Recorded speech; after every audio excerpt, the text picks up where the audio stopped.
I never did. I never did. I did. It's a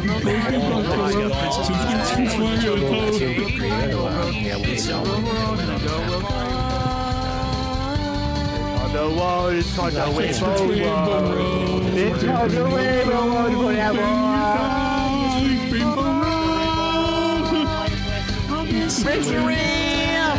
It's a ram. It's a ram. It's where you ram. It's a ram. I'm stuck in Luigi's stomach alone. I hate this Windows Vista tonight. Crashes. Full screens. He didn't even know that video was. He didn't even know that video existed, and he just making fun of it. He's never seen the He-Man.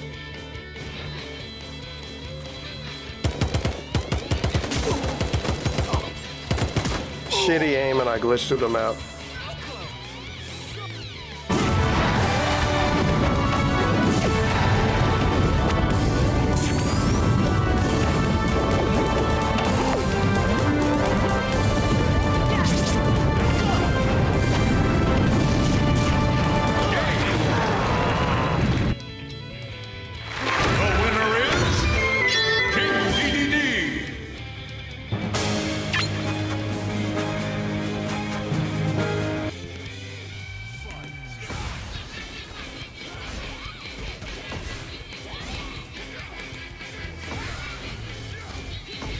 Nice. Oh my gosh, y'all know what this is. I have faith in this one. She can do it.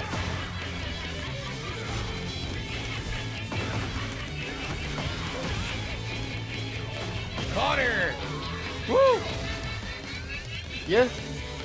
It's all he's done the entire stream. It's all he's done. Your video of him playing Tekken 7, it's exactly the same there. If you haven't watched it, I'm telling you, it's the same shit. Same as King. Oh, Drop kick, sweep, drop kick. I don't know any of these attacks. I've never seen them before, so. Kiss your ass, kiss my ass, bitch.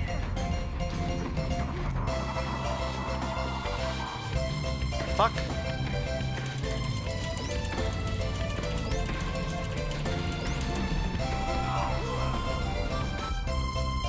What? What? Ah, fuck. Really? Really?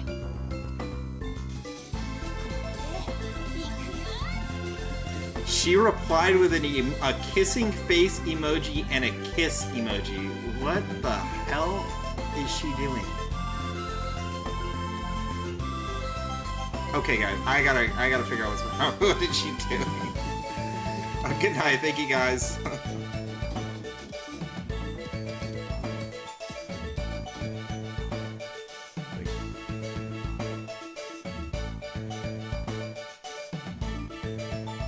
I was thinking about like the stupid Kuroge one that she's like.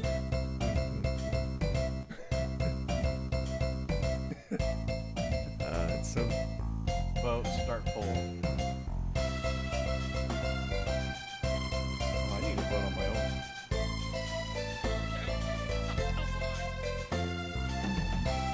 Totally anonymous, totally anonymous.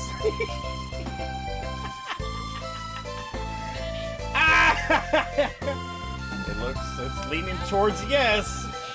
It's leaning towards yes.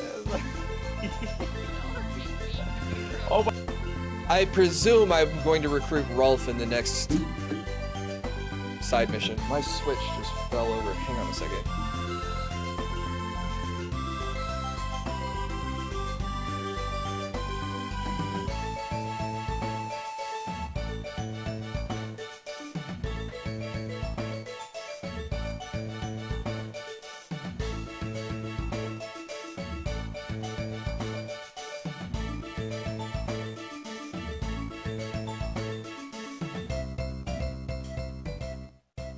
Come back, game. Yeah. Ladies and gentlemen, Garfield Forgot what I was and friends. We're ready to party. We're ready. I hope you bring lots of spaghetti. I'm scared.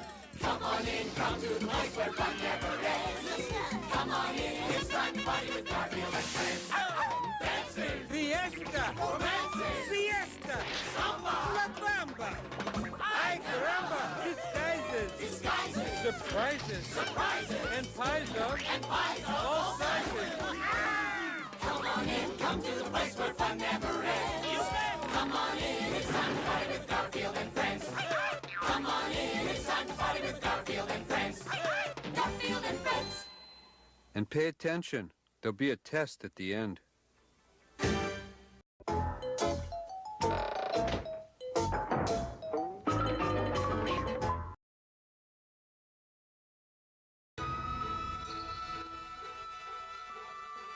Yeah, the real thing that's getting tested here is my patience.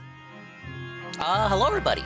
Hello, and welcome to another swollen __ dingus stream. I hope the evening has found you well as it's found me. Look guys, I'm gonna stop booting up late, booting up after midnight, booting up at like 1 in the morning, when better streamers stop booting up before me, because then I get distracted and I prefer to watch their amazing streams as opposed to doing my own disaster streams. Big ups to all the dingas, dongas, and swollen __ ones, and all the dingas, dongas, and swollen __ ones who will be here in the immediate and far-flung future, like Eddie B with his re-up with 18 months at tier 1 for 21 months. Wow. They say dinga finishing a game is a sign of the apocalypse. Now come on. Now hold up. I beat the Nintendo game, the championship game, the other week, and then I took a whole week off right after that. I wish I could get a week off from streams every time I beat a game. No, I don't actually mean that. But thank you, Eddie B, the re-up. We love to see it. C Snow, the first person here, Joe Blah, their felted watch streak, because I booted up yesterday extremely late, and they had to go to work. They were not able to tune in. It's okay. It was a fun stream. You did, Joe Blah. I do have to announce to you. You unfortunately missed my reaction. Ah yes, raw, blind, semi-blind reaction to the Phil versus Craig facade, as well as the WWE Champions confession fiasco. So if you want my raw reaction, I don't know, check the VOD or something.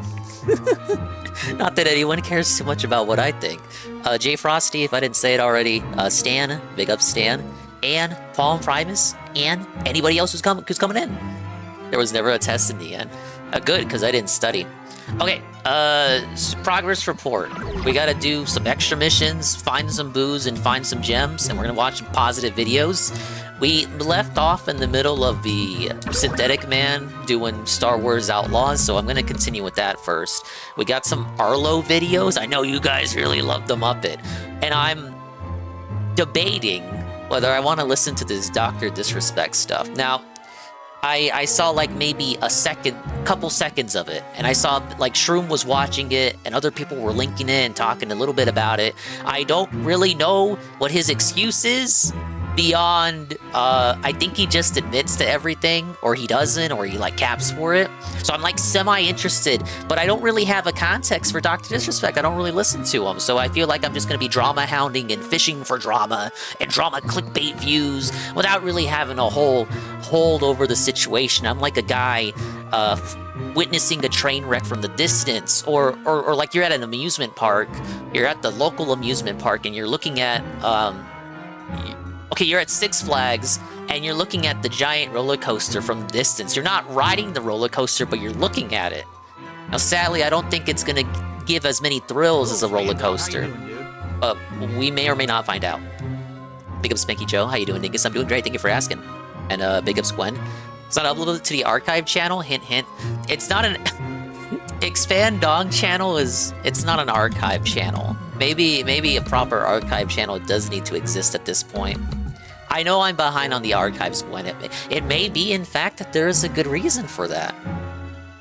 Feel like Sav's take on Dr. Disrespect was very good. At this point, you are yelling about the age of consent and their jurisdiction, you lose. Yeah, I think I made a similar joke when, well, it's not really a joke. It is a factual observation, but the way it's framed can also be quite humorous. But I think I made a similar point when this shit first broke out, which is if you have to be brought to that point where you are arguing age of consent and whatnot, you probably have lost. Laws like that are more like Romeo and Juliet. It's like to protect teenagers who are dating. It's not to allow a 30-year-old man to text teenagers. It's not what the law's for, I don't think. So yeah, if that was Sav's take, based Sav take as usual. And thank you for the Pepsi Aqua. We did make a Pepsi run earlier, so we're all stocked up on Pepsi for the weekend. Hello, Brian MK. The UK 16 thing is because of our equivalent of second half of a high school is optional. I actually didn't know that. Thank you for the UK fact. That should be a redeem nowadays. If Eddie B is here, the UK factoid. I can just poke Eddie B with a stick and say, hey, tell us something about the UK. Big ups Red Enemy. Did Jaha go on a kill stream like he said he was tonight? That was tonight? I didn't hear anything about it. So, I guess not. The thing about it is Ralph said he was gonna fuck around with Phil and become like a detractor, and he was demanding detractors get in touch with them. Which again, I would advise if you're listening to me and you do make detractor content, do not get in touch with Ralph. Just don't. I'm not even saying that because, oh, Dingus is saying that because he's like a big Ralph troll. He's been following Ralph for ages. He's obsessed with Ralph as the biggest DSP extremist detractors who are all crazy and insane, just like Noel said. It's for your own good. Just don't. Because then he's just gonna have his sights on you, and he's gonna do some digging into you, and the skeletons that may proverbially be in your closet is gonna hang on to them until it's time to dish them out. And so the very minute you do something that he believes breaks your trust with him. And thank you, Red Check, for the first person here redeem. Hey, C-Snow could have redeemed that, but he didn't, so go ahead and take his points. The dude is unhinged. Levante will be fully taken out. Yeah, just... As much as you don't like Phil Labonte, we'll just call him Phil Labonte. I think he was the singer of a band. Someone commented, look, I'm not tuned into the music world. Someone commented on my clip of that and said who Phil Labonte really was. He's like the lead singer in a band, so I think Ralph got the names mixed up. But whatever you think of Phil Labonte, Ethan Ralph is so much worse than Phil Labonte, so just don't. Just don't, because it's going to come back to haunt you. It came back to haunt Andy Worski. It came back to haunt fucking Gator. And Gator's had his own troubles. It's come back to haunt Mamenko and anyone else who fucking affiliated themselves and attached themselves to Ralph. You could even say it came back to haunt Noel because Noel was friendly with Ralph for a minute. It came back to haunt Ricada. They were friends for a minute, and now fucking Ralph is like Ricada's sole guard dog along with Dick Masterson. And speaking of which, eventually it's going to come back to haunt Dick Masterson, and it came back to haunt Nick Fuentes just the same. Now, all of those people are all trash for their own unique and special reasons, but I'm just saying, you don't want to be lumped in with that pile, correct? Big ups, Egg Gang. For the gamble command, you do need to include some numbers after the gamble. At the end of the day, Ralph is going against DSP because Kino Casino. Yeah, again, it's just like what Kino was doing with Phil, which was to use Phil as a conduit to attack other locales. Ralph was doing the same thing, and arguably he did it before Kino started it. Remember IS last year? Ralph was using Phil as a cudgel to go against review tech, so Kino Casino basically stole Ralph's idea. But at least they actually went somewhere with it, and then when they stopped doing it, it kind of spun into its own thing, where now we have Phil in this kind of position of unearned confidence where he's just self-immolating while they're on vacation. But suffice to say, big ups Minion as well. We're 3 days out from that video that Ralph put out, and he has said absolutely nothing about what he's going to do with Phil. No follow-up, no tweets, no nothing. I'll even check right now, just in case I'm not being courteous enough. I'll check his Twitter. We'll see. Oh, whenever I type it auto-completes the DSP's Twitter account. I meant to put in the Ralph retort. I'll be a nice guy. We'll see if Ralph tweeted anything. I thought he was gonna get in touch with all the detractors. What's going on? You telling me detractors don't want to talk to this dude? No, it looks like he got distracted by the Tim Pool stuff. Yeah, he said nothing. That's hilarious. Okay. So yeah, there was this stuff with Tim Pool where, again, I'm paraphrasing. I'm probably not going to be speaking accurately here. It was discovered that like Russians are funding Tim Pool or something. They struck down his YouTube channel. I don't know what the truth is there, but Ralph got completely distracted by that, and he said nothing about DSP since he put out that video. Yes. Did I catch a video of Louis Rossman dropped about Linus Tech Tips getting struck for uploading a video about tutorial about bypassing YouTube ads? I saw Jersh talk about that today, but I haven't seen Lewis's video. I might check that out. Phil going to the kill stream and having Ralph streaming the hard R would be so Kino. I'm not saying it wouldn't be Kino. I'm just saying, like, don't put yourself in the middle of that car crash, you know? Don't go into the middle of that intersection. Just let it happen and just, again, as I've been saying, get out the lawn chair and kick back with the popcorn and just enjoy the chaos that unfolds. If anything even comes from it, because again, Ralph ain't been doing nothing. Imagine picking Josh over Lewis. I didn't consciously chose to watch Josh over Lewis. It's just, I was watching the show because Guy with Two Names, I knew he was going to talk about the DSP stuff, and I was right. I ended up clipping a bit of that because he did talk about the Craig stuff. But I didn't choose to watch him over Louis Rossman. If I was going to watch Louis Rossman, it would always be on the stream. So you guys can watch it with me. You actively watch Josh show? That is true. I'll capitulate to that, but I won't capitulate to the scenario and the way you framed it. Segment of Phil reacting to the name of the kill stream would be pretty Kino. Thing is, I have a whole video up already about all the times in which Phil has pretended Ralph doesn't exist, but it's like maybe anywhere between 5 to 10 instances of Phil very clearly being informed about Ralph and who he is in his show, The Kill Stream. I think he's even said The Kill Stream before in that video, and every single time he pretends to not know who Ralph is. And then in my later upload, where he was found in the Kino Casino chat, they bring up Ralph, and then Phil's like, oh, yeah, people bring me up to him, and I don't know who he is, but I always hear his name. So every time he was pretending he didn't know who Ralph was, guess what? It's like he's been doing this week. He lied! Yes! Was Lauren Chen was a Russian agent according to the Department of Justice, and they were funding Tim Pool, Dave Rubin, Geeks and Gamers, and the Quarter Pounder. The Quarter Pounder, no! Oh my lord. Or Quarter Pounder. Fuck the Doctor Disrespect debunk was dumb as hell. He literally said what he tweeted, but in live stream format. I'm thinking of looking at it, but it is 3 hours long. Okay, let's just start small. I'll do a couple missions, and then I want to finish the Synthetic Man stuff. And big ups BR Joe. That's the old Phil who doesn't do trauma. Not the Kang who felts everybody and aborted the retort. Do one of the extra missions. Luigi, I'm afraid I have what we call in certain elite scientific circles call bad news. Oh wait, hit wrong button. Remember when the Gluey Manor had some unexpected visitors? No, I don't mean the spiders. Keep your shirt on, Sonny. I'm talking about these ghosts that came out of nowhere. Well, this time, the paranormal signals seem stronger. We better play it safe and send you in to investigate. As usual, I'll be watching your progress and guiding you from here. Look lively! Okay, so this is the extra missions. You catch as many ghosts as you can in the time limit. I just need to get a 3-star on this. I don't have to worry about gems or booze. Debunk was only like 15 minutes. He started playing COD after. Okay, that's better. I just saw it and I was intimidated by the sheer length of it. I was like, bitch, I'm gonna be listening to this for the whole stream. I should be a voice actor for Nintendo. My throat's feeling kinda... I got like the way DSP been saying he's got a catch in his throat. I feel like I got a catch in my throat right now. It's because I was talking for 7 hours straight last night. Okay, I gotta hunt for some ghosts. Allah's looking just like the Avatar game, aka Sony first-party PS4 titles. Think I can become a voice actor like Stefan Sterling. You can say Jim Sterling. He still calls himself Jim Sterling for branding purposes. Not that there's anything wrong with calling him by his preferred name, of course. Okay, next room.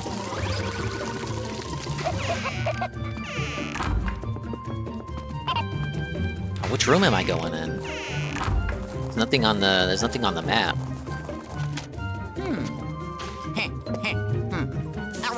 Yeah, I got a frag in my throat. Oh, sorry guys, got a frog in my throat. If only we hit the tips goal, I won't have the frog in my throat anymore. Okay, 4th floor.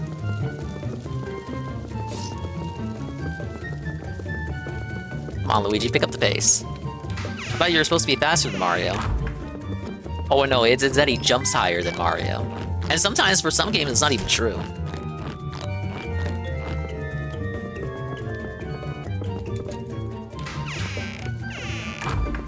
I am gonna play Astrobot, but it won't be day one, because I just kind of want to finish games like this before I move on to anything else, because I'm playing so much shit right now. Taking a week away from the streams really didn't help in that regard, so that is my fault. I'm sorry, you guys. It's just that I was lazy. Yes, but not as lazy as Minion. The gifted tier 1 to Red Check. Wow, that guy. Dude, I'm cashing my checks right now. Thank you to Minion once again. Minion, the MVP this week. Thank you. The gifted tier 1. I hope they enjoy it. Okay, we got 1 ghost. We got 3 ghosts.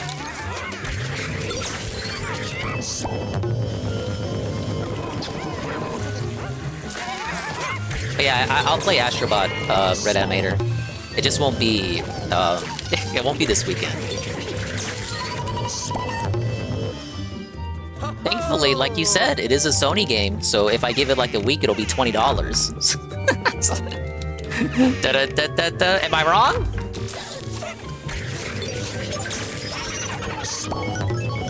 That's why it's important to play Nintendo games day one. It's okay to pay $60 because they'll never go down in price. Oh yeah. Pizza day. Big ups on the pizza day.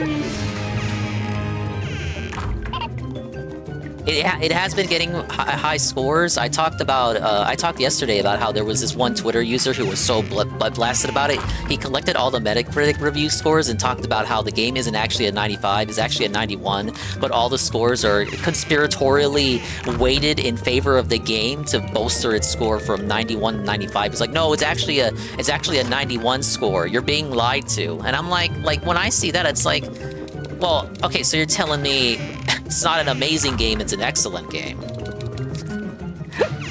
I feel like I'm gonna get a good experience either way. I just don't get the obsession with scores like that. You gotta use your disability checks on Dingus.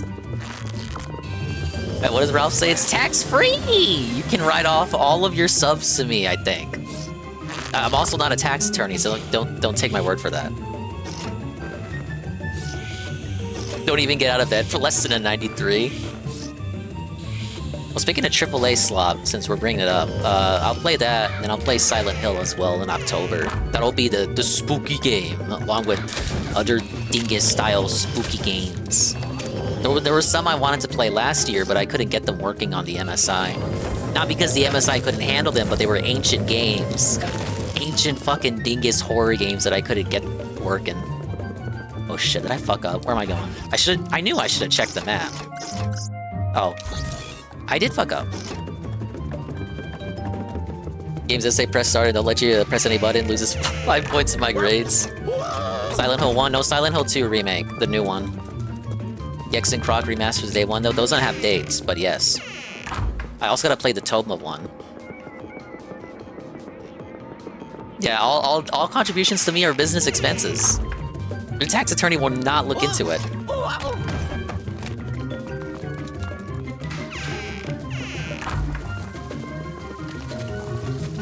Oh god, I'm about to be spending 5 minutes on this level.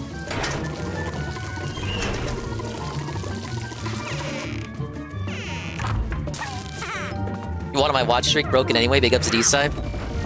Filbert Feezy fessing up to WWE Champions was worth breaking, I'd say. It was a very, very cartoonish admission that also had some... Did he admit to it? Yes. Did it come with a few asterisks attached? Yes. I very much enjoyed him hoping about, in reality, selling the account, when if you think about it for even 10 seconds, which I sure did last night, none of it made any sense at all. If all he had to give us was his word on the subject, what was preventing him from saying that to Craig? If all he had, as far as evidence went, was his word. And the answer to that, as I said yesterday, is because he had no evidence back then either. All he had was his word. So in reality, the reason he didn't say that shit then is because he didn't think of it back then. He said he wished Craig gave him time to present the evidence or get it together, get it assembled which Phil's terms means he needed time to think of the excuse. And a year and a half was a lot of time to think of the excuse of I sold the account. Last trailer for it gave me hope for the remake. I like what I've been looking as far as the trailers go. It's just the moment-to-moment stuff with the gameplay and combat is where it kind of falls off for me. But I am biased towards AAA stuff. Hopefully you did it fast enough so we don't get another event like this anytime soon. Come on back now. I don't think that's a 3-star. That's 6 minutes. I got sidetracked. I did it. I totally sold the account. I made a new one but switched phones and stuff. What was the point of selling the account if he was just gonna keep playing the game? Oh, it is a 3-star. Alright. I don't know, 6 minutes seems a bit long for me. I got sidetracked, but I'll accept it. Hello, he says that was 100% going to send something when his email says he was 50-50. Don't you know 50 plus 50 equals 100? And dude, he was so... He uploaded some clips today of it, and every clip was framed as desperately as possible to put Phil in the right. And I'm like, I listened to the whole call. At no point was Phil really in the right about anything, but the titles were like, Craig lies, Craig admits he lied, Craig reveals, and Craig goes mask off, and it's like, dude, did we listen to the same call? Selling the account is quite the dented cop-out, which is perfect for him. Yeah, he doesn't have to prove it, even though he easily could if it really did happen by providing receipts. Receipts that don't exist because he never sold the account to begin with. But it is very decent cop-out excuse. But Phil isn't smart enough to think of it on the fly, which is why he didn't say it during the interview itself. Okay, I knew I could count on you, Luigi. Good job. If I didn't know any better, I'd say you're starting to enjoy this gig. Yep, beneath that fragile, quivering exterior lies a daring thrill seeker with a heart of gold. I'd say Luigi has a heart of gold, but I don't think he's a thrill seeker. Alright, got some more money. We hit the tips goal, guys. Can we hit it? Anywho, where were we? Ah, yes, ghosts. Always with the ghosts. What I still don't understand is where all of these ghosts are coming from. The periscope doesn't detect them until they're here, so I can't trace their origin. Well, they're gone now, so let's get back to our quest.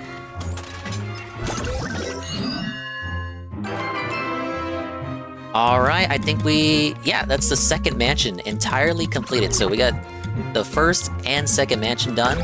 Let's do the extra mission for the third mansion. Hey, young feller, the periscope has discovered some more paranormal signals. I bet you can guess the plan here, youngster. Capture the ghost as quickly as possible. I'm sorry to say, Hyphen, the signals here are quite strong. Be careful, Luigi. Don't you worry, though. I'll guide you toward the ghosts. Alright, I'll pixelate you on the count of 3. Ready? 3! I actually guessed that joke. Oh, you know. DSP decompresses after stuttering Craig's appearance. Craig streams hate stream at the same time. That was one of the craziest ones, and I didn't even mention that one. Craig streams hate stream. It's a 42-minute stream because you kicked him off of the stream, and he had to count the super chats that he was going to be getting, and it was just like, he deserved this final word on it. Big up JC. When do you think the king streak will end? I can't say. I can't look into the future, but it won't surpass the best streak. I'll eat my fucking hat if it does. Big ups Fenrir as well. Welcome in, Fenrir. Hello, hello. Actual psychopathic behavior? Yes, that's true. Oh, goddamn, I want to scroll up to read what you gotta say, but it won't let me. Once again, Twitch fails me. Hold up. It works if I spam the chat. Actual psychopathic behavior, attack someone and say you have no integrity, this speaks to your character, and then you get raided by Ann Lee. No! I mean, hello, Ann Lee. Big ups, Ann Lee. Welcome in, Raiders. Welcome in, welcome in. We're discussing the fallout of the Craig nonsense, even though I was supposed to be doing literally anything else as part of the decompression on the day off drudgery. King Streak is over now, let's be real.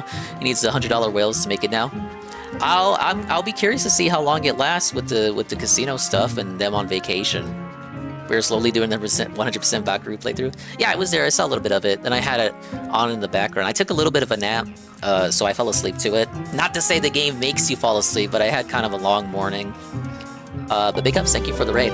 I'm gonna watch Synthetic Man continue his Star Wars review in a little bit, and then I think I'm gonna look at this Dr. Disrespect stuff. I don't know how tuned in you are to it, but he had a big Cope stream, or maybe it was a W stream, I'm not sure. Though I don't know what kind of excuse you could have that would give you a W given the stuff he's accused of doing. Or not even accused, because we have his own admission that he actually did it, so I think we can go ahead and go past accusation to factually fucking based observation. You're Arcadius. Don't you understand the internet loves DSP now? You're all just crazy? That's true! He's a winner now! He's a winner now because 2 Canadians called him king for like a week. And we're gonna finish 100%ing Luigi's Mansion 2. Hopefully we'll be finished with it tonight. Got a couple more missions to go.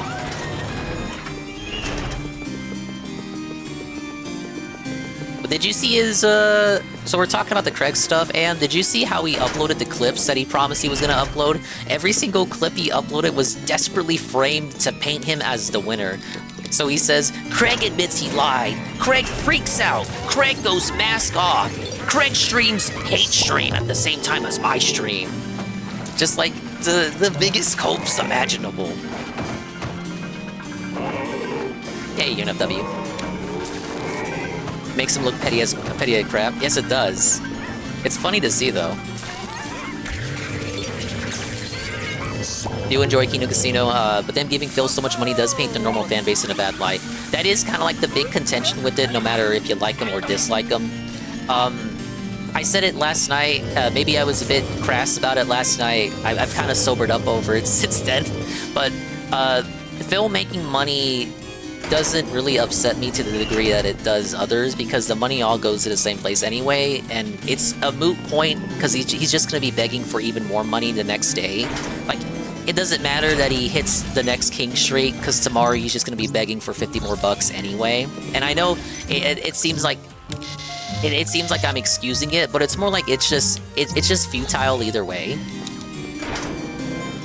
He could make money or not make money. It doesn't change that tomorrow he's asking for $50 more minimum. PPP wants a friend request ridicule back, DSP back, but doesn't understand DSP is a coward and folds at any resistance. We kind of saw that, we kind of saw a lot of that last night.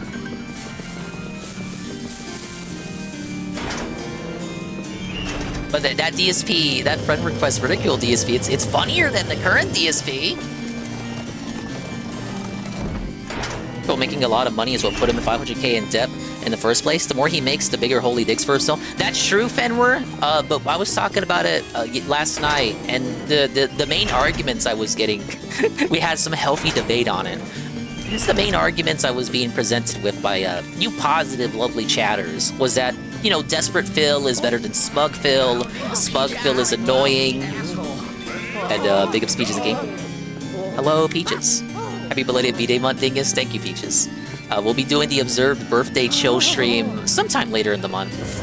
I'll think of a game that I want to play for it. But yeah, the main points that people were making to me is that, you know, Desperate Phil is better than Smug Phil. Smug Phil is intolerable, this and that. It's better when he's begging even more. I'd say the amount of begging has actually gotten worse since he became more smug.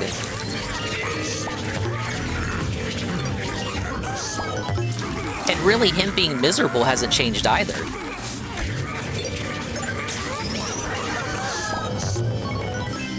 Hey, Bango.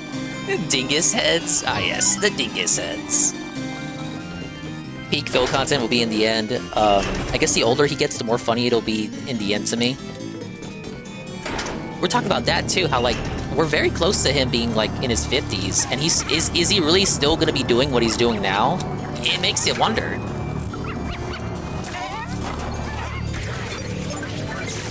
Big up Scrumbles. He will. I was skeptical about it, and then I realized Boogie is 50.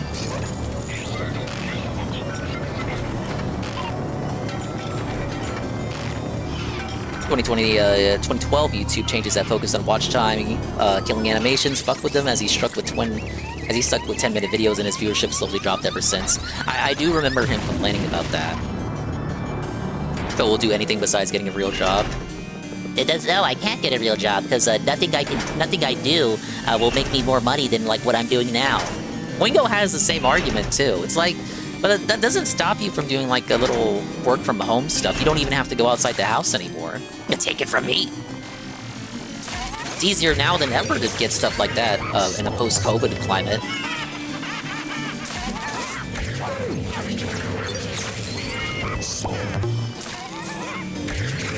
But I guess a job like that would just make him a prisoner of his humble abode that much more.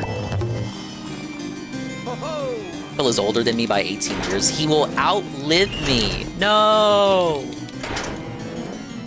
Even if the Kino Casino King streak goes on for literal years, it doesn't matter because DSP doesn't save a dime. Yeah, he doesn't budget, he doesn't save, he doesn't plan out strategically for any of this. I don't think every cent he makes, every red fucking cent goes straight to Scopely, but I think a significant chunk of it.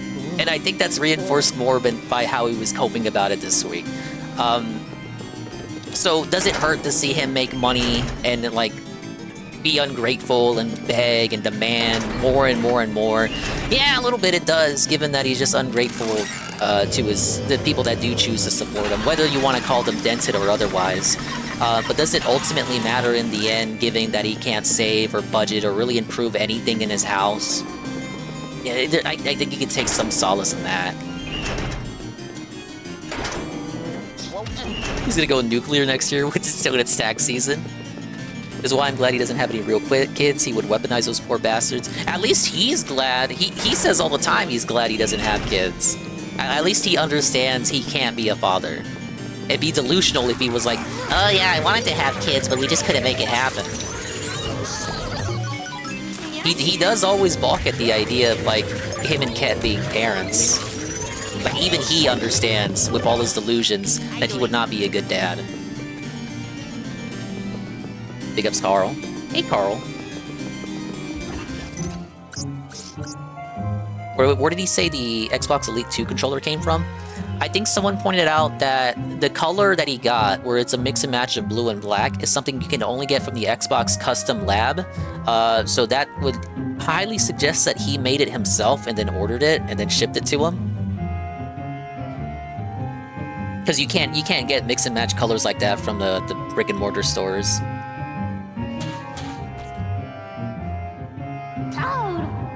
What? Minion. Whoa. Wow. Minion. Big ups. Big ups, Minion. The tier 1 positive gift sub to Scrumbles. We love to see it. Thank you. Thank you. I'm catching up to catch up with the chat here because I know there were a few messages I missed. Thank you so much, everyone, for the chill, the positivity. Ann says it's a raid. Ann says it's a raid. Ann says it's a raid. Ann says it's a raid. Oh, big ups. Was that the Ann raid message? I almost like the fake thumbnails where he zoomed in the cameras in vertically so it doesn't look as trash. I think you're talking about the thumbnails he had for the Craig stuff. But yeah, what happened to Brian to Phil saying he wasn't going to talk about it anymore? We'll see how he... You're right, we'll see how he comes in tomorrow when he plays Astrobot. Tomorrow is the supposed return to normalcy, where he plays video games all day. Much deserved. We all need like a long vacation from him talking about any of this shit. It all doesn't matter in the end of the day, but it is a little bit exhausting. I saw other people bring it up too. High five. Bread! High five me on 3. What's Bread doing here? 2, Oh my god, it's Bread. 3. What's she doing? Yeah, we Let's give a shout out for Bread. Look at that little lady. What's she doing? Thank you for the Bread shout out.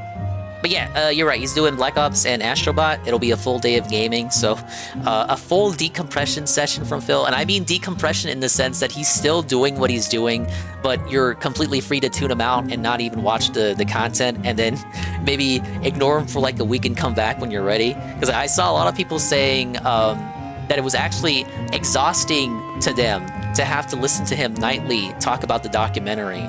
And I imagine that it was. I can't fully corroborate because I didn't watch his documentary reacts besides the content that I watched last night. But I didn't watch, all 4 full segments of him reacting to the react. So I imagine it was pretty draining. With that aside, you still got the June the King interview next week. We'll see how he handles that. And then hopefully that's the end of it because he doesn't have anything else scheduled. DSP tolerance at an all-time low. Nola's a special boy. Only Noel could witness DSP. Hold up. Only Noel could witness DSP getting executed. Say, actually, Craig and the detractors are the real cows. now, I don't know if he phrased it exactly like that, Easy Money. He did call DSP a prick, so he is coming around just a little bit. But I think he's coming around to the point where he just calls everyone bad. I don't think he said DSP was the winner there. I think his chat, because he did the segment on DSP versus Craig today, and he took a look at it, and I took a look at Minion's gift sub to Bread. Oh my god. Big ups Minion, the gift tier 1 to Bread. Oh my god, the Bread sub. Thank you. So he did go over Phil versus Craig. I don't think he said directly that Phil won, but he was surprised that his chat called Phil disconnecting on Craig based and Chad and Alpha, and he was so surprised by the consensus that he actually held a poll, and he polled his chat on whether it was actually based and red-pilled of Phil to do that. Now, if he was surprised by his chat calling that an alpha move, does that really mean he was fully on Phil's side there? Now, if you want to know what the final poll tally was, it was 75% of his chat, which is like Kiwi farmers, and I think he said Kino Casino fans were in there too. So 75% of his chat, it was like 100 people voted. 75% said it was based and red-pilled Chad and Alpha of Phil to disconnect on Craig, and 25% said no, it was not based. Am I based, homies? I know I'm based. I low-key feel like the Turkey Tom documentary was less detractor coda than June, but just because June was nice to Phil, it gets the glaze. When the Turkey Tom documentary came out, a lot of people were disappointed by it or said it was pretty needless. I liked it because I thought it was a good updated intro documentary that doesn't go too full into the rabbit hole. Speaking of rabbit hole, compared to Down with the Rabbit Hole, that documentary is highly outdated by this point, and it was kind of a necessity to have a new updated documentary to watch for like new people coming in. Okay, sorry, I'm still catching up. You guys are being so positive and chill, and I want to make sure I give everyone's chat the thorough reading that it deserves. I can see DSP having more financial issues after all the hype and clout dies down. I agree. Look at the gifts recently. I don't believe for 1 second DSP didn't buy the PC, the controller, the mouse, the LED screen. I was willing to believe that all that shit was gifted when it was the Dutch Brothers arc, but now that he doesn't even tell us like who's gifting the shit now, like I wouldn't begrudge you if you think he's buying everything, and I kind of believe it a bit too. In the end, it kind of doesn't matter. I think it's silly that he feels like he has to disguise that he's buying this shit when in the same breath he says, what he does with his fucking money isn't none of your business. So why is he still pretending like people are buying this shit for him? It's like, it's double talk is really what it is. Big Ropesy didn't stop him from being a compulsive spender. He'll never learn no matter how much he makes. True. Which is why, again, the money doesn't hurt me that much. Because it's just all gonna go to nothing anyway. You can't be a king when you're spending that much on nonsense.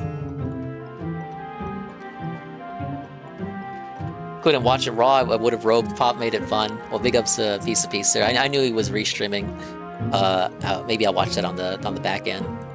Thought Noel said it was a bitch move. That was the chat said it was base. Yeah, so he thought it wasn't Chad, but his chat, I said his chat thought it was Chad, and he was surprised by it, and then that's what made him poll. Those bitch made, especially if he disconnected before saying what he said. That's what I think. Like, if you want to think it's Chad, oh, he kicked him off the show, but he didn't kick him from the call. He disconnected, and even then, he disconnected before he even got his line out. Like, I'm sorry. Even from the ironic, spaced Kino perspective, I can't. Like, ironic. Oh, I was just pretending to be regarded point of view. I can't even say it's based from that point of view because Craig didn't even hear it. DSP being a real cunt lately to the point where I wouldn't be surprised if someone pulls up for legal purposes. I would never do that, and I disavow. Did you just trick me? Were you tricking me into reading that? Oh yes, I'm me. I'm going to personally fly out to Renton and teach Phil a lesson. Which is what I'd say. This is my Ralph impression right here. Yeah, I'm gonna fly out to Renton, bitch. I'm coming, bitch. I'm coming for you. I'm about to come. Call you an Uber. How about that? Turn around to Phil being a cunt. It's funny again. He is, in fact, a cunt. Very unappreciative of the things that people do for him, whereas he does nothing for anybody else. And he just stumbles through a minefield and somehow survives to live the next day. But he's always miserable at the end of it. No matter how much he claims he's winning, he's always miserable. Debunked, it's from Amazon's Xbox official account. Okay, then I guess I'm wrong on the Xbox custom lab shit. I think it was Black Mage that had put that theory out. And I believed it because whenever I go to like Target or Walmart, I never see the Xbox controllers in those color schemes where it's like two different flat colors mixed together. So I believed it because it's like, oh yeah, well Xbox doesn't have that custom lab where you can just mix around the colors and shit. So that made sense to me when I heard it. I think Phil is going to try to get June to apologize to him during the interview for the false information about him. I say June should push back even more, perhaps even more than Craig, and stand his ground. And I think June would have more of a reason, like more of a recency bias to be upset with him to a greater extent than Craig. Because you could argue, maybe Phil goes a bit too far and then tells tells June that his documentary hurt him more than he realizes. He thought June was going to give him, more of a pass, be a bit more soft on him. Maybe he tells that to June, and then June stands his ground and tells him to fuck off. We need June to tell Phil to fuck off. That's what we need. And then that could be the finale of the arc. What do you think PB's Andy's next move will be? Set the guy to ignore or demod him? I think it'd be hilarious if they just set him to ignore and allow Phil to self-emulate and get felted all his own. But I think as a result of how, the human element, I think they have to respond no matter what. But I wanna believe that the days of playing chain together are kind of over. You can't just kind of go back to how it was before they went on vacation. So they'll either disassociate or they'll start A-logging him and just, fully come clean that they weren't his friend the entire time. Because they weren't. They never were. It was all a means to an end to him. And the means to an end was just getting the content in a different way from previous people, like Craig. And they had made that known from day one, that they were only there for the content, and they were gone as soon as it wasn't funny anymore. What the fuck?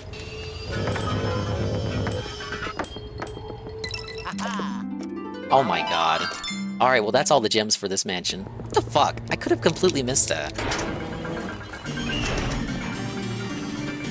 The ESP is big mad that June wouldn't make a documentary about the detractors. How would you even...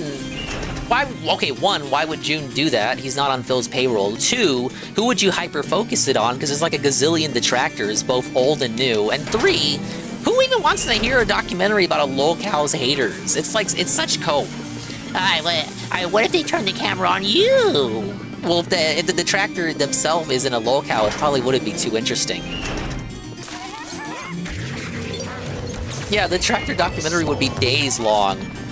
The segment on Fred will probably be like 24 hours alone.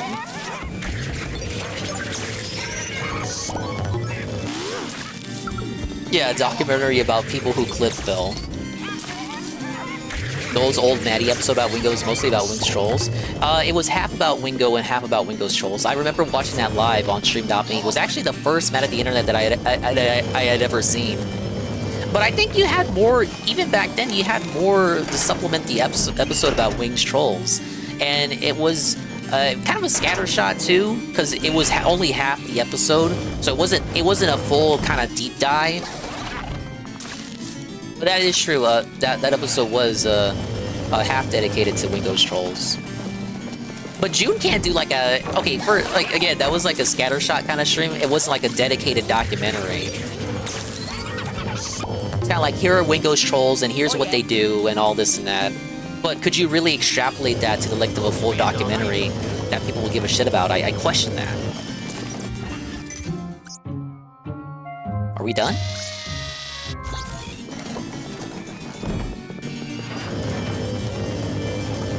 Timer's not counting up anymore. Okay. Did I say I have this as my real-life ringtone? It's a good beat. And big ups, I'm doing great, thank you for asking. And there's my Pepsi. Only recently did Phil drop extra info, if we believe him, about the past, about how June was supposed to know everything. Yeah, scrolled off screen, no. Hey, Tiger Mask. The Tevin documentary. It already exists. Ex Mortis made it. The Legend of Almighty Tevin, or Legacy of Almighty Tevin. I think he even reacted to it on stream during this subathon that he's doing. We got Luigi humming here. Okay. Only recently did Phil drop extra info about the past. So how was June supposed to know everything when you stay quiet about quiet until the days before and during the documentary? Like, Phil is so infuriatingly regarded. Yeah, fucking June is just supposed to be a mind reader, dude. Detractors doc, it wouldn't even be entertaining. Who are you gonna shit on? Ravens Dolphin Steel Till Morning Show. Yeah, it would have to be like the people that's so on the outer edge that like it wouldn't be about the main players. 6-hour documentary on Anne. No, Fansora! Oh, big ups Fansora. You realize that semi happened, right? Let me find the Cecil McFly video. That's a name I remember. Big up Snake's Revenge. Yeah, Expand Dong exposed the last Expand Dong documentary that just covers every time I made him upset with a question. They chained it together. String was so lame. I kind of capped for it because I can't say like me playing a video game with Anne or Cerulean, the commentary would probably be at or about the same level. It wasn't great, but it wasn't great or remarkable, but it wasn't particularly bad either. It was just kind of 3 guys playing a game and having silly commentary. Hey Sansa. They just make fun of Dingus on the cruise. That's it. To make fun of me, you play my IRL videos. Which, speaking of which, Dingus at the fair next month. If we hit the sub or follow goal. So tell your friends. Phil was just straight lying to June as well. I wonder if June will confront him on that. Dingus, can I go to the fair with you? No, I will not give you a kiss. What's the sub goal, Dingus? Oh shit, what was it? I think I put it at 120. And it's sub or follow. So follow would be 975. Very generous, you guys. Don't give June any exclusives despite constant communication, save for his own beg streams. It's because he always wants the final word, the last laugh. So it always has to be on his stream. He needs to. It's like having like that last trick up your sleeve. So that's why he's never 100% honest, even with people he directly communicates with. That's a weak cope, Dingus. That's how I use that word, right? Yeah. I'm sorry, Dingus, but that is a gigantic cope. Okay, that'll do, Luigi. I think that was the last one. Come on back now. This isn't a 3-star. I wasted too much time. You trolls made me waste time talking to you and chatting and chill conversating. Be surprised if this is 3. Oh my god, it was! Yes! Look at him go!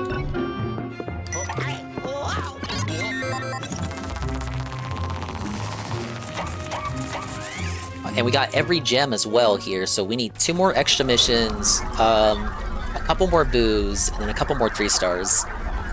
Baby game is baby easy. No, look, I had to replay a couple missions last night when you weren't here. So you didn't see me fail multiple times on a couple of these missions. Welcome home, Luigi. Let's unload all those hooligans. June presumably has more evidence not included to the doc that shows that Phil is still lying. It's weird that Phil doesn't consider that like June may have left some stuff on the cutting room floor. He has a whole team of editors. I have to imagine that there was some stuff that Phil told him that didn't make it into the documentary. Because I'm not watching his reaction. Was Phil not surprised that some stuff was excluded or missed out or left over, or Phil knew he told stuff to June, but June didn't include it in? Thanksgiving dinner in the office and continue playing. Hey, Mr. Fun. You guys like the stream, but you gotta wait till tomorrow. Phil outright said he was lying. Okay, yeah, that's not good. I hope even more that June pushes back on that, because that's like you're outright saying that he's a liar. I hope June hears that then. Good thing we nipped that in the bud. It's mind-boggling how quickly ghosts can take a place over. That's the world of paranormal research for you. One minute you're having fun learning about ghosts, and the next minute you're running for your life, scurrying about like a headless chicken. I hope we never get to that point. I don't want Luigi to just slap him out of his chair. Aww. Ack. What am I saying? You're always at that point.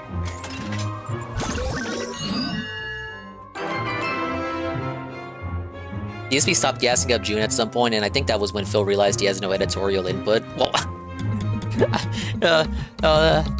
kind of weird how it took Phil that long to realize that he isn't going to be able to manipulate this guy who's done tons of locale documentaries before. Phil, for some reason, thought he was going to get special treatment because Phil, for some reason, thinks he's on a different tier of locale compared to the likes of Wings, Boogie, and Dale. That's the thing about them.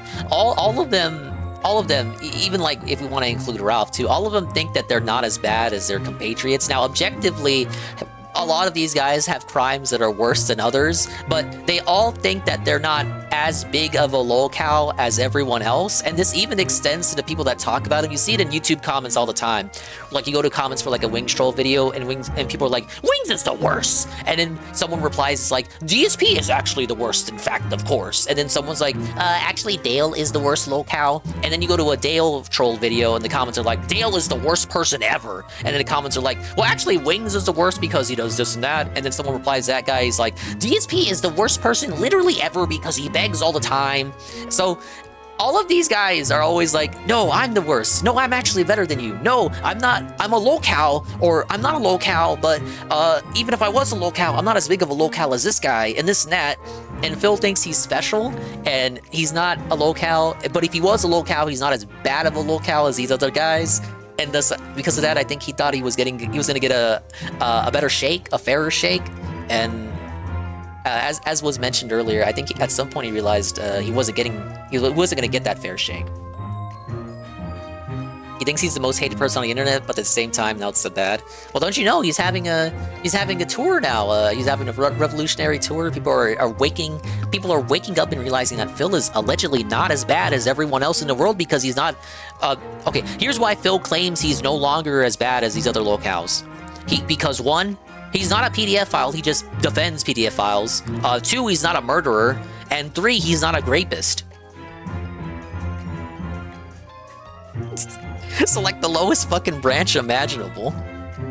DSP is good to make fun of because he's like a shitty dipshit coworker kind of guy, and he's not a criminal. That's another thing I always hear, and I do agree. It's easier, because like with the horror cows, you could say Ralph is a horror cow, along with a couple of these other degenerates who have actually done factually fucking based observational shit as like actual crimes, crimes against nature, stuff that just makes you repulsed. You could say that stuff is mentally draining to a point where you don't want to look at that every fucking day, and I would understand that. I agree with that. So for someone who's comparatively more, just an obnoxious nuisance like Phil, it is kind of a breather because he isn't a murderer or a rapist or anything like that. It is just kind of a loser who cries every day despite allegedly telling us that he's winning. So when people make arguments, it's like, oh, Phil's not as bad. Phil's not as bad as these other guys who have actually done shit, so why do you hyper-focus on Phil? Well, maybe because those other people are actual deranged horror cows that are actually mentally taxing to pay attention to every day to a point where they may make you even more psychotic than if you were to just watch Phil all the time. Yeah, he didn't lie about cancer, he's just a fucking groomer. Yes! The lowest bar ever. You guys just weren't there to see a murder T. That's just true. He is a murderer. Phil, murder T, as we all know. I am an omniscient narrator. You can quote me on that. I am telling you today, Phil, murder T. We just don't have the evidence. It's like arguing what Marvel character can beat another. Yeah, it's exactly like this. It's like playground arguments. I think my favorite part about the documentary was Phil had nothing to say when clips of him being an ungrateful, begging piece of shit. Like, he was just sitting there being quiet as a mouse. Thought you were going to say he was hovering over the mouse like he was doing with Craig. I mean, I'll give him this. With the casino gassing him up, he didn't skip over anything from what I'm to understand. He didn't. Well, he paused a lot, but he didn't pause over any segment he didn't like, He didn't pause and skip over it. He faced it all head on. And give him that much, because he told us for like months up to during the build-up that he wasn't going to do that. Hey, Exile. I know bits and bobs about many other locales, but nothing like the deep lore I have on Phil, so no point me talking about them much when I just get shit wrong. That's why I try to be careful. Like I was talking about Dr. Disrespect earlier. I don't know if you would call him a locale, but I don't know anything about the situation, so I can just present what I know, but I'm not gonna act like an expert on it.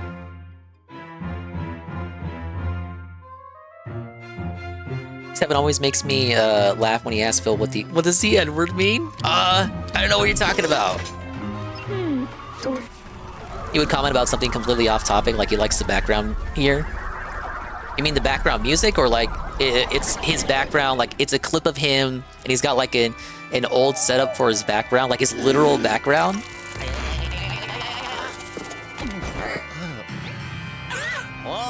That's why I love hating on Phil. He's the closest you can get to someone being insufferable without them being outright evil. True. Redemption Gaming still isn't banned from his chat. Well, I don't think they informed Kino on Redemption Gaming. That should be the next time they talk. They gotta bring up Redemption, obviously. He's the next evil that needs to be purged. That's right, Phil. We are, in fact, gonna look into all of your viewers, just like you feared. And you should be okay with it because if they're villains, they don't deserve to be in your chat anyway, or anyone's chat.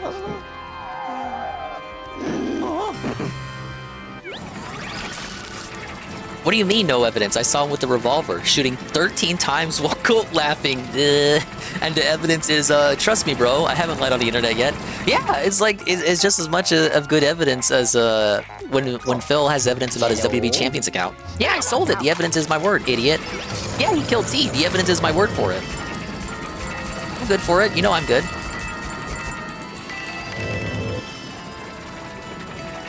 What if they show Phil Acid Face and he doesn't know who he is? That's the issue with it, is that Acid Face, to my understanding, never directly contributed to anything in far as helping out Phil with thumbnails and shit like Derek allegedly did. And the stuff with Redemption was not... It was not as highly circulated as the Derek stuff. It didn't have as long of a shelf life. It was kind of like a mini arc. So Phil could very easily play it off like he doesn't know who he is. And he wasn't a big supporter either. I think he was just a gifted supporter. You can correct me if I'm wrong on that, so I don't want to speak like I'm an authority on that, but I don't think he was like big tipper, tipping every day and shit. So because of that, Phil could get away with just saying, oh, I don't even know who that is. And like they wouldn't be able to kind of fight him on that. Unless they had their prep time. You know, they gave him the homework on Redemption. Thing about it too is I don't think Redemption's been in this chat in a minute, so Phil could also, in theory, say, well, that guy's not even in my community anymore.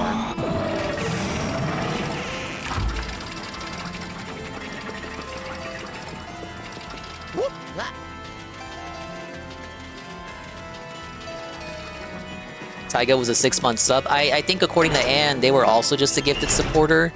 They got into their own controversy.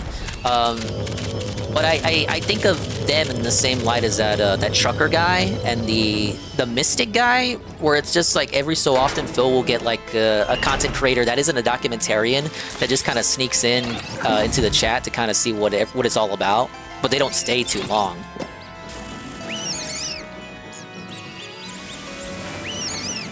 Hey, praise that soon.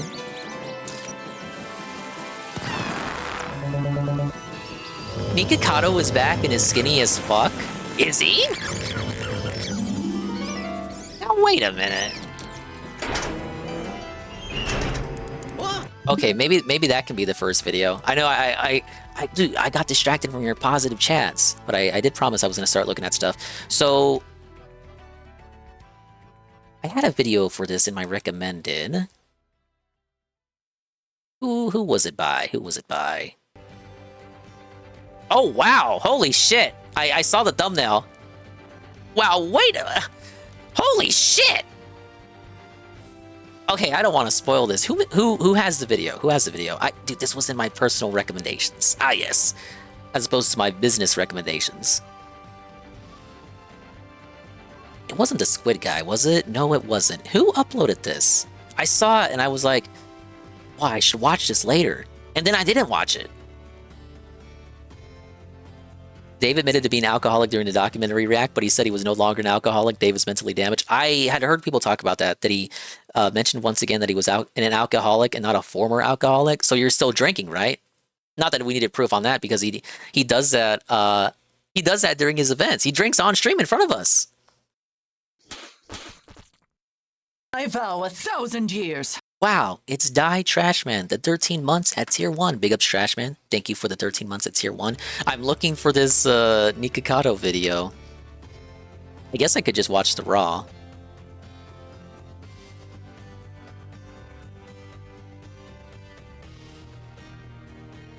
Wait, maybe if I search it this way.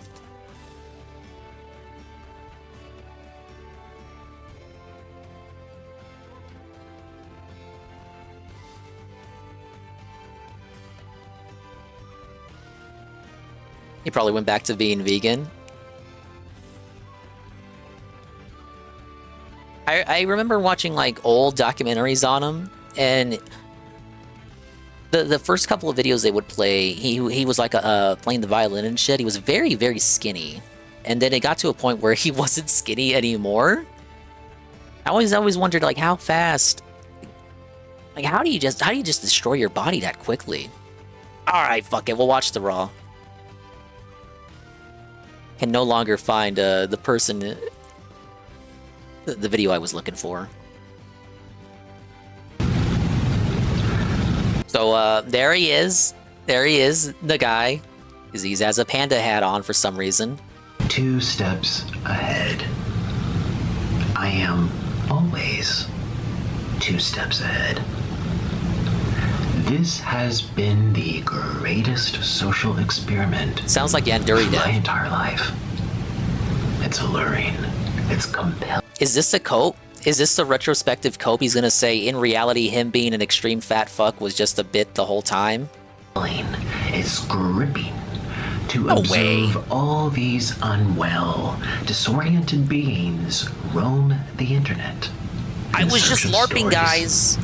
I was just LARPing. I could have gotten the surgery at any point. Rivalries where they feel encouraged and engaged. I already don't believe this. Where they involve themselves with the stories and become a product of influence. I was doing a social experiment, guys. I was just exposing the Thirsty trolls. for distraction from time unspent, spoiling their minds. I'm yet just a method actor, stimulating at the guys. same time. It's brilliant. And it's dangerous. I feel as if I'm monitoring ants on an ant farm. One You must be in follows DSP's house, another, then. Follows another, follows another.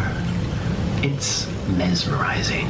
It's spellbinding. Why can't he just get? Why does he have to like play the part of this cringe mastermind? Just like get to the fucking point, dude. I get it. I get it. Social experiment. You tricked me. You were only pretending to be a fat fuck. Consuming anything that they're told. Except you weren't, because you were actually fat for a significant amount of time. Big ups on beating the surgery. Oh my god. Because I've made myself one. You want to know how I got these scars, Batman? And you will continue to consume these stories about me, year after year after year, for as long as I tell the internet that I am the villain.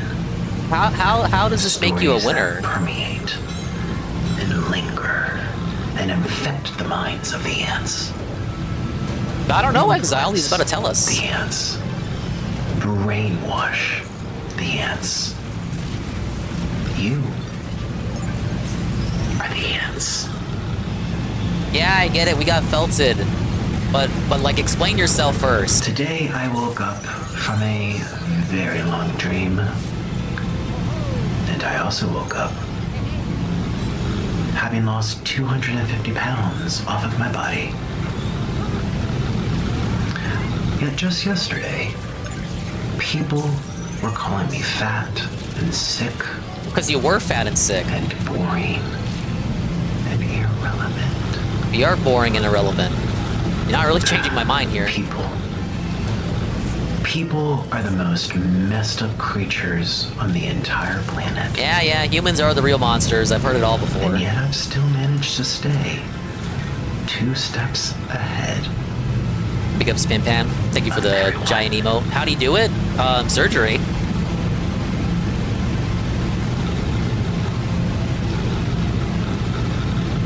The joke's on you. This is obviously assisted though, right? Like even if this is like method acting, if you want to say, "Oh, I was just pretending the whole time," but like all the shit that people were flinging at him, everything he had to read and all that, like that can't all be acting. Whether he wants to pretend like it was all a bit or not, there are ramifications. Like there's gonna be like a ripple effect, right? Like this shit is gonna stick with him.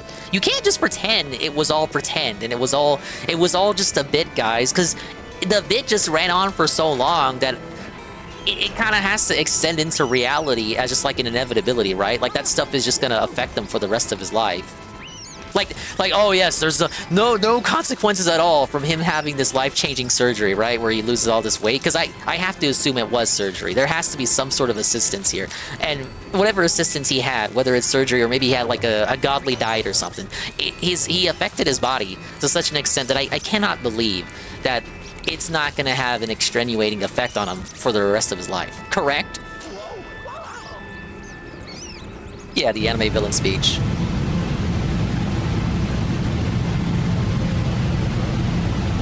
Hey, Ollie. Yeah, this is real. He uploaded this today.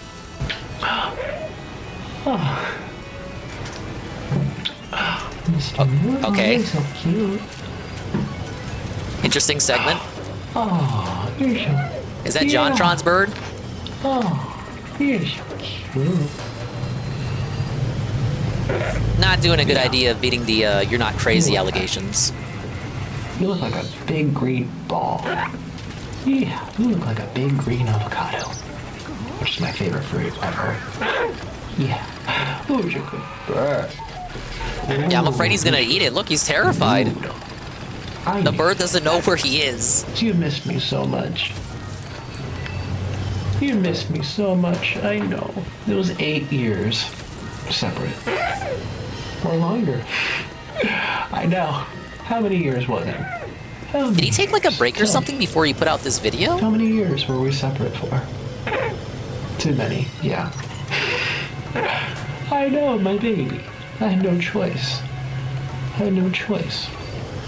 But Daddy's back. It was a tiny parrot. It reminds me of JonTron's bird. It's probably just a color. We're home. Hello.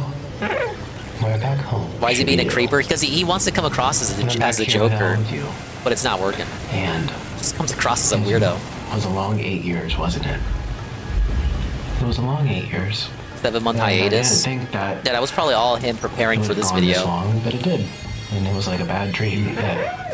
Yeah, it was like a really bad dream that we were waiting for it to be over, and it's over. It was just a dream. It was just a dream, Mr. Noodle, wasn't it? Yeah. The bird's name is Mr. Noodle? But we woke up. We woke up. Yeah. We're so excited. We woke up. Yay! We woke up from that dream. And, I'm back. And Mr. Noodle is back. And we were only pretending to be a fat bug. Say good morning, Mr. Noodle. Hey, how's it going? Welcome to my studio for the second time. They don't know that we did this yesterday. Is it a TLC show? What's with the music? Yesterday, we are redoing the video because my file got corrupted. I don't know how, and big it ups. had like an error mark on it when I was editing it. I'm like, oh my god!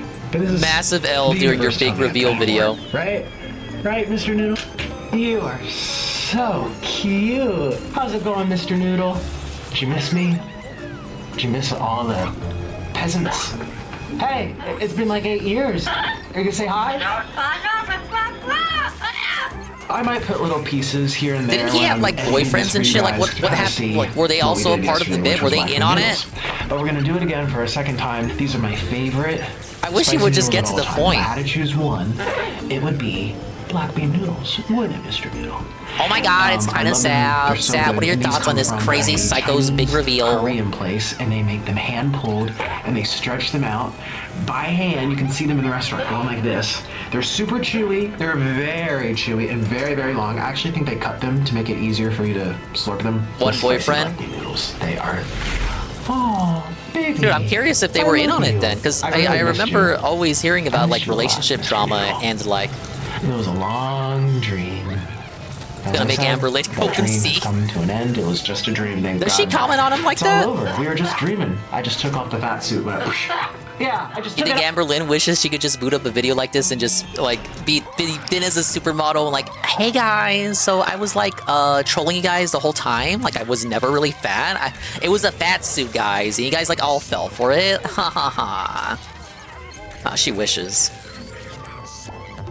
Could you imagine? Dude, I didn't even think like I could imagine this from Nikocado. Oh, and here I am.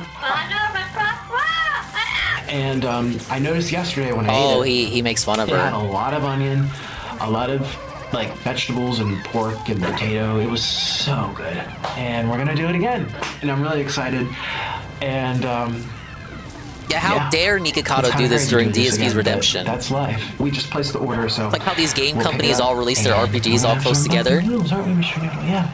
These e-celebs need to all work together and like schedule their redemption arcs so that they don't overshadow each other. Obviously. Yeah, Mr. Noodle. I think Mr. Noodle really likes being in here. What's that, Noodle? What's that? Oh, so you get a taste test before I do. This is like kind of not fair. So wait, he's still gonna be eating food? Like that's still gonna be the content? What if he just? What if it just like he just ends up back where he was? Oh my God! Here, let me give you your mush. What here? Try some of this. Yeah, why do we still eat the crazy portions? Oh my God! This is the life. This is the life. Oh my gosh! This looks incredible. Hey, SCP. Devour. Mr. Noodle. Oh, I gotta have this. This is worth my soul. This is worth everything in my soul. He seems to like it too. This is why I live. Mr. Noodle is positive. Can have a little bit of onion if he wants. Black bean noodles. I don't remember ever feeding my parakeet noodles. Mr. Noodle can't taste spice. They don't have the receptors for it, and actually... Oh, okay, he doesn't have the receptor for it. It's okay for him to eat eat spice, I guess. The vet and people, they always recommend to give. So I'm just kind of mixing this around since I put those toppings on it. He said that because he knew the trolls were going to mention that. But Oh, you're not supposed to feed your bird incredible. that! Actually, he doesn't Now, taste the I'm spice. also going to idiot. have to put a little bib on because this is about to get real wild. Ooh. You love your mushy peas.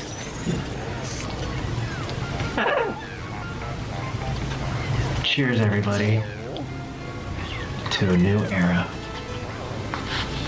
Yeah, I don't have pets, and I can't really speak because I don't have, just because I don't have pets currently, I don't have like that strong attachment. I don't think I would want to eat from the same plate as my pet either. We were all just dreaming. Cheers. Okay, so Sav, I'm assuming Sav is like the expert on Nikocado here. So do you believe him when he says it was a bit the whole time? And even if it was a bit the whole time, you can't convince me that even if it was a bit, like this still isn't gonna have like a resounding effect on him in the hereafter. And why was it a bit? Or is it just him coping? Like maybe he had like a wake-up call, and his idea to explain it to the audience is like, oh, it was just a bit the whole time. Nikocado hit the Ozempic like COD Sweat Lobby's hitting the sim shots. It's one of the most crazy bits I've ever seen, like making me question reality. I think it was not a bit to start, then it became a bit while also being real. I could articulate better while not in the Twitch chat, I could think, LMAO. No, I get what you're saying, I get what you're saying. It kind of got out of control, then he realized, hey, maybe I got this all together, let me play along for money. While at the same time, because you know, human beings and the human element and emotions and all that, I could believe like the relationship drama was still real and whatnot. And then whether if it's real, it still plays into like the acting part of it, because like it's like wrestling when like real shit happens, and then you just improvise and you work with it. I think he's genuinely insane. Sounds like cope. Well, that's what I'm saying too. It could just be retroactive cope. Like maybe he did have a wake-up call and decided to, you know, have some change. But to explain himself when he came back, that's when he decided to say, "Oh well, I was just pretending, and you're all stupid."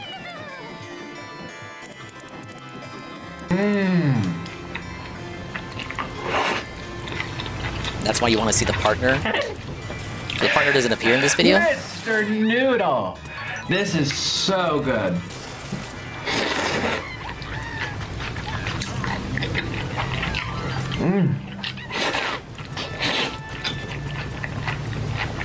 Yeah, you'll never convince me that eating isn't gross.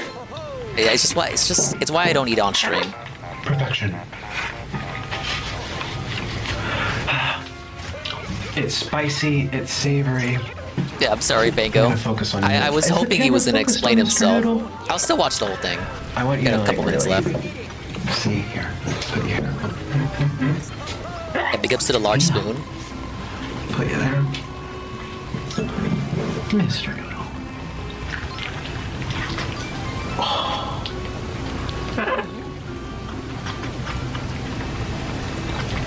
I told you they're very long. These Chinese guys, they're like pulling them really far in front of you. You can like watch it. It's all open kitchen type of thing. Him being bald, wearing the hat, in addition to how pale he is, it makes him look sickly. Like he's got something wrong with him. I don't even know what to do with this one. He just How might. am I gonna eat? I'm just gonna like have to really slurp. All right. Cheers.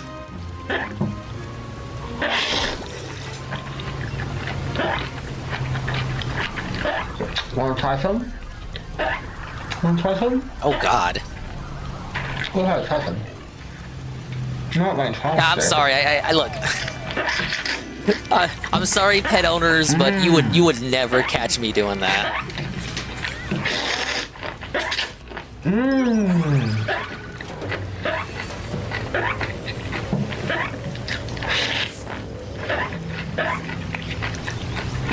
Sav, are you saying you would not do this with Freddy? Come on, girl. This is what Medicare looks like? You know, big up Space Shot, the 8 months at tier 1 for 21 months. You know, I was kind of thinking that, but I didn't want to say it.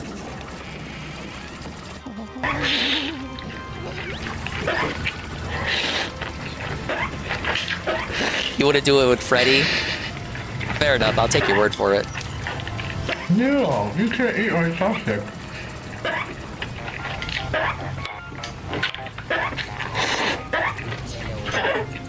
His eyes are so red and watery, looks like he's gonna cry. What's going on my shoulder? Probably should cry. Actually, let me put you back. This is so good. Wouldn't be a Nikocado video if he wasn't crying. You're missing out. Okay. I'm back. And we're just getting started, which is what's really exciting. It feels good to be back. It feels good to be hanging out What with you happened to guys. this guy? Base shot. So apparently he was just playing a bit. It was a bit the whole time. He was just pretending to be regarded. It was just a bit. He was actually fully in cognitive control the whole time, and he took a 7-month hiatus, and now he's back and he's skinny, and the trolls were felted. You fucking maroon. You see the before after pics? I have not. Let me see if I can pull them up. They cloned and replaced them? Yeah, we have the technology. He got the surgery and he beat it. Let's pull up this this tweet here. Whoa, it's a tweet from Kinda Sav. Yeah, Sav's got the before and after pics for us.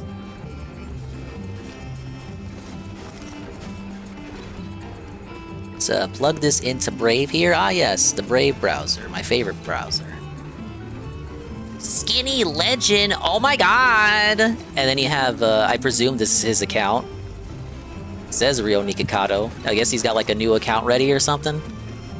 So this is the guy. This is the guy as you know him, and in 7 months, there he is. Look at that. He did it. Only 500 likes. I thought this guy was like an A-celeb. I guess people aren't following the new Twitter. You know, I can't say it's not impressive. So I guess the video was filmed before he, like, okay, I'm guessing this picture is current, so the video was filmed a while back, because he's more bald in the video than he is in this picture. Hey, Golem. He says in the video it's been 2 years. I suspect the videos in the past and were pre-recorded. So all of his... Okay, so he took the 7-month hiatus. And then he reveals himself as he was skinny the whole time. So you're saying the videos up to that point that he was uploading before the 7-month hiatus were all from 2022? So this actually took 2 years for this transformation? But he was just staggering out the uploads? Like, he pre-recorded a lot of shit. Nobody realized it was pre-recorded. And then he used that time to go on this recovery journey. Look, I gotta say, he looks sickly in the video, but right here he looks alright. I suspect the videos between 2 years ago till 7 months were probably old and he was probably losing weight. That's very crafty of him. Curious too, you think people, like, trolls would have found that out or, like, thought something was odd, something off was going on with them. Like, doesn't he have videos of him going to, like, Walmart and shit, going to stores? Like, there wasn't anything in those videos that would have exposed that it was pre-recorded. Like, maybe something showing the day, or maybe a Christmas video with Christmas decorations, but it's uploaded in July. Anything like that? It was all just... If it was literally all mukbang videos in his room, I would understand it. I'm kind of curious as to why there wasn't anything that would have suggested that they were pre-recorded. Anyone really think he dropped 200, 300 pounds in 7 months? A couple years is more reasonable. Sorry, I gotta scroll up. 2 years is more reasonable. 7 months is ridiculous. He's doing the PW. I'm thinking PW dubs. He's doing the PB for losing weight. Big ups Necro13. You were in fact duped, according to what Sav is saying. He was uploading pre-recorded videos for the past 2 years, and then took a 7-month hiatus, and then came back looking skinnier than ever. Thank you, Sav, for the update. It definitely elucidates things for me. I still think he's crazy, though. I would not do this. This is still destroying your body to an extent that I am not comfortable with. A little more sesame seed. I don't even know if it needs much more, but it does add a little flavor. And a little more spring onion.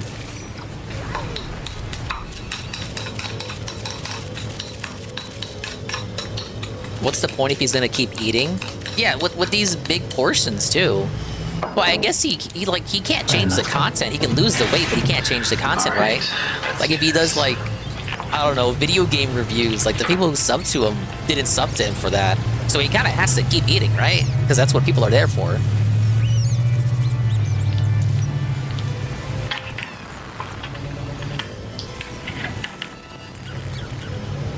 You think it's a one-time gag, Sav?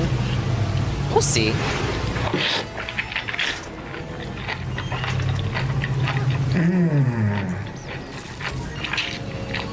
The skinny mukbangers I see are typically like Korean, because it's more of like a bit over there.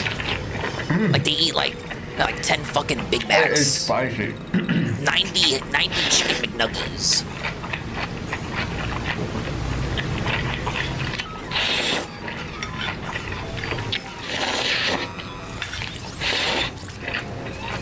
Big ups Goon. Who's this alternate universe Nikocado? And he was trolling us, Goon. For the past 2 years, all his videos have been pre-recorded. If I ever show up on like one of those quizzes, and now he's revealing it was all a bit, dude. Game shows. What was he was just pretending to be fat. Favorite noodle? You'll say black bean spicy black bean noodles.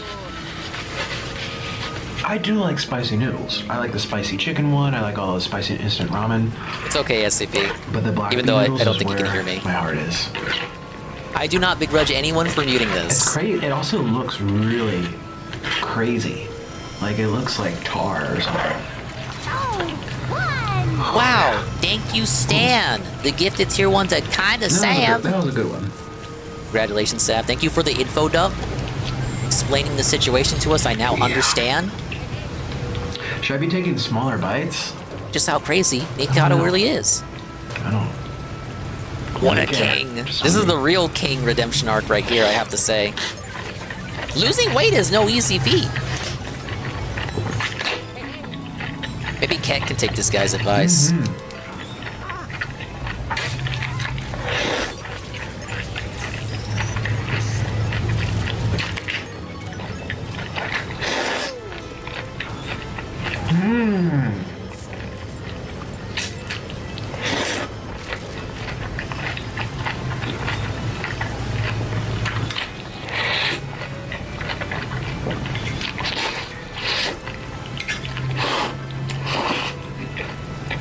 The chopstick technique.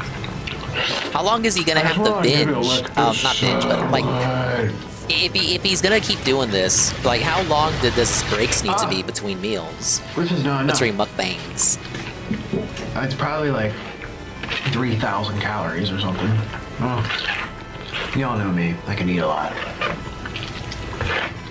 A day? I was thinking more like weeks. Here we go.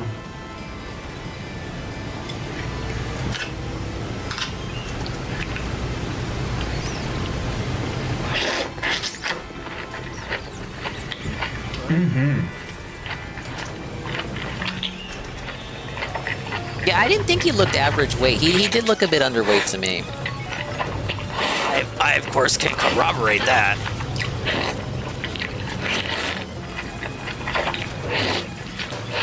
What was Blooper's reaction to this, Seb? Was Blooper shocked? Oh, that's spicy. That's spicy. He was smug and he said he knew all along. Wow. I can believe it. See, the raw onions they add are really good. I think it's a Korean thing. Or maybe that's the way the Chinese made a spit, because this is a Chinese Korean. I'm trying not to, like, you know, pass away over here. He doesn't even know that much about him. Maybe he was just boasting just to boast then. Ah yes, I knew all along. Was like knows nothing about him. The typical Blooper. I could just I just can't stop eating this.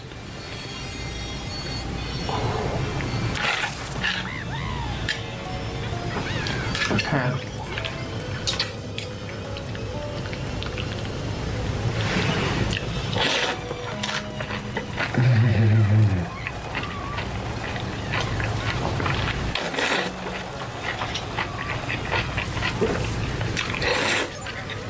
I think he's only concerned with his noodles is that if they taste good or not. That's fair. That would be my only concern if I was eating noodles too.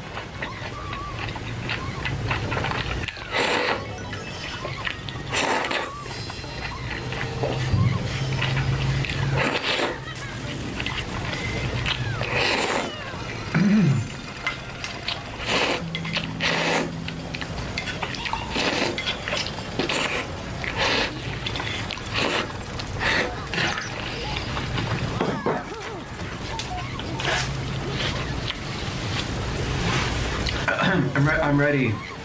You think he's in North Korea? See the Lord. You're right, that would explain the weight loss. Like last meal type of thing.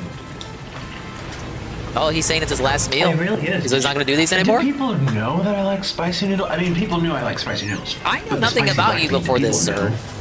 I don't know if I ever told, like... I just knew you as the funny fat guy. That degree to relay that information. Look at all the vegetables and other stuff.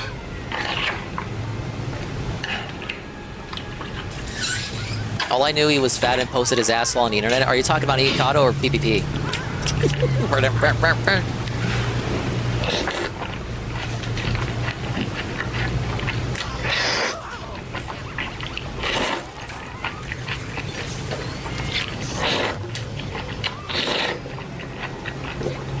Yeah, Sab, you should get Rich of Review Tech to do whatever this guy did. Now, of course, that would require that we not hear from Review Tech for like 2 years, but maybe that's a good thing.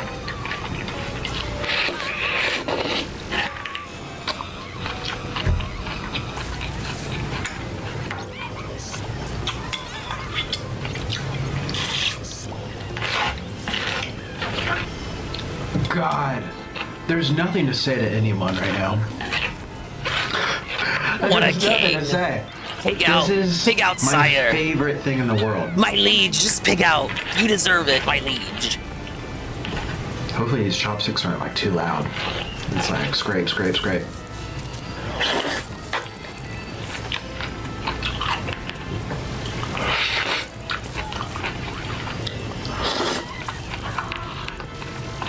I was gonna say that. Hey, TRBG. Yeah, that's Nikado. He had a big transformation. All of his videos for the past 2 years were pre-recorded. He went on a 7-month hiatus, and this is him. He was losing weight the entire time. It was all a bit, dude. You fell for it. It was the biggest social experiment ever, and we got egg on our face.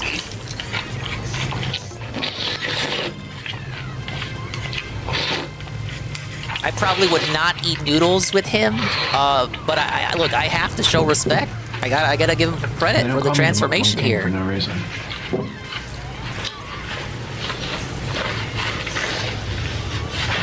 I know how to slurp. I can clearly finish my food. Look at all Was this showing his sauce. asshole a part of the bit? Was the OnlyFans part of the bit? I'm back home. Shoopy-doo, I'm home. Hello, I'm back home. Shoopy-doo, I'm home. Hello. And this is hot and steamy because we're eating noodles. So people were theorizing that he was uploading old shit or pre-recorded shit. I'm back home. Shit, that was my first burp of the entire I still video, think and none I'm of them so could have sorry. anticipated this would have been the Actually reason. said, I don't want to be so ridiculous in this video. It's going to be a little ridiculous because how messy this is. Alright, that's good. I don't have to get every morsel. I ate all the pasta, basically.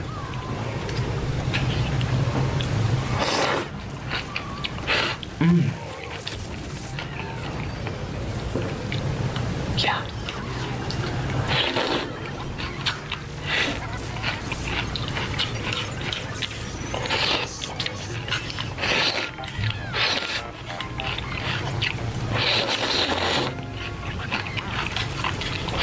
Yeah, he had an OnlyFans. That's where he posted his asshole.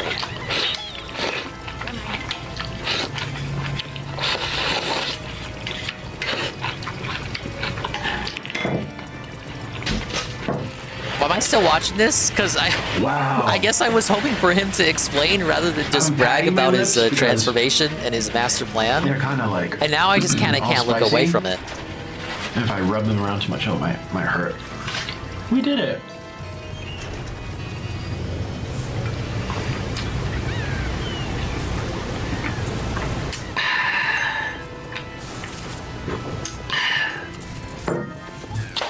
Look how red my lips got. Wow.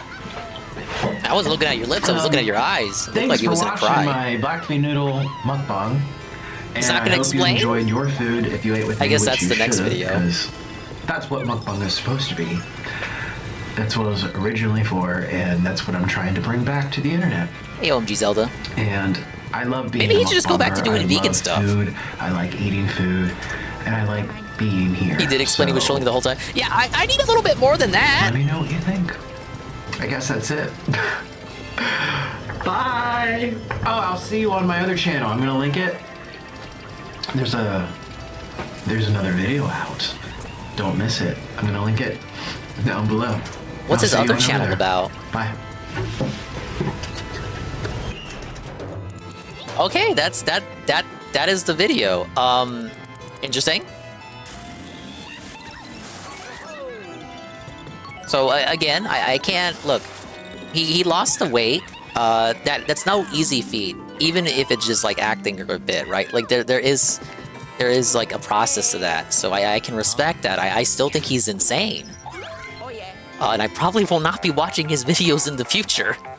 But big ups. I have now we have endured this together. We are now fully aware of the transformation that is Nikocado and his master plot to troll us the whole time by only pretending to be a fat fuck. Hey, Cerulean. Cerulean, what do you think of this? Cerulean, look, Cerulean is tuned into the locale stuff probably as much as me or Sav here. What he says, he was trolling the whole time, Cerulean. Do you believe him? Or do you believe that is a retroactive cope after maybe he had a wake-up call and realized there was something wrong with him? Or maybe he really was just a master troll. Like, this was all... He says it was a social experiment. If you did stupid stuff, I can laugh at it. I don't care. Ow. Perfect. Yeah, Peaches, you're right. I do deserve that. I fell for... I thought he was just a fat fuck. In reality... I was being A-logged the whole time. That's a good pause frame, I think. What's the top comment here? We're living in the wrong timeline. 6,000 likes! I guess it really was just Waterway. No!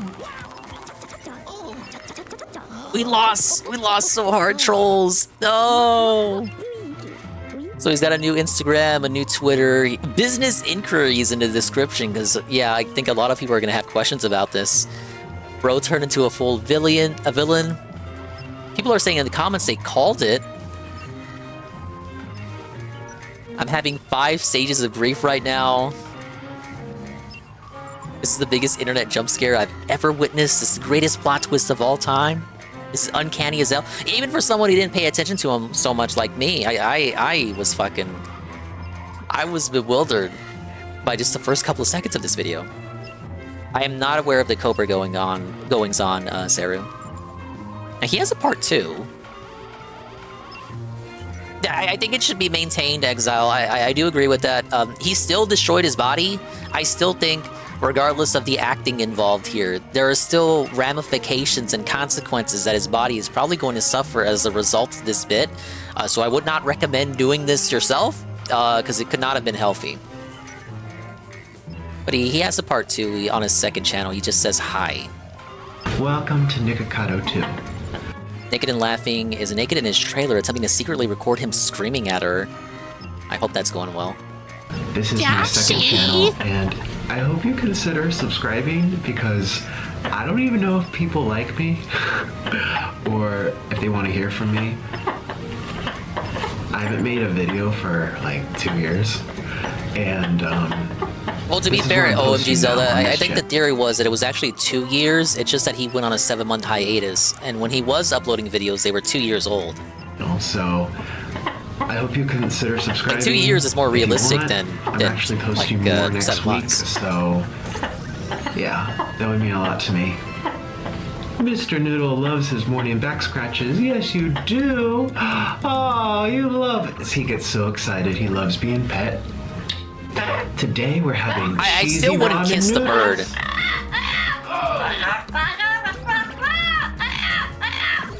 He's crying out for help. This is a cry for help here. And Mr. Noodle's going to be joining me. And you're going to eat with me, aren't you? Yes, yeah, Sam was telling me, Saru, that Amber's got a stick up her ass about this dude. Welcome to my second channel. Maybe she should use it as an inspiration. Come here. Yeah. Why not kiss the bird? ReviewTech has ruined birds for me. I'm sorry. The ramen in a couple, not the ramen, the spaghetti in a couple of hours after I wake up a little bit more. And thank you for being here.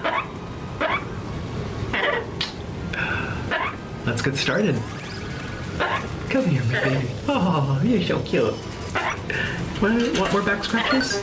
You want more back scratches? Yes, whoa, Mr. big Noodle. ups. Stan, the gifted pet. 1 month tier 1 to Yes, you Cerulean do. 86. You That guy. love your feathers, pet. Yes, you do. Look at my noodles, Oh, bitch. Mr. Noodle. You're so cute. Yay. Thank you I again, love Stan, you. and congratulations, Cerulean I love 86. you, Mr. Noodle. Yes, I do. I love you. I love you. I missed you. Hey, Mr. Noodle. Was he without the bird for an amount of time? Why is he pretending like... Why is he pretending like he just wasn't with the bird? Did he just not have the bird with We are him? having spicy cheesy noodles. These are made with Takis habanero. And you can kind of see it in there as well. Oh, big ups on the boogie progress. A ton of cheese. Oh, Mr. Noodle. For people not in the know, Cerulean is working on a DSP Resident Evil mod pack. It's not available yet, but he is working on it. He's been showing his progress on Discord, and it's looking amazing. He's got Phil in there as the protagonist using the Kendo model, I believe. He has Ralph as William Birkin, complete with Ralph's eyes in place of Birkin's eyes. We got Boogie in there. I think he wanted to put Dale in there. Mr. Medicare is in there because there was a character model that has a cap on. And yeah, he's gonna put it all together and he's gonna upload it and everyone's gonna love it. This is like 5 pounds of cheese. This is a lot. This is probably over 5,000 calories of cheesy noodles. He showed some progress on Twitter, so if you're not in the Antly Discord, you can check Twitter for progress updates on it. What do you think? What do you think? Boogie as Mr. X. I don't think he said who Mr. X is gonna be. We're gonna have to find out together. Oh, and I also want to add a little bit of black sesame seed. It kind of looks like the things you see on everything bagels. Yeah. Go ahead, have a bite. He just wants to eat the chopstick. He does that every time. He just wants to eat the freaking chopstick. Yes, Mr. Noodle. I want to keep it a secret until October. Yeah, okay, yeah. If it's an October thing, keep it a secret. It is that time of year. I love cheese. Da-dun.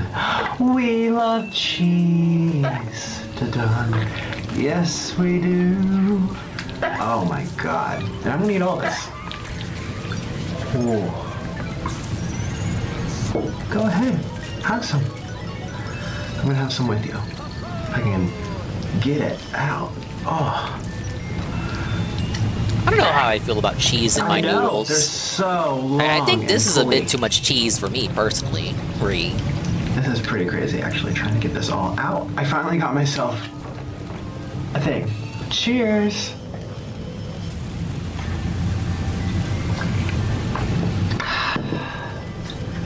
What do you think? Here I go. Cheers, everyone, to a new era. Family likes cheese and soup? I can't do it.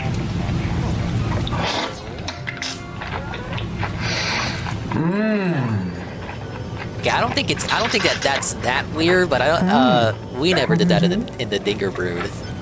Cheese and soup.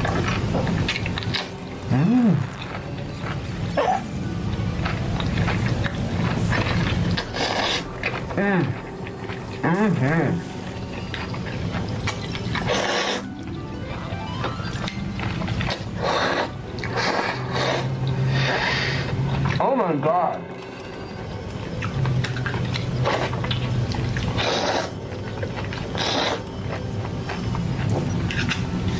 Missing something in this room? Gotta find some gems here.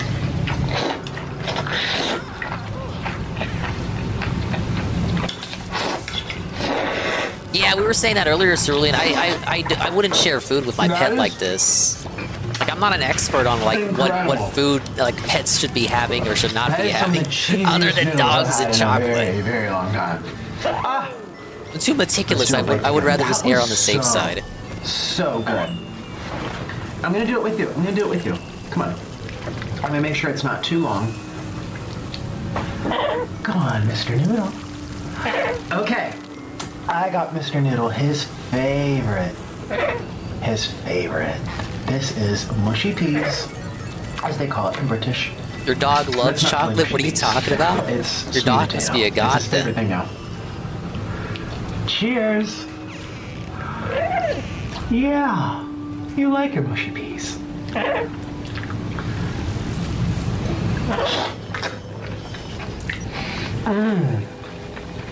Hey, they do say dog spelled backwards is God.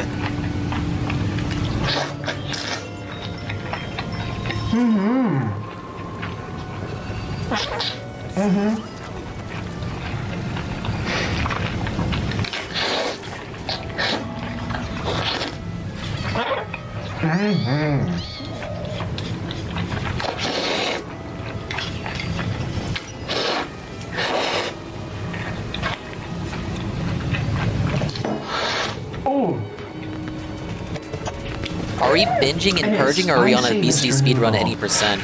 I want to believe it's just binging and then purging between videos. Like on fire. I wouldn't want this to be a case where it was a social experiment, but then he falls into the same trap all over again, and then it becomes real. Oh, here we go. But that would be like a movie plot. This is incredible. So cheesy. A lot of that glutinous properties that keep it all together. Yeah. Oh, he's so adorable. I love you, Mr. Noodle. I love you too, Mr. Noodle.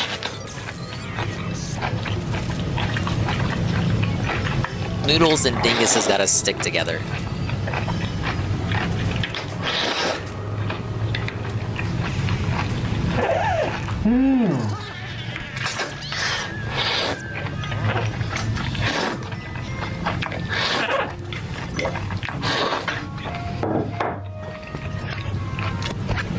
Did you see? I'm gonna focus on him. He was taste testing. What do you think?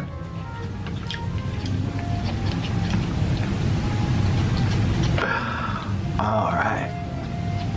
Had a dog eat an entire Easter bunny and nothing happened. It was nuts. Takes about 1% of their weight in chocolate for the dog to get messed up, killed by chocolate.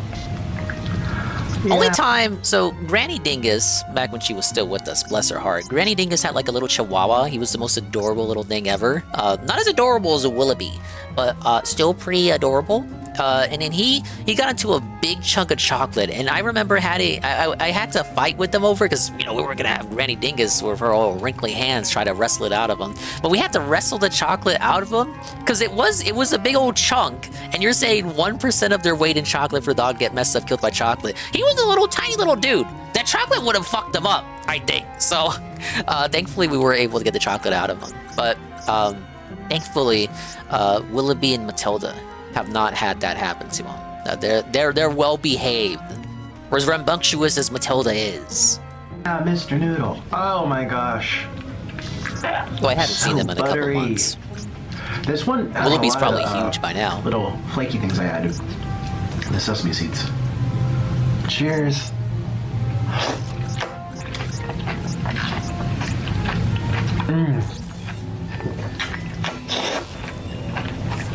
Okay, so you had a big dog then. Wow, speaking of dogs.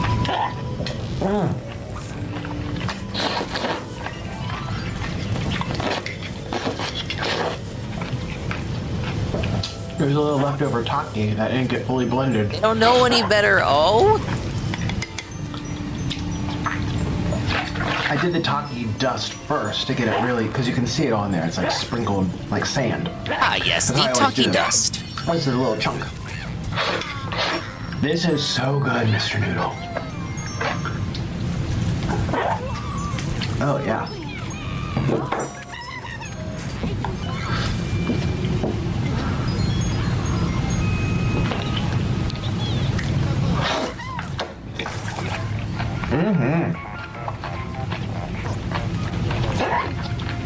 What is he doing? What's he doing? Look at him.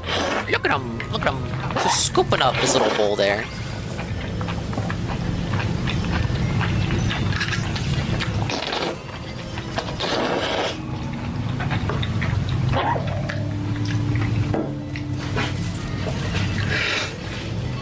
It's spicy. It doesn't look spicy because it's all really light colored. It is spicy. My lips, they're turning red. Hey, just like in the last video. Noodle. Is it healthy if his lips always turn bright red after he eats?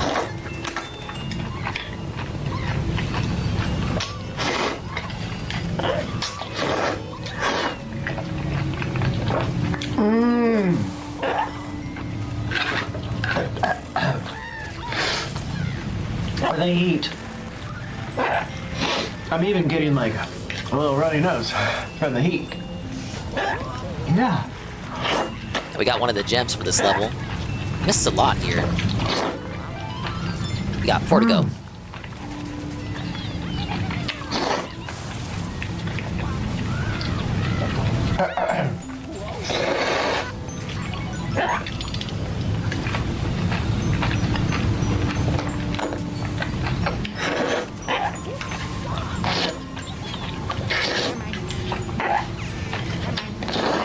Also had another dog eat like a quarter-pound of Sour Patch Kids. My dogs are way too good at getting shit from high places.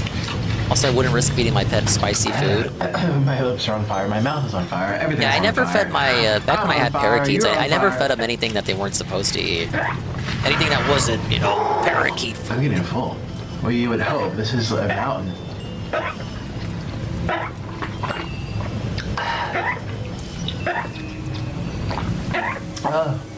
You like your sweet potato. Excuse me. Why is this on the second channel then? Like what makes this different from the video he uploaded on the first channel? That we have to put this on a completely different channel.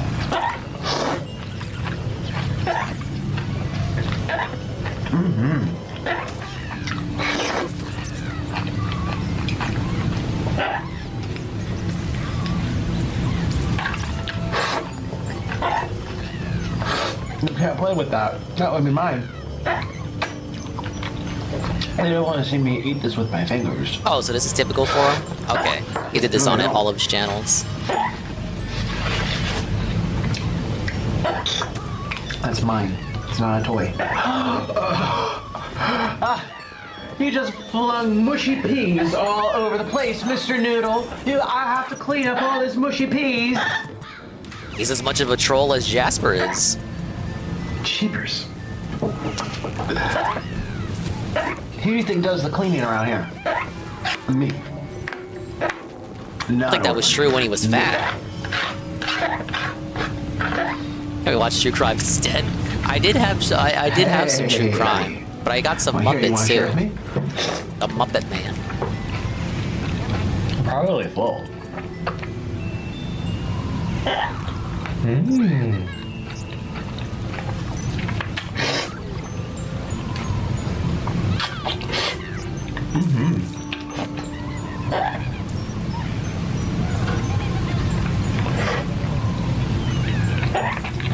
How come you're not slurping it like you used to?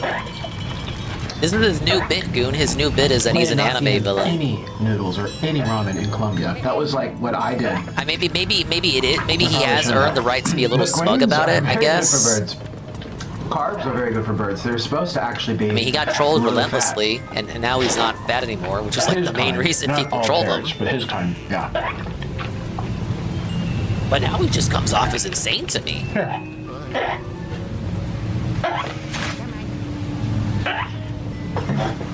Yeah, Nikocado ruined the synthetic chill.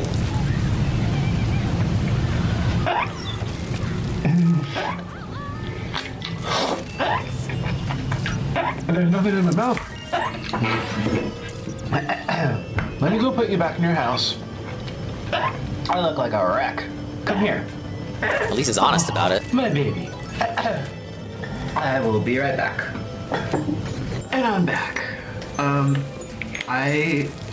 Whoa, he stopped the recording in OBS just like to put DSP. Noodle back, and you know when you're like at a party, and you've been having something to drink, then you've had like a second and maybe a third, and you're feeling good, and you're like, oh, I'm fine, I'm totally good, totally fine, oh, I'm great, normal, and then you have someone's walking around with more drinks, you have another drink. You might get up to get a third drink, or someone might pass you one, but for the most part, you're just plopped down on People that become less couch. funny when they lose You're just weight. in Was one Phil spot. funnier when he was And that's fatter where I then? was at this party. I was just in one spot, one location. I didn't even get my own drinks. They were being handed to me. And then, for the first time, after sitting on He's that more couch skin for than fat now. God knows how long, you get up. He was, yeah. You stand up for the first I think I time, agree. and you've had like I 4 think or he was 5. in peak You form when lost he had like the count, thumb head actually. going on. And you stand up and you're like, wow, wow, wow. Oh! Oh, this is where we're at. That's how I feel. I'm swimming in a stream of grease and cheese. And it really hit me. But I want to be one of those mukbangers that finishes their food. And I kind of neglected that for the last... Oh, there's barely actually anything left. It's actually just cheese gloop. Yeah, you're still eating, Carl. You know how much cheese that is? Okay, we can finish this. Man, I'm not feeling it. But I'm at a point where it's like it's like, whoa, how do we make out this English here? Everything's starting to blur. So it's definitely food coma land, but I'm loving it. And this was really good. I'm loving it. Super good and spicy too. I hope I don't get like any marks on my face. All right, cheers to my last couple of bites. To this extra cheesy. Cheers to all of you that came on this channel. I would not, man. Like, look how soupy it is. Like the cheese is just, it's so thick. There's more cheese soup than noodle.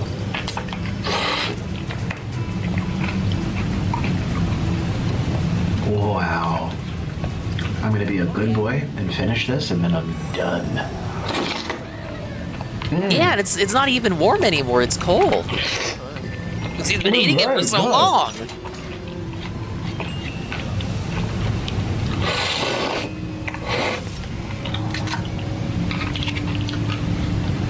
Maybe it didn't have to be 10,000 calories. Maybe it could have been 3,000, 4,000 calories. I don't even know what my calories.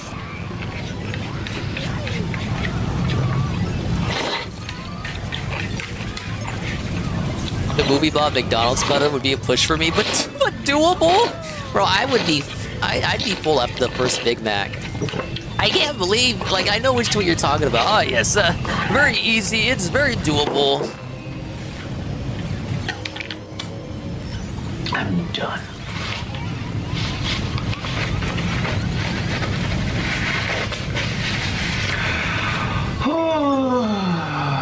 Cheers. Is that his merchandise? He's got a mug? Or did you just find that out there in Colombia? I do that to Noodle all the time. I'm like, Mr. Noodle, my baby Noodle. And I just kind of breathe out and relax with him. And you can totally see with his body language and his eyes, he just relaxes. He calms down. He feels good. He likes when my voice is mellow. Doable if you ignore the drinks. I hope you do too, because that's kind of what you got in this video. Make it as less obvious it was not a meal for one person. I'm really happy. I wouldn't be able to do the movie Bob platter. Wow is right. I just ate a lot of cheese, a lot of butter, and a lot of pasta.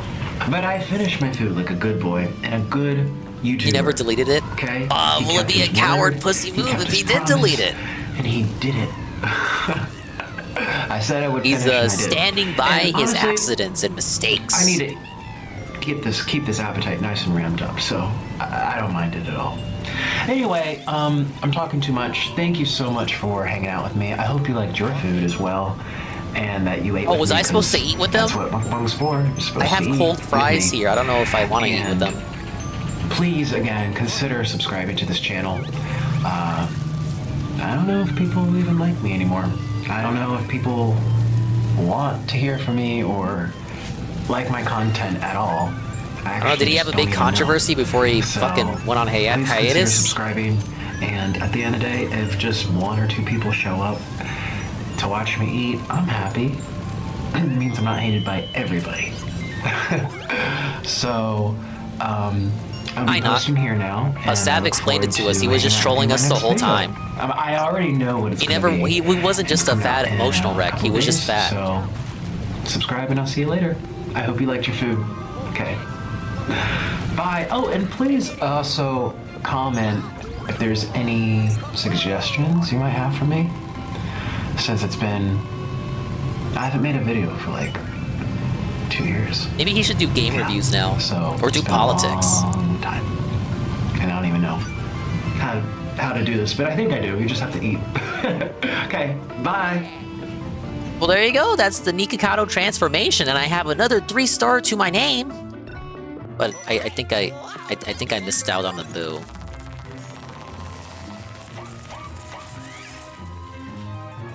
Took 7 months to lose all that weight, but Amber's still struggling.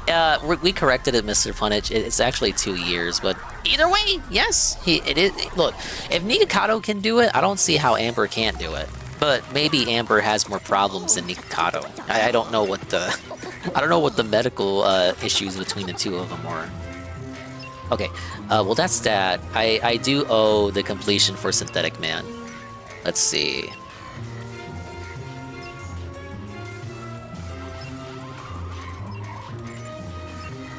Well, actually, you know what?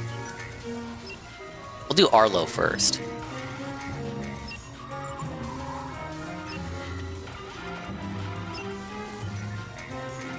Yeah, he was uploading old videos, Knock. He had pre-recorded some videos from 2 years ago and then was uploading them. And apparently, according to Eddie B, people were suspecting that they were pre-recorded, but there was no definitive proof.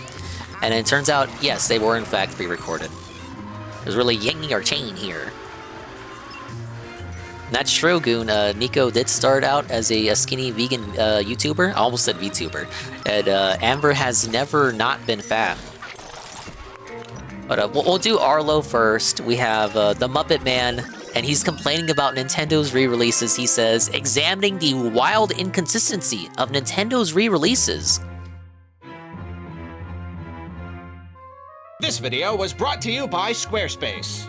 They're always brought to me by Nintendo Squarespace. has a lot of strengths, but I would say a particular strength is their consistency.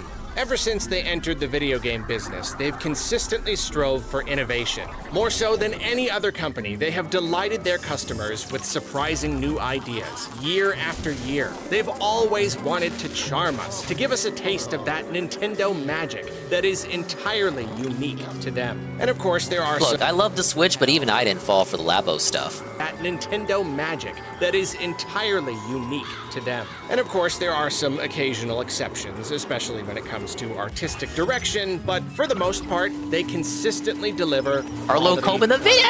When you look at that Nintendo label, you have a very good idea of what you're getting. They've spent decades carefully building up a particular reputation. But there are, of course, areas where they're a little less consistent, and one such area is their re-releases. Be they remakes, remasters, something between those two things, or I think simple Arlo did enhanced buy. I think he ports, did purchase the differences between Labo. titles can sometimes be staggering. Oh, he's a Even Nintendo just partner, so I think recently, he gets we've that shit gotten for free. some prime examples of how much Nintendo re-releases can vary. Super Mario RPG, a complete ground-up remake of the SNES original with added features. Good Then remake, I Paper liked it. Mario, the Thousand-Year Door, all Great assets remake, I loved it. completely redone. Everything is slick and People thought shiny. that shit It was looks just a like modern remaster. game. And they made all sorts of tweaks and redesigned much of the UI. More like they rewrote the fucking And then script. there's Luigi's Censored. Mansion 2 HD. Hey, look at the game I'm playing. It's Luigi's Mansion 2, but in HD. Character models and probably other assets have been updated a bit, but it barely looks half as good as Luigi's Mansion 3, and True, features I do think 3 essentially still looks no better. Other changes. But that's a And now we've ground-up got game another made similar for the example Switch. coming in Donkey Kong Country Returns Rather than HD. 3DS It remaster. certainly looks better than the Wii and 3DS versions, but I'm not excited by for this much. And Donkey Kong again, game. No extra features I didn't play the or Wii version. content or anything, which makes a little more sense. And it will I get have the it, you levels know, from the 3DS version already had Which is extra stuff. that'll be pretty cool. But those it's levels still haven't been featured in weird to HD yet. hold This and Luigi's Mansion 2 HD up to Thousand Year Door and Mario RPG. You're holding both, and you're looking at the two, and you're just like, there's something's not right here. And like, what Nintendo chooses to re-release is weird enough. When we've still got all these other games we would love to see remastered or remade or even just ported to Switch, what made them choose Yeah, I want them to re-release Woolly World another 2. version of DKC Returns? Sometimes it's a little baffling. I think I said this when they revealed the Donkey Kong game, but I think the reason they're doing this is because they're having the theme park expansion expand, with the DK land, and you can't, like, it would be foolish to do the DK expansion and then not have a game released alongside that to promote it, because the theme park is themed literally after Returns. That's the game that they're basing the theming off of. So why would you not just go ahead and release an easy remaster of that for just free money?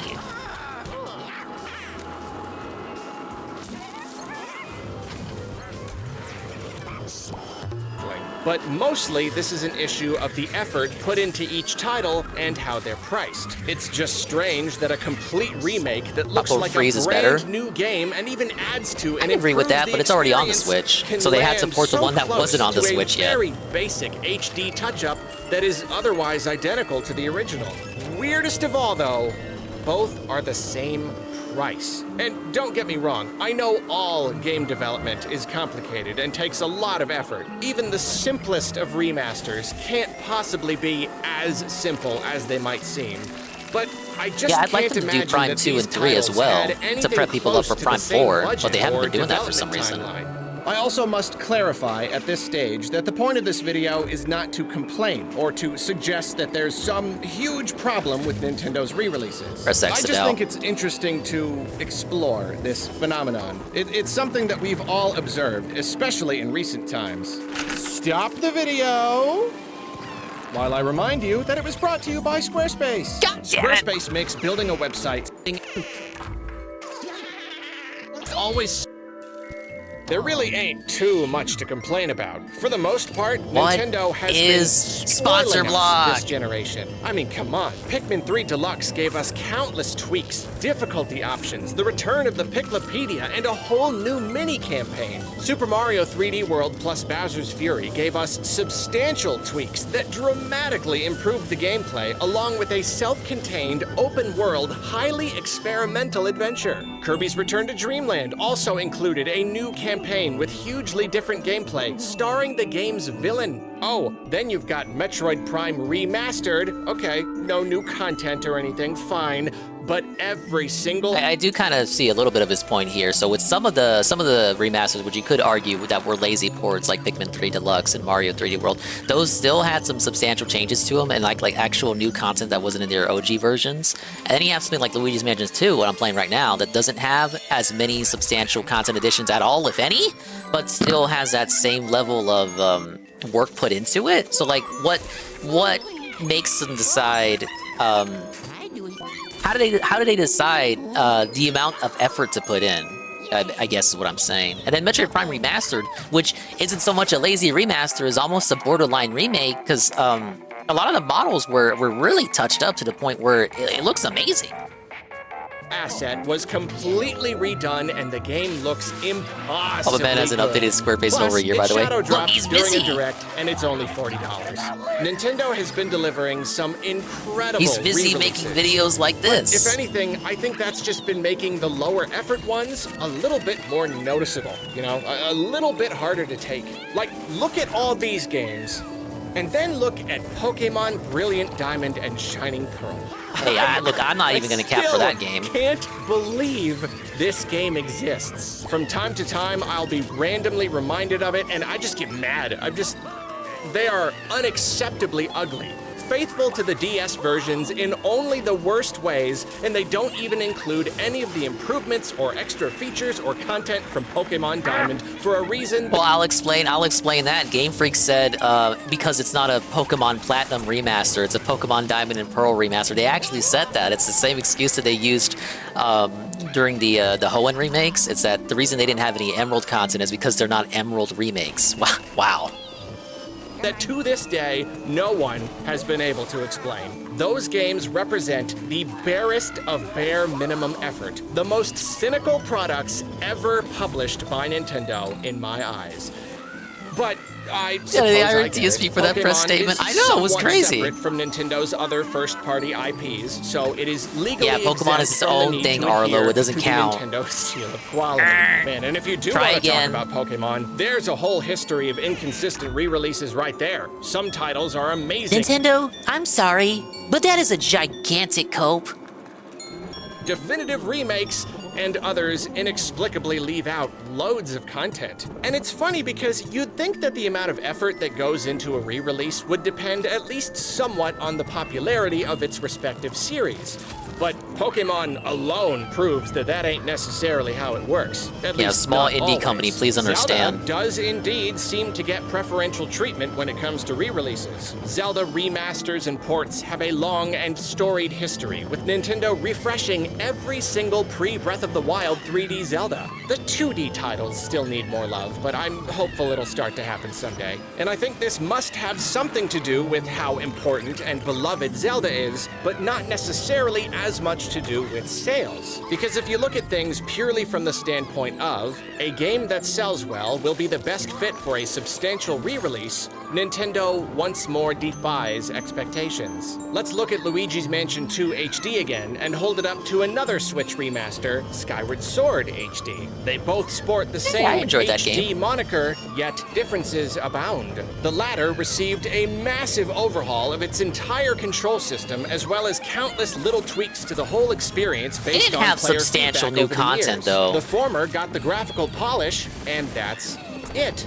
But this is a big 3D Zelda versus a handheld Luigi's Mansion game. Zelda is surely a lot more popular, right? Well, Yeah, they don't have to put in effort for Pokemon remakes because they know that they're just going to buy it anyway. 3.5 million It's tough. units, whereas Luigi's Mansion 2 DSP was sold right about that. 6.5. Yet Zelda was the game that got all this special treatment. And even since Nintendo drastically improved Skyward Sword and put it on the incredibly healthy Switch, it still hasn't even come close to selling as much as Luigi's Mansion 2 originally did. Man, that's poor tough. Skyward Sword. It couldn't even beat Link's Awakening. And that is surprising. Well, Zelda fans don't like Skyward Sword, You could right? argue that Skyward Sword had more problems than Luigi's Mansion and therefore simply needed more work to re-release. But even though Dark Moon had fewer flaws overall, it still had one very major flaw in its mission system, which was bad enough to completely ruin the game for a pretty... I wanted, if they were going to give it like a big overhaul for this game, I really wanted them to just like completely get rid of the mission system. dramatic percentage of the audience, and yet Nintendo made no effort to fix it. Despite it being Why, a much more Nintendo? successful game, it just didn't get the same treatment. Nintendo just didn't feel like it. I do think we're on to something here, though. Even if there are still strange discrepancies, the amount of effort Nintendo puts into a re-release Pancake probably Mix? has I more reacted to do to it with yesterday. the needs of the individual That was a late night games stream. than anything. Some games simply have more to improve, especially when you consider graphics. Some games need a full remake to be brought up to modern standards, and others really just need a touch-up. Some games require a lot of little fixes, and others are probably fine to just release as is with minimal changes beyond necessary ones to controls and the like. It does make sense, but customers are always looking for value, and we can't help but notice these drastic differences in effort put forth by Nintendo. We can't help but point out the inconsistencies. But let's explore another category of re-release beyond remasters. Smaller, simpler,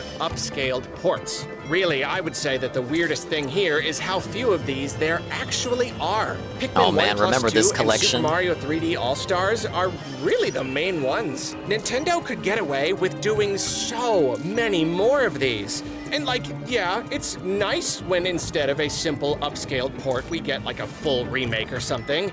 But if Nintendo's not into putting in the effort, more of these would at least be better than nothing, am I right? Like, can we at least still don't get have a Galaxy basic 2 on port Switch. of F-Zero GX while we wait for Whoa, you that to game. eventually decide to remake it like 20 years from now? But for some reason, Nintendo just ain't into doing that. Giving us Pikmin 1 and 2 to go along with 3 Deluxe so we had access to the whole series before the release of 4, that was genius. That was the perfect move. But then 3D All-Stars was this weird in-between where it was simultaneously a disappointing collection considering Pick the up GPM. improvements made Hello, to the games by GPM. fans over the years, and actually a pretty great deal when I'm, you consider going how boo stingy hunting, and, Nintendo we're is reacting and to how long Arlo. it took them to give us modern Again. versions of these games at all. But even there's a weird inconsistency. One, Nintendo gave us Galaxy 1, but not 2, so that's frustrating. Even more though, Nintendo thought 3D All-Stars was such a good deal that they only wanted to sell it for a limited time. And no, I don't buy the idea that they made it limited because it was a celebration, and that celebration could only last during that one anniversary. I completely believe that they just dude, didn't like the Nintendo, idea that is a of selling 3 gigantic Mario cope. games for that one price forever. Even when it comes to simple upscaled ports, their methods are all over the place. Then consider that Pikmin 1 Plus 2 also falls into another unique category of Nintendo re-release. Pairs of old games that individually aren't worth full price, but are sold as a 2-pack for $60, which still seems like a little much. As much as I love Pikmin, anyone who's not a Pikmin freak might not want to pay $30 each for these old games with very little in the way of graphical improvements, especially considering how short the they don't first even game want to is port compared to the Pokemon second. onto like 2 NSO. literally has 4 or 5 times the content, and both are the same price. Then there's Another Code Recollection, Famicom Detective Club, and Advance Wars Reboot Camp. All three are pairs of complete remakes of old, long-neglected games, and all are very high-quality products. But at full price, they're a hard sell for anyone not already invested in these series. Nintendo probably sees them as a great value, since you're getting 2 games in 1. But even just compared to similar indie games in these same genres and the amount of content you get, these are extremely pricey. So this is an unfortunate case where Nintendo is remaking these beloved old games and doing it really, really well, but the price alone is throwing off the whole thing. And once more, I can't help but hold these up I can to see his other argument with titles that. like Metroid Prime Remastered, an epic 3D Hey, there's the adventure boo. with cutting-edge graphics, or See what is what's your line there? Hey, who turned out the lights? I'm Buffoon. Super Mario 3D World plus Bowser's Fury with its wealth of content. The Famicom Detective Club games are like 6 hours long your first time through and only a couple hours if you know what you're doing, and they're visual novels with very little in terms of gameplay. They're visual or even text adventure animation. games. That doesn't mean they're bad games. They're probably still great experiences. Carlos saying all this shit, he didn't even play those games. Nintendo is asking for these products. I Nintendo get that a fan game's doesn't even play budget isn't 90% the of only Nintendo factor games. that plays into its price. I know things are more complicated than that, but sometimes Nintendo makes it genuinely difficult to ignore these discrepancies. How can this be the same price as this? Because it's Yet published another by category Nintendo, of Arlo. re-release that highlights Nintendo's weird inconsistency is high-effort re-releases that have been inexplicably stranded on old systems. I think Wind Waker and Twilight Princess HD probably just popped up. Sold in you the on a new minds one, of every Dingus. Oh, single thank person you. watching this video. I hope you're enjoying it. Nintendo did a bunch I of did work buy it, but I want remastering to these 2 finish games. everything else They before I touched get up back the to it. graphics. They made loads of tweaks to the gameplay and even quests, and they added a bunch of new features. Twilight Princess even got a new little dungeon, which was locked behind an amiibo. But still, they didn't even charge full price for these games. But the amiibo came with the game. Though they kinda did by bundling with the amiibo. And Oh, I if should they have released paused the these video. today, they would 100% charge full price. It goes without saying they were in a very different financial position back then. Point is though, they released those games on the Wii U, which promptly dropped dead, and we haven't heard a thing about them since. Every single year, we Yeah, have Nintendo waited is more for these desperate when they're excellent making less money. remasters to make the jump They're like to that during the Switch. GameCube All years, this too. time, the Switch just continued to sell more and more units. It exceeded the Wii U sales to such a staggering degree that we were all sure Nintendo would port the games over. They put in so much work and got so little in return because of the Wii U's tiny install base. Sure, they'd have to unincorporate the whole second screen dynamic, which would be a pain, but surely it would be Wouldn't worth that it make the Switch considering all versions the like other have work less that would content than the carry Wii U over versions by flawlessly, taking away the bottom right? screen stuff? Put these games on Switch and suddenly you're selling them to literally 10 times the people. The Switch's install base I is like basically Skyward Sword 10 GPM. times bigger. But I haven't played the other 3D Zeldas. I'm a Where are the fake games? fan. Where's the game? We're looking around. Where's the games at? The Switch is fast approaching the You end sell of me its life, remasters and those again two games are for still $60. nowhere to be seen. Then the 3DS is a re-release graveyard. Near the end of its life, Nintendo did a bunch of re-releases because these are naturally easier and cheaper to develop than new games, which makes sense when a system is winding down. It's what we're seeing with the Switch now. But the problem is that now we've got all these great games completely stranded on 3DS. 3DS. Now, only a few years there's later, Kirby's it extra is epic yarn. impossible to purchase these games officially. And even if you feel like shelling out for an expensive physical copy, you might not And the want to play Yoshi's them Woolly on World, that no! tiny little low-res 3DS screen. Even when the Switch was proving that handheld gaming could be just as good as home console gaming, Nintendo was putting all of this effort into new versions of old games. Look at this, a full remake of Luigi's Mansion 1, arguably the best title in the series. It is trapped on the 3DS. I'm looking at it right now, and at the time it made sense, because, you know, Luigi's Mansion 2 was only on 3DS, so okay, let's re-release 1 on 3DS. But now we have Luigi's Mansion 3 on Switch, and then they re-released Luigi's Mansion 2 on Switch to go with it, because it was the easier one to port. But now we don't have Luigi's Mansion 1 on Switch, because it already got a remake, on 3DS. Which essentially looked worse than the originals simply by nature of being on the 3DS, and then they just left them there to rot. Two beloved Mario and Luigi games were 60 frames Superstar Saga, and it's trapped on 3DS.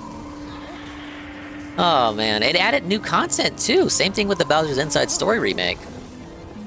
Now that one was 30 frames, but you get the point. Completely remade for 3DS. Vanillification of some baddies and other visual elements aside, these were great remakes. And each even 3 is the included best, a I'll be the brand new Boober defending campaign, 1. which is I obviously like the 3, gold- like none of them are bad games. At least you agree 2 is the least good, but it's still a great experience.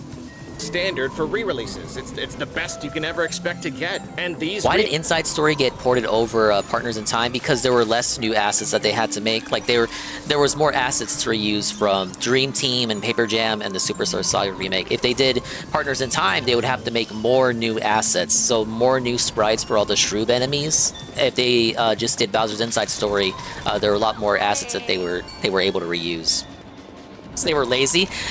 More like they were going bankrupt, and then the developer died, and now it's miraculous we're getting a new Mario and Luigi at all.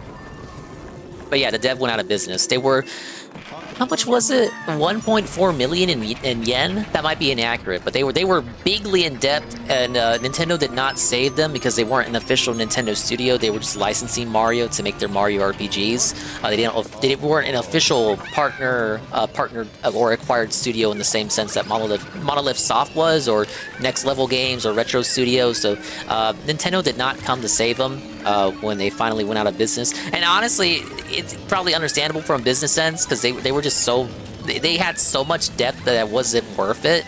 Probably more worth it to just pick up the talent from the studio after it goes out of business than just like salvage a studio that was kind of archaic by that point. You know, they didn't know how to do any kind of HD development. So when we went to this more modern era where people were having to make HD Wii U games, because the Wii wasn't HD, but the Wii U was. So Nintendo's development teams weren't skilled with HD, which is why the game output for the Wii U also suffered because of that. Because you had these inexperienced devs now had to make games in HD, and they weren't as talented with that. So the Mario and Luigi studio was in that same situation. They had to learn how to do HD development, and I guess they just didn't have what it took. It's why they only made 3DS games, and why they didn't make a Wii U game.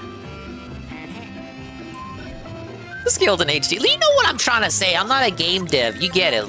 There's more that goes into making a game in the high definition, AAA era than just making a game for like 3DS that's sprite based and not 3D and models and all this shit.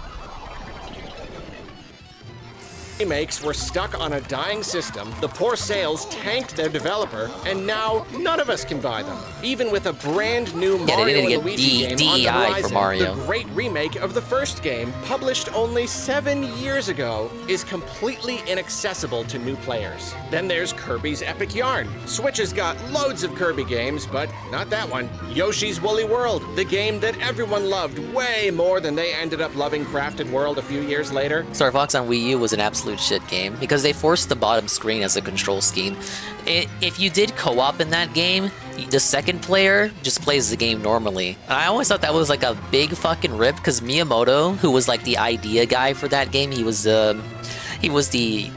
over the marketing. He was like, oh no, you need the gamepad to play Star Fox Wii U. But if you do co-op, the second player doesn't have to have the gamepad. What's that?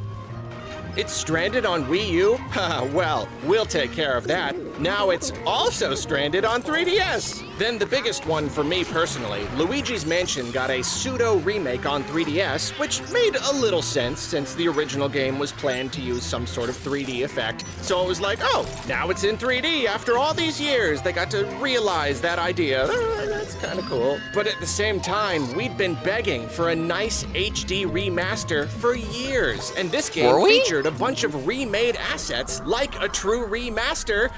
But again, I would like it on Switch just because 2 and 3 are on Switch to like complete the trilogy, Completionist Autism. But I don't know if that's like, was that high on like the wish list for Nintendo fans to get Luigi's Mansion 1 on the Switch?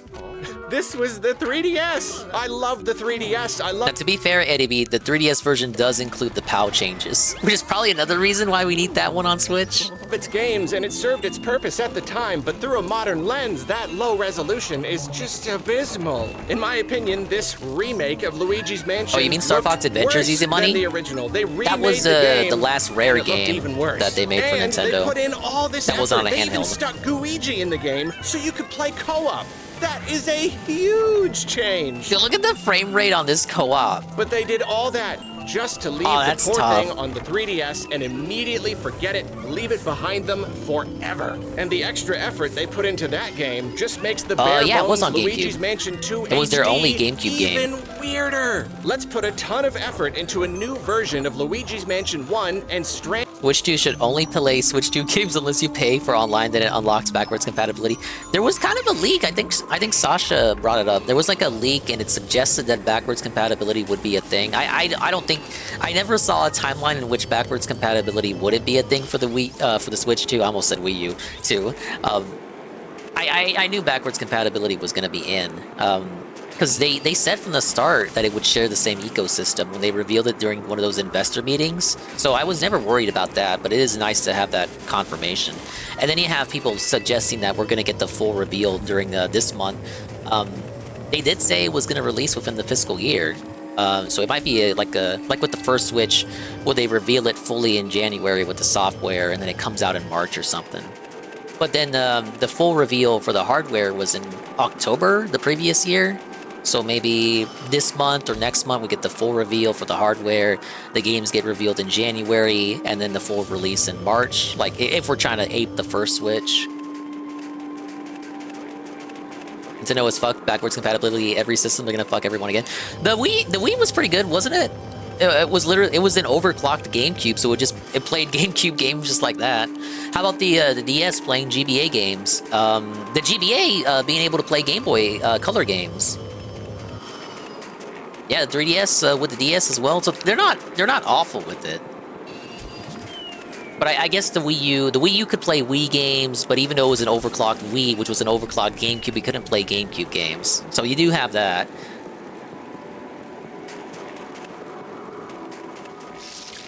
But yeah, they confirmed that it'll share the same ecosystem. So when they say ecosystem, I think like the eShop. So hopefully your purchases carry over. It'll be the first Nintendo system where your purchases migrate over. Whoa, buddy. Be ridiculous if they didn't. Same thing with the NSO catalog. I don't think they should restart the NSO drip feed. Just keep it up. Just keep adding games to the catalog. And then of course backwards compatibility on top of that. And yeah, just keep making games. So that's all they have to do. So I hope they don't disappoint. And it on the 3DS, which is on its last legs, then let's put as little effort as possible into a new version of Luigi's Mansion 2 and put it on the Switch, which is the healthiest console we've ever had. It's like spending all day preparing a gourmet feast and giving it to a 5-year-old who only eats the cheese out of the salad and no, it's like if you went to a rest sandwich away. shop. Then making chicken nuggets in the oven for the adult who's looking for a fancy meal. Now, of course, we don't know what the future will bring. I once lamented the lack of Pikmin representation on Switch, and then I blinked, and suddenly the entire series was there. Maybe all the... okay, that with Pikmin? Representation on Switch, and then I blinked, and suddenly the... They need to do that with Metroid Prime, and arguably some of their other series as well. Like just... Because the issue is some of these some of these series have never been particularly strong with sales, like Star Fox or honestly Metroid for a lot of their games, and F-Zero. But every time, for the most part, every time these series do get like an entry on Switch, it does end up being like the highest selling, right? I think Pikmin 4 is the highest selling Pikmin game right now, for example. So they could do the same for, like we were talking about, Star Fox Adventures or Metroid Prime 2 or 3. If they just put in the effort, even for like a lazy fucking remaster, they could have like their highest selling fucking Star Fox entry or Metroid entry or something. Entire series was there. Maybe all these re-releases, along with those darn Zelda remasters, will show up on a modern and of course, platform yeah, Wind one Waker of and these Twilight days. Princess as well. Maybe. Like, that's I will just say that already at least made, as just far as port it. 3DS games go, DKC Returns has given me renewed hope. For a while, I was worried that if Nintendo put effort into re-releasing a game on a previous system, they weren't going to want to re-release it again anytime soon. But Returns got an upgraded version on 3DS, and now it's getting a remaster on Switch. Sure, it took like a decade or something, but it's happening, and that means that technically any of those other games could also make the jump. But if you want to flip it around again, if anything, DKC Returns being the first of these games to be re-released just further highlights how inconsistent and unpredictable Nintendo is. It's just because it's getting a theme park expansion. I think it just makes sense. Like, you want to keep the... It's just for brand synergy and keeping the Donkey Kong brand name in your head. In this department. Why that game? Why was that the best candidate? I have no idea. When it comes to what games Nintendo chooses to re-release, we must simply chalk things up to the Big N working in mysterious ways. The Big But as N. for the inconsistency between releases, both in terms of effort put in and pricing, ultimately, I think it probably does just come down to this. Nintendo puts more... Thing is, with DK64 Minion, it was ported on Wii U Virtual Console. It wasn't ported on the Wii Virtual Console, but it was on Wii U. And on the Wii U, all the lag is removed, and it just plays so much more smoothly. No other substantial changes, sadly, but just the lag the lag being gone makes it so much better to play. That was the version DSP played. They haven't ported it yet to Switch. What the fuck? Effort You know into what I some mean, and Eddie. less Ported, effort into it wasn't- others it and was sells them all fucking for more or less the same slapped price on there. because they can. Because they can. Sometimes it makes sense to put in a lot of work, and other times they see an opportunity to do a relatively small amount of work because they know that their return on investment will be much greater. And hey, I get it. That's just working strategically. Nintendo can do a lot with their Okay, my bad, re-releases, but they also emulated want the on Wii option U. to just kinda not sometimes. They didn't port DK64. They allowed you the opportunity to spend $10 to $15 for an emulated version of DK64. That was still good because it removed all the lag. Just to really rely on their handheld division to bolster the rest of their company because they could create handheld games at a fraction of the cost and still see wild success in terms of sales. I do think this part is For a true. long time, Nintendo balanced delivering big AAA experiences and smaller scale titles. Some projects with very big budgets don't end up selling as well as they wanted, and some projects with relatively tiny budgets end up offering a dramatic return on investment. This variety is good, and as a YouTuber, I certainly get it. I understand the frustration of putting a ton of work and money into a long, tightly scripted and edited video on a topic I really care about, and seeing that it didn't perform half as well as this other video on some topical news of the day. Womp womp. Now, hey Arlo, I watched both of those videos on stream, so you got my fucking view, man. Junk I threw together in an hour. The difference in effort is staggering, but if anything, it's those cheesy, easy successes that allow me to put out the higher quality stuff. Oh, If there you're you go. creating That's the something code. and selling it or otherwise getting money from it, your return on investment will vary. So from that perspective, it makes sense. It's nice to have an easy win. It's nice to be able to put in less effort and still see a lot of success sometimes. Maybe it's this imbalance that enables Nintendo to sometimes go above and beyond. Like they know that sometimes it's worth putting in more work than they need to because some other easier release will make up for it. Maybe Luigi's Mansion 2 HD walked so Thousand Year Door could run. Ultimately, I just think it wouldn't be as much of an issue. I could see the logic with that. But I also think Nintendo is in no shortage of money in the Switch era, so it really is also just up to whatever the fuck they feel like doing for that particular remaster or port or whatever the hell you want to call it. If they were a little more flexible with their pricing. If the prices of these re-releases made a little more sense and lined up with the effort put in just a little more. Or if they just put... Do you think his argument is that he wants Nintendo to charge more? I think he's pointing out the inconsistency. I think he would prefer if the remakes and remasters were $20 to $40. Darn games on sale more often. Yeah, he's just complaining right there. The games are too expensive. He's on your side. He's your friend. It's incredible more. Or if they just put their darn games on sale more often. It is incredible how much none of this would matter if Nintendo just gave us better discounts. It is amazing how much of a non-issue this would all be if they were willing to budge My bad. more on their prices, at least down the line. Release the games at full price. It's hard to read sarcasm make that on the extra money internet. from people so excited they want to buy day one. Just like, how about some better discounts? Oh, there's a gym. Like eventually. The bat Not took it. so soon that it affects day one sales. Even if we had to wait a few years to buy Famicom Detective Club or Mario vs. DK or whatever at half price or less, that wouldn't be so bad. Just work with us here. Premium pricing for every single product, plus extremely stingy discounts. That's a painful combination. Give us something. But anyway, back to basic pricing.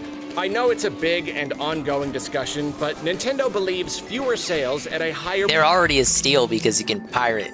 You can pirate on the Switch. Price is somehow better than more sales at a lower price, and especially in the case of smaller series that need to reach more people and make more fans, this is backwards in my eyes. Budge just a little, and you'll still make lots of money, maybe even just as much money, maybe even more money, and you will also aid in the long-term growth of these series. And in any case, it would just be nice to not have to pay so darn much for a re-release with a lot less going for it. But again, I suppose I can see it from Nintendo's perspective. If Thousand Year Door is $60 and Luigi's Mansion 2 HD is $40... Now, they do have that thing where if you don't care about the physical version, you spend like $100 and then you can get two $60 games and then save $20. I argue DSP should have been doing that for all the Switch games that he purchased because he does only buy digital games. So I know that doesn't seem like a lot from just buying 2 games, but if he started doing that from when they launched that service in like 2018, 2019, it's 2024 now. I feel like that's, a couple hundred he would have saved just by doing that instead of just buying each one at a flat $60. Well, then that's basically just Nintendo tattling on themselves, isn't it? That's them admitting that there is a huge value discrepancy between the 2 titles. They want all their games to look like high-quality, high-value products. They don't want to conveniently categorize their games. Yeah, that would have gave him more money for Hogan's. If Nintendo made it and put it together in one package and you can go to the store and buy it, it is almost always going to be... He doesn't buy enough Switch games to justify it. I don't think the coupons expire. And he doesn't play enough Nintendo games now, but if we go back to, like, at least before the movie The YouTube, he was playing consistently just about every major-ish Switch game that released. It's definitely slowed down to a crawl since, and he's skipping way more Nintendo games now, but I still think it would have been a benefit for him to do that. And he could still do that, though the benefit now would be way lessened compared to what it would have been if he had a time machine. $60. They want to appear confident that all their products are like Eddie B says, this is kind of not new for him. He doesn't even redeem his free games on PlayStation or Xbox. I don't think I necessarily agree with this mode of thinking, especially in this age of easy digital distribution and a tremendous amount of competition from a very large industry. A game needs to be seen as a value when you consider the price. And if a series already has relatively niche appeal and thus a small fan base, you've got to be proactive in getting that series in front of new people. It's a whole thing. I know I'm always going on and on about it, but I think I at least see where they're coming from if this is indeed their thinking. We make the games, and if you want to play them, you pay a premium. Simple as that. See, but then why is Metroid Prime Remastered $40? It doesn't make sense. I just think it's because they know Metroid is a less popular series, despite, you know, its cultural significance in the long. It's like how Mega Man is like cherished as this video game darling, but the sales were never. They never were where you thought they would have been at for how cherished Mega Man is. Metroid is kind of the same way, so I think it's more okay for them to risk selling a Metroid game for $40 in the hopes that it can attract new potential Metroid fans. But not for 20, because they still got to keep it at that Nintendo Premium. Ah, yes, the Nintendo Premium. But you get what I'm saying, right? Like Mario, they would never sell a Mario game for below 60. Where that one game introduces so much weirdness into this whole conversation. It defies all logic, debunks all theories. So much effort, but for so little money. Famicom Detective Club is $60 and this is $40? Mario vs. Donkey Kong is $50. Oh, thanks for the budget price, Nintendo. What a steal. Okay, well, I'm wrong. I just said they would never sell Mario below 60. Well, there you go. They sold it for 50. And this is 40? Is it because they know just because Metroid one's Mario needs and the one's boost? not? Because Metroid Prime 4 is coming out and clearly has a very high budget, so they need to make sure as many people play it as possible. But then why are the Pikmin remasters so expensive? That series was because in the Pikmin is same boat. Miyamoto's baby. I don't get it. Sometimes it feels like this amount of baffling inconsistency is just to mess with us. Closing thoughts. It's funny because it's easy to look at 3DS and Switch and imagine that this inconsistency is maybe a relatively new thing. The merging of Nintendo's handheld and home console divisions solved a lot of problems, but it kind of created a new problem because I mean, if you think about it, in reality, Nintendo's kind of always been doing overpriced ports. Remember the Mario Advance games on GBA? Those are the Mario. That's how I experienced Mario growing up, through the GBA games. And a lot of those entries were just the Mario All-Stars entries on SNES, which was that big collection of 2D Mario games, but just sold separately for, what, how much were GBA games? 40, 50 bucks a piece? Sold separately 40, 50 bucks a piece over the course of a couple years, so you didn't even have them all at once either. But, you know, if we go back in time, they've just kind of always been doing that. It's not a new development.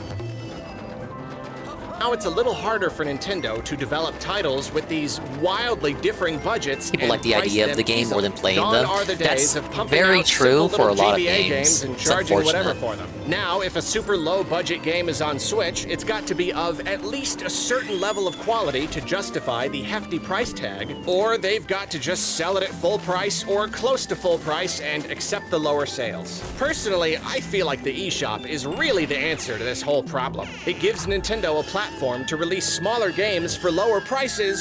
I agree with this point. The eShop, the 3DS and the Wii U eShop had a lot of nice little small bite-sized games, and they haven't really been doing the same for the Switch. So this Kirby game he's showing off, I do have this game.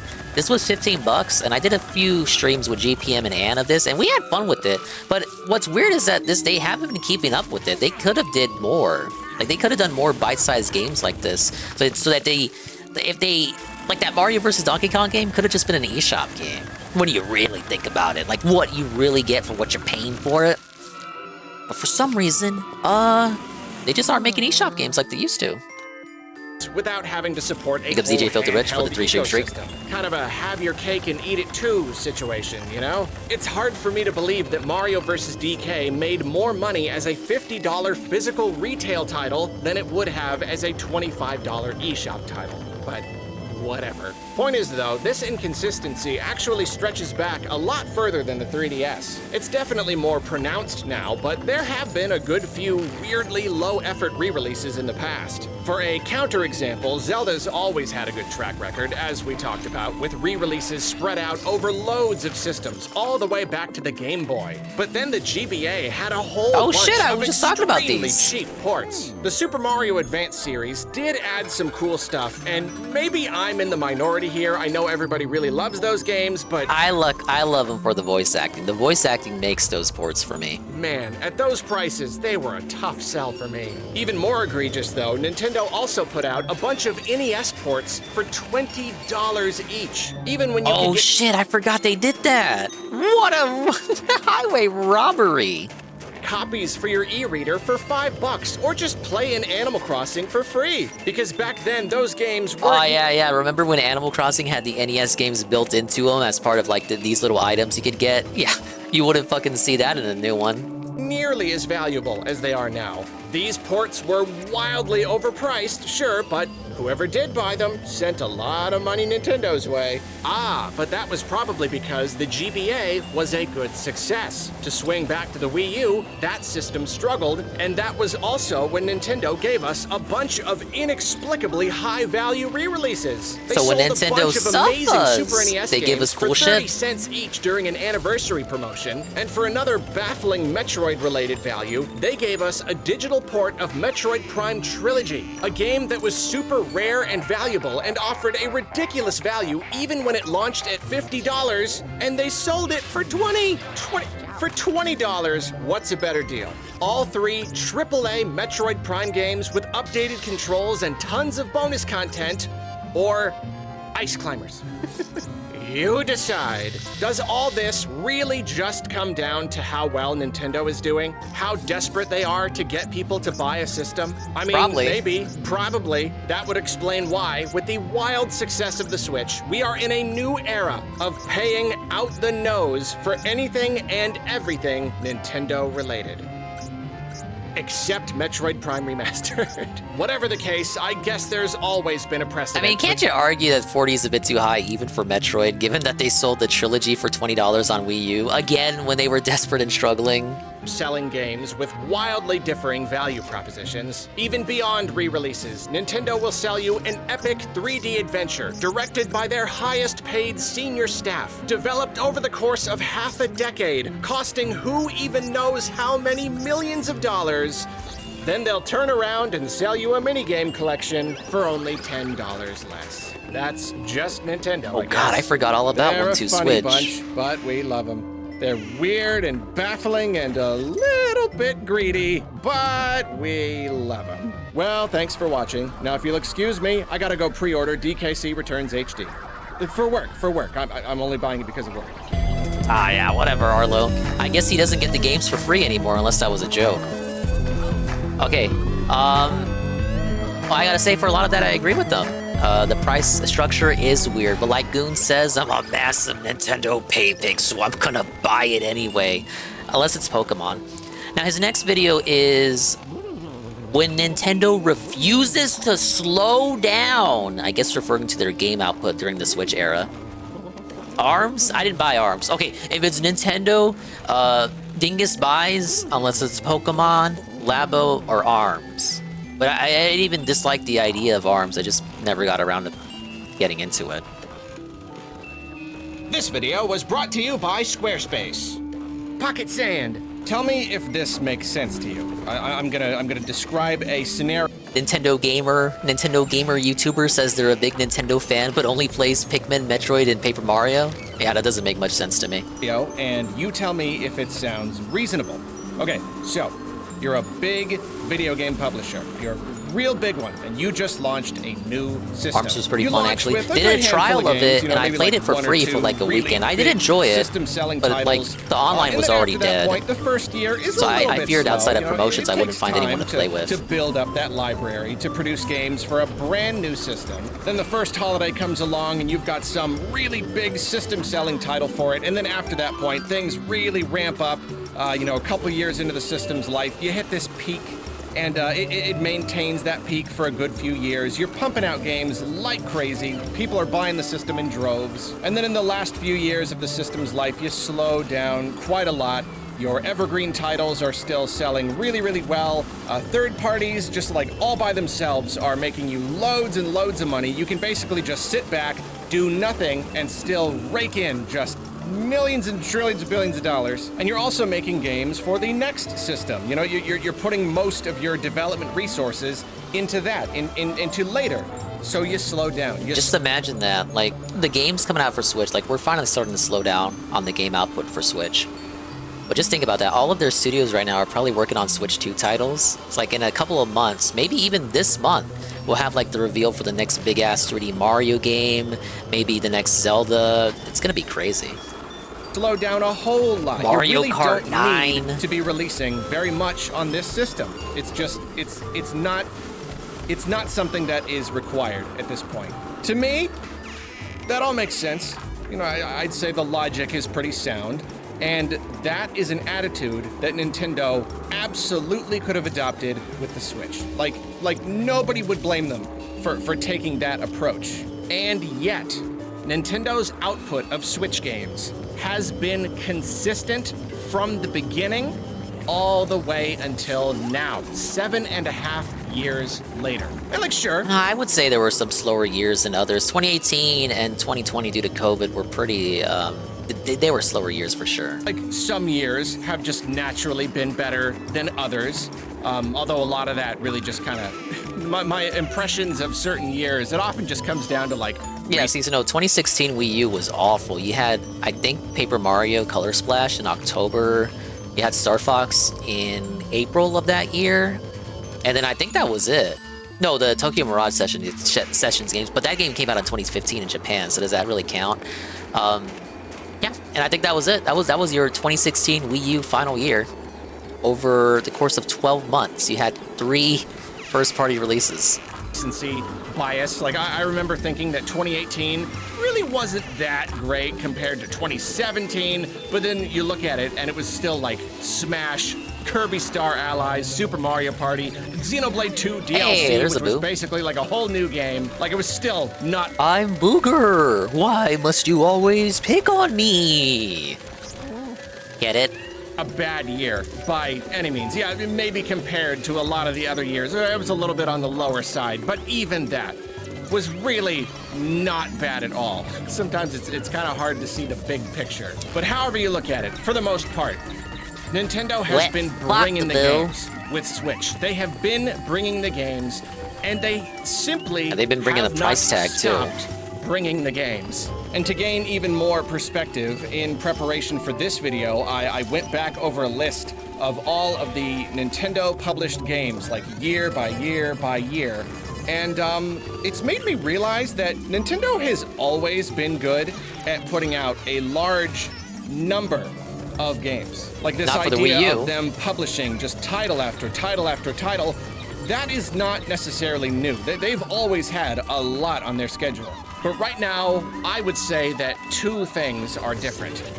One, Nintendo's Luigi is so output aggressive feels with capturing the more moves. Impressive because it's more fucking curb focused. stomps Back him. when Nintendo was always supporting both a home console and a handheld at any given time, it was the Switch and the 3DS, or it was the Wii U and the 3DS, etc. Their titles were naturally spread out more evenly. And like in the early days of the Switch, they were still pretty split. Output was still really good, but the 3DS was still getting titles, and when Nintendo stopped doing that, like, you can kind of see at about the halfway point of the Switch's life, that's where that merging of the divisions started to really pay off. Like, we could really see it in their like every output. franchise but Suddenly Pokemon, it it paid became off. just a flood of games just for the one platform, which, you know, left owners of that platform inundated with releases. But that's an element that we've all discussed endlessly. So I would say that the second big reason why the output feels so crazy now is that I believe Nintendo is just doing a better job of Because you're a cultist that buys everything Nintendo puts out, Arlo. focusing on titles that people really want to see.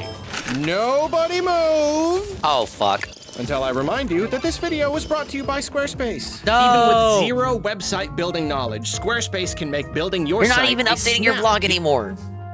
For a free trial, website or and his draw to you are for fun. Thanks again to Squarespace. You are now allowed to move again. Looking back at older and older years, and like even during the Wii U fucking got us days, when again, it was man. still like kind of modern Nintendo, and they were doing lots of directs, lots and lots of announcements.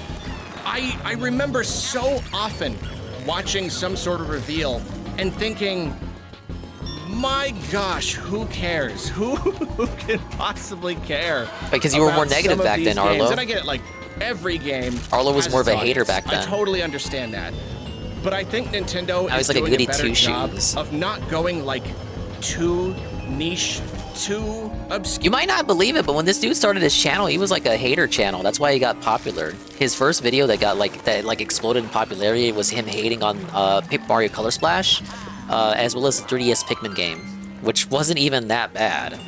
You know, they're still making a wide spread of games, which is amazing, which is something that all companies should do. Some of the games are humongous AAA platform sellers, and then other ones are more niche, more exact. Yeah, just like They're KO still Gaming giving with us the niche Homefront. stuff, but it feels a little less niche to me. It feels like they're just doing a better job of just making stuff that more people are interested in. They're striking a better balance. Nowadays, it's easier for me to look at the release schedule, and even if there are like a lot of games that I don't personally care about, I can still appreciate the value that these games are adding to the system. There have been Nintendo eras where it really felt like they were putting out loads and loads of just honest to goodness filler. It just felt like filler. But it doesn't quite feel that way anymore. Instead, now it just feels like we have a system. Was he implying 3DS? Because that was 3DS footage. 3DS was great. Releases, like notable releases. Right now, we are at the end of the Switch's life. Nintendo will continue to support it, but the next system will probably release within the first half of next year. This right here, right now, these moments that we are living, this is Nintendo's opportunity to slow down. And I think most people expected them to slow down. I mean, I know that I did. Absolutely. Like going into the June Direct, expectations were quite low.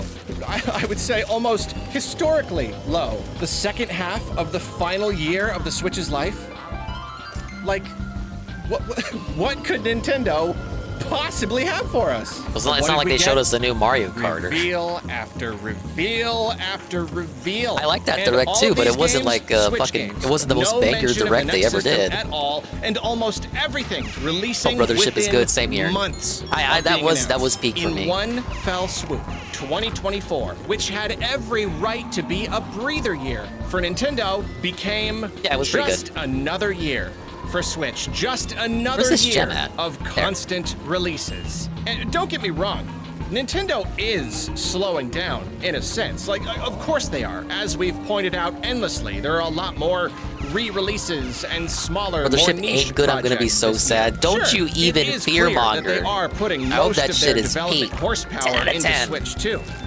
But we're only 2 months even out. If there are fewer it's closer than you think. Huge system-selling titles, they are still making sure that there is always something to play.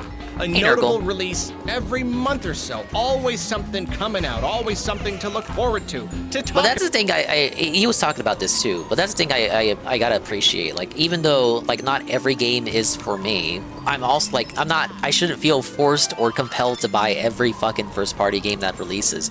I can still appreciate when they release a game and it's not like for me like those remakes they were doing for those lesser series, like Another Code. I didn't buy Another Code, but I know that was a highly appreciated DS series of games, puzzle games that they used to do. And the developer for those went out of business, and a lot of people were concerned if that series would ever get another title. So I'm glad that it got an opportunity to get like a remake on the Switch, even though it's not necessarily for me. And also too, Endless Ocean getting a brand new game. Like that was a very good game for the Wii. Again, not for me, but I appreciate that it exists.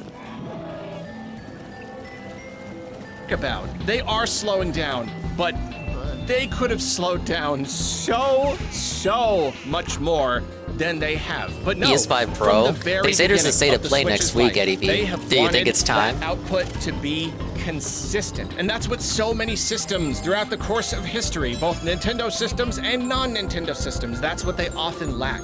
Consistency. And even if most of the titles coming out this year are like fairly niche, Echoes of Wisdom could actually be a pretty big deal. I mean, like Zelda tends to sell really well. This one shares a lot of DNA with Breath of the Wild and Tears of the Kingdom, so it's got that going for it. It gives it that kind of very broad appeal. And then even without that appeal, the Link's Awakening remake sold really, really well. So this could still be a pretty big title. Then a big new Mario Party coming. Like, Mario Party's not a thing that I'm super into, and it feels a bit he like hates Mario Party. He has no which, friends. kind of brings down the hype. I hope this one sells well. But I can't deny how important It looks like it's gonna be the this best title Switch Mario is. Party. These games sell like crazy, and this one looks like the biggest, coolest Mario Party ever. So that is also a very big deal. And we've been getting games consistently, even... I've heard good things about Astrobot though, Eddie B. But yeah, I see the comparison. It's as if they were parading Super Lucky's Tale as the big system seller on Xbox. I think Xbox should. They don't seem to have anything else in the works besides a new Mass Effect. No, not Mass Effect. What was it? Gears of War? Gears of War. I got those two confused. I'm sorry. I know you guys like Mass Effect. Like late last year, I would still consider that period of time to be late in the Switch's life. Some companies might have considered that like a cutoff point. You know, anything you're developing that's like really big this late in the game, nah. Wait and release it on the next system, or maybe like, you know, cross-gen, but at least Nah, like, they're at the done with that same shit, time. Turgle. The car But no, Mario parties, Nintendo, no. even this late in the game, I think they gave us a understand that brand people didn't new like that shit. 2D Mario, the kind of game that does sell systems. And then, of course, you've got Metroid Prime 4 coming next Now year. that game will have a board where you are in a car, but like it's just like for aesthetic purposes. Like all 4 characters are in their own cars, they don't share a car, and then it still plays like the classic formula. Here, huge game. Clearly a very, very high budget AAA game. And again, they could have saved it. They could have just made it a Switch 2 title, or at least made it a big cross-gen thing. They didn't have to. I mean, it might be a cross-gen to the thing Switch. still. They We don't didn't have the full to, reveal but for they Metroid did, Prime 4 because yet. the Switch Just is that little still teaser. getting games. It's still deserving of games. It don't matter what the clock says. This party keeps going until we say it's over. The Switch will still be getting notable releases all the way until the very, very end, and likely even beyond. And all this to say, it's getting really hard to keep up. Like, I get it, you know, modern gamer problems. There's It's too like the much car to play mechanic these in Mario days. Party. Yeah, it Nearly was pretty everybody lame. has a back. Mario Party is a game that's like competitive, that you play with your friends for a little competition, and then you're in a car. You're just in a car for some reason, and then you're helping out each other. It's all about being friends. It's like, no, stupid. It's not for you. Lost me, bro.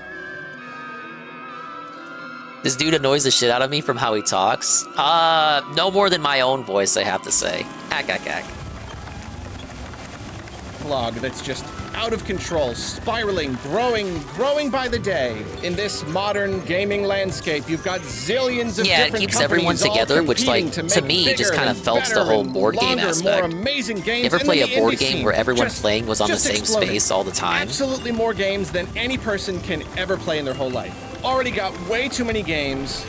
Never seen But Arlo before, but then it's a bit goofy. I think the reason he has his popularity is just because of the puppet gimmick. Like, let's be honest, it's just because he's a guy who talks about games and he's using a Muppet-style puppet.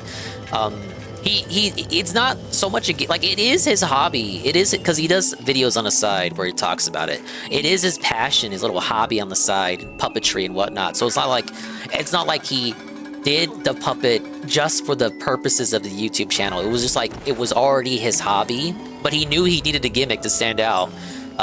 So that's why the Muppet is the star of the channel there. I think his main issue is that he's a Nintendo YouTuber, but he doesn't really play Nintendo games, and he doesn't even really play non-Nintendo games either. So I don't know what he does in his spare time. He claims to be a gamer, but he doesn't play many Nintendo games despite being a Nintendo YouTube channel. And then I accept that if he was at least playing games on other systems. Like, I'd accept that if he was like mainly a PC gamer or a Sony player, if like a PS5. But he doesn't. He doesn't even really play that many non-Nintendo games either. So it's a lot of skinwalking when it comes to how big of a Nintendo fan he really is.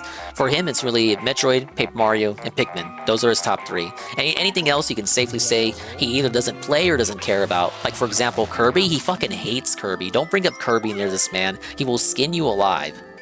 Even on top of that, you've got Nintendo just trucking along, never missing a beat, just game after game after game after game. What are we supposed to do? And then, like, as a game reviewer, no, just like, forget about it, man. Just like forget about it. Yeah, sometimes when it's a slow news day, as the DSP will say, he'll do like a typical gamer chud bro video. Like I think he had something on Concord, and he did as Eddie B says, he did a Skull and Bones video. But those are not as common. I feel like he does those when he doesn't have a good idea for a Nintendo video. Still need to catch up on my Mario and Zelda and Pikmin reviews from last year. And then, okay, I managed to do one for Princess Peach. What did Kirby do to him? It's because Kirby gets games, and his favorite games, the series that he cares about, doesn't get as many games as Kirby does. But obviously, this is because Kirby has his own dedicated developer that only makes Kirby games, whereas like F-Zero or Star Fox don't. Time. Okay, great. Good job, Arlo. Now Thousand Year Door and Luigi's Mansion 2 have come and gone. Missed my chance to review those. And then in a couple months, it's gonna be Echoes of Wisdom and Mario and Luigi. What am I supposed to do? And we're looking at all these games coming this year. Just another year for Switch. And it's No, get volunteer editors that you never pay. Switch 2 comes next year. And that doesn't just mean a new system. At least Synthetic Man seems obsessed with gaming. Is anything like the Yeah, he Switch's actually launch? plays. He does play what he reviews. We are about to be attacked by game reveals. And you could argue that Synthetic Man, dare I say, self-felt by giving money to these DEI companies despite claiming to hate them in his videos. But to review a game, you also do have to play it, unless you're a game journo. Assaulted by Nintendo's big new games that they've been working on for years now, because all these games that we're talking about right now, these are leftovers. We're getting the leftovers right now. Soon, it's gonna be time for a whole new feast, a new buffet. We just cleaned our final plate. We did a great job. There's a big pile of dirty plates on our table, and we're trying to fit in one little soft serve cone, because you can't go to the buffet without getting a soft serve at the end. You're really not hungry for it. You really don't know if you can manage it, but you're gonna try anyway. And the machine is like the Golden Corral slurping out soft the serve. ice cream into the cone, and we look up Or that shit and into we the see chocolate that fountain. the staff is starting to come out from the back. They're starting to bring out the dinner stuff. They're bringing out the brisket and the crab, and they've got this look on their face. They're looking at us like, who's hungry? It's just nuts. I don't know. I guess it's really the whole point of this video, just to look at Nintendo's output and marvel at how crazy it's become. Nintendo went into this generation just swinging for the fences, and there was always this fear that they might grow complacent in their success, which has happened to them. It's happened to their competition too. I would say it's kind of happened, but 7.5 at least for how they years price their later, games. with the next system on the horizon, we can just about see it. They seem to be... Yeah, Synthetic Man does use his own gameplay for videos, whereas Arlo will sometimes use footage from other channels. DSP throwback moment. Just as hungry as they were back in 2017. And that's what they need. If they want the Switch 2 to be anything close to as successful at least as Arlo the gives him Switch credit. 1, then they need to stay hungry. Well, thanks for watching. Now if you'll excuse me, I'm suddenly hungry. Alright, kind of a smaller video than the last one. I think the whole point of it was Nintendo is making too many games and he doesn't have time to play them. I can kind of agree, because I got so many games I'm playing right now. Okay, and speaking of Synthetic Man, I think we're about ready to go back to that, so... Let's see if we can pull it up here. Synthetic Man playing Star Wars Outlaws. Which isn't the worst game ever, but it is another mid-tier Ubisoft game. Doesn't elicit rage so much as just asking why. He also did a video on Wukong. He says it's a great game. I think we'll watch that one too. No, I remember the timestamp. I was an hour 05 in. Every time I don't think Ubisoft could possibly sink lower, they somehow manage to surprise me. Despite being a company known for essentially producing fun but ultimately average I'll let him get his games, intro out again. It can't even seem to me everyone's And then I'll skip to the timestamp. pretty low expectations of them. I've heard some people claim that Star Wars Outlaws is just a mediocre game, but I'm here to tell you it's actually Wukong. even worse than that. This is a straight up bad game. 2024 is really turning out to be a year of flops as woke game after woke game drastically bombs, and it looks like even a Star Wars video game now isn't safe from underperforming. And I really couldn't be happier about it. I've been wanting Ubisoft to die for like 5 years at this point, and it looks like if Assassin's Creed Shadow bombs, that's looking increasingly likely. So I'm not going to waste too much time on an intro here because, truth be told, this is not a normal review. If you watched any of the streams, you know why. This game is an absolute disaster. It doesn't really deserve a deep analysis. It's pretty blatantly obvious how bad the game is if you just watch some gameplay. And no, you should never touch this game no matter how deep a discount it gets. So this is another stream highlights video, just like my Suicide Squad review. I said a hell of a lot of edgy shit across those 4 streams, and did probably more complaining about this game than almost anything I've ever played in my life. So if you're into some complain Kino, I'm sure you'll love this. So I did my best to condense 15 hours of streams into these highlights, and I'll be honest, there are some parts of this that are maybe a little incomprehensible, but truth be told, there's barely any story in this game, so trust me, you're not missing anything. The basic gist of it is you go on a heist in the beginning of the game and then get captured, then escape and steal the guy's ship. You crash land on another planet and spend the next few main story missions getting it fixed. And then, most of the rest of the game is finding your crew members to attempt the heist again. And then you do the heist in the climax, and that's pretty much the entire story. So if it feels like I'm skipping around a lot, don't even worry about it, man. I was tuning out of half of these cutscenes anyway. And so without further ado, here is the Star Wars Outlaws experience. Okay, that's his intro. Let's get back to where we were. I think it was 105. That's good enough. Same plate, basically. Dingus should totally make me a 7TV editor so I can add this Bakaru emo. Bakaru? Bakaru? Is that how they say bake in Japanese? You should Bakaru me a cake. See if I remember how to do that. Add editor. And 1337. Alright, I think I did it. Try it out. Let's add Tevin while we're at it. Tevin's always got funny new 7TV emotes. Alright, I think it worked. Space Marines 2? If Eagle was here, you could ask Eagle. I know Eagle was playing it. We raided him last night, and he was playing it. It's on here. All you would have to do is pour a little liquid. You don't have to, like, yank it. There's liquid in the bowl. Don't they have utensils? You could just scoop a little bit of soup and pour it where his tongue was. Yeah, I gotta try again for the 3-star. They put more effort into animating this optional food eating scene than, like, the gameplay of the game. Which, really, that's just modern game development for you in a nutshell. Like, instead of making a good game, let's just animate this fucking eating scene. So good. Don't find that on Kanto. God, don't look at her face, okay? Like, the rat is way superior to this woman. Let me in, I'm a girl boss. This is a restricted area. You need to back away right now. Nope, let me in, bitch. Fine, I hear you. I don't hear you. Let me in. Fucking let me in. I'm in. Time to fucking... For Allah, let's go! That's what I want to happen so bad. They even said bomb maker. Me, I'm the bomb maker, bitch. Uncle Ted says I, motherfucker.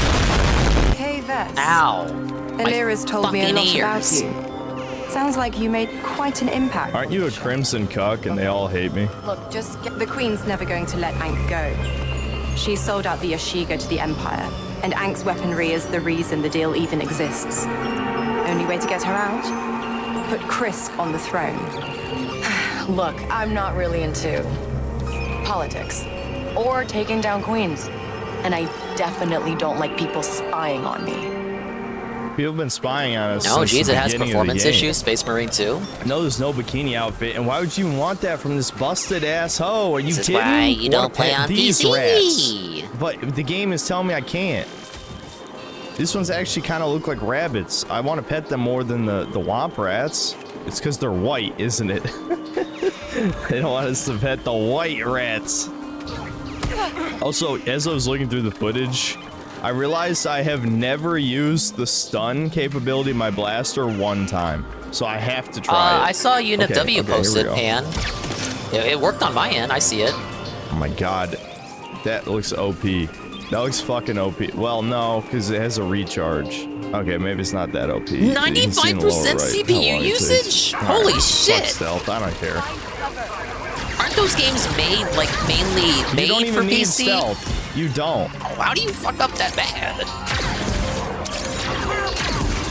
Why stealth? Why would you stealth? I fucking annihilated those dudes in like 3 seconds. Yeah, Synthetic is a Metroid Prime fan. What the fuck is that thing? Which is fine by me. I'm K-Vets. I'm putting together a crew. Why would I want to help this gross creature? It's disgusting, kill it! It's actually almost as ugly as her. It's literally the Zag bit again. What? Stop dropping the gun. Hello, Jesse. Stop dropping the gun. We're continuing Synthetic Man's Star Wars Outlaws review, which is just a compilation of clips from his streams. Oh my Because he's God. lazy. Then we're gonna watch him review Wukong. Shit. I might not be able to girl moss my way through this room too much. Maybe I should... Oh, what? Okay, yeah, just stare at me instead of shooting me, idiot. Are you fucking kidding? Guys, this is like 80% of the way through the game. Synthetic Mom does not make an appearance. Her appearances are and seeing the resigned same exclusively tyranny here for that I the, lived as a young thief. the live But streams. I don't see any tyranny. I see... Reserved, not resigned. You know, an ethnically homogenous clan of... Actually, we never even see their faces. Knowing this fucking shitty gay universe, the Ashiga clan are probably all different alien species and colors and all that. What tyranny? That they defend their house? Like, seriously, what have we seen? Am I forgetting a scene where we showed them, like, stomping on the necks of the poor people or something? That never happened. You can't just throw that word out. You fucking Tumblrista dumb bitches.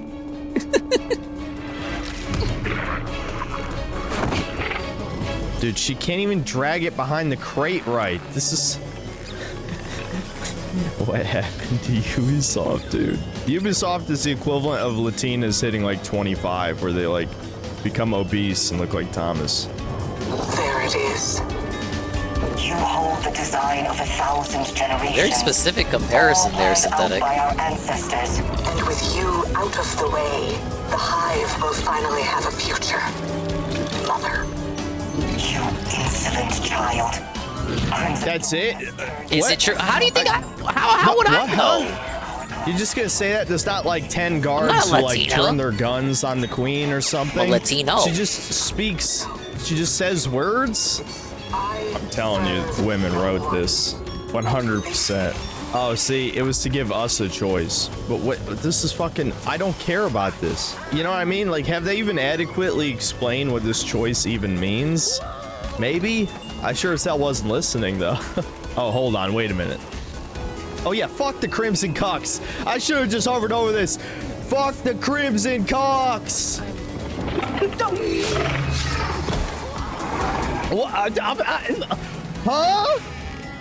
Wait a minute, they would have just stabbed whoever I gave the thing to? Dingus brags about his Let's Mexican say, like, coke and one Mexican guy family, has, but can't like, even here's answer a the simple royal question. Presidential artifact. Well, Synthetic Man Whoever never gets lies, this so is my the answer true is he's president. telling the truth. Either give it to Joe Biden or Donald Trump. And like, there's just like Secret Service standing by, and whoever you give it to, the Secret Service shoots the other guy. That's what that is. What the fuck is this game? I used to be like you, but my eyes were open to the truth of who pulls the strings of the galaxy. Shut up. You guys have been sending kill squads after me the whole fucking game. We pissed off Crimson Dawn in the first 3 hours. They've been sending kill squads the whole time. Why would I side with them? 3. Dun dun dun. He's getting hacked. Yeah, kill her. Kill her. Do it. Do it. Pull the trigger. Cascading systems failure. Best guess? He needs a compound regulator, but he's a museum piece. DSP paved the way for Synthetic Man? You mean DSP paved the way for DSP Jr.? This is your chance. DSP walked so DSP Jr. could crawl. Oh, we love him now. There's an old factory from the Clone Wars. He's great. We need to talk to Temin. Now, okay? We're gonna go to a separatist factory and I guess probably shoot droids, I'm assuming, for the Zoomer nostalgia bait. Where I would build my droid factory if I was a separatist in the catacombs. Makes sense. God, oh my God, remember, IBB. You can actually fucking punch the monster. Okay, I'm going to cycle NT5 out of stasis. How do we know he won't attack us when you turn him back on? I'm not strong enough to carry him, are you? Actually, I am. You fucking bigot. You don't even know how strong I am. Don't make me shoot feels like you when like DSP my gets last fake mad. Well, they are live stream clips, so I understand there's a level of playing it this up game with would the be live way more stream crowd. interesting if she was racist against certain aliens. That'd be awesome. He's usually very chummy with his chat. Okay. Even let's when just they be call real him here. DSP Jr. Is there any reason we actually had to take the droid with us? Why couldn't we just leave him behind, force him into a shutdown, and then find the part and go back to the ship? Why did we take him? That is jank. That is shit. It's bad. Did I just clip through the wall? I did. I fucking clipped through the wall. You gotta be kidding me. Oh wow, that was quite a face. Oh, that fucking guy? Yeah, kill him. Kill him! Damn it. What do you need? The Hats captured one of our teams. They're gonna sell him to the Empire. You help my friends, and I'll help yours. I'm glad we have black Twi'leks now. I think that's a good idea. I'll sell you. We went through a whole fucking droid factory and didn't shoot a single droid. I hate this game. Did he want to cause a droid genocide or something? They're robots, dude. They're not real people. My arch nemesis. Oh, the only thing more powerful than a girl boss, a fucking hut pig guard. You saved a lot of good lives today. You could save a whole lot more.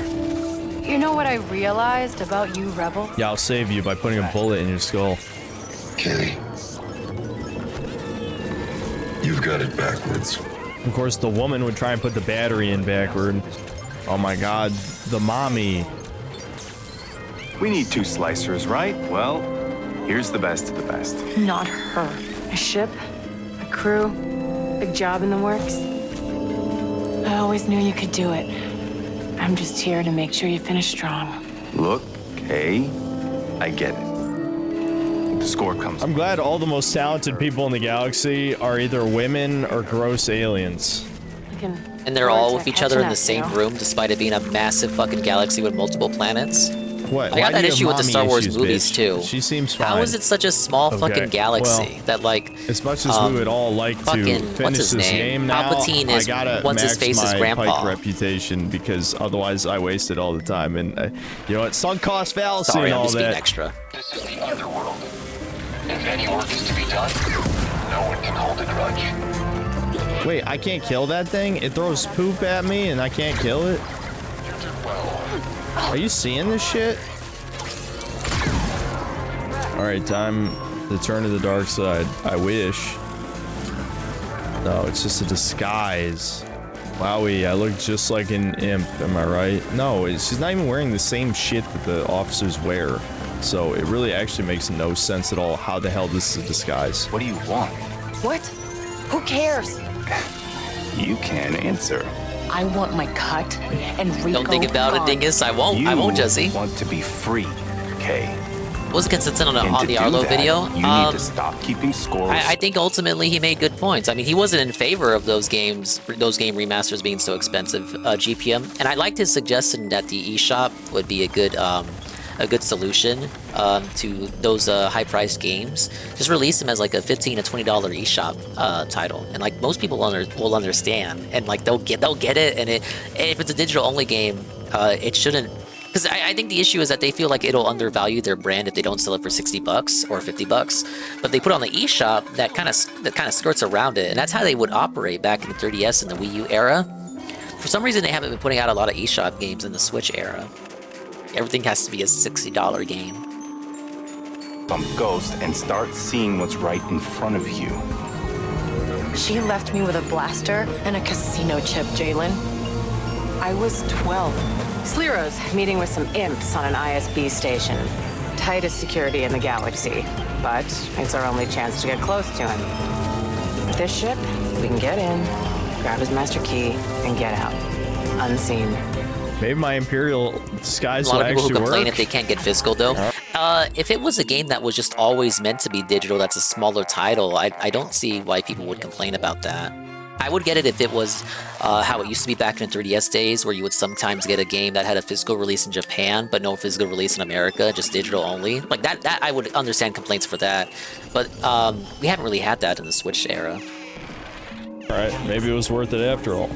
This job. We're an hour in a GPM, because I'm continuing from last night. What are you gonna do? Wing it? Aren't there like 5 billion slicers in the galaxy? I mean, does Disney really— What?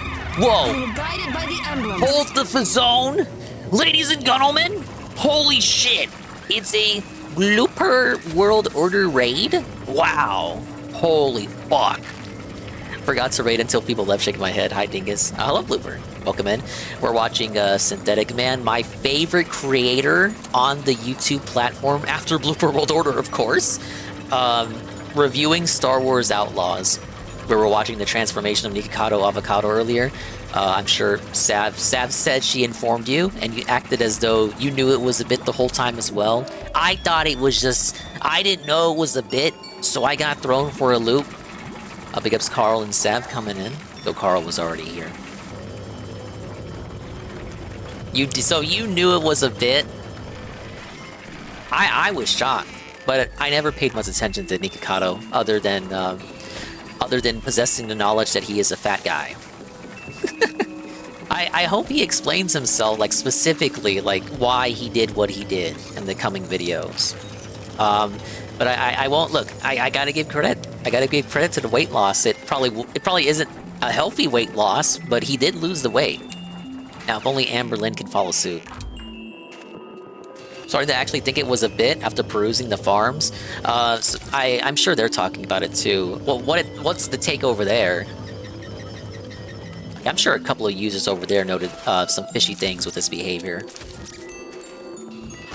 Like, I found out, Blooper, that a lot of his recent videos were pre-recorded. Some people were suspecting that, apparently, so that was already being talked about. And they were, in fact, pre-recorded. Wow.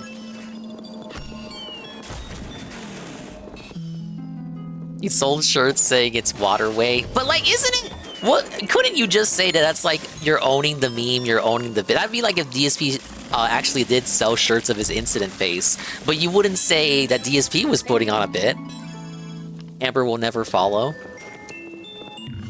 Hey, Flame. Imagine DSP came out and said it was all a bit. What would DSP have to do to convince you that it was a bit? So, Nikocado, of course, convincing you that it was a bit is him losing the weight and just acting like an anime supervillain. What would DSP have to do to actually genuinely get people to be convinced that it was a bit? Like, is there even anything he could do? Use words properly? Noah fully believes it was a bit because of some sources he has, and others are questioning how there's any Ozempic left for anyone else. It'd have to be a lot of Ozempic. How come he didn't save any for Cat? Show to prove he is unable. I feel like it would have to be a bit more than show and prove for the WWE Championship. He would have to— he'd have a lot more to answer for versus Nikocado, who was just like a funny fat guy.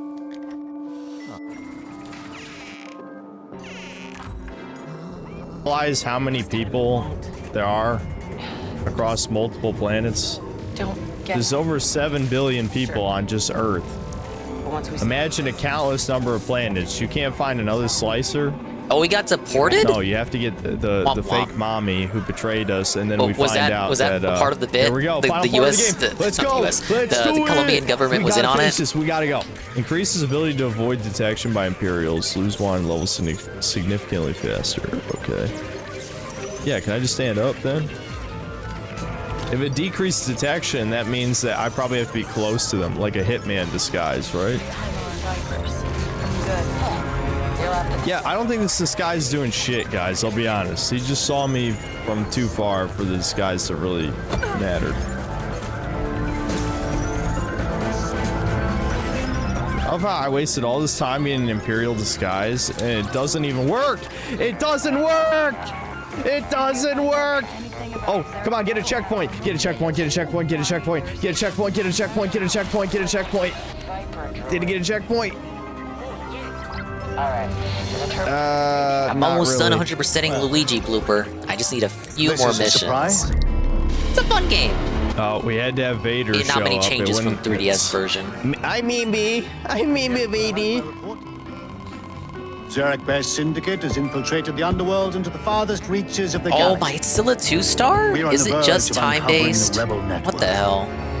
Thought for sure that I would have had it. Success for the ISB. Alright, well I guess the next run should be a speed run. Zarek Besh has not found a single member of the Rebel Alliance. Yeah, I'm trying to get all the gems and get all the booze and 3-star every mission, which I never did on 3DS. Because the missions just get too lengthy. But I'm gonna try to do it tonight. And I think 2 more booze to find. Like, I'm almost there. I gotta do these 2, do the bonus mission for Secret Mine, and then that's it. I'm near the end. Like, look at this. I already got this mansion almost completely done. I just gotta find 1 more boo, and then do these 2 missions, 3-star. Then do the extra one. We're right near the finish line, dude. That's nonsense. Without rebels, Zarek Besh is a failure. You, Director Barsha. Let's fucking go dominate it. I got a couple of hours, and we got no work tomorrow. Kill him. We gotta belt this off the conveyor belt, dude. The Empire has seen, and accomplished more in weeks than the entire Imperial army. Vader, kill him. Let me speedrun this attempt and see if that gives me a 3. Show of force allowed a rebel fleet to escape from Hoth. It is the ISB that will win this war. What would DSP have to do to convince me that I got a raid from Shybot with a party of 3? Whoa! The Shybot positive raid. Thank you, A_Shybot, the positive style raid. Hello, hello. Welcome in, Shy, and the Shybots coming in. Hello, hello. I hope you had a positive stream, Shybot, and I hope the Blooper stream was positive as well. I know Blooper was playing The Quarry, his favorite game. How close are you to beating that? And how close is Shybot to beating the game that he was playing? Kill him! I'm so close. Lord Vader. Then I suggest you find some rebels. Direct. Oh yeah, and to answer Minion's question, because I saw Carl. What would DSP have to do to convince me it was a bit? I don't even fucking know. Because like with Nikocado, it does make me question my reality despite not paying too much attention to him as a locale. But it still makes me question reality because now that I'm thinking about it, now that I'm like talking with you guys, it does kind of... I'm starting to believe more and more that it might have actually have been a bit the whole time, correct? But with DSP, I think it's impossible. Like, what would he have to do? Maybe he would actually have to donate to charities. Because, like, that's like the thing, right? That's the thing he's against as a Roman Catholic. It definitely can't be anything to do with Champions, because he just admitted to everything with Champions, and people still hate him. So, what would he have to do? Maybe... if he was pretending to be okay, if part of the bit was pretending to be a bad gamer, a shitty gamer, maybe boot up a FromSoft game and just one-shot every boss on the first attempt. That you could go, that could be like a start, right? Because like that's the meme. It's like, oh, he's like the worst gamer ever. I know the critiques with DSP have kind of like extended way far past his ability to play a game, but that would be like that'd be like a place you can build off from. Big up, Seal. You missed it, Seal. We were watching Nikocato's transformation. He lost 200 pounds over the span of 200 pounds over the span of 2 years. He revealed it was all a bit the whole time. We were fucking trolled. He was just acting. He never was an emotional wreck, lolcow. And he played us all for a fool. And I'm actually starting to believe it too. So we were then discussing from that what DSP would have to do to convince everyone that he was just playing, and it was all a bit from his end. And I said he would have to boot up a FromSoft game and just like one-shot every boss. But it still wouldn't convince people for like everything he does that's bad that's not gameplay related. Yeah, we were looking at the video. I think there are like screen caps up on Sap's Twitter. He's gone through a whole transformation, and it was all a fucking bit. 2 years of pre-recorded videos. He was on a 7-month hiatus, and then he came back and had like an anime supervillain speech, and felted us all. So look, come on. I'm not gonna take the credit of the weight loss away from him. Weight loss journey is very difficult. A lot goes into that. I don't think it was the healthiest way of losing weight, and I think regardless of it being a bit, there's still gonna be like a ripple effect. Like shit is gonna affect him in the long run. I personally think. But still, big ups, I guess. I believe it's a big... Avocado was super pathetic, not real, like a style of... Not a real style of cow? Well, you said wow, but I think you meant cow. Live stream from a convention venue with other normal people playing a game or shooting the shit, acting like a normal person, carry a normal conversation without talking, and his streaming career. That's a good answer. That is, because he says how he would never go to conventions now. So what if he just boots up from like, I don't know, PAX or something, and he has like a panel, and he never, it's a panel he didn't tell us about, and like everyone's there, and he's being like a chill guy, he's playing games and shooting the shit. He's not using any of his fucking catchphrases or, okay, he doesn't even have the same cadence of voice either. Like he when he talks, he just sounds completely differently. And then he donates a charity on top of that. And then he's a god gamer. That's what he would have to do. I think all streamers are real streamers that want to put their entire lives into it. That can't... all streamers, like real streamers, that want to put their entire lives into it can't be normal. So you mean like the IRL streamers and like the IP2 people? Hello, Expand Dog. How you doing? Yeah, we'd have to be talking to Phil instead of talking to DSP.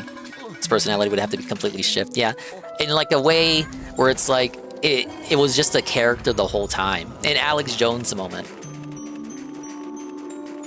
Like, DSP, as we know him now, is just him on the clock. Thank you, Shaibot. But then you see him in this hypothetical scenario, and it's DSP off the clock, and he's, like, super cool and chill, and everyone loves him.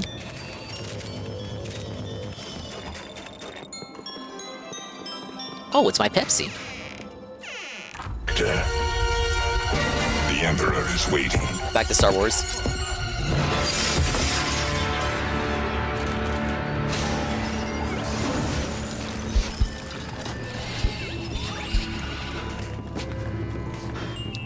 Of course not. I heard Pepsi. Yeah, we restocked the Pepsi today. I'm glad no one else... Oh, shit. I'm glad no one else decided they wanted to go for the alarm. What? Yeah, you're right, Stan. I'm just saying it because that was his excuse during that trial. So, okay, I'm just a character, you guys.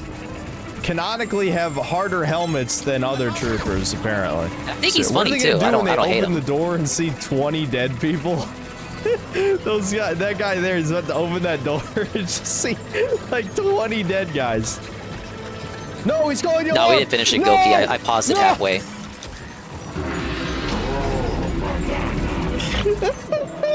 Whoa. Okay. A lot. My life didn't just stop when you left. For what it's worth, I knew it. I knew it. I knew it. Let's go. Oh, big up Shaibot, the video redeem. Right? Take a look at it. Is she not mad at her mother figure anymore just because she said, I thought it was best for you if I left? Dude, that better not be the resolution. There's no way that that's all we get. That's completely fucked. If that's supposed to be good enough. All right, here we go. This is the end. A gimmick boss. The Empire's intelligence outfit. God eyes everywhere and hell. What is that character design? Holy shit. God, it's not just us that's dead. It's everybody we know. Are these Star Wars characters now? Walk away In the now. modern era? You say goodbye to 157 million credits. You knew, didn't you? Would you be here if I... Wait, knew what? Fuck, I wasn't paying attention. They said something important. Yeah, women were talking, so he wasn't paying attention. It's got a big fucking hole in it, but it's fine other than that. Yeah.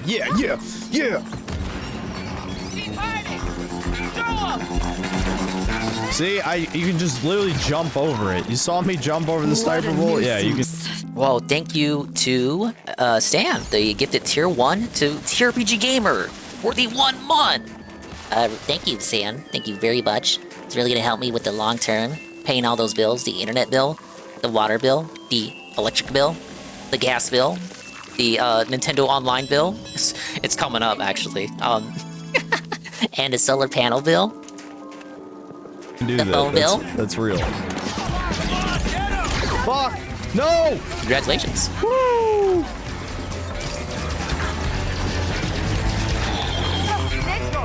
Oh shit, that cameras are alarms.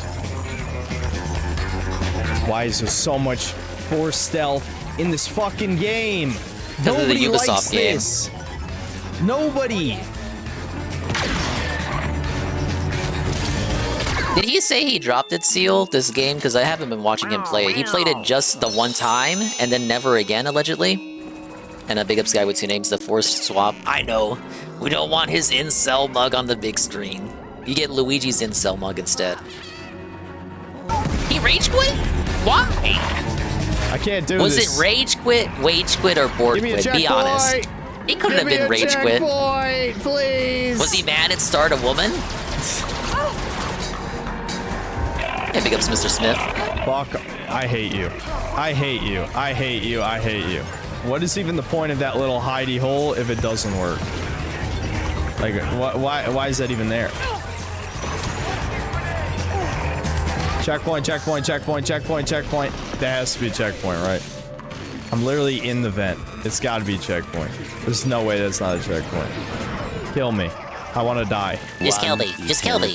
Just kill me. That is actually probably the worst forced stealth segment I've ever done in a game. I just want to talk. Well, good news for you. I work for Slero now. Wow. I know. It was all rage. this He is a sucks at front for stealth, the and the whole Empire. game is nothing but that. You're gonna Literally was talk being to the spotted on the fucking tutorial. Robot guard? I generally don't like stealth unless it's a game that's focused on it. So like to have the game I'll cap a little bit and I'll be fair. To have stealth in a Star Wars game, like is that really what people want? I don't think so. No need to make this complicated. But it is a Ubisoft game. Let me in. Now, why'd you ruin it with a question like that? How? I'm still getting 2-star. This dumb bitch just set Gonna be off no life the... in this mission all fucking night. That's more like it. And that's a lesson for you, Kay. Never use the same codes twice. Yeah, so about you abandoning me when I was 12. Alright, cover-based shooters, great. Just hide back here and shoot. This is exciting. Get out of my way, you dumb mommy bitch who's not my mommy. You will never be my mommy. Please let this be the end. I have to thank you. Never had a chance to claim my own death, man. Funniest quit so far was the Final Fantasy wage quit. Dude had an animation made and had a wig be put on. He never got a chance to put on the wig, right? Come and get it. I would like to publicly apologize for all the drama lately. Next week, we go back to what it is you like. From me, gaming and chill streams. We'll see if that stays, but he still has that talk with June next week. Who is this? This is a synthetic man. He is we'll say he's a right-wing game reviewer, and he's my personal comfort cow. Fail. Last time. He's the guy who people call DSP Jr. Not because he also begs, but because he's bad at games. But he doesn't get mad about it. It's just like a funny little joke over there with their audience. He hates woke Strong games. black woman betrays evil white man. But most people do, don't they? Anything you're waiting for? No. Yeah. Side. Wow. Imagine my shock. Wow, she's so good, dude. 20%. 10. I'll take I think he's gonna play Dustborn. It's yours. 15. Done. Do you really think you can get away with this? Ank? Anytime now.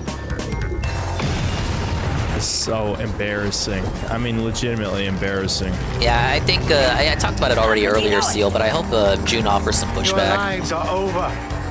Your family, friends, gone. There's nowhere in the galaxy you can hide from the ISB.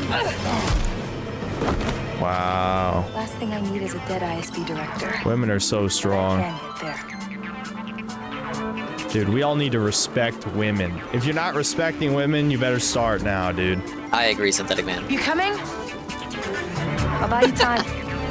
All of Zero Flesh is about to Well, come you down. don't love women? What do you Get get? ready. Not that there's anything wrong with that Twitch.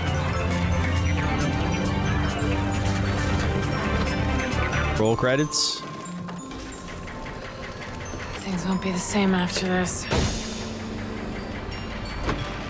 Yeah, so I'm kind of behind Seal. So yesterday I did watch I have seen all the Phil and Craig shit, and I did watch Phil explain the WWE Champion stuff, but I have not watched the June documentary in full, and I have not watched really him reacting to the documentary. I've seen people discuss it, so I get the general gist of how, you know, his explanations and excuses have been. But to see fully for the full context, not yet. I'll get around to it. The past week has been kind of weird for me. Where's our hall? Oh, fuck. This is better. Don't watch it. I've had that told to me too. That's not even worth the watch. Operational planning. Base schematic. All right, so we shoot the rebels in the face, right? Of blackmail on almost every Got the ranking gist? officer in the Empire. Files his ISB friends have no idea he's been collecting. Hey, you said the rebellion gets access. The doc is good, but the DSP React itself is mid. So I've seen that take too, where it's probably just better, because that's what Ann did. Ann didn't care for watching Phil react, but more just to watch the documentary itself. That's the approach he took. That's probably how I'm gonna look at it too, because it's 4 fucking nights, 2-hour streams of pop, of him coping and sneating and malding. Look, someone probably has a good clip out by this point, right? Maybe I'll just opt for that. But I feel like the champs segment is probably the excuse segment that was the highlight of that, right? Like the biggest excuse part was that. And nobody gets hurt. Is there anyone in here not stabbing me in the back? Hero spent Okay, the millions champs of was the ISB highlight, cash so on that's the Zarek part Besh. I've seen.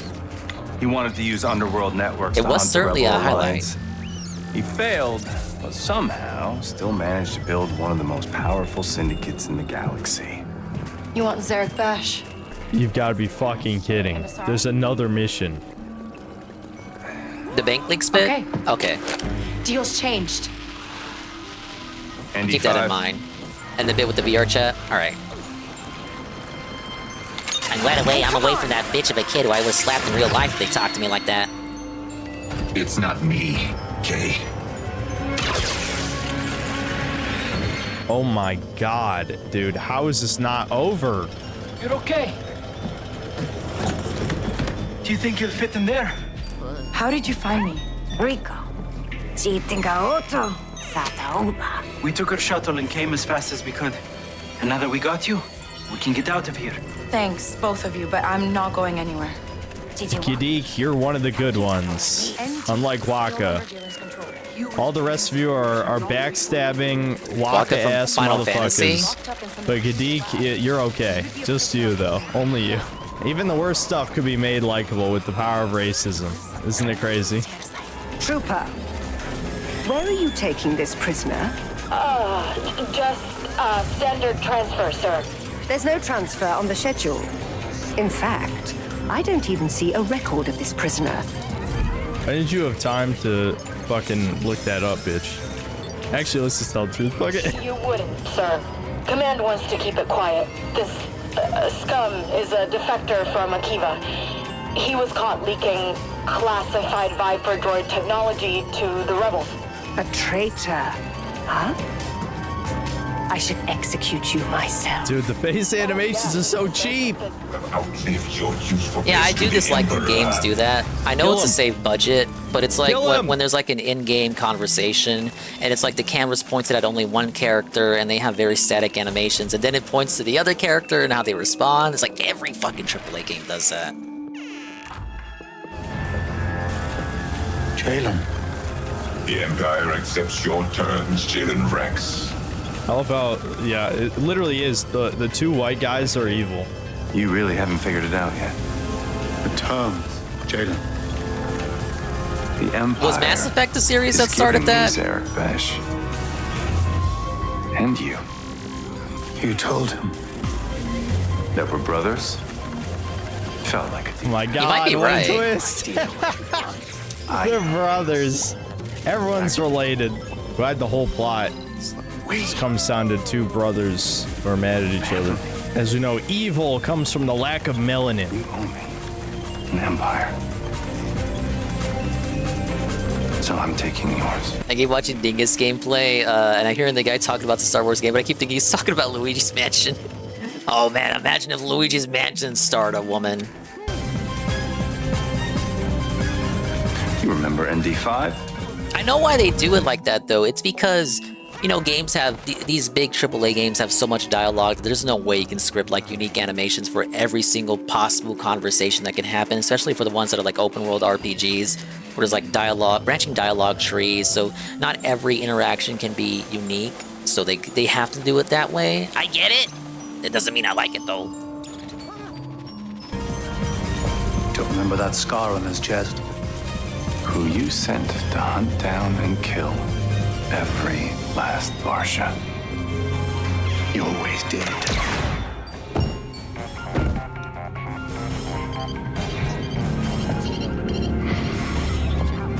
Finally died, Jesus. I really thought I'd feel something. Yeah, BioWare, aren't they working on the new Dragon Age that everybody doesn't like?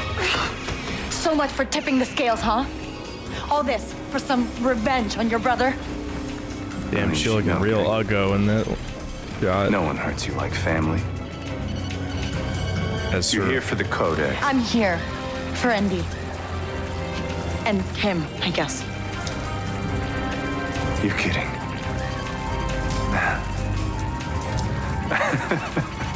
Well then, come and get them. Run!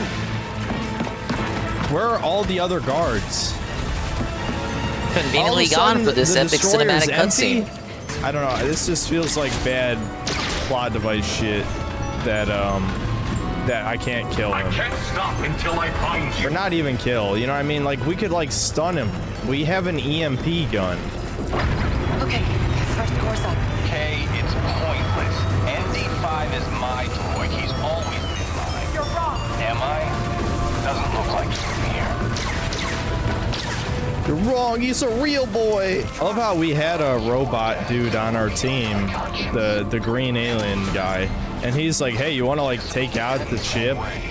And she's like, nah, let's not take out the chip. I know you don't want to do this. Why didn't you take out the chip, dummy? I love how, just for this stupid sequence, they emptied out the entire Star Destroyer. There's nobody here. There's no stormtroopers operating any of the equipment. Where did you come from? Girl boss. But that would overheat the PS5 if there were people in there, sir. I fucking knew. I knew this piece of shit would glitch out. I knew it. Oh, we got a glitch? Sorry, guy with two names. I gotta see what the glitch is. It reminds me of Resident Evil 5. Ah, there you are. 7 minutes. 7 minutes is all the time I have to play with you. Ow, owie, owie, you're tickling me, ow. Why didn't you run? I tried. It's bedtime. Have a good rest of the stream. I ran Dingus on in the chat. Thank you, Shybot. Thank you, Shybot, for the positive lurk, and thank you for the raid. Let's give you a little shout out here. A Shybot style shout out. Oh my god. Let me pause. Standard dingus scam. I was gonna move it back. Side of the road. We have to run to the other side. You win. I won't fight anymore. Why does he play these games knowing he won't like them? Because money.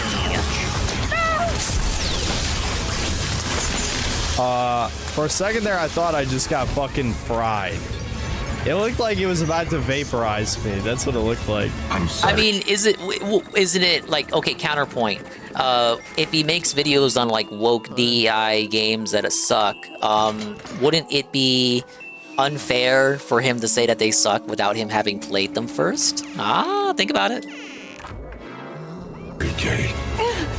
Is this a raw stream? It's a compilation of clips from his live streams of this game because he didn't want to do a real review of it.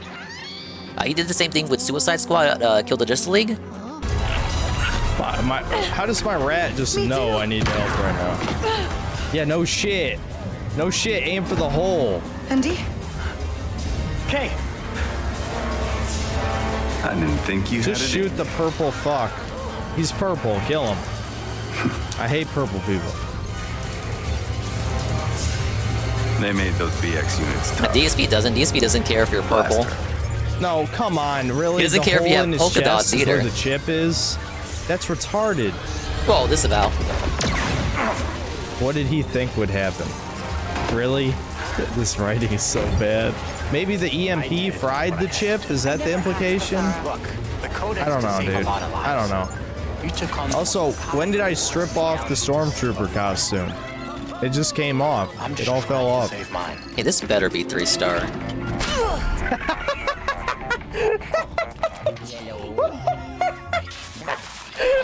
Like, he has a point, Seal, with the games he talks about. Like, it is a problem, the woke shit, right? Like, legitimately nobody likes it.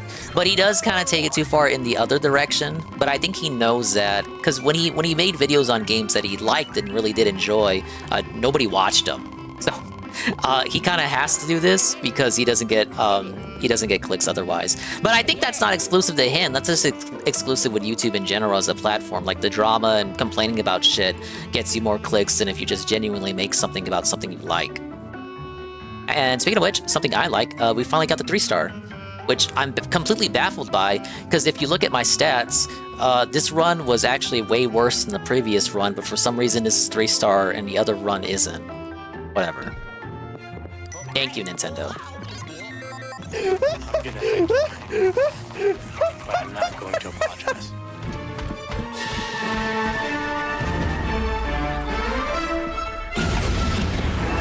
Yeah, it's definitely not. It's not like, oh wow, you have such a hot take there, buddy. Bland, woke DEI game is bad. Whoa, there's such a brave, bold stance you took there, buddy, that no one else has ever commented out on before. I get it. Now, for me, I've said it's like, it's a case of preaching to the choir. When you preach to the choir so much, the choir doesn't want to hear it anymore. Which is why I don't listen to them too often. Alright, we can move on to the last mission of the mansion. Yeah, I wonder, are all the... What? Huh? What happened? You put this off. Okay. God. Okay. Run! Look, they're all missing at point blank. They're all missing. They're all missing. They're all of them. Yeah, and TRPG, he's got a point too. So, there is, Seal, you got a point when you say it's like overused and it's, you know, it's not a unique take anymore. But TRPG's got a point too, where if nobody called it out, then it would still continue to be a problem. So we got the case with Concord, right? Where I think it was a bit, people did kind of blow that one a bit out of proportion, even though it was a bad and ugly looking game. But the fact that people cried about it so much is what got it taken offline in just like 10 days, right? So it is effective, even if it's like something you've heard like a gazillion times. And sometimes you need to hear it a gazillion times, or stuff like that just won't happen. Evacuate. Hyperdrive's online. Ready to jump. Sarah? You're breaking up. Say it again. The Empire knows where you are. Can you hear me? Did he mention bugs in the first hour? Calling in some He did in favors. the intro. What The first hour favors? was just more of this. It's all his Pikes? gameplay clips I from the guess? streams. I mean, the Pikes, like me, they're the only ones. What's happening? Is this supposed to be a loading screen? Why is no one talking? What? You guys saw that, right? I'm gonna see what this I'm whole gonna ship's fucking really die, dude. I only got one upgrade for the ship the whole game. Conquered's annoying 'Cause I because never more people did ship bitched about it than combat. played it. We know that from the player stats. But yeah, that's why. That's why, again, Seal still has a point when he says, like, sometimes people just bitch about it for way too much. And I do agree with that in terms of Concord, because way more people bitched about it than played it. Just looking at the player stats, and it did result in a good thing, quote unquote, because it did get the game taken down. So it did have a good cause and effect. But the noise raised for that game ultimately was not proportional to, like, the amount of people that actually played it.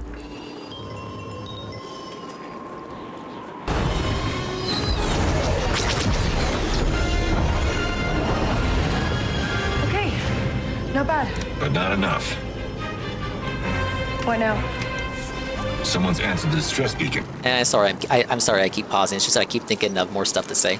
But that's another issue with just like YouTube as a platform. When you have all these people, you know, putting out, all these people put their voices out there, and when stuff like this happens, they just, you know, they gotta either get their 2 cents in. They want their voices to be heard, which is fine and acceptable. You know, no one's forcing you to watch the 50 videos calling out Concord. But it's kind of just the consequence. You gotta take with the good with the bad.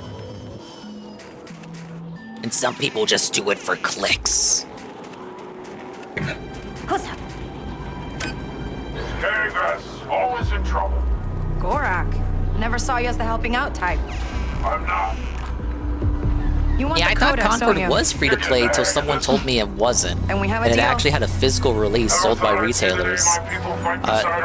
Did those people get refunds? Gorak, my boy! We're being hit, Jay. It's that easy. Explosions. It's that easy. Chain reaction, the Revelator's ion drives.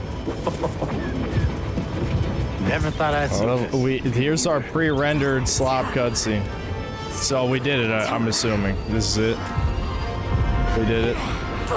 We saved the day.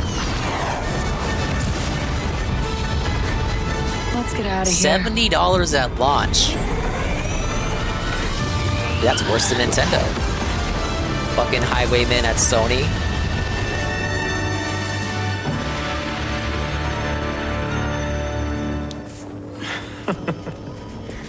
Look, just saying.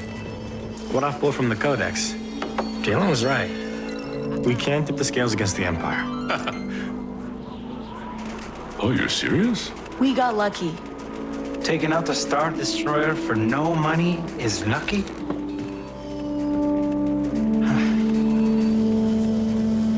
We could use you, Kay. Get away from me, you purple piece of shit. Used. Just. I remember when careful out there, Cyberpunk Sarah. got recalled, GameStop was offering free refunds. I'm saying free refund. Yeah, it better be free. They were offering refunds for it. I hope they're doing the same for Concord. That's too bad. No! I think I got... Wow, guys, we're one big awkward family. How Yes, quirky aesthetic spoiling the Chungus. ending. How dare he? Why is she here? Wondering when you'd show up? Just here for my 20%. 10. But how about something better? I thought the Codex was lost in battle.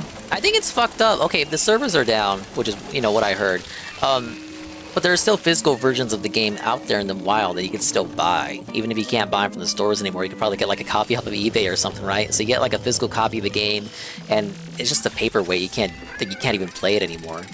This is the state of modern gaming, guys, right? To everyone else.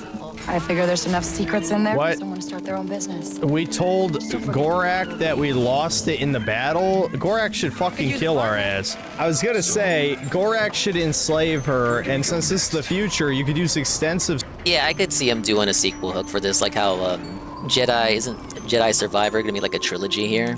We're gonna get like Outlaws 2 and Outlaws 3. surgery to fix her face, give her big boobs, big ass, and she could be his personal sex slave. Because she's a traitor. She betrayed the only people who liked us. Nobody else liked us. She's a piece of shit. Oh, hold on. Hold on. We get our Marvel teaser. Oh, sequel hook. Sequel hook. I was right. I was right. The best licer in the galaxy, caught for using March credits. No home. No I couldn't get that costume in the game, but she gets it in the post-credits cutscene. Except for one. You have any idea what this is? Wait, it's two women in a cutscene, and they're not talking about a man. It passes that movie test. Cheap bet at the father track? A tracker. Yeah, the Bechdel Strong test. one too. I forgot the Custom name. build. I'd say at least 10 years old. Whoever built this wanted to know exactly where their mark was at all times. Makes sense. You can't trust someone's always gonna be there. But that's what makes it matter when they are. Basically, I'd say this one needs a bit more time to think about what she's done. She never at any point proved that Yeah, games she's are a meant to be master an of escape. deception. Well, when it comes to stuff like the inclusivity stuff with Concord, you know, I get it, the diversity and all that shit, you know. I don't get my tiki torch out here. I don't cry when there are, like, black people in games, right? So I get it. But it does come to a point, like, when you make the... Like, people want to have, like, that power wish fulfillment fantasy, right? Where they play, like, an idealized version. Like, they want to play as attractive characters. Like, it's simple as. They don't want to play as ugly people. It doesn't... It's regardless of the diversity point to it. It's just like, if the character is ugly, it doesn't matter if they're white, black, brown, or as GSP would say, purple with polka dots. I don't want to play as an ugly motherfucker. I want to play as Luigi, this handsome fucking chudstad. She's fucking stuttered her way in the last mission. The last mission of the game stuttered her way through a conversation pretending to be a stormtrooper. You expect me to believe she could just be an Imperial officer? Yeah, fuck off. Okay, that's how we end it. Big ups, that was his Star Wars Outlaws experience. Suffice to say, I don't think he enjoyed it too much. We're gonna listen to his Wukong take now. He actually liked Wukong. He says the title, Black Myth Wukong, is pretty good for a Chinese game. And this is actually an edited video, so we'll get his commentary for it. There we go. Black Long. That's not much better than Black Bull. Black Bull, I summon you. I wonder what's long. Am I right? Stop me if you've heard this one before. An Eastern country decides to break into the Western AAA game market, and they do so by developing a game in a widely popular genre, obviously inspired by one of the greatest games of all time, but either due to the dev studio's lack of experience or lack of innovation, or just generally lacking in polish or focus, the game doesn't quite hit the mark.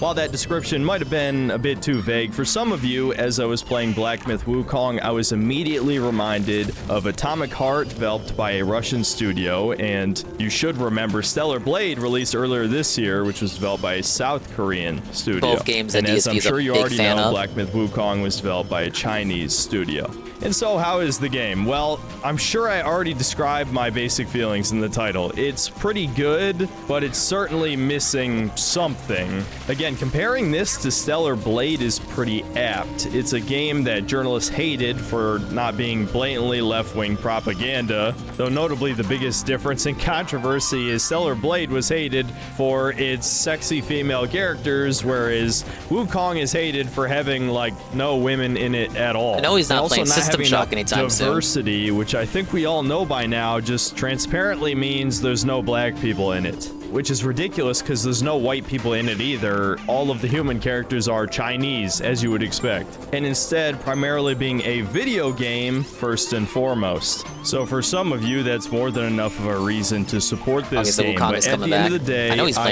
am a video game critic first and foremost. Yes, I despise left-wing ideology. You know that if you've been listening to this channel for more than a few months. But at the end of the day, I'm not going to be impressed by a 6 or 7 out of 10 video game. Yeah, it's a game about, like, it's a game about the Chinese, Asians, and whatnot. It's based off that old tale that Dragon Ball was also based off of. If you want to know the truth about it, Journey to the West, I believe. So how is it not diverse? I guess it's like today's college system where, like, Asians just don't count as, they don't count as Asian. Asians are white people.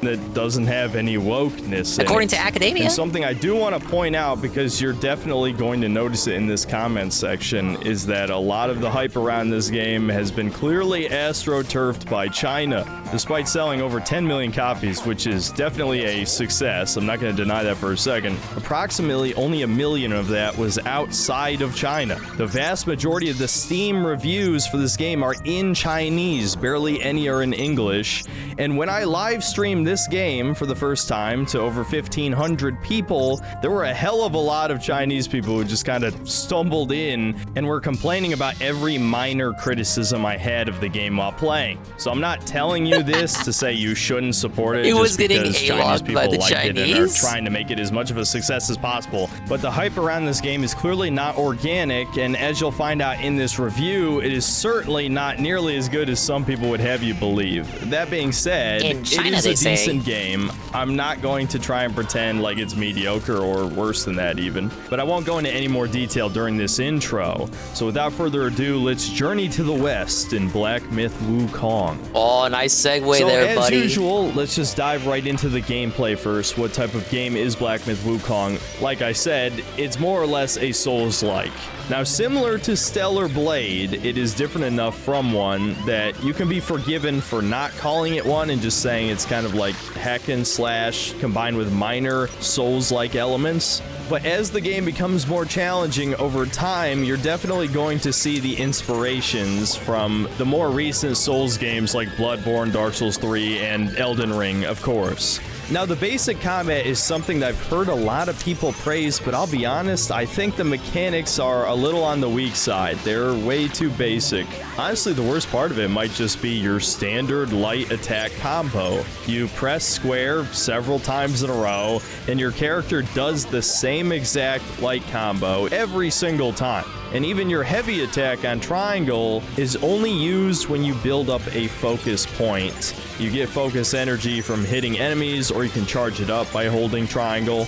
The stamina management portion of this game is nearly non-existent, even though you do have a stamina bar. Very early on, it gets extended to such a point that you're barely ever penalized for spamming square and occasionally pressing circle to dodge. Yes, of course, this is another game with a dodge roll with invincibility frames, and the invincibility frames are very generous. Now, something that might surprise some of you is that there's no... You're either a cinematic cover shooter, or you're a Soulsborne clone with rolling with iframes. Dedicated block button in this game.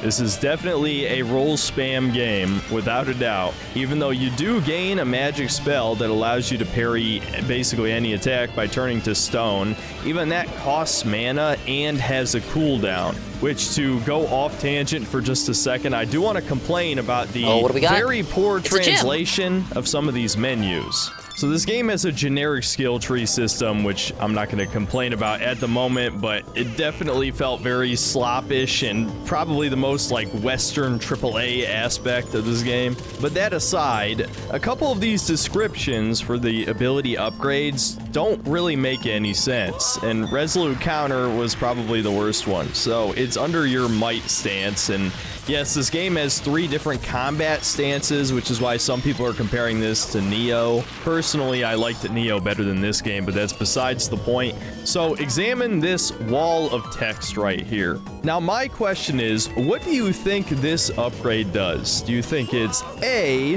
when you execute a heavy attack during a light attack combo, you enter a buffed state where you nullify enemy damage? Is it B, when you execute a heavy attack during a light attack combo with no focus point, do you enter a buff state where you nullify enemy damage? Is it C, when you Neo execute Chaz, a we heavy win again. attack during a light Someone attack called Chalupa. combo with the focus point? Do you get an incredibly brief moment of invulnerability that is not signified on screen in any way, which, if you parry the attack successfully, then you stagger the enemy with the counter?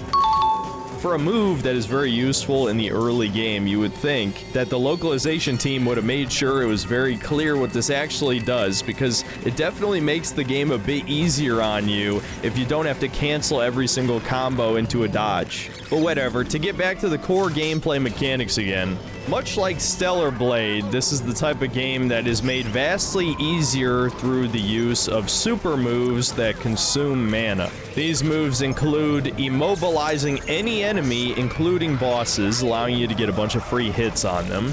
You can turn invisible with the enemy attacking where you were last seen until you strike back with a counterattack, staggering them. You can consume your might meter to transform into a mini-boss that has its own completely unique moveset, animations, sometimes they have a super ability as well, and it's a free health bar, which, as you can probably guess, is easily the most broken ability out of your selection. And of course, there's other powerful abilities you get access to during your journey, like the Shadow Clones, and all of these magic spells feel pretty damn good to use. Not only are they really powerful, but they're just inherently satisfying. I really have nothing to complain about them. I think I'm not surprised about the localization translation difficulties. they needed it for more anti-American propaganda. You do often get that with games that aren't published by the big companies. Maybe localization was the answer the whole time. being able to turn into a select few mini-bosses is just a really good idea. Now, as for your other spells, that was they PS5 both have only. cooldowns I don't think it's been ported and yet. consume mana. And one of the weirder decisions of this game is that there is no mana potion. Outside of specific skill upgrades, there's no way to actually recover your mana bar except resting at a bonfire. And I think this was definitely done on purpose so that you were encouraged to save all of your magic spells for the bosses. And as you'll find out in just a couple hours in, there's a shit ton of bosses in this game, so there's no reason to waste your spells on Paradise? I know enemies. about that game. Final After Fantasy, defeating right? certain enemies that have a blue aura, you also get the ability to use I'm the biggest spirits, fake gamer which are alive. a special short transformation. I was watching Tevin and Seru play through Final Fantasy IX, and I feel for, like, you know, I've said it before on here, I feel like for visual aesthetics, 9 probably gels the most with me. Like, I feel like if I was to pick one to play, it would probably be that one. But I did play a demo for 10 growing up, and I liked how that one looked too. And maybe my bias, because he named little Monkey Man protagonist after me.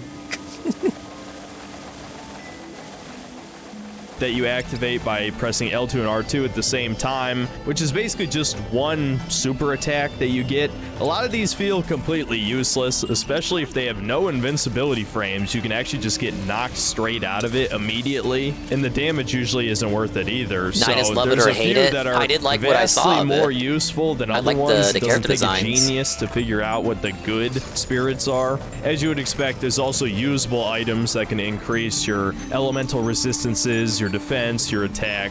These definitely can make some boss fights easier. On top of all this, there's also a light RPG system where you can equip various gear that increases your defense. There's set bonuses that have special buffs if you equip multiple pieces of the same armor. There's actually different types of Estus flasks that do slightly different things, and you can equip items to modify a secondary effect. Traditional swords and sorcery, if you like that, you'll like 9. That's kind of like what drew me in. Like it seemed like how the initial Final Fantasy games were kind of like just that, right? Traditional swords and sorcery shit. But then when you get to the PS1 era, you get like that high-tech stuff, which for the time was unique and different. So you had like 7 and 8, and of course 10 had a little bit as well. But 9 was kind of like a step back to what it used to be, right? So like a modern, for the time, interpretation of what the series used to be. So more towards the medieval stuff. So that's what the appeal was, along with like their art design too. of Estus as well. I actually kind of like the RPG mechanics in this game. In most Western AAA slot games, a lot of these RPG mechanics feel completely tacked on. A good example is like God of War 2018 and Ragnarok, where a lot of the buffs are like a 5% increase to damage or defense or something, which is just a fucking complete joke. Whereas in this game, a lot of these set bonuses actually make a significant difference, and you definitely feel the defense increase. And I know it might not sound like it, but I basically already described most of the moves you're going to be using for the entire game. This combat system is not very complex. Like I said, you're going to be spending most kind of inspiring, since we were talking about like gaming and whatnot. The games industry, yes. Kind of inspiring how Final Fantasy VII and Final Fantasy X were like 4 years apart from each other. Shit, 9 and 10 were like a year apart, but those were probably in development simultaneously.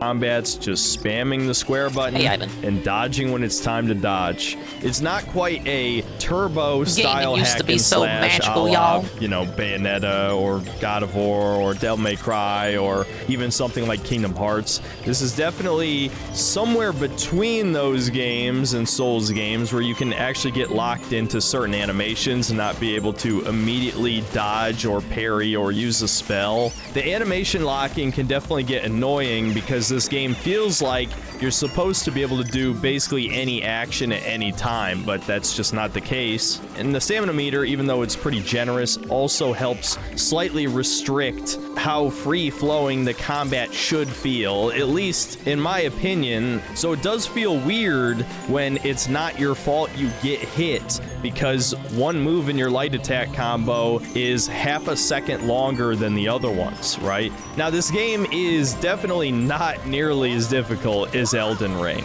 You can actually take at least 3 hits without dying, and most of the time it's more like 4 or 5. And although you get fewer Estus flasks than Souls games usually give you, given you have so many powerful tools at your disposal, you really don't need that much I have to go here anyway, you just so I need guess to memorize the boss moves. I was going the right way the whole time. Speaking of which, let's talk about the enemies. Now, this is where I'd say one of the bigger fuck-ups of this game is the normal enemy variety in this game is actually fucking terrible.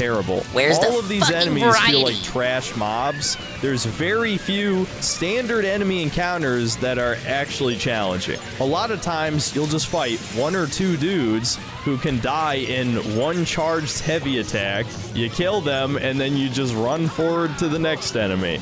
Now, there's definitely some, like, Miyazaki-style traps where a bunch of undead will get up around you and attack you at the same time, or you'll get ambushed, or there could be a bunch of crossbow guys all shooting at you from an elevated ridge. But those are definitely the minority of encounters. Probably 10% of them are legitimately challenging, and the rest are just annoying padding.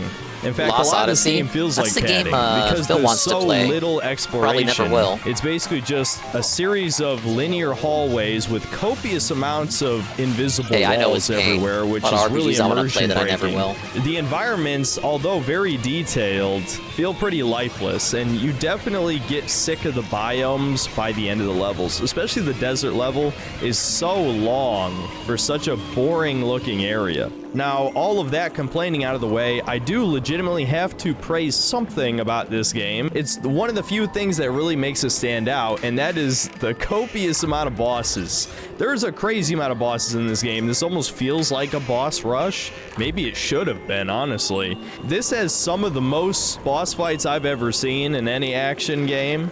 It's legitimately impressive. I'm not going to downplay it on any level. Now, are all the bosses unique? No, but honestly, they don't really have to be. The mini bosses are short enough and just varied enough that I pretty much enjoyed all of them. I do have some problems with the main boss fights, mainly that they have way too much health. There's quite a few bosses in this game where I was just mashing the square button for like 4 or 5 straight minutes. One of the worst offenders for this being a blatant plagiarized giant version of the crystal golems from Dark Souls 1. I mean, please tell me this is not just the same fucking model that they just stole from Dark Souls. That's what it feels like, really. I'll show you them side by side. And of course, just a few the hours Chinese of stealing gameplay models after this, is I Power World all encountered over a again. much, much worse boss. I know At they the didn't end really of do that the with Power World. Pagoda Realm, which is essentially a prison, which I'll talk about a little bit later in this video because it is easily one of the worst parts of the game. You fight a boss, which is like some four-legged animal creature with a giant golden orb as its head. And I have to say, with no exaggeration, this is one of the worst bosses I have ever fought in any action game. The gimmick of the boss is simple. You hit his foot to knock him over so you can hit his real weak spot, which is his head. All damage done to his foot is severely reduced. The only way to get full damage is by hitting the orb on his head. Okay, sounds simple enough, right? Well, you have to hit him a lot.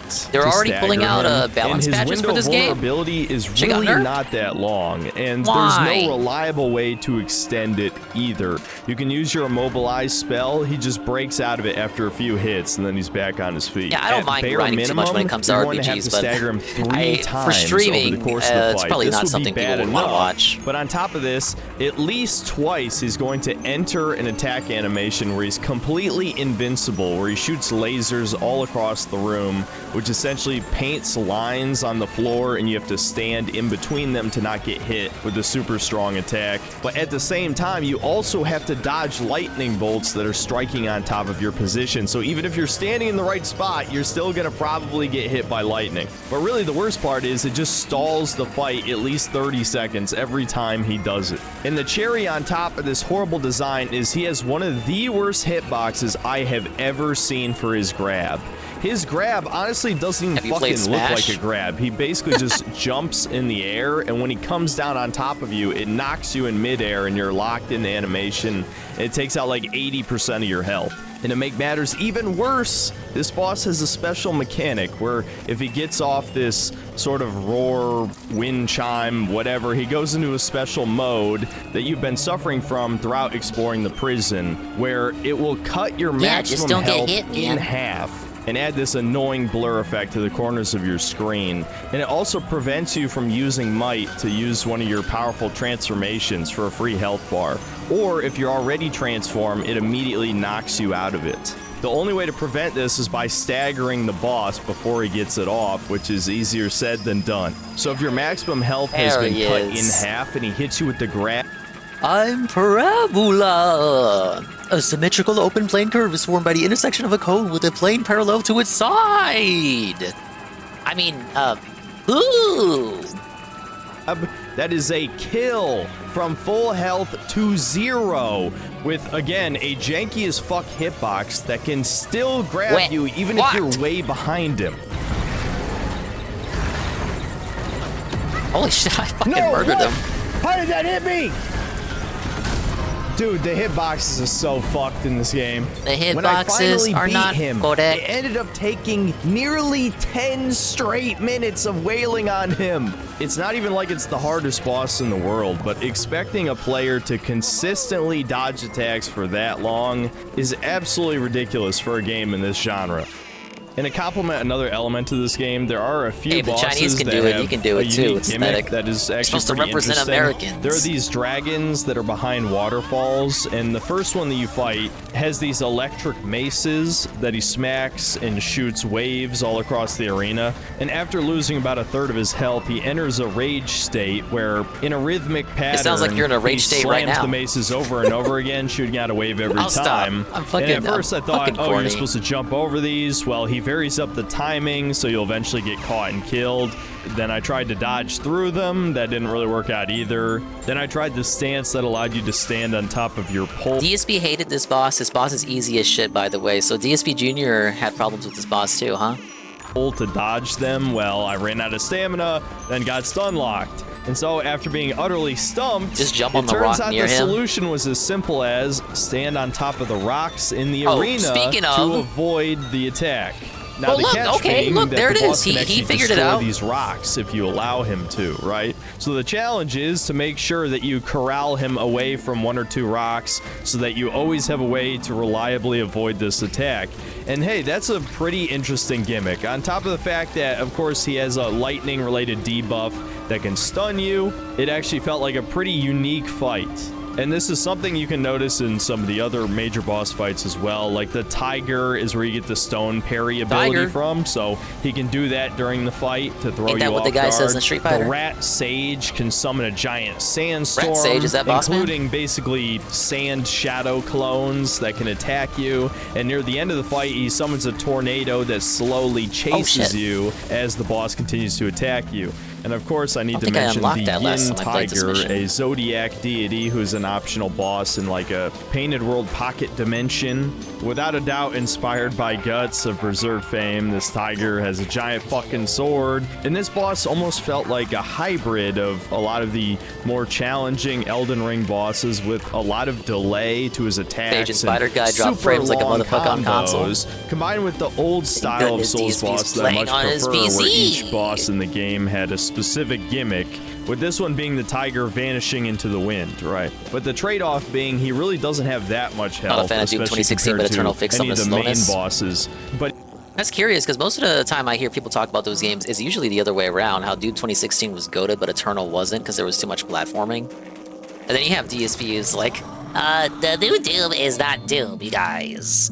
Gave you so few windows of opportunity to attack him, including breaking out of your immobilize spell in just one hit. And so this boss fight almost felt like a puzzle of how you could output enough DPS with your mana bar to effectively beat him, since you're absolutely not gonna win unless you're just a god at this game by doing light combos. He's just not gonna give you a chance. So I ended up figuring out that if I combined 2 Shadow Clone spells along with my transformation into a two-headed rat man that I had at that point, that I could output just enough DPS before I ran out of potions. But even so, man, this dude is so fucking aggressive. Again, it almost felt like the developers took heavy inspiration from the more challenging Elden Ring boss fights like Millennia, but actually gave it a unique twist to keep it interesting. And the tiger's health is just low enough that you're gonna be willing to just beat your head against the wall until you finally get it right. I may have been infuriated at the time when I played this on stream. I hit circle, you fucking bitch-ass laggy piece of shit. I hear mixed things about Doom 64. What?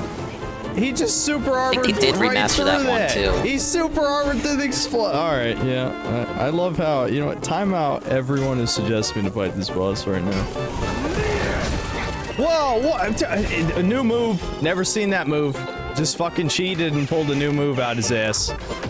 Yeah, I forgot. This guy is what the? This Mary Sue piece of shit. What? I swear to fucking God, I'm losing it. But I have to admit, this is actually one of the better designed bosses in this game. See, he likes it. Great reward, giving you the ability to turn into the tiger and play as him. So again, there's just enough variety in these boss fights that I can't say it to play ever as a got boss you just tiresome. beat. The biggest problem with these levels is everything in between the bosses feels so half-assed or just straight up padding to make the game length longer. It's obvious that a shit ton of the budget and time was put into these boss fights, when maybe they should have cut a few of the less interesting ones and developed a few more enemy types and maybe crafted more unique enemy encounters. So in summary, I'd say the combat is simple, but it's smooth and fast-paced. It's somewhat refreshing next to something like Elden Ring, where you're constantly on the defensive unless you're exploiting magical perfume that allows you to kill every boss in 2 or 3 hits, which of course they nerfed just days after my review released.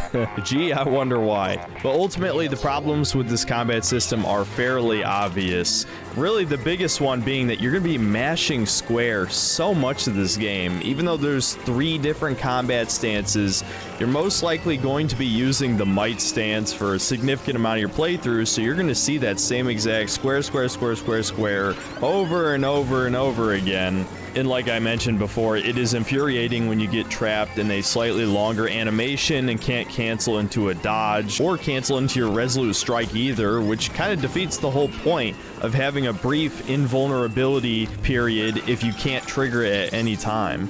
And the other huge problem being that the boss fights are the only fun encounters, really. Even the more challenging standard enemy fights, whether it just be a couple really strong guys or a whole gang squad, don't actually feel all that fun because you're not really equipped with tools to deal with them without wasting your mana bar. And as I've explained already, you don't want to waste your mana bar on anything that's not a boss. So these fights feel like they're trying to emulate Dark Souls' design without understanding that Dark Souls mechanics were perfectly equipped for those types of encounters. This is the type of game where your attacks basically glue onto whoever you're locked onto. Despite the fact you wield a bow staff, it generally only hits the thing directly in front of you, unless you use certain attacks in the second stance that you unlock. Normal enemies in Elden Ring are ass. Yeah, I remember DSP had that critique. And it's not like the normal enemy encounters are that challenging in the first place, which is part of the DSP's problem. critiques are always Regardless, accurate. I just think in general, this combat just feels a little unpolished and far too repetitive. The only reason that it stays compelling is because of the boss fights. The player controls are just way too simplistic and repetitive. You can say that Souls games' movesets are more simple, which they are, but they also have like over 20 different weapon types that have unique moves. In this, you have the same bow staff in just 3 variations of the light attack combo with a slightly different strong attack and almost read that as Warriocracy. Slightly different properties. But even then, you have to invest skill points into these things, and while you can respec those skill points at any time, the point still stands that this ends up feeling incredibly repetitive and overly reliant on overpowered abilities to make the combat feel good. But the boss fights are an absolute win. I really have no real complaints except for a couple specific fights I thought were bad, but for the most part, I think the boss variety is a really great thing going for this game. Now, believe it or not, for the rest of the aspects of this game, I don't have a whole lot to say. I basically already covered my thoughts on the level design in that I think it's fucking terrible. There's way too many invisible walls everywhere. Everything is a fucking linear path with a couple other branching linear paths. There's no real, like, verticality or climbing. There aren't interesting traps, at least outside of ambush encounters. Like, there's no Sen's Fortress, no platforming sections, not really anything to break up the basic gameplay, and like I said, most normal enemy encounters are easy as shit anyway. So yeah, the level design's not great. I don't think I need to go into it in detail. The only thing I really liked were the secret areas that you had to unlock. That's always good, but the rest was pretty mediocre to bad across the board. As for the visuals, I think the game looks great, but some of the aesthetic choices are kind of bland. Like the desert level just kind of looks pretty boring. I also think the prison level looks pretty boring, and the gimmick there is horrific. It reminded me a little bit of Tower of Latria from Demon Souls, which is actually one of the best areas in any Souls game, at least in my opinion. Unfortunately, Black Myth Wukong's version is way worse, because instead of having like pseudo-stealth mechanics with the Lovecraftian tentacle guards who could paralyze you with a spell and then grab and pierce you through your skull, sort of encouraging a different type of gameplay style. Plus, the atmosphere is fucking top-notch. Everyone loves Tower of Latria. It's awesome. Instead, how it works in the Pagoda realm is every something like 5 minutes, you'll hear this mysterious chime which spawns these giant lantern-headed dudes. It cuts your maximum health in half, and all of the enemies become super aggressive, having red eyes. My issue with this mechanic is that it just happens. There is no player interaction with it whatsoever. You're punished for taking your time with the game, and it's a heavy punishment at that. It doesn't feel like a unique challenge. If anything, it makes you just want to run through the area to get to the next bonfire, right? It was an incredibly annoying zone. I find it ironic that the one point of the game where the level design actually mattered was also probably the worst area in the game. But yeah, getting back to the visual aesthetic, I think the Chinese design of the Yao Guai are fairly cool, though there's an overabundance of these ugly furry characters. Now, obviously, they're not sexualized, which is definitely a good thing, but them being just these hideously ugly anthropomorphic animals, I don't know, I'm just not a fan of the design. I don't have any artistic critique of it, but a lot of the more demonic creatures do look cool. As for the story, there really isn't much story to speak of. Not a whole lot of what I would call lore either, like other Souls-likes. There's basically nothing to this. It almost feels like an old arcade game where your grand task is to find these 6 relics so you can revive Sun Wukong, who is turned to stone or he's trapped inside it or something, as you see in the intro of the game. And that's pretty much it. From what I understand, a lot of the stuff that happens in this game are direct references to Journey to the West, which I know is a very famous story, but I haven't read it, and this game really doesn't try to explain on any level what's happening, why I should care about all these side characters who just come and go. I mean, can you imagine if a Lord of the Rings game came out today and you were expected to have read the books or seen the movies to even understand the slightest bit of what's going on? Oh, I don't care if every Chinese person has read Journey to the West, which I find unlikely anyway. This is just not a smart way to tell a story. And in between the chapters, they tell these little mini stories that are animated, right? And the second story that was told about some fox that a guy rescues and takes back to his home is some of the most alien shit I have ever seen in my life. Oh, I saw this one on Twitter. The fox turns into a human and he fucks the fox. It's not the first time a story has had like a plot structure like that. But no, I suspect I know what he's gonna be complaining about here. I know there's culture shock, like not all cultures are the same, especially Eastern ones often have very different types of stories than Western ones. But let me just give you a summary of the story and tell me if this makes sense to you. So a man finds an injured fox, he takes it back to his home and bandages up its leg. He then goes... I do love that it has these kind of cutscenes that are all animated differently. So like the first one he showed was like 2D animated, and this is like a stop motion. Very unique style.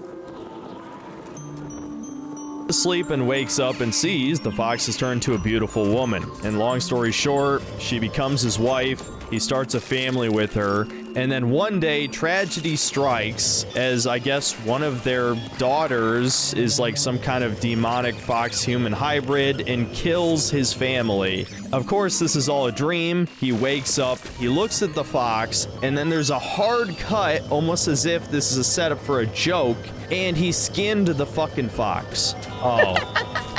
What the fuck? Alright. Oh no, look, no, that ended in his favor. I mean, he didn't actually fuck the fox, so Synthetic Man should be approving of that. That's kinda twisted, though. Never mind. Okay. I'm like, wow, what a relatable human experience. No, he has a dream about the fox being a woman, having a family, and then she kills everyone, and he's like, okay, I gotta skin this animal now. You guys wonder why I only trust the white man. Now, what's even stranger about this story is it's actually incorporated into the game. As you make your way through Chapter 3, you'll eventually find the spirit of the fox, and you actually get a chance to avenge her and set her spirit to rest. But like I said, there are a lot of like old fairy tales like that, and I know they're particularly Eastern, but it's just kind of referencing that shit where you like you save an animal, it turns into like a beautiful lady or something. But hey, like I said, it was a dream. He was just dreaming of that. He was dreaming of his furry turns into like beautiful girl fantasy. He ended up killing the fox. I don't really think this redeems the story because it still doesn't really make sense, but at the very least you get some closure. Okay, yeah, let's he kept just his get to the persona conclusion. internal. Should you buy he Black hit his Myth power Wukong? level. I would say wait for a sale. It's certainly a pretty good game, but ultimately its problems are that it's not quite polished enough in a lot of the important ways that matter, aka the core combat mechanics and the lack of interesting normal enemy encounters. Also, the level design is incredibly amateurish. Not the aesthetics, I think the game looks great, but the actual level design, you exploring a bunch of fucking linear hallways, yeah, that's not compelling on any level, especially if you compare it to something like Dark Souls 1, where a massive part of that game's appeal was the exploration. That said, as I covered with many examples in this review, I think the boss fights are actually quite good. You can tell a lot of the budget, a lot of the time was put into making each boss feel at least slightly unique. And while there are a couple stinkers in there, I'd say overall they are good to great. And there's so many of them. Truly, that is what this game can claim as its own, is having more boss fights than I've probably seen in any action game. Like I said, Black Myth Wukong reminds me a lot of Atomic Heart and Stellar Blade. I can respect a lot of these other countries trying to break into the AAA space because, as you already know if you watch this channel, AAA games are in a worse place than they've ever been. So it is incredibly refreshing to play some games that have no political propaganda in them. But yes, ultimately, if I'm being honest with myself, these are still pretty flawed games. Atomic Heart was definitely the most unique one. Even though there were some inspirations from BioShock, I still think that game definitely felt like a unique experience, very experimental, but it definitely had some serious flaws that I hope are ironed out if a sequel ever comes out. Stellar Blade was unfortunately labeled as a Coomer game and was stuck on the PS5, which no doubt has the gayest player base out of all the consoles, and I say this as a former PlayStation fan. Nintendo Black Myth Wukong is probably the most polished out of the three, but it's also the least interesting, I would argue. I mean, yes, I think... Yeah, I saw Dave's tweets about that not last week, yesterday night. He said it's gonna take place on Friday the 13th. I hear he actually called June a liar during his documentary react, so I would hope June doesn't play softball. But we'll see. He says he kind of wants to get out of the vortex anyway, so yeah, probably wouldn't be healthy for his mentals if he sticks around.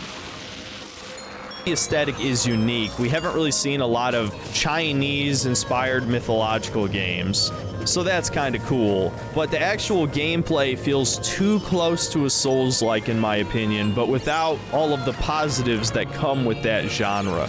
But to make it clear one last time, I think all three of the games I mentioned are decent, and I really hope the next entries made by these developers are better than the last. And in Stellar Blade's case specifically, I hope when it comes to PC that people actually buy it. As for Black Myth Wukong, it's definitely already a success. 10 million copies sold at the time of recording this. We're definitely going to see more games from this developer, so I hope they learn from their mistakes. And in an ideal world, some Western developers would learn, hey, maybe we should make some games that don't have left-wing propaganda in them, so real gamers start buying them again. Unfortunately, I don't see that happening anytime soon.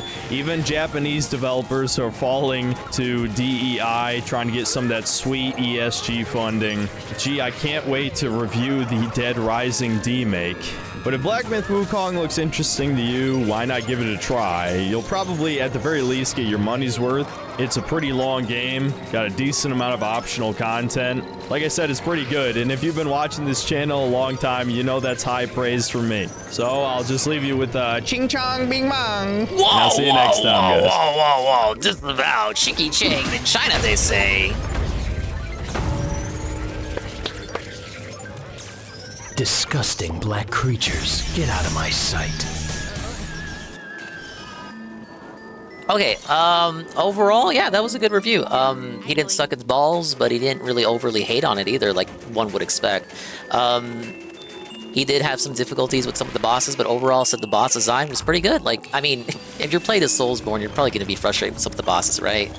So he had some critiques on that, but ultimately was approving of the boss design. The critiques he did have were realistic and not like cartoonish. Like, okay, the actual moment-to-moment level design could use some work, this and that. Some of the cultural stuff he didn't understand, but he didn't harp on that too much, and I don't think that really detracted from his final thoughts on the game. He just didn't understand it, like the shit with the fox. And yeah, he did, in the end, he did like the game, which is... It's kind of a tall order for Synthetic, man. So definitely not his worst review. And yeah, I would kind of agree. I put it in that same kind of area as Stellar Blade. More like a smaller country, a smaller dev team from a different country kind of puts their foot into the door of the game development. Now's not no better time than now to do that, I would say. So good to see, and I hope we get more games like that. Good to see that it sold 10 million, and I hope it inspires more game developers from other countries to put out good games, because America sure isn't trying. Game is an easy 9 out of 10. Yeah, I would agree with that from what I've seen. 8-9, I think that's pretty fair.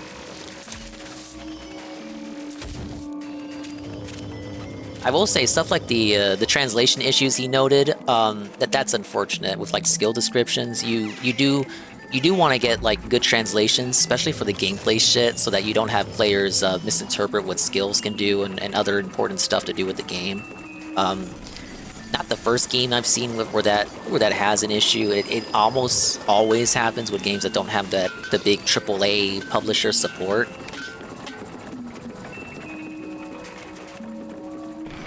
Speaking of Japanese EEI shit, the Dragon Quest III remaster is not having male or female selectable body types. It's just type A and B. I saw that on V. Yeah, Square Enix is the one. They're one of the ones that going all in, along with Capcom, when it comes to the DEI stuff. I think it's a case of just the Japanese suits thinking that that's what Western people, what Western style gamers want. And then you have certain games just selling well independently of that, so they think that because of they implemented those changes that that's what people want. But it's like, well, the game sold well regardless of the small amount of DEI you put in it. Well, I would say that for Capcom more so than Square Enix. Square Enix has had a lot of fucking bombs lately.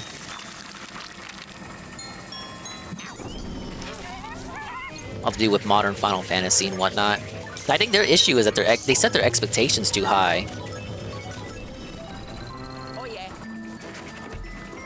Think about FE 9 and 10 with translation issues. Thing is, yeah, I know that. With like they mistranslated a whole difficulty mode. I think in that game, hard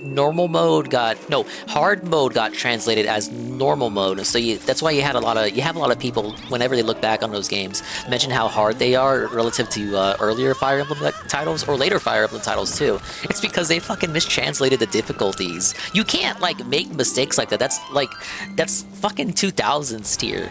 It literally is 2000s. They listen to focus groups too much with the DEI shit. Yeah. Hopefully stuff like that changes. And especially with Square Enix, again, the issue is that they put their expectations too high, and when those high expectations don't get met, then they start complaining. And what Seal said is true too, because of all these failures, particularly with Final Fantasy. Because Final Fantasy for a long time had exclusive console rights with PlayStation, and then like immediately, year to the day after, they would just put it on PC or Xbox. Sometimes they would just skip Xbox altogether, but now that's no longer the case. I think for a while, Xbox was having trouble getting any of the multiplats because of issues with, I think it was the licensing. It was tech issues and issues with the licensing department. I remember a few indie devs were talking about it, like they were just struggling for months to get like a licensing approval to get their game on Xbox, so they just said fuck it and only released it on PC and PlayStation. And there was also technical difficulties too. I think that was with the Marvel vs. Capcom collection, which recently got announced for Xbox for 2025. But beforehand, it was assumed that it wasn't going to go to Xbox, and we were just going to have to eat it. Fucking eat it! Xbox players lose again. I guess, looking back, knowing that now, it does kind of explain how certain games that were multi-platform were only PlayStation or PC. You kind of got the answer as to why certain of those games did not make it to Xbox. You know, hopefully that changes. Okay, that finishes the Synthetic Man segment.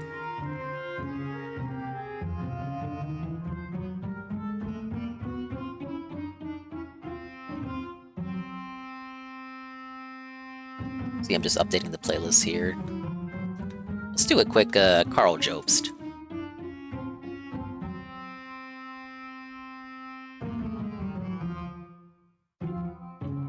Yeah, they sold Hitman, but they still have Gex. Square Enix sold all of those IPs to Embracer, but they kept control of fucking Gex. Are you absolute legends on these? This is what is this video? Quake's oldest record was finally broken. of March 1999, the Quake speedrunner Marcus Taipale beat the level E2 and won the installation in just 7 seconds on the easy difficulty. It was a simple speedrun. There were no fancy techniques, nor does it seem like there really could be. It's easily the shortest speedrun in the entire game, and the bare-bones nature of the route made it seem like there were no obvious ways to gain enough time to shave off another second. I'll take it easy, this Thanks for remained saying. the case for the next Thanks quarter for of a sticking around, century. man. For over 25 years, the community at large believed that Marcus's run of 7 seconds would remain unbeaten forever. And not for lack of trying either. Over the years, our understanding of how to strafe jump optimally has vastly improved, and players were getting lower and lower 7-second runs. But they never seemed close enough to where 6 seconds was a realistic possibility. Even as we entered 2024, a time of 6 seconds was still deemed to be unachievable. Even if you took the best parts of every run ever, even if you stitched together the perfect run, it still wouldn't be fast enough to get a 6-second run. And yet somehow, some way, on the 15th of August, the runner AIM64 did exactly that, finishing E2 and 1 in 6 seconds and beating a record that had stood since before the turn of the millennium. This run is the most perfect Quake speedrun ever performed.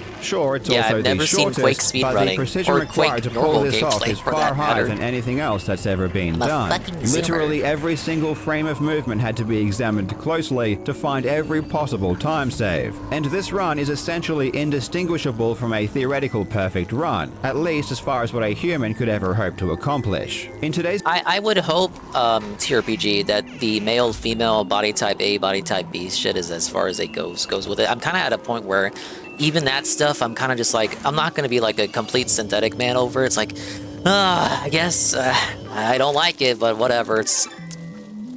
But hopefully they don't fuck with the rest of the translation, you would think. Though, if it's an old Dragon Quest game, the original translation probably isn't that good to begin with, so they probably will end up rewriting even more stuff. Hopefully none of that stuff suffers from the same DEI stuff that we all don't want. Okay. In this video, we will take a quick look at E2 and 1 and to learn why it took a perfect speedrun to break Quake's oldest record. Body I really type hope D? you enjoy. That's my body type. The D stands for dingus. Now, legends, I really hope you're all looking after yourselves. I want you what's to he feel promoting good, today? and I want you to look good. And when it comes to looking good, you cannot beat today's sponsor, Geology. Geology is a 35-time award-winning personalized skincare company. And if you're not taking good care of your skin, you absolutely should be. When you look and smell good, people treat you so much better. It makes such a big difference in You hear life. that, Phil? Personally, my skin is super oily, so I need to use Geology's everyday face wash or my it's face perfect looks for and you, feels David. gross. Plus, I use their nourishing eye cream because I have massive black eyes from not getting enough sleep. But if you're having problems with dry skin or acne, Geology is perfect for that too. Geology has He's looking a bit better in this video. For a while now, he was looking very pale, and I think he cut his hair too, so he was like almost bald. Just looking very sickly. He does have cancer, so pray your hands if you weren't aware. And on top of that, he's getting sued by the Donkey Kong idiot. Having problems with dry skin or acne, Geology is perfect for that too. Geology has a whole range of products including body washes, deodorants, and hair shampoos and conditioners, and seriously, everything smells amazing. There is a good reason Geology has over 10,000 5-star reviews. And right now, Geology is offering a free 1-month skincare sample set. That's $50 value, and you just pay the $4.95 shipping. Plus, you can save up to 50% off any additional products you add on top. Just click the link in the description or scan the QR code on screen and use code CarlJobs100. This is a really good deal, so don't miss out. Yeah, the DK If guy's the gonna speedrun was lose. the only thing you ever saw of E2 and 1, you would think it was the smallest map in Quake. I think with Billy is that he clearly wants attention because he's like an old man and he's afraid of being replaced. Like these old high score, you know, the speedrunners now. Back then they used to be like the high score arcade machine people. So these fucking boomers like him and Todd Rogers are afraid of being replaced by these younger generation of speedrunners because that's kind of like how the meta has evolved. It went from getting the high score or reaching the kill screen. It turned into beating the game as quickly as possible. So he's afraid of being replaced by this younger generation. So he has to act out. It's very unfortunate. I think people should leave him alone so he can fade into an obscurity. But the problem is that Billy himself doesn't want to leave other people alone. Should have just stuck to selling his hot sauce. Players immediately realized that with a well-timed bunny hop, you could clear the gap that separated the beginning of the level from the end. Thing is too, like, he's a cheater, but that doesn't mean he doesn't know how to play the game. He can play the game, and he does know how to, like, he does know how to play that Donkey Kong and Pac-Man, which just makes it makes me ask, like, okay, why did you cheat? But then if you think about it, the people most prone to cheating are the ones who are, like, the experts, right?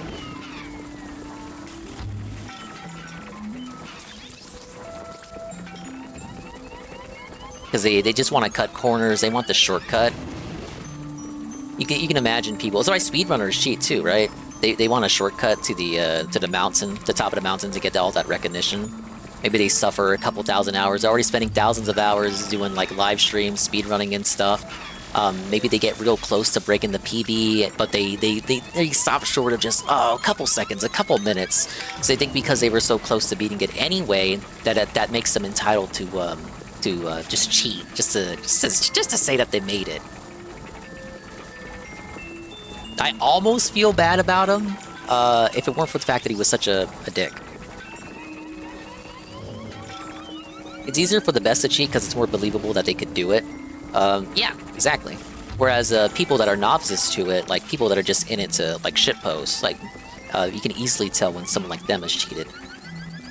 In the case of Todd Rogers, he was just lying, and he had friends that were like the referees, because back then the verification methods for these records were less strict. So his thing was that we wouldn't necessarily cheat so much as just tell people that he hit the record, and then, you know, his friends were the referees, so they just believed him. Yes! And skipping most of the level's content. The original world records on E2 and 1 were extremely basic. Strafe jumping hadn't yet been introduced, so players only jumped when they needed to cross the gap to reach the end. 1998 is where the technique of bunny hopping really started to be implemented more, and this allowed Ilka Pekala to beat the level in 8 seconds. By 1999, strafe jumping had come a long way, and this enabled Marcus Taipale to achieve a time of 7 seconds. At this point, players knew that in order to move as fast as possible, you want to spend as much time in the air as you can. When you are running along the ground, you lose tons of speed due to friction. And this is the entire point of bunny hopping, as we all know. You want to jump as soon as you land, so you keep most of your speed. And in 1999, players already knew this fairly well, which is why it's interesting that Marcus... Eddie V, have you not heard of the human element? It doesn't matter if the game only calculates scores in 5s and 10s. It's the human element, idiot! Didn't seem to do this, at least after his first jump. Marcus bunny hopped after every single jump except the first, in which case he landed, ran for a brief moment along the ground, and then jumped again. This is obviously not optimal, and it caused him to lose the speed he gained from his first jump. But he did this for a very specific reason. The problem players faced on E2 and 1 is that in order to make the jump over the gap, you needed to land in a specific spot. You had to land on top of the railing so that you could make the distance. If you landed earlier, you would either hit the railing or just simply wouldn't have enough speed to clear the gap. And this created a large bottleneck. Players had to plan their bunny hop so they landed where they needed to in order to make the jump. And this is why Marcus delayed his second jump, because if he started his bunny hop chain earlier, he would have landed too early before the gap, and therefore wouldn't have been able to make the distance. As the skill level of players developed and they perfected air strafing, now they could build enough speed to where they didn't need to delay any of their jumps. It was not in fact rays from the sun that helped that guy get that record in Super Mario 64.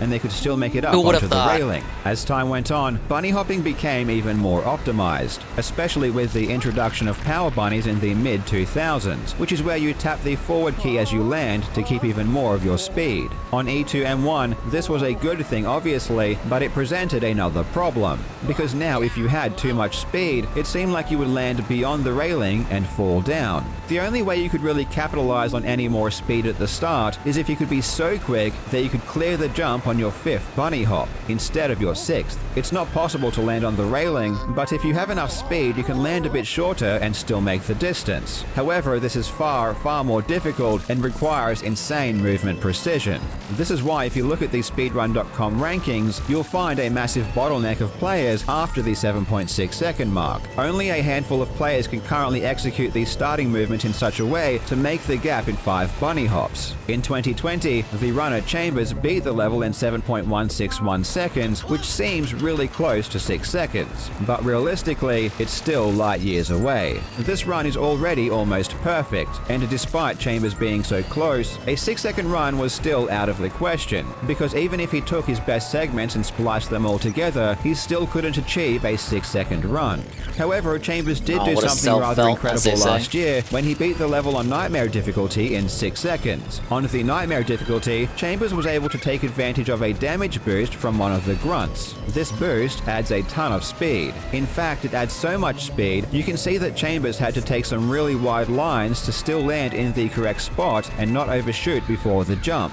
Despite 6 having been attained on Nightmare, and despite the Easy record being so close, a 6-second run on Easy was still deemed to be impossible. And I wish I could say that there was some kind of really interesting, unexpected breakthrough that happened in 2024 that made it possible, but that's just not what happened. And this is also one of the things that makes Quake such an insane game to speedrun. The Halo speedrunner who got busted? I think we saw that one already, but he got caught during GDQ, I think. I think my favorite one of those, the people who got caught at GDQ, was the dude who, it was during the COVID years, but he basically played a pre-recorded video of himself like already doing it and then LARPed as if he was doing it live. How do you think he would get away with that?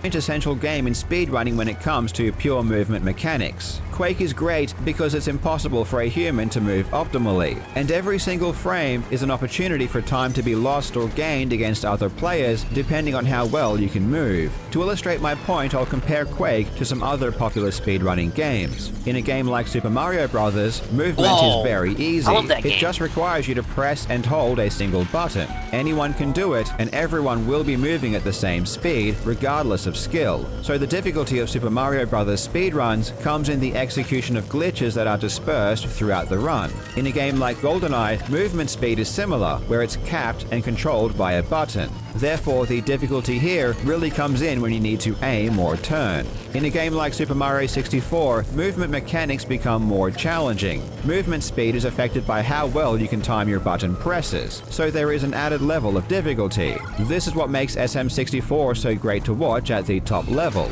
And then when it comes to Quake, we reach the pinnacle of movement, where your mouse precision during every single frame affects how fast you move. If you are turning too fast or too slow on any frame, you'll lose time. It's a constant struggle. Strafe jumping is so difficult that it's impossible to do it perfectly. There is always going to be some loss of speed due to human inconsistency. And in the case of E2M1, a run of 6 seconds was seen to be impossible based on how well humans had previously played. But if you really examine the movement down to its tiniest components and really make sure everything is as perfect as it could be, you'd be surprised at where there is time to be gained. And in the past few months, a relative newcomer to Quake, known as AIM64, would do exactly that. He studied the level in more detail than anyone ever had before, finding the absolute ideal way things could be performed. For example, at the very start of the level, the best players had been bumping their heads on a sloped arch during their first jump. This helped them avoid going too high and made them land sooner and start their bunny chain earlier, and therefore they wouldn't need to take a wider line if they had a lot of speed. But AIM64 realized that players hadn't been doing it perfectly. He realized you could hit the slope slightly lower so you could land earlier, and he realized if you looked a bit more sideways, you could also get a slight speed boost. He calculated that if he did it perfectly, he could save several hundredths of a second over the previous record. The only problem is that doing it this way is stupidly precise. It's so precise that it would take him 30 minutes of replaying the start over and over again to do it a single time. That's 30 minutes of the same 1 second start over and over and over again in order to save a few hundredth of a second. This is the level of detail he was getting into. When doing power bunnies, you want to tap the forward key when you land the fewest frames possible. This is because when you are pressing forward, you can't turn. And any frame you aren't turning is a frame you aren't building speed when strafe jumping. So AIM64 really focused on tapping forward as quickly as he could so that he could use every possible frame to turn and gain speed. And he realized he could gain another few hundredths of a second over other players if he did it perfectly. And these tiny improvements eventually added up to where a theoretical best run could now finish in 6.98 seconds. For the first time in history, a run of 6 seconds was at least theoretically possible. And with the door now open, AIM64 wasted no time in making it happen. And on the 15th of August 2024, he achieved this run.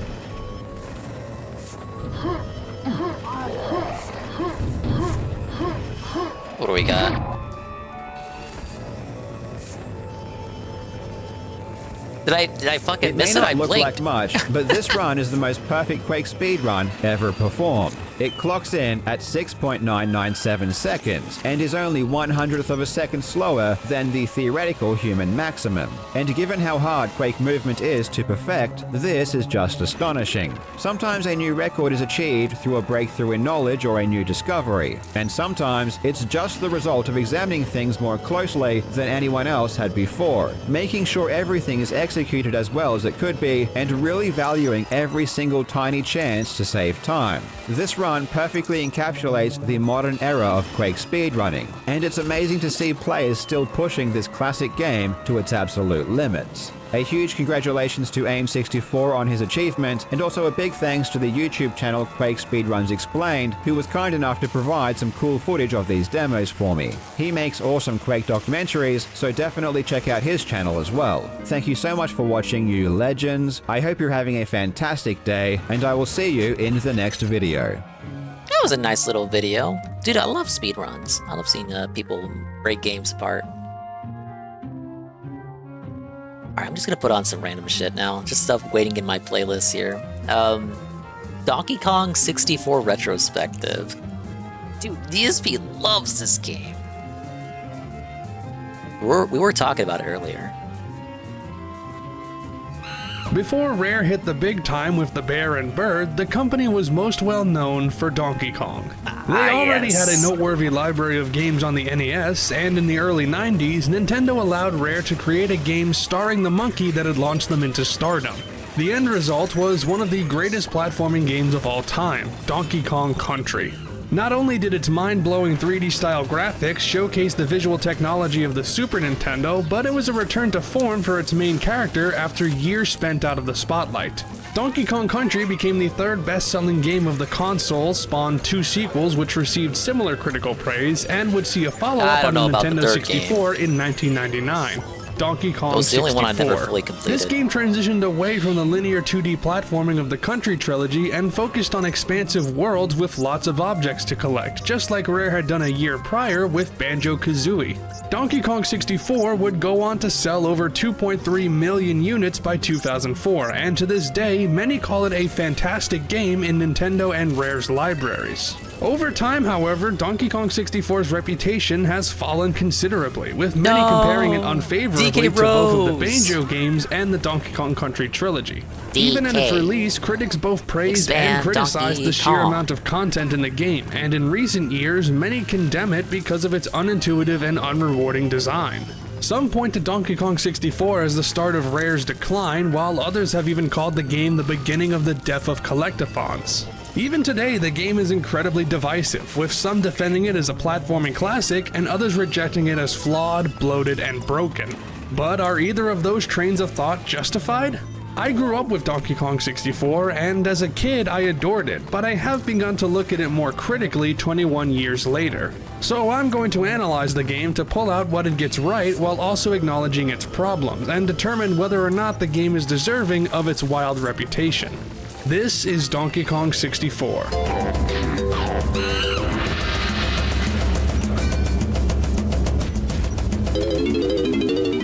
Oh, nice transition there. After the release of Donkey Kong Country 3, Rare began development of a new Donkey Kong title for the N64 with a team led by George Andreas, who was an assistant game designer on Banjo-Kazooie. The game started out as a 2.5D platformer in the vein of Crash Bandicoot and was initially intended for the N64 disk drive. However, as you probably already know, the disk drive failed and Rare shifted development to the base Nintendo 64. Progress on the initial version of DK64 was not going smoothly, and after 18 months in development... Wait a minute, what is he doing? See, your daily scheduled 4 a.m. DSP break. What the fuck is he up to? Does he know he's dying?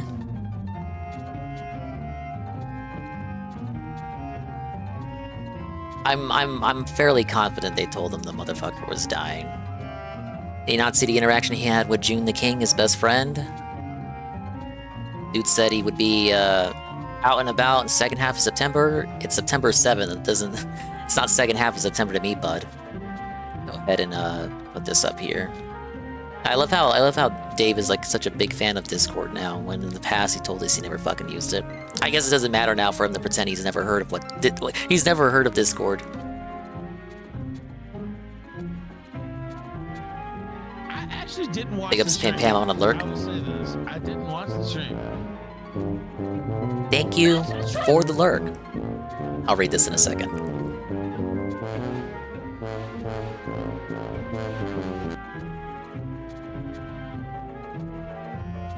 Hey Moshi Moshi Moan, I want to formally extend the olive branch. This last month has been crazy, and I feel I would be making a grave error if I did not have a conversation with you before, so you did not even know who this person was until allegedly, according to you, a couple of weeks ago, and when you did find out who he was, you remembered that he was a person who answered your request for the interview.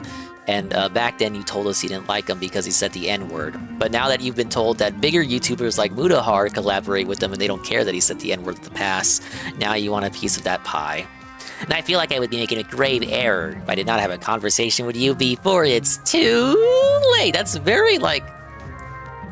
That's so twisted. Like, that's so grim. Like, yeah, you're gonna fucking die. Like, say the quiet part out loud, man. I hope you're feeling better. He has cancer. And I learned how to use Discord.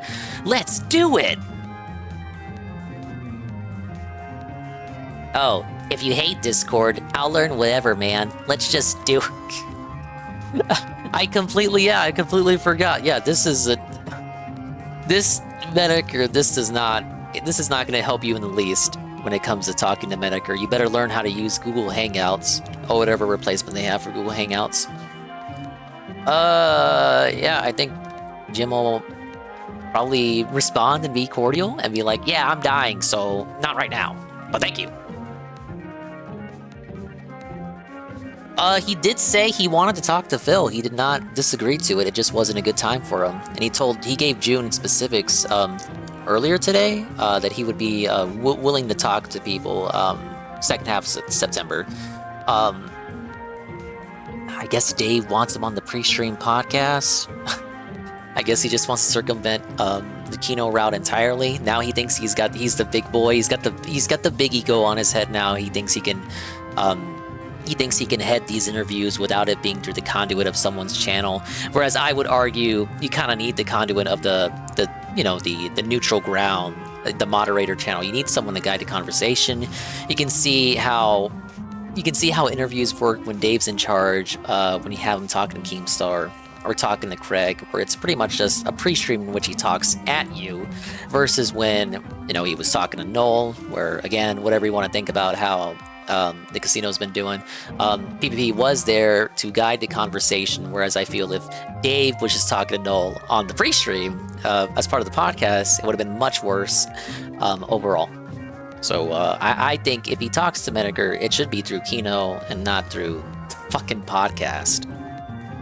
The company decided to start again. So much for that. It's around this time that some of the Banjo-Kazooie staff began helping out, including designer Greg Males, artist Steve Males, programmer Chris Sutherland, artist Ed Bryan, and art director Kevin Bayless.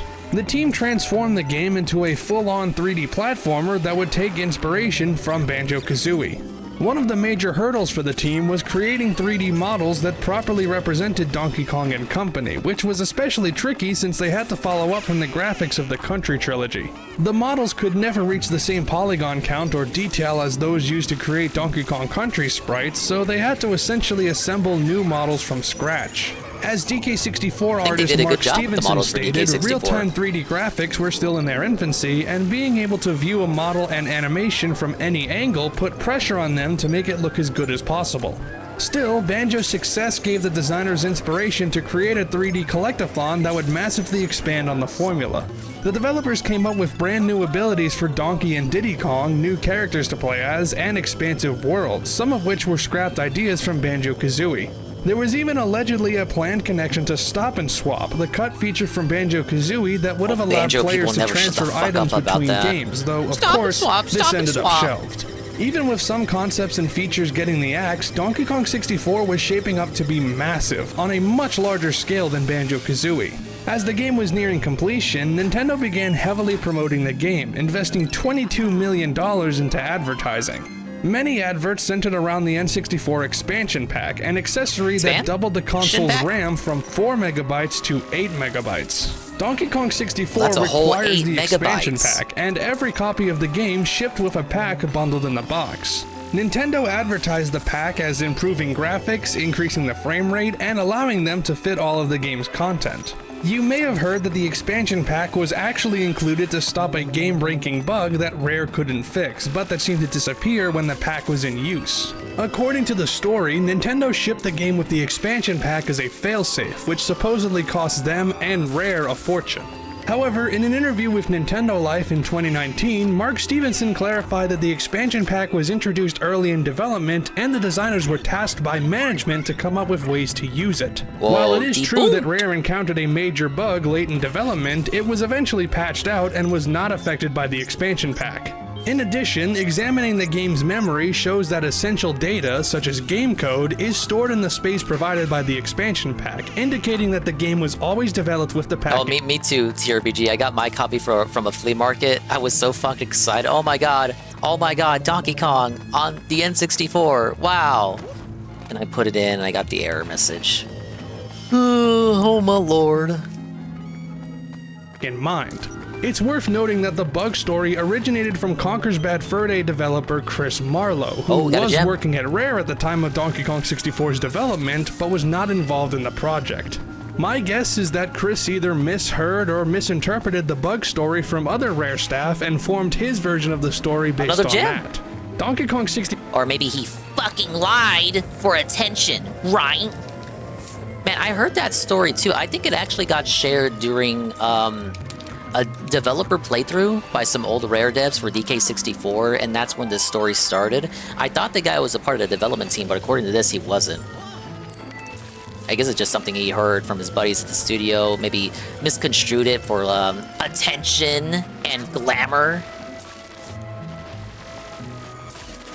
64 became the top-selling game of the holiday 1999 season, thanks partly to Nintendo pushing back many high-profile titles to 2000. It won several awards, including a few Game of the Year nominations, and was praised for its ambition, even if many reviewers noted how similar it was to Banjo-Kazooie. While it was initially an N64 exclusive, the game was ported to the Wii U Virtual Console in 2015, which was notable for eliminating the lag that persists throughout the N64 version. Donkey Kong 64 certainly has a chaotic legacy, with devotees and detractors of the game alike expressing their views, and I guess I'm gonna throw my voice in there as well. They were right. There's a lot to talk about with this game, so let's jump right in. Donkey Kong 64 begins with King K. Rool and his Kremling crew piloting their mobile command center towards DK Isles, the idyllic home of Donkey Kong and his family and friends. K. Rool's built a giant super weapon known as the Blast-O-Matic to destroy DK Isles, and to prevent Donkey Kong from meddling in his plans, K. Rool kidnaps his friends and steals his golden bananas to keep him busy. Now it's up to DK to rescue the captured Kongs, get his golden banana collection back, and stop K. Rool from destroying his home. Donkey Kong 64's story is appropriately simple, establishing the stakes right in the intro cutscene and then putting the plot on the back burner while the player progresses through the game. The only story you get after the game starts is in small cutscenes that play when you enter a world for the first time, as K. Rool's crew attempts to get the Blastomatic up and running and stop the Kongs in their tracks. So how do I get These cutscenes help establish the tone of the game and the narrative, and as you'd expect, it doesn't take itself too seriously. K. Rool himself is a surprisingly serious and menacing figure in this game, which contrasts with his bumbling, incompetent crew, leading to some entertaining exchanges. Unlike Banjo, where the Big ups Goki to 3-stream streak. How about I take my whole goddamn covenant, chase you down in the motherfucking snow? How about you do that? But thank you. strength of the story came from the writing and the— Oh shit, Sarah. Fun fact, the dev of ROM hack Return to Yoshi's Island posted recently claiming to have found bottleneck issues with N64 games that he believed caused memory leak issue that made the game require an expansion pack. Well, it wasn't the reason that they bundled it with the expansion pack, but that's interesting. N64 had quite a lot of issues. There were some issues pertaining to stop and swap that they wanted to do with Banjo-Kazooie that they weren't able to do. Oh, here you go. Like with stop and swap, it was supposed to be like you turn off your N64, but it would still have some RAM even after the system was turned off, giving you a little bit of time to swap out cartridges, and then the stored RAM would carry over to the next game. Very simplified explanation. But newer N64 models didn't have that feature. Maybe it wasn't a feature, maybe it was just another bug. I guess that memory leak must have been a similar kind of issue. Characters, Donkey Kong 64 replied to Dave on his Twitter. It was not pleasant. What a fucking piece of shit. Hey, no. I mean, he opened his Twitter replies. You are completely in the right to respond to him however you please. I'm not too happy with that approach either to Jim. It's just completely ignorant. 4 story works because it mostly doesn't exist. This game is a platformer in its purest form, one that doesn't require a distinct narrative reason for the objectives you need to complete, and while the few story moments are enjoyable, the main focus is the gameplay, and more specifically on collecting a whole bunch of stuff. If there's one thing Donkey Kong 64 is infamous for, it's for having a ridiculous number of collectibles. Turn it off and then swap. The game holds the Guinness World Record for the highest number of collectible items in a video game with 3,821 items, although their record is inaccurate and should be even higher. In reality, the game has over 48,000 collectibles, which may seem like an enormous number, and, well, it is. But this is counting all the items individually, so let's break down just what exactly you're collecting. My schizophrenia. In Donkey Kong 64, I am correct about there the are RAM. 3 main collectibles: golden bananas, boss keys, and colored bananas. So when they were working off that stop and swap shit, that's what they were going off of, the original N64 models, where it was a full 30 seconds, more than enough time for little Billy to swap out his game cartridges. But for newer models, it became not even a second. So, melted. There are 200 golden bananas in the game, plus a secret 201st golden banana if you rescue all the banana fairies. You'll find 25 golden bananas in each level, plus DK Isles, 5 per Kong. Boss keys are, as you might guess, rewarded to you by defeating the boss in each level, and you need to earn all 8 to proceed. But in order to enter the boss arenas, you need to collect a bunch of colored bananas and feed them to Trough and Scoff to open the boss door. Colored bananas come either individually, in bunches of 5, or in banana balloons worth 10, and collecting 75 colored bananas in a level as a certain Kong will net you a banana medal. When you have 15 medals, Cranky will let you play Rare's classic game Jetpack, which you'll have to do to grab the Rareware coin, and in Frantic Factory, you can find the original Donkey Kong arcade game and play that to get the Nintendo coin. You also need a few battle crowns, which can be won by— Apparently the port of Donkey Kong on DK64 isn't emulation perfect, which is why it's harder than normal to beat that game. And I think they make you do it twice to do all 3 levels, and it's harder than it should be. Thank you, Nintendo. Or in this case, thank you, Rare. Finding pads that transport you to a battle arena and staying alive long enough. The Kongs will all gain new abilities by talking to Cranky, Funky, and Candy, but to buy them, you need to have enough banana coins, which are in no short supply around each world. Each level contains a Kasplat for each Kong, who, when killed, drops a blueprint, which you turn into Snide, and he'll not only give you a golden banana, but you'll also have more time to turn off the Blastomatic. Oh yeah, I played the 360 release. It gave you like 360 avatars and wallpapers. Certainly was worth the wait to get the proper implementation. Hideout Helm. And finally, there are 20 banana fairies who you need to take a picture of with the banana fairy camera, which you get after talking to the banana fairy queen. Did you get all that?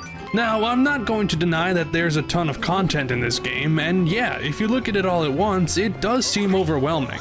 Even the developers have admitted this, as George Andreas has stated that he would scale back the scope of the game if he could restart development. He explained to Games Radar in 2019 that Rare co-founder Tim Stamper told him to add more collectibles because Banjo was so popular, and it seemed that doubling down on that element would make DK64 better. But when people bring up the number of items, they're often talking about the total number in the game, not how many are required to finish it. Assuming you're not going for 100%, or technically 101%, then you'll be collecting a substantially lower amount of stuff. In fact, if you're just going for the bare minimum, you won't even need half of the collectibles. You only need to grab 100 of the game's golden bananas, and it doesn't matter which ones so long as you have enough to enter each world. You will need all the boss keys, and thus need to collect a number of colored bananas that increases the farther along you are in the game. This is probably the only collectible that will give you trouble if you don't care about total completion, as you'll need to scour through every corner of the later levels to find enough bananas to enter the boss room. The Nintendo and Rareware coins are easy enough to get, even if... I do like Banjo-Tooie. I think people are harder on Banjo-Tooie a bit more than DK64. DK64 I'm a bit harder on, but I still like it. Though I would say Banjo-Tooie's better. I think I would say of those three, Tooie, then Kazooie, then DK64. If it isn't made incredibly clear that you need them, you only need 4 of the game's 10 battle crowns, and you'll be drowning in banana coins by the end. I feel like I should replay DK64 to get a second opinion. Blueprints are optional, but because they increase the time limit in Hideout Helm and give you a golden banana, they're definitely worth going for. And banana fairies are entirely unnecessary unless you care about bonus content or completing the game 101%. Considering all that, I can't agree with the sentiment that this game is too big, because not everyone is a completionist, and if you're just trying to beat the final boss as fast as possible, the journey to get there isn't too bad. I think a lot of people hear how many collectibles Donkey Kong 64 has and get scared that they're in for an incredibly long adventure, but while the game no doubt has a ton of stuff to do, its reputation is a little misleading. As for your starting moveset, the Kongs each have their own jumps and attacks, and they can all swim, pick up barrels, and throw orange grenades, but the properties of each Kong are slightly different. DK and Chunky are heavier and slower, for example, while Diddy and Tiny are faster and not as bulky. Despite me loving the differences are minute, but they speak more to the different personalities of each Kong rather than creating new gameplay experiences. And some Kongs have their own techniques with their own uses, like DK's roll attack, Tiny's slide attack, and Diddy's double jump. But the Kongs all more or less handle the same, and most of the differences comes from the moves and upgrades you learn along the way, which in theory makes the Kong stronger. I say in theory because the moves you purchase throughout the game are, on the whole, incredibly underwhelming. In other collectathons, new moves act as extensions of your character, giving them more options for movement or enhanced offense or defense. They aren't just required to solve certain puzzles, they make your character feel like they've grown and have uses outside of collecting items. In Donkey Kong 64, most of the upgrades you pick up are situational and can only be used in specific areas where the game allows you to use them. Take the Simian Slam for instance, which Cranky gives to every Kong and is upgraded twice throughout the game. It does hurt enemies, but the Kongs have so many better options for attacking that its only real purpose is to activate switches on the ground. Cranky offers 3 other moves to each Kong, one tied to a Kong barrel, one tied to a Kong pad, and one that is independent of either of these items. The problem with the majority of these moves is that not only are they restricted to certain situations, but they barely feel like upgrades at all, instead just being a means to unlock specific gated items and areas. Of course, the barrel and... Kazooie and Tooie did learning new moves much better. Like, every new move you learned in Banjo-Kazooie and Tooie, sometimes they would be power-ups, but more often than not, they would just be like full extensions of what Banjo was able to do.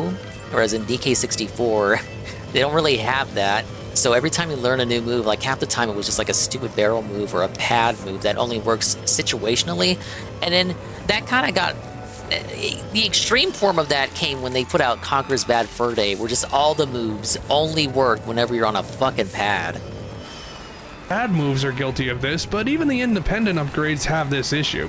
DK's Gorilla Grab lets him activate specific levers, and that's it, and Lanky's Orang Stand allows you to climb steep slopes but doesn't give you any other movement benefits. Diddy's Chimpy Charge and Chunky's Primate Punch can be used as attacks, but they're both too slow to be effective, so they end up just being used for hitting switches and opening doors. The only one of these moves that is actually useful is Tiny's Ponytail Twirl, which acts as a short hover that lets you gain more distance in the air. It gives the player added mobility and thus feels like an actual upgrade rather than just a check mark that says you can enter a designated place. The barrel moves all require crystal coconuts to work, and they provide temporary buffs to the Kongs. Out of all the barrel moves, only Diddy's Rocket Barrel Boost is any fun, as it features an entirely new control scheme that provides a new experience. Beyond that, Strong Kong makes DK invulnerable, Orang Stand Sprint makes Lanky super fast, Mini Monkey makes tiny, and Hunky Chunky makes Chunky grow in size. These could have been interesting ways to change how your Kong behaves, but since they can only be activated by jumping into a Kong barrel, which are often placed right next to where you need them, they're, again, just arbitrary keys to open up an area you need to get into. The pad moves are the worst of the bunch, as Baboon Blast lets DK play these barrel shooting courses, Simian Spring gives Diddy a high jump, Baboon Balloon grants Lanky the power to float in the air, Monkey Port is a two-way teleporter for Tiny, and Gorilla Gon turns Chunky invisible. None of these moves are exciting in the slightest, only existing to justify the addition of more collectibles otherwise locked to the player.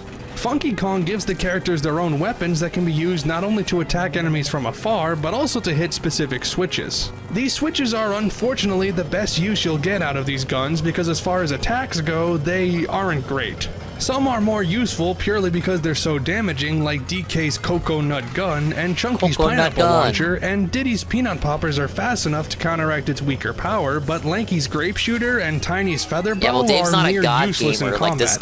That means you really only use them for activating switches, which just goes back to the same problem as before. Funky will also provide Kongs with a sniper scope that lets you shoot from farther distances, and homing ammo that, as you'd expect, homes in on enemies and switches. That sounds useful, but having your bullets flying towards other things just gets in the way when all you're doing is trying to hit one specific target. Candy Kong not only gives Kongs additional health, but also provides an instrument to each Kong, which act as screen nukes and have their own pads that, you guessed it, let you perform specific tasks. Do you see the pattern here? Nearly every single move is only used for context-specific actions instead of adding new techniques to your arsenal. Rather than being real upgrades that complement the initial moveset, the abilities are what I like to refer to as ID cards. They grant you access to restricted areas and items, but when you disassociate them from that, they're just a bunch of plastic. The only other move is the Banana Fairy Queen's Shockwave attack, which is incredibly damaging but requires a crystal coconut to use. It's useful for dealing with Kasplats, and it can unearth these dirt patches to give you a rainbow coin that gives 5 banana coins to each Kong, but otherwise it isn't that much of an upgrade. Oh, and you can also find a crate that turns DK into Rambi, who can charge enemies and bust down objects, and a crate that turns Lanky into On Guard, who can swim through rings and stab things with his bill. These crates only... Well, it's like I was saying with Banjo. So with Banjo, you don't have the fucking stupid pad moves or barrel moves. Most of the moves you learn are extensions of what Banjo can already do. You can do them whenever you want, and they are keys, but they don't feel as forced as keys as the fucking moves in DK64. Now, you could say like Banjo does have some pads for like the jumping and the flying, but again, flying in Banjo is a lot like the rocket barrel with Diddy Kong, which he had already said was the one that feels the most unique because it's a whole different style of gameplay. And with Banjo, flying is the same way, where once you learn how to fly, that opens like a whole new area. Like whole new areas open up. Treasure Trove Cove, once you learn how to fly, you can go all the way to the top of the lighthouse. So stuff like that is good. So it is a pad move, but it justifies its existence. Same thing with the Shock Spring pad that lets you jump higher, which pretty much a Diddy's pad move is a lot like that. But with Banjo, you don't have like the barrel moves, you don't have like, aside from the flying and the Shock Spring pad, you don't have the pad moves. It's just, the upgrades there just feel more substantial. Appear once each, and you spend so little time with them that... Tui does kind of go a bit overboard near the end with the splitting up. So 2E does add the split up pad, and then you're able to separate Banjo and Kazooie, who then have to learn their own unique moves.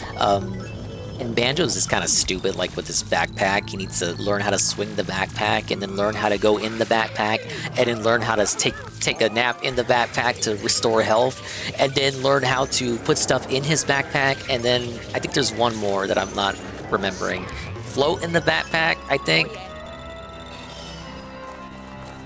I really don't know why they bothered. But while the moves are a disappointment, they are not Donkey Kong 64's only problem, as the game has a number of design flaws, beginning with the nature of its objectives. Now, the basic rule of thumb with collectathons is performing challenges and receiving rewards, and Donkey Kong 64 is no exception. Every golden banana requires you to complete an objective to unlock, and these objectives naturally get harder as the game goes on. These challenges involve platforming, as well as having the right moves and the right Kong to activate or collect them. That's no different than other collectathons in concept, but in practice, DK64 suffers from not having enough ideas to justify every collectible. While I don't think the number of items in the game is an issue, the design of the challenges needed to get them is a mixed bag, sometimes being inventive and other times being repetitive. Some golden bananas revolve solely around platforming, sometimes with a certain hazard or condition, and for the most part, these are fine, but the problem comes when the game requires the use of one of the Kong's moves. Since so many of the upgrades can only be activated with a specific world object, the solution to many of the challenges is right in front of you. You don't need to think about which ability you need to get an item because the game is telling you, hey, use this move so often.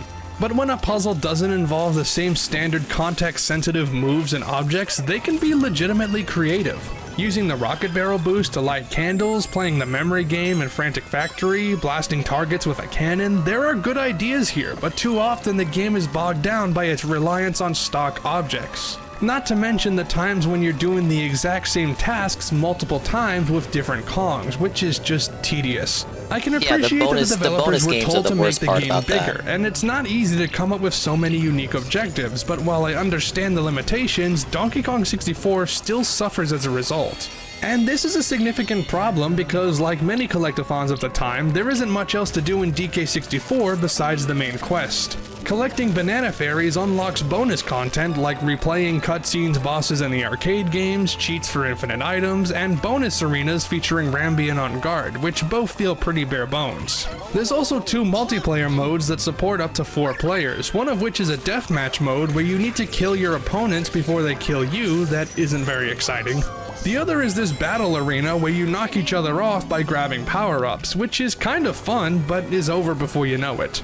You can also replay all the bonus barrel games if you want to collect all 50 blueprints, but as I'll explain in a bit, you won't want to do that. So there's not much to distract you from the main game, making the sometimes unrewarding quest design feel all the more lacking. But it isn't just the design of specific objectives that gets in the way, because there's a core aspect of Donkey Kong 64 that people often cite as its fatal flaw, that being how segregated the main collectibles are. Every golden banana and colored banana is locked to a specific Kong, so if you aren't playing as the right character, you can't pick them up. For golden bananas, this very rarely becomes an issue, since in most cases the banana spawns right next to you or is automatically added to your total. But for colored bananas, this becomes a pain in the later stages since you need so many of them to open boss doors, and there are countless instances where you could be picking up bananas if you were a different character. It necessitates backtracking if you want to collect everything, and likely you'll have to do some hunting just to get your banana count up. I don't mind backtracking when it's done correctly, but in this game's case, I absolutely understand why people have a problem with it. Donkey Kong 64 doesn't require any backtracking to previous worlds save for one golden banana, but while exploring a level, you constantly come across items that you need to switch to another Kong to grab.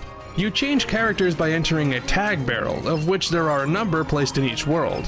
Since you can only switch out Kongs at a tag barrel, people say this adds to the backtracking, but they're not really the problem, as they're plentiful enough in each world and are always easy to reach. It's more that the separation of colored bananas is an arbitrary way to add game time, padding out the time spent in each level just so you can find enough to finish the boss encounter. And on that note, the boss battles are alternatively interesting and unique or flat and boring, and occasionally they're both. Armadillo and Dogadon are basically the same fight, as you just dodge their attacks until you get an opening and throw a TNT barrel at them. They're not hard, just slow, and since you fight them twice, they stand out all the more as being repetitive, even if the rematches have more attacks. Puff Toss is different how the at least, game, but all you do here bosses. is drive around in a boat and pass through rigs, which is as thrilling a boss fight as it sounds. The others are better, starting with Mad Jack, where you have to hover to different platforms to avoid his attacks and hit switches to damage him. King Cutout is not a great fight because you're just walking into cannons over and over again, but I love the concept, a bunch of Kremlings trying to scare the Kongs with a giant cardboard cutout of K. Rool. And the final section of the game is great, with Hideout Helm requiring each Kong to do their own part as you climb through K. Rool's island, and the fight with K. Rool himself making use of every Kong's abilities. Each Kong gets their own round against K. Rool, and his tactics change each time, giving every part of the fight its own special feeling. It might go on a little bit long, but it's a nice wrap-up to a game with a constant roller coaster of quality and satisfaction. The worst objectives by far are the bonus games, a Donkey Kong Country staple that was poorly translated into DK64. Especially in the later levels, instead of a golden banana, you might come across a bonus barrel that contains a minigame, and they're not good. Most only have a 60-second time limit, and on the whole, they're mindless distractions that are either too easy, too frustrating, or downright broken. What's more upsetting about these minigames is how much of a downgrade they are from the country bonus games. In those games, bonus areas were entirely optional, but gave you useful rewards like bananas and extra lives, and they didn't introduce gameplay that you wouldn't normally encounter in the main game. Here, while some minigames feature the normal controls, others invent new gameplay styles that just aren't fleshed out enough. Plus, you only get a golden banana for each minigame, so they aren't a rewarding bonus, they're just more busy work. It wouldn't be so much of a problem if they weren't so prevalent, especially in later stages which seem to be full of them, but as it is, the bonus barrels feel tacked on and can ruin the fulfillment of completing an objective. When your reward for beating a puzzle is a golden banana, it's satisfying. When it's a bonus barrel, it's annoying.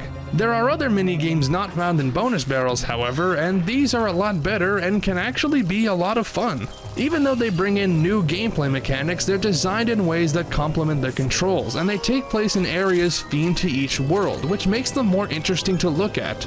Speaking of the worlds, they're an aspect of DK64 that really shines. The levels are sprawling enough to make exploring them feel rewarding, especially since each corner of the level hides important collectibles. It's impressive that despite holding a ton of items, the levels barely have any wasted space or sections that are too constrained with collectibles. Even so, there are warp pads that let you travel between two different points, which can help cut down on backpedaling. And the worlds vary wildly in theme and aesthetics, giving each location its own unique flair and identity. But not only that, the design of each world is different, always switching up the environment you travel through to give them their own feel. Most of the levels mix open space and confined areas, giving you varying degrees of freedom of movement that requires you to be aware of how much space is around you. And just like Banjo-Kazooie, the levels are built so that areas contain distinguishing topography as well as unique landmarks. Jungle Japes and Gloomy Galleon are mostly large open areas with some tighter segments connecting them. Crystal Caves features multiple layers that expand the level upwards in addition to outwards. Frantic Factory is mostly linear hallways that leads to rooms of varying size, etc. You might think this leads to the game feeling disjointed, as if the designers couldn't decide on a unified idea of world design, but I think it helps the stages create their own sense of character. One of the most fundamental and often overlooked aspects of collectathons is making the world feel alive, giving each place a unique texture and ambience through both its physical and aesthetic attributes. Donkey Kong 64 hits this out of the park with distinct worlds that aren't all necessarily well designed, but all have plenty to admire. Well, almost all of them. I don't know if this is a controversial opinion, but I'm not a fan of DK Isles. For all my praise on how each of the game's levels felt like living, breathing entities, it's shocking how sterile DK Isles is by comparison. Traveling around isn't enjoyable because the area... Even though 2E and DK64 are still platformers like Kazooie was. And they were making other games, they put out other games at the time, they had multiple teams and stuff. But they made it bigger because they knew they had to expand from how tight and compact Kazooie was. I think with Banjo-Kazooie, it was tight and compact, not just from a gameplay design standpoint, but also from limitations of what they thought they were restricted to at the time. You know, that game was before the expansion pack, before DK64 allowed them to make bigger worlds, and before optimizing that shit allowed them to do it in Banjo-Tooie without having to even require the expansion pack either. Is so empty, and it's the only world that feels big for the wrong reasons. I do like how each world has its own themed entrance though, complete with its own rendition of the DK Isles theme, which is a fantastic Ukulele was tune. just like the end game of that design tune philosophy. In the game though, because Donkey Kong Kong 64 has a than great Kazooie, soundtrack. People wanted Kazooie. The music was created by Banjo and GoldenEye composer and Rare legend Grant Kirkhope, and his signature style is in full effect here. This soundtrack is an amalgamation of David Wise's work on Donkey Kong Country and Kirkhope's soundtrack for Banjo, creating music that is a little bit dark but still has plenty of charm and energy to it. It may sound a lot like Banjo because it has a very similar sound font, but the compositions feel more in line with the country games.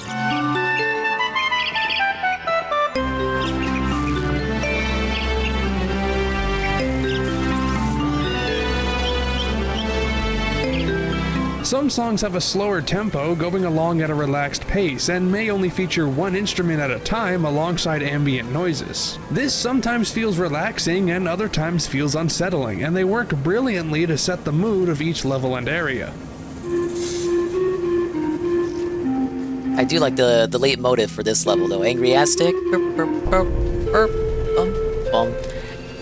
Probably the theme from the game that sticks the most with me, because I was always stuck in that level. They're genuinely energetic and adrenaline pumping.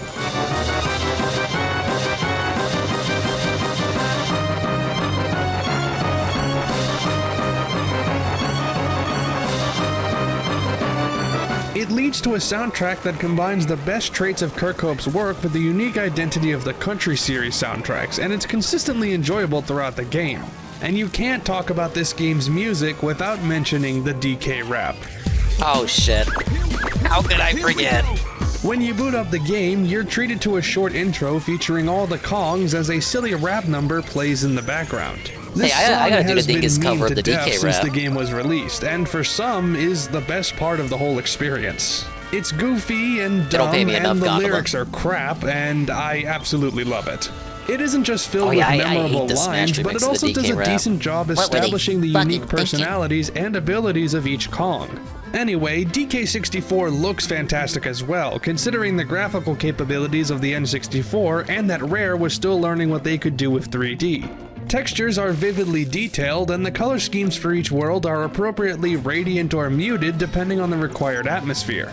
The lighting in particular really stands out to me, especially in rooms where light sources move around and create some really cool visual effects. I also really like the character models because while they are fairly simple, they also provide a lot of expressiveness and defining qualities that make each character distinguishable from one another. The expansion pack let them do things with the lighting that you don't even really see in Kazooie, like this, with plenty of frantic kinetic movements and squashing and stretching of model proportions to really sell the cartoony nature of the game. They're not just a joy to look at visually, but even 21 years later, they're still so charming and provide a lot of the game's personality. That's something I only just appreciated after playing the game for this video, how charming the game's aesthetics are. I always thought it looked and sounded nice, but it seemed too simple when compared to Banjo, but there's something to be said for that simplicity. Even if the game has noteworthy problems, I'm willing to look past some of them just because of how engrossing the world is to travel through. Something I can't look past, however, is the game's performance, because DK64 pushes the system way past its limits, especially when it comes to lag. I don't know if it's due to poor optimization, but the game constantly struggles to maintain a consistent frame rate, with lag spikes happening all the time as objects and geometry load in. Some areas are worse than others, and a few can even slow the game down to a crawl, especially when visual effects like instruments or orange explosions are happening on screen. If the expansion pack really does improve the frame rate as Nintendo claimed it did... What does the expansion pack actually do for this game? I think it was mainly for the lighting. They claimed that it would fix it would up the frame rate and allow them to make the levels as big as they wanted, which I think it factors a little bit into that. But it's mainly for the lighting in the game, and I believe the coding too. In general, what did it change on the hardware? Typically, depending on the game, but more often than not, it was frame rate and resolution. And in some cases it would be, you would get the better resolution if you wanted that option, but it would come at the cost of the frame rate, kind of like offsetting the improvement of the frame rate. Well, you can have the improved resolution, but it comes with the improved resolution at the cost of the shit frame rate. Well, it's supposed to improve both. Then wow, I do not want to see how it would run otherwise. This only applies to the original N64 version, as the Wii U Virtual Console removes virtually all the lag from the game, most of the settings are locked unless you have the expansion pack. This alone makes the Wii U port the definitive version to play, as long as you can get past the console's less than perfect emulation of N64 games. The port doesn't fix the camera, unfortunately, which, like so many other early 3D games, is not always cooperative. You've all heard the same complaints about free-roaming cameras in games of this era, and all I'll say is that here, it really only becomes a nuisance in tight spaces, getting stuck on objects and geometry. Thankfully, the camera is fixed in some areas, which does help a little bit, even if the angles chosen aren't always the best. And before I wrap this video up, I want to discuss another aspect of Donkey Kong 64 that has become more infamous over the years: the glitches. There's a common consensus that yeah, I always wonder what the base pack was capable of doing for the system. I think it's called the jumper pack. Because when I got the expansion pack, it came with a little scoop to take out the jumper pack. I always wondered what the fuck the jumper pack did. But yeah, I found out later on it terminates the RAM bus, whatever the hell it's called. DK64 is a broken game because there are plenty of glitches that you can pull off. For example, if you do an air attack just before landing a jump as DK, you can do a moon kick, which will send you flying through the air. Also, if you jump at the wall in this room in Crystal Caves as it rotates, you can fall below the map and land out of bounds. If you go into first-person mode, just as you fall off a ledge with a 90-degree angle, you can clip into the wall, which can be used to enter a boss fight as Kong and skip having to collect any colored bananas. And if you want to skip the golden banana requirement for each world, you can simply position Lanky in the right spot and stretch his arms out to get past the bee locker. You can run into this beehive with Hunky Chunky to clip out of bounds and land in a different part of the map, which lets you travel through the entire world in this state, which oh yeah, I did not have the controller pack, so any third-party game I had, I wasn't able to save. Most of the first-party games I had the built-in cartridge save, so I didn't have to worry about it. But damn, I had like Rayman 2 and I could not save with that fucking game. Depression session for sure. Not supposed to be able to do. And my personal favorite, if you play your instrument right as you enter water, then this lovely noise plays.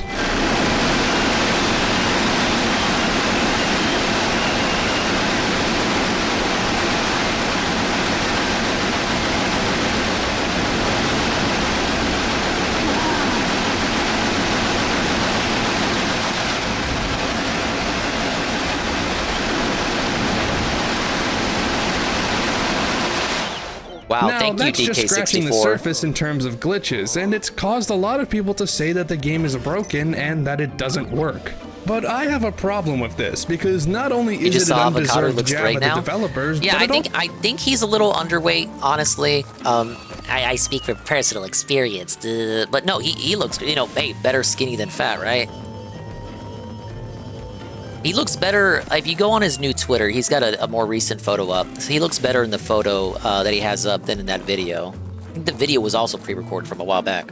Also misrepresents the nature of these glitches. Big ups. If it was a bit, like, I'm happy to be fooled. There are a ton of glitches in the game, and yes, many are easy to pull off even without any practice. He says he's going to be still doing mukbangs though, so I guess it's about, keep it in moderation. Hey, if it was a bit, then it's a bit. Just don't. If you're gonna keep doing the mukbang thing, don't fall for it for real and have that happen all over again. Break. If Donkey Kong 64 was as broken as people say it is, then you wouldn't be able to finish the game without experiencing tons of bugs and glitches. During my playthrough for this video, I only encountered one glitch accidentally, the clip in the rotating room, and even then, that's a known glitch and not something that I just discovered. You can maybe come across a few glitches accidentally, but for most of them, you need to intentionally attempt them to make them happen. When you have to perform a specific set of maneuvers that most players wouldn't think to do on their own, even if they're easy to pull off, they aren't necessarily indicative of how well the game is put together overall. Look at Ocarina of Time, for example, a game that has an astronomical... I do think the speedrunner community is responsible for a lot of that, a lot of the belief that the game is fucking unhinged and broken, but again, any game is broken if you go out of your way to break it, which speedrunners tend to do, and then they circulate that the game is broken and unplayable because of it. Big ups to Kroy, thanks for sticking around. Dude, it's already 4 a.m. for me, Ree, but 5 a.m. for you, Rue. At least if you're Eastern. Look, I'm near the end of this. We are 100%ing this tonight. It's fucking Saturday. I don't got shit to do. We're fucking doing this, idiot. I owe it to you for not streaming for like a week.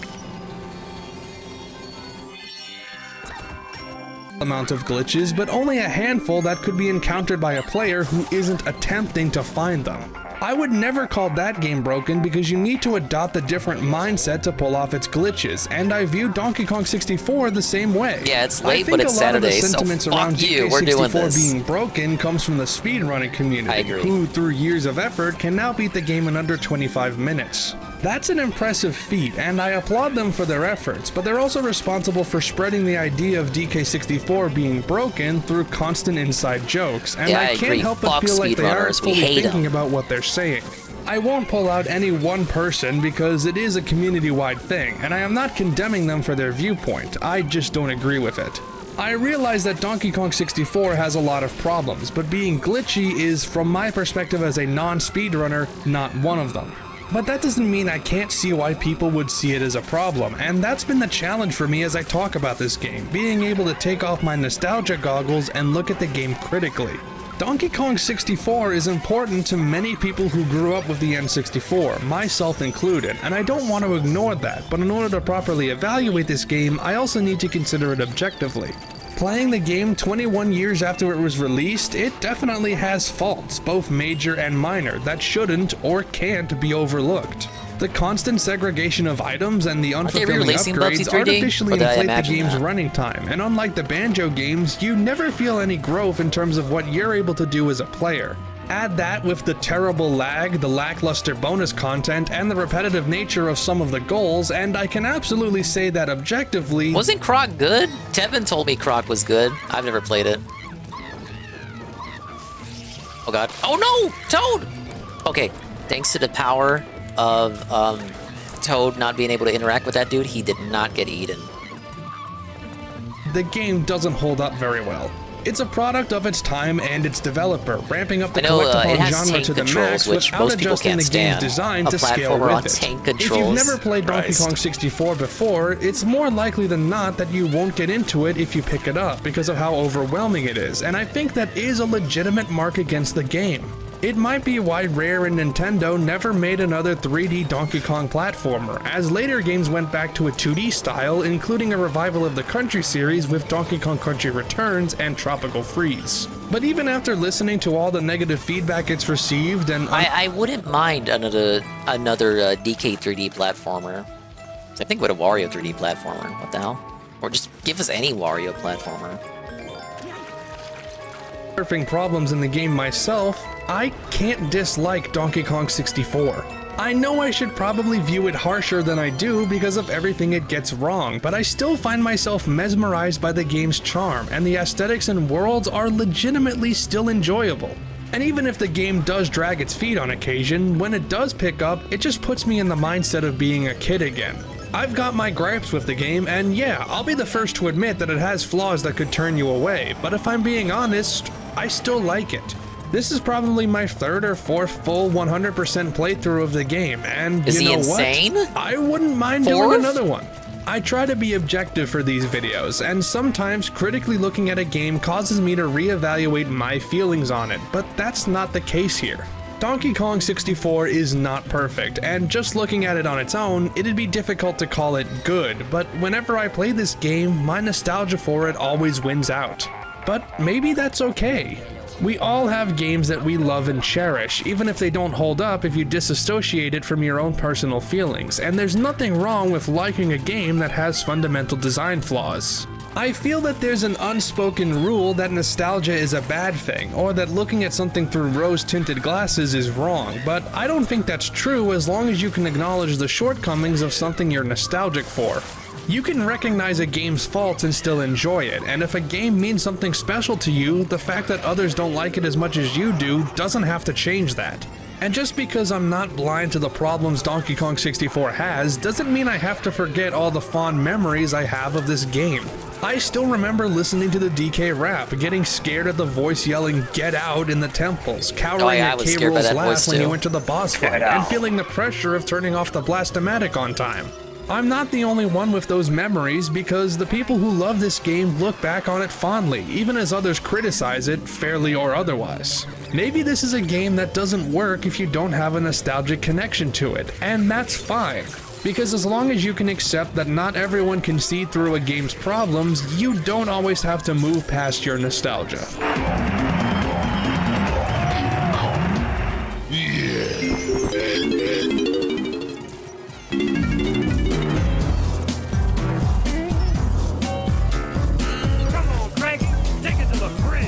Walnuts, peanuts, pineapple smells, grapes, melons, oranges, and coconut shells. Walnuts, peanuts, pineapple smells, grapes, melons, oranges, and coconut shells. Oh yeah. It was pretty good. He wasn't a complete hater about it. I think it is. It's definitely not the perfect game. I need to play it again. Put it on NSO. Force me to pay $70 a year to play it again, and I will. Banjo-Kazooie and Tooie I got access to through my Xbox. Just a shame that DK64 might be held up through licensing issues with Rare. Like, Nintendo owns DK, obviously, and all the Kremlings and whatnot, but I think there's stuff in the game that Rare still has the rights to. Like, Diddy Kong Racing is the real one that's, like, that might actually be a never ever.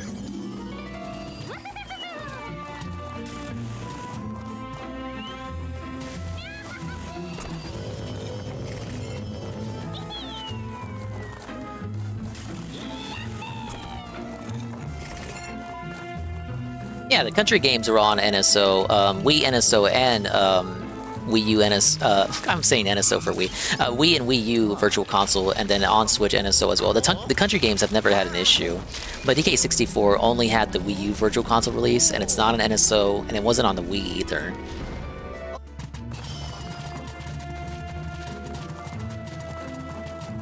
Why can't Rare just sell the characters they never use? Merchandising, they still do merch for Banjo and Conquer, even if they don't make games for them.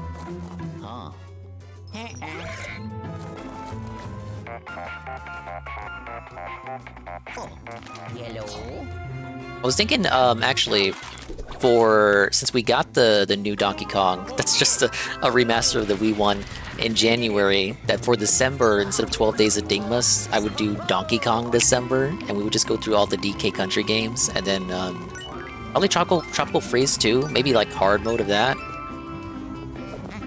Oh shit, we got the 2-star. I beat my record on that one by 20 minutes, dude. Yeah, it's been a while since I played Tropical Freeze last. I think I have another one by this guy. Okay, no, not by this guy, but by another fella. Speaking of Donkey Kong Country.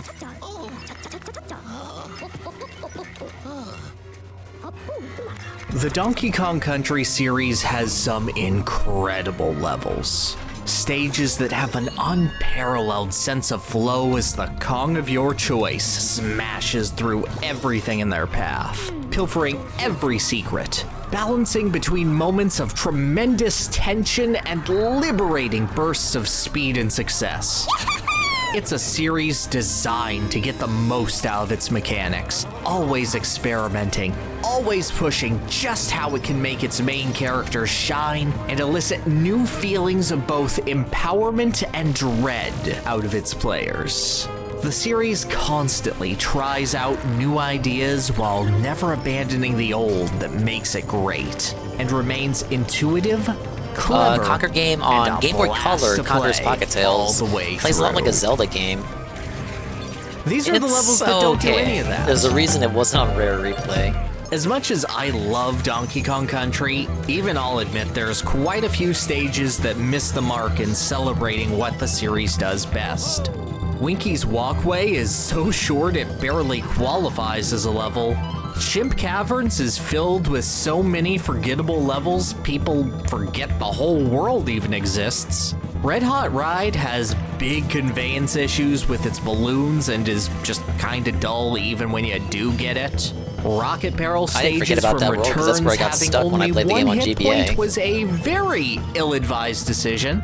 Shoal Atoll combines the changes to Tropical Freeze swimming mechanics with an experimental, non-linear design that makes it a constant annoyance filled with loading screens more than it is clever. However, it's Donkey Kong Country 3 that has the worst stage in the series, for my money. And no, it's not Squeals on Wheels. Usually the Millhouse, where you have to destroy hard-working rodents, is the first level detractors of DKC3 will point to when saying the game oversteps its bounds with pace-breaking gimmicks that ruin the natural flow of the series. And while it's not my favorite level, I like the part where you fall way down. It's like, wee! It's just a really cool set piece. Makes my brain go. DK3 was cheeks. I don't hate it, man. There's one stage that shoots itself in the foot even harder. Yeah, there's the reason why it's not the best one. One that should be good, but is not only ruined by a poorly implemented gimmick, not only fails to capture the feel of DKC worse than almost any other stage, go watch that one after this one. Actively decides to frustrate players who just want to play the damn game. A level where you don't need to take any responsibility for your own weaknesses or failings. I do like for a series that's called Donkey Kong Country, dude's only playable in the first game in the series. Then in the second game becomes Diddy Kong's show, and then the third game becomes Dixie Kong's show. Featuring Jade Kong. There's a reason that kid never came back. You can just blame the level.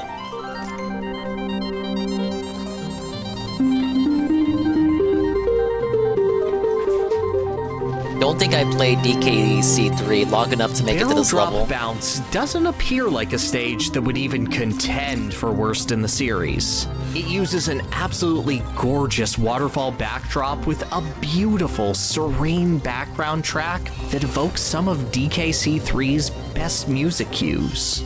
Yeah, 3 is the only one that's not fully composed by David Wise, but I believe to make up for it, when they ported it on GBA, they had him redo the whole soundtrack, which I think people say the GBA soundtrack is better because of that, but it's also on the GBA, so it's not the best sound quality. So you gotta take the good with the bad in that situation. The Parallel Bird is here, and he's always a fun little challenge. It doesn't have annoying enemies like the Cat of Nine Tails or Cuff and Clow 2. I like Diddy. I like when he brings out the shades in his little boombox whenever you beat a level. It's got the only crate in Donkey Kong Country 3, which is cool because world building? There's nothing about Barrel Drop Bounce that screams and Dixie bringing out her guitar for her celebration. Instead, it features all of Donkey Kong Country's worst aspects more subtly, bringing each one out to the forefront to mingle with each other, and creates a level that is truly nuanced in its terribility.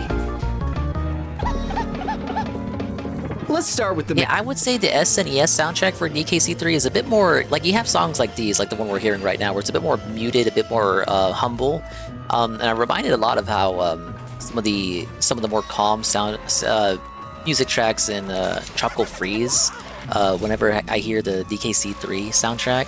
But the GBA one is, it goes with such a completely different approach, where it's louder and more bombastic, but it's not bad. It does work. It's just a different take on the music.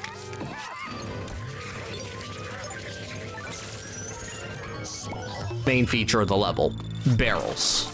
At regular intervals, barrels will slowly descend from a waterfall, acting as falling footholds for Dixie and Kitty to jump between. I like drifting down Bramble waterfalls to Scramble, use as Mining platforms Melancholy, is nothing new. Mario and 2 the did it Forest almost Interlude 10 song years from prior. DKC 2. However, barrels make for less reliable platforms than falling logs, for some reason, featuring awkward, rounded edges that the Kongs sometimes just slide off of. This necessitates a lot more precision in landing on these platforms. And in a game like Donkey Kong Country that carries your momentum so well, it's pretty easy to overshoot. But that's not too bad on its own. Platform boundaries made of spaghetti have been an issue for the whole series, and these horizontal barrels are a bit more spacious than the vertically oriented ones the player tackled in Bobbing Sticker Barrel Brush Brawl. is DKC 2. That's what I was saying when I said Bramble Scramble. Except that It's got, like, these 2 barrels cause a lot of lag if there's more than a few on screen. DKC is a remarkably smooth series, relying on its sense of flow to guide a player through a level, letting them follow after trails of bananas to nail perfect runs. Lag obviously interferes with that sense of flow, Dixie and Kitty controlling so delicately in the air that overcorrection is simple and progress destroying. Add in the fact that you're jumping in between slippery rounded surfaces toward cliff This does look like an sides annoying that level. are also Ain't slippery disagreeing with rounded them. surfaces composed of vague suggestions of solid ground. And any overcorrection means you're falling down the waterfall, making this little problem a whole lot bigger. Oh, and of course, the barrels have trouble spawning in too. DKC works on proximity-based timers. It is late, with but thank you for automation sticking like around as long as you swinging could. vines, I'm gonna see jumping how long spiders, I and, can yes, exist here till I falling conk out. But barrels, I'm doing good so starting far. up I can as go for like a the Kong's gazillion more approach, hours. rather than being on global Carl. timers that run for the whole level. This usually creates a sense of consistency, always able to take a jump at just the right time as you approach, and makes replaying levels a whole lot easier and more enjoyable, with a consistent sense of progression. But now we're taking that consistency away. Vertical barrel spawn planes intersect with each other a lot more easily than horizontal timers like vines, forcing you to wait out cycles Yeah, for like the new stupid ones little to come in, beavers. I think wondering they call what them you did naughties. wrong, why can't you move on? And it just feels oddly sloppy for the series. I know I'm not the only one who spent way too long stuck on this screen as a kid. Don't forget, you're here forever. But you know what? I could forgive all of that if the stage was generally fun. Some stages with somewhat sloppy mechanics are my favorites out of the whole series, as long as they're able to be toyed with in a deeper way or delve into the other core tenet of the series, exploration. Combing a level for secrets is one of the most fun aspects of the DKC series. And Barrel Drop Bounce screws that up too. Most secrets in DKC are hinted at, either by trails of bananas or an actual hint from Cranky Kong, telling a player that something might be a little off right here so they don't go hugging every single wall looking for a hidden passage. So, of course, the first secret in Barrel Drop Bounce is off this cliff totally unmarked, and there's just this little area specifically for killing coin. And the first bonus level you do is this barrel jump, and then you do it backwards with no hint to actually, go backwards. But, it's there, so there you go. And Cranky helping you out? Nah, he's way too busy losing his wife's life savings at carnival games to give any hints on where any of these things are supposed to be. Figure it out yourself, Dixie. You're not worth That's the how old games were man's back today. time. Pay for your Nintendo Power, idiot. Now, these aren't isolated issues. DKC3 hides stuff in unmarked And Cranky areas was always a lot A-logging you more in these than I'd games. like. The Barrel Drop Bounce is a very vertically oriented stage. The level is teaching a player very early on that they should check everywhere for bonus areas, even if it doesn't look like anything is there.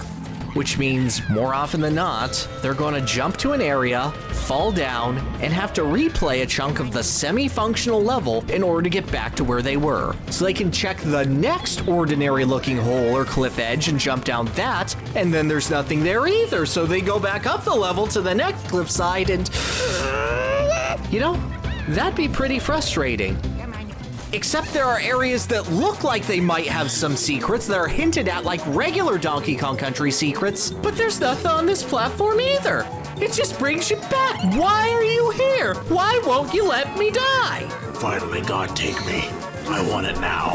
And because the level is just very thin on Is it a late enemies game stage? and pits are way down at the bottom, there's never any sense of tension or consequence to a player's actions. Just dull, repetitive That was a frustration. Game Informer Billy Climbing growing the up. same waterfall over and over again to try and find a bonus stage that...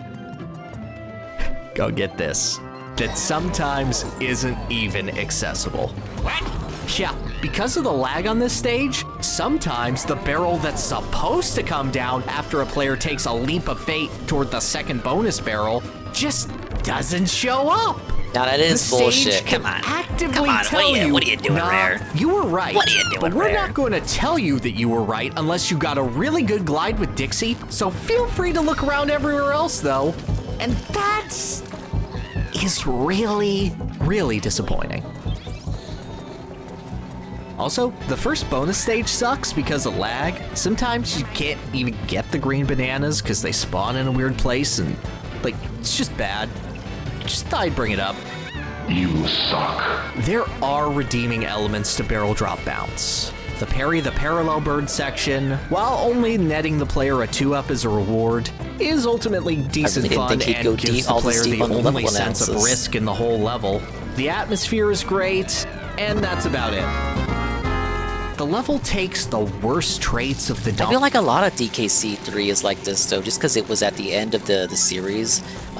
Crash 3 has this issue as well, where like a lot of the stages are gimmick levels because they don't just want to retread the same fucking old ground. It's like with DKC 1, it's all just pure platforming, but then by DKC 3, you got shit like the fucking rat level he talked about earlier, where you have to mess with the rats on the wheels. There's a level that's basically just a mandatory time trial race, and now you have this shit where you're bouncing off barrels and it's not even fun because of the lag and shit. Donkey Kong Country games, unsure hitboxes, technical ambitions falling short and hampering the gameplay, occasionally poorly placed bonus challenges, and combines them with a stage layout that ensures the level will be as non-threatening and boring as it is frustrating. It fails to work with casual players due to its technical shortcomings, fails to work with completionists due to inconsistent treasure hunting rules, and fails to work for speedrunners and repeat playthroughs due to both. I would call it a disappointment that bogs the whole game down, but Crackshot Croc is immediately after and that level is fire.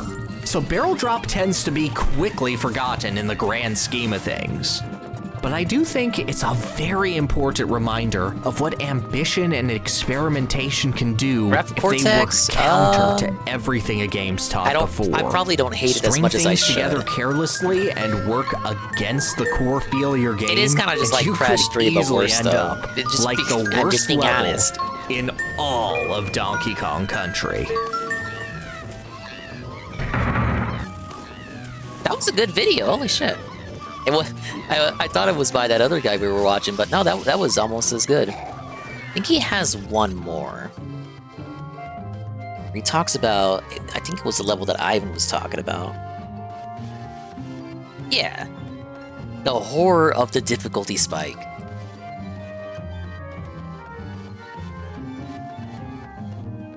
Trepidation, fear, doubt. These are the specters that hover in the hearts of platforming players, the arbiters of their own destruction. And these are the exact elements that compose Donkey Kong Country's most infamous, second most infamous stage, Snow Barrel Blast. The longest pure platforming level in the game, Gorilla Glacier's first challenge this is one's a taking me brutal back. beatdown of nerves. Yep, I remember this making one. sure that players spend Holy every shit. second valuing every inch they What were gain they toward thinking? the exit, and dread making that next step. Desperate to finally end their torment, but knowing each one could only prolong it. It is a cruel tormentor, but it's not an unforgiving Yeah, I love one. Twinsanity. I wouldn't mind if they remastered it, but I don't think it's gonna happen. Crash is fucking dead again. Crash 4 didn't sell 20 million copies like they wanted. Their souls are crushed. You beat Snow Barrel Blast, or truly, the level beats you. Let's dive in. SBB starts imposingly enough, with a low hum resonating through the mountain as a Neki slowly swoops in to greet you. Waiting for the Neki to cross the screen and jumping off its noggin, greets the Kongs with a bonus room where they can easily nab a Winky token. As this bonus room reappears with each life lost, and it's almost trivial to get at least 3 lives in Winky's bonus, as long as the player isn't reaching the halfway point and continuing from there, it is very easy to keep your lives from cratering out, if not actually gaining more than you lose in the process. But this Winky challenge sets a precedent that will follow the entire level. You're gonna be taking things slowly. Real slowly.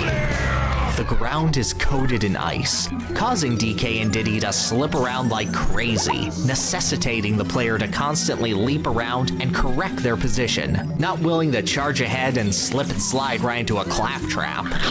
Barrel cannons require the player to wait for zingers to pass before they can shoot out, sometimes needing to wait for the cannon itself to adjust to the right angle.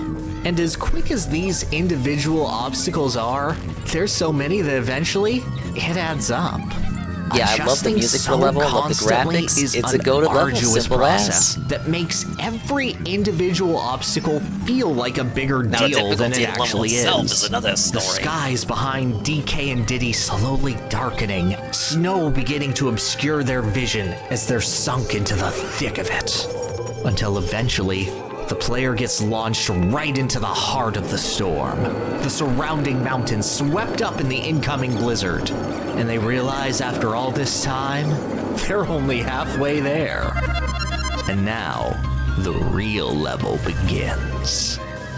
After a simple test of your reflexes at this snowbank, the stage throws a kettle of Nekis at players with very little room to jump around. And considering how nasty these birdies' beaks can be when it comes to representing hitboxes, it's more than likely DK or Diddy's getting their eyes pecked out here at least a couple of times. After blasting past a potential bonus, the player reaches 2 zingers guarding a Rambi token, and a choice. They can take the token, potentially losing DK or Diddy to a rapidly spinning barrel in the process. Hell no. My dumb ass is skipping that shit. And look at that. Lose their infinite safety net of lives. While getting 3 lives in the Rambi bonus is pretty easy, it takes... So I'll cap for Wrath of Cortex, but not Enter the Dragon. Enter the Dragonfly. Hero's Tale I like though. It's a while and brings players back to the halfway barrel on completion. So this is quite the time investment to consistently go for, especially considering what's right after. The rest of the stage consists of one simple obstacle, a gauntlet of barrel cannons. The player will have to make 18 shots in a row, only able to get hit by zingers once in order to make it out of the snowstorm. And this is the hell the stage is known for. A constant test of focus and timing with as little room for error as the game can offer. Zingers of different colors dance about the barrels, both bobbing up and down between and circling around the cannons, sometimes perfectly orbiting around to the point where it feels impossible to get past. Please let me leave, I want to play anything else now. And then, after making 9 successful shots, oh god, the barrel is moving and spinning at the same time. And there's the bees again!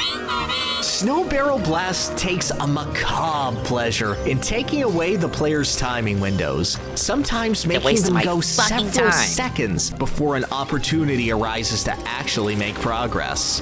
And that time waiting, those ticking seconds, are what add up beyond all else. Every single shot the player takes is measured, carefully considering after focusing and adjusting to the timing of a new barrel, simultaneously psyching themselves up to push the button and psyching themselves out from committing. You're safe as long as you stay inside your little barrel home, after all. There's no enemy to come out of nowhere or unknown pattern. Here, you are the only arbiter of your own failure. And the further you get, the more you know that one wrong move, and you're not just back to the Legend of start Spyro again. games, You only gotta played the do first the one. necky shuffle Was and alright. decide if you want to waste But it time with wasn't Spyro Rambi. for me. Snow Barrel Blast devours your time and nerves like nothing else, making every single mistake feel like a crushing failure and drawing out the tension of simply pushing a button to its absolute fullest. After the cannon gauntlet, the stage is basically over. There's one more zinger on some slippery platforms that would be a shame to lose your run to, but isn't all that threatening. And one more claptrap because it's DKC1. There's always a cheeky enemy right at the end.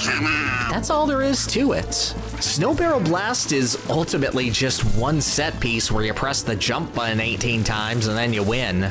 But everything is built to make those button presses the most agonizing section it can possibly be. The slow buildup of lives, the slippery movement getting there, the possibility of maintaining your lives versus trying to just get back in there and blast some snow barrels. The fact that the O of the Kong letters is in a bonus stage to screw with your sense of progression, the sheer length of the level compared to others, everything works together to make every action feel as nerve-wracking as possible and tear down the player's psyche until they desperately need a break. Oh, and you don't get a save point until you beat the next 3 levels after this. So imagine how desperate a player's going to be to stay alive in those levels so they don't have to deal with this one again. Hey, I played the GBA version. We can say whatever the fuck you want. No matter who you are or where you're from, tears you down and makes you dread ever having to go through it again. Until, you know, you figure out that you can just skip the last snow barrel section by shooting down on the 3rd cannon. That'll fix it. Yeah, have your Nintendo Power ready for that segment. That was a good video, not as long as the other one, but so I would still say that's a much better designed level than the DKC3 one. It's just that it's a difficult level, but difficult does not mean poorly designed. Look at your fucking game, Miyamoto.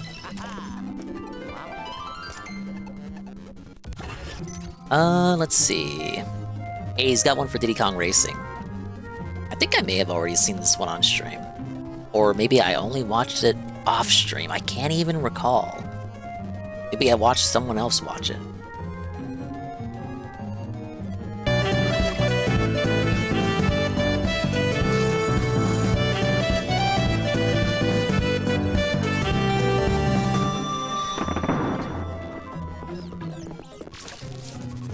Diddy Kong Racing's cast is great. You've got 4 known criminals, the man who blew up an entire island, an accomplished choir director and loving father of 20, and Drumstick. Actually perfect. I'm soul bonded to him now. I would die for this man. The cast of DKR might be silly little cartoon animals, but they're fun and goofy and somehow memorable despite this being their only appearance. And that's really neat.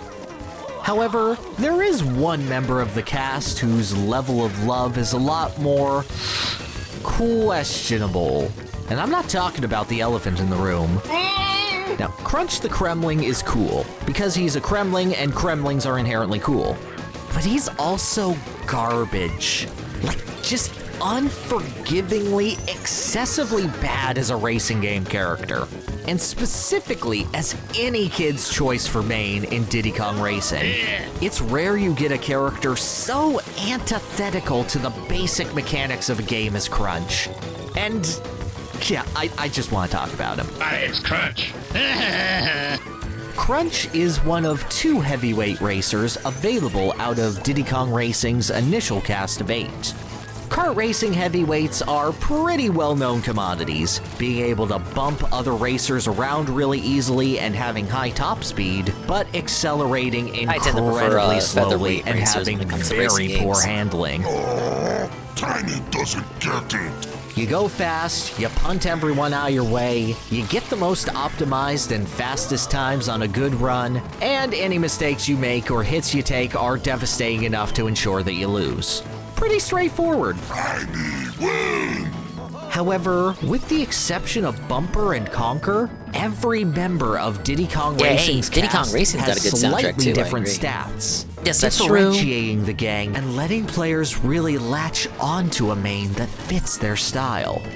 And Crunch's heavyweight contemporary, Banjo, really nails down what it means to be a risky but rewarding racer. The Bear's got poor acceleration and handling at 2 out of 5, something that you can definitely feel compared to the rest of the cast in simply trying to adjust racing lines. But he makes up for that with a 3.5 in speed, making him marginally faster than Timber, Bumper, and Conker.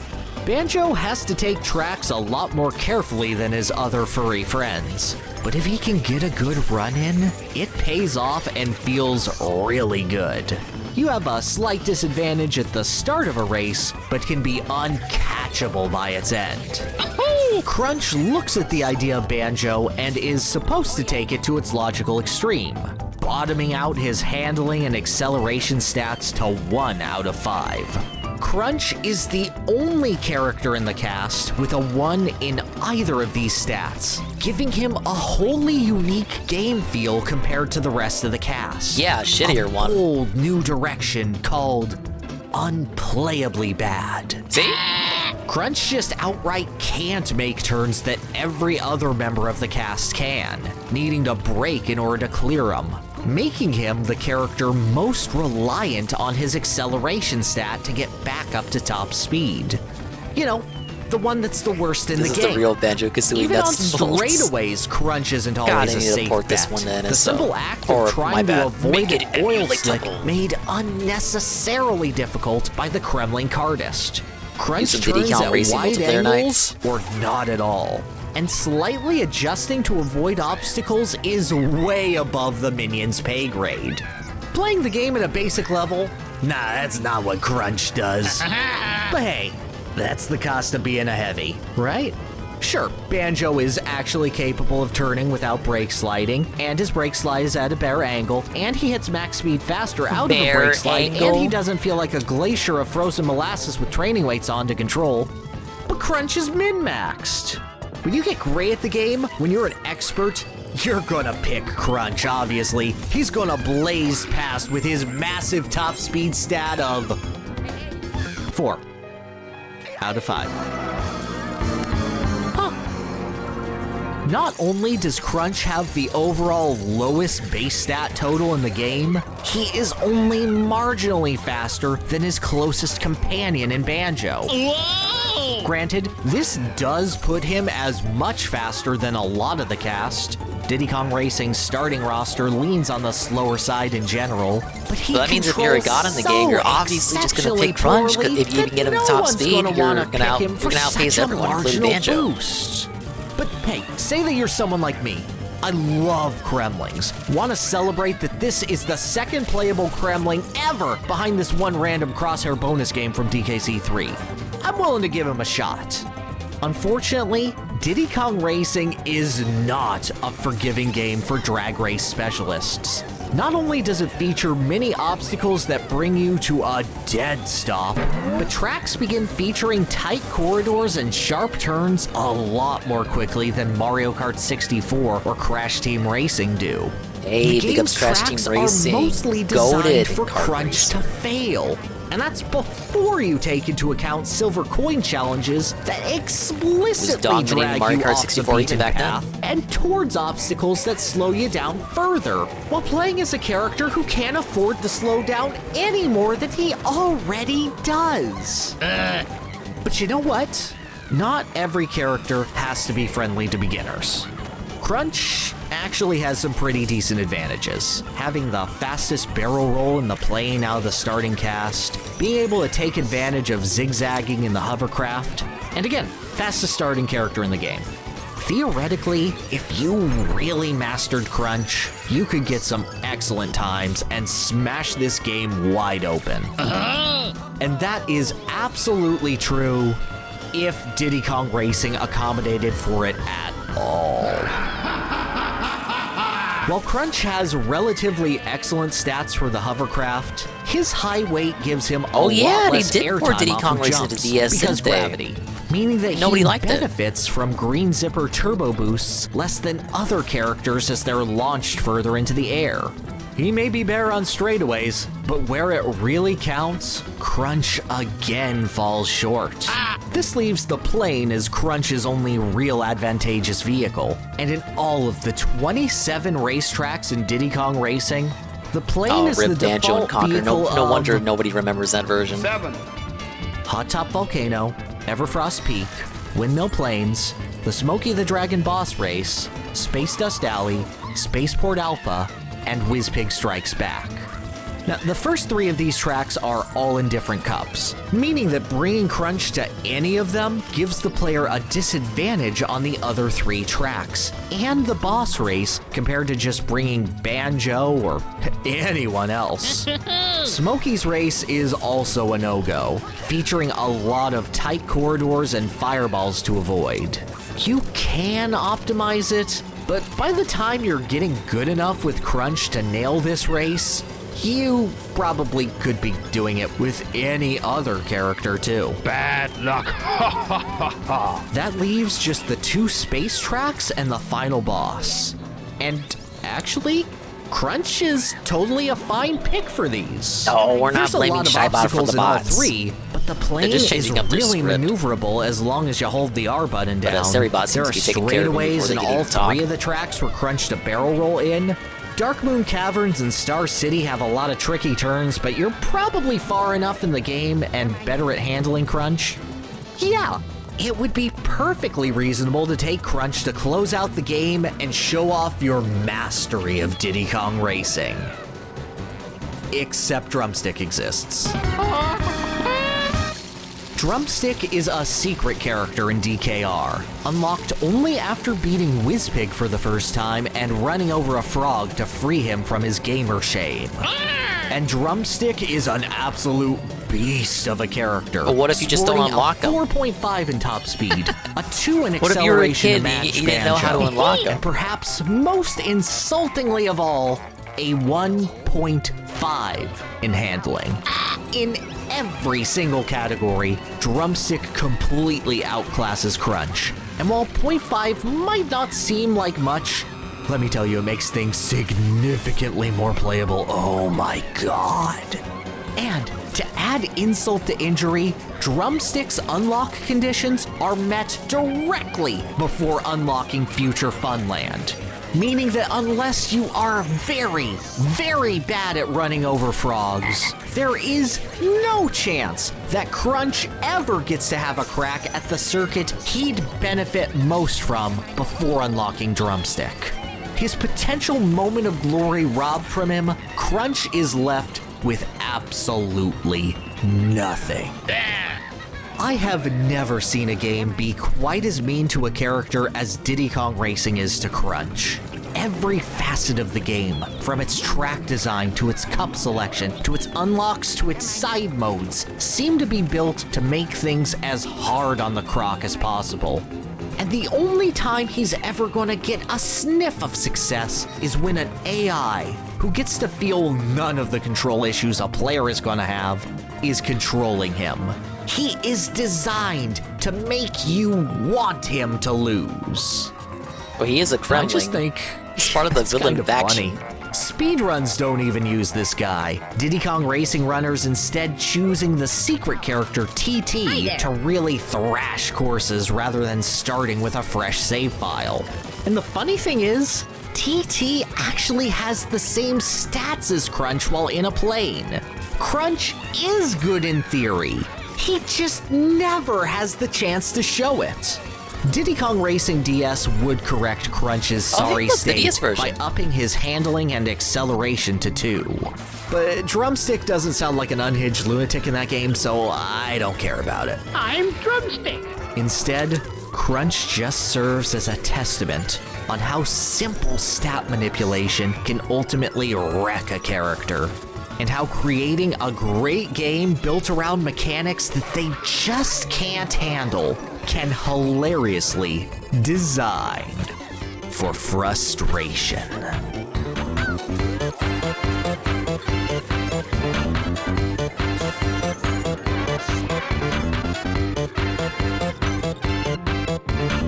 And poor Crunch.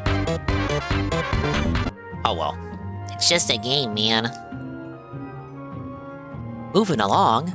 How about this, this one based on, Banjo-Tooie? We're just gonna go all in on the rare videos. Fuck it. It's 5 a.m. anyway. Banjo-Tooie might just be my favorite game of all time. That's not going to shock you if you've been following me for any amount of time, Most people but that hate doesn't mean I'm blind to its it. issues. There are many common criticisms about Banjo-Tooie that I've heard. It's too big, it's too dark, objectives take too long, etc. And one that I've heard a lot is that the game has a ton of backtracking. You can find plenty of people complaining about this, and it got me wondering, just how much backtracking is there in Banjo-Tooie, and more importantly, can you avoid it entirely? So I put my nose to the grindstone, played through this game once again, accidentally entered the 90th spot on the Xbox leaderboard, which puts me roughly in the top 0.009% of Tooie players on the console, because why not? And determined the answer to the burning question: can you beat Banjo-Tooie without any backtracking? Let's find out. First things first, let's establish the rules of this challenge. Now, I don't have a good way to measure in-level backtracking, that is, traveling from one area of a level to another and then back again. Even if I avoided aimless wandering, finding a decent method of quantifying time spent just walking around is difficult. I can, however, track how many items you can't collect when visiting a world for the first time. For our purposes today, I will only be entering each world once, grabbing everything I can in one trip and never going back. It doesn't matter which exit I leave the level from, whether it's the main entrance or a side exit that leads to another world. Once I'm out, I can't return. That means if I can't grab a collectible until I've visited a later world, then I have to leave it behind. This is true for the 8 main worlds, but since ILO Hags requires you to leave and come back to it frequently, that will operate a little differently. For each sub-area, I have to collect everything I can inside of it on my first visit. Afterwards, I can't touch anything should I return. It is one of the biggest critiques about I'm also only considering the intended method of completing these objectives. No shortcuts, tricks, or glitches will be considered until after the tally. People who play platformers prefer, being able to clear 100% levels all in one go. Now, I would be one of those people, not fond of backtracking in games like that. Make the strictest challenge possible to see if we can eliminate backtracking I know of it, I've never played it. Now, you Tooie fanatics might be thinking that based on those parameters, this challenge is already impossible. In order to explore Grunty Industries, you need to open up the train station inside the level, leave the world and hop onto Chuffy the train, and then finally enter through the station. This left me with a dilemma. Do I try to complete this challenge without ever visiting Grunty Industries, or do I make an exception? Well, it turns out that you have to enter it at some point because you need the Claw Clamor boost. So to even get this challenge off the ground, I will allow this one instance of backtracking since this is 100% required. Well, kinda. I'll explain later. I'm going to be tracking how many Jiggies, Jinjos, notes, and Cheeto pages that we can grab under this rule set. God, look how laggy the N64 version is. I think it's the N64 version. So like a lot of slowdown in that area. Covering Globos, moves, or extra honeycomb pieces because even under these restrictions, we're still able to grab them all. And keep in mind, with all these collectibles, the only thing that matters as far as beating the game is that we need 70 Jiggies to enter the final boss. So let's start with the ILO Hags, which has a smattering of collectibles that we're not able to get. Actually, Royston the Goldfish normally gives you double air and faster swimming, but we need the build drill to rescue him, which we don't get until Glitter Gulch Mine, so we can't get either of those upgrades. We also can't collect either of the Banjo-Kazooie game packs in Spiral Mountain, since one is locked behind the Grip Grab and the other behind Grenade Eggs and Airborne Egg Aiming. But that's not a huge loss, since these are completely optional. The third Banjo-Kazooie game pack in Jinjo Village also requires the grip grab to get to, No, so I need one that's more. off I need limits one as more well. boo. Because Shut we up. can't get the ice We need key, one and more because boo. it violates the visit a level once rule, that locks us out of getting the Dragon Kazooie transformation as well. But again, that's bonus One more boo and content, then so those two not a extra big missions. deal. Now let's get to the stuff that really matters. Back in Spiral Mountain, there's a Jinjo under the waterfall which requires the Talon Torpedo from Jolly Roger's Lagoon, so we can't get that. There's two other Jinjos that we can't rescue either, one in Plateau hidden under a boulder which also requires the Bill Drill, and one in a high alcove in Cliff Top which requires the Claw Clamor Boots. That leaves us with 3 unattainable Jinjos, and we're just getting started here. Before we leave the hub world, the grip grab is also required to get this Trouble Clef on top of the red Jinjo house. This is the only note pile that can't be accessed without backtracking, as the other 880 notes are easily attainable, and that's more than enough to beat the game with. And since the only Jiggy we get here at first comes from King Jingaling, let's start our Jiggy tally off at 1 and go from there. Now on to the levels themselves, starting with Mayahem Temple. There's 2 Jiggies we can't get here, one of which is atop these pillars in the prison compound.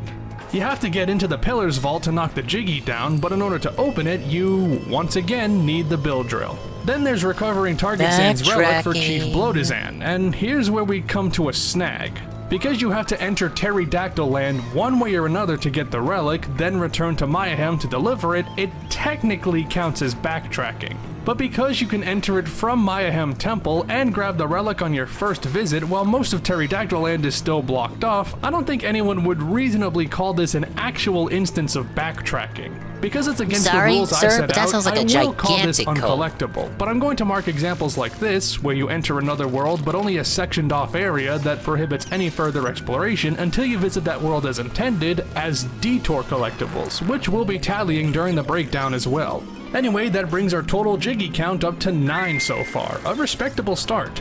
Moving on to Glitter Gulch Mine, which gives you an unattainable item right as you enter, with this Cheeto page above the entrance sign, which requires the springy step boots from Pterodactyl Land. We also can't rescue this Jinjo from the water storage tank because in order to access it, we have to come from Jolly Roger's Lagoon, which we aren't allowed to do. Back in Mayahem Temple, Dilberta the rat is trapped and we have to free her with the Bill Drill, and since we can't do that, we thus can't collect the Jiggy from Bully and Bill. That's every There's gem also in the the game. Jiggy inside the Power Hut basement, which requires Banjo and Kazooie to split up, which they don't learn until Witchy World. Finally, there's the Jiggy behind the waterfall, which also requires the springy step shoes, and when adding everything up, we're now at 16 Jiggies with 3 more Jiggies and another Jinjo unaccounted for. Now let's head over to Witchy World, and thankfully we can get nearly everything in here on the first trip.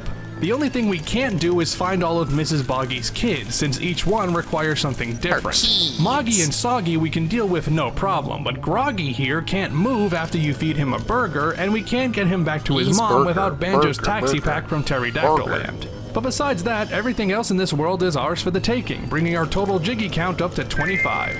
Jolly Roger's Lagoon has 3 Jiggies that can't be obtained on your first visit, and weirdly enough, they're all on the surface. We can't hatch Tip Tup's egg without first learning Hatch from Pterodactyl Land, so that's off the table. We also can't reach this Jiggy in the Smuggler's Cavern until Kazooie learns Glide in Hellfire Peaks, so we just have to leave it there to tempt us. Then there's the pigs in their pool, which requires a lot of steps to complete.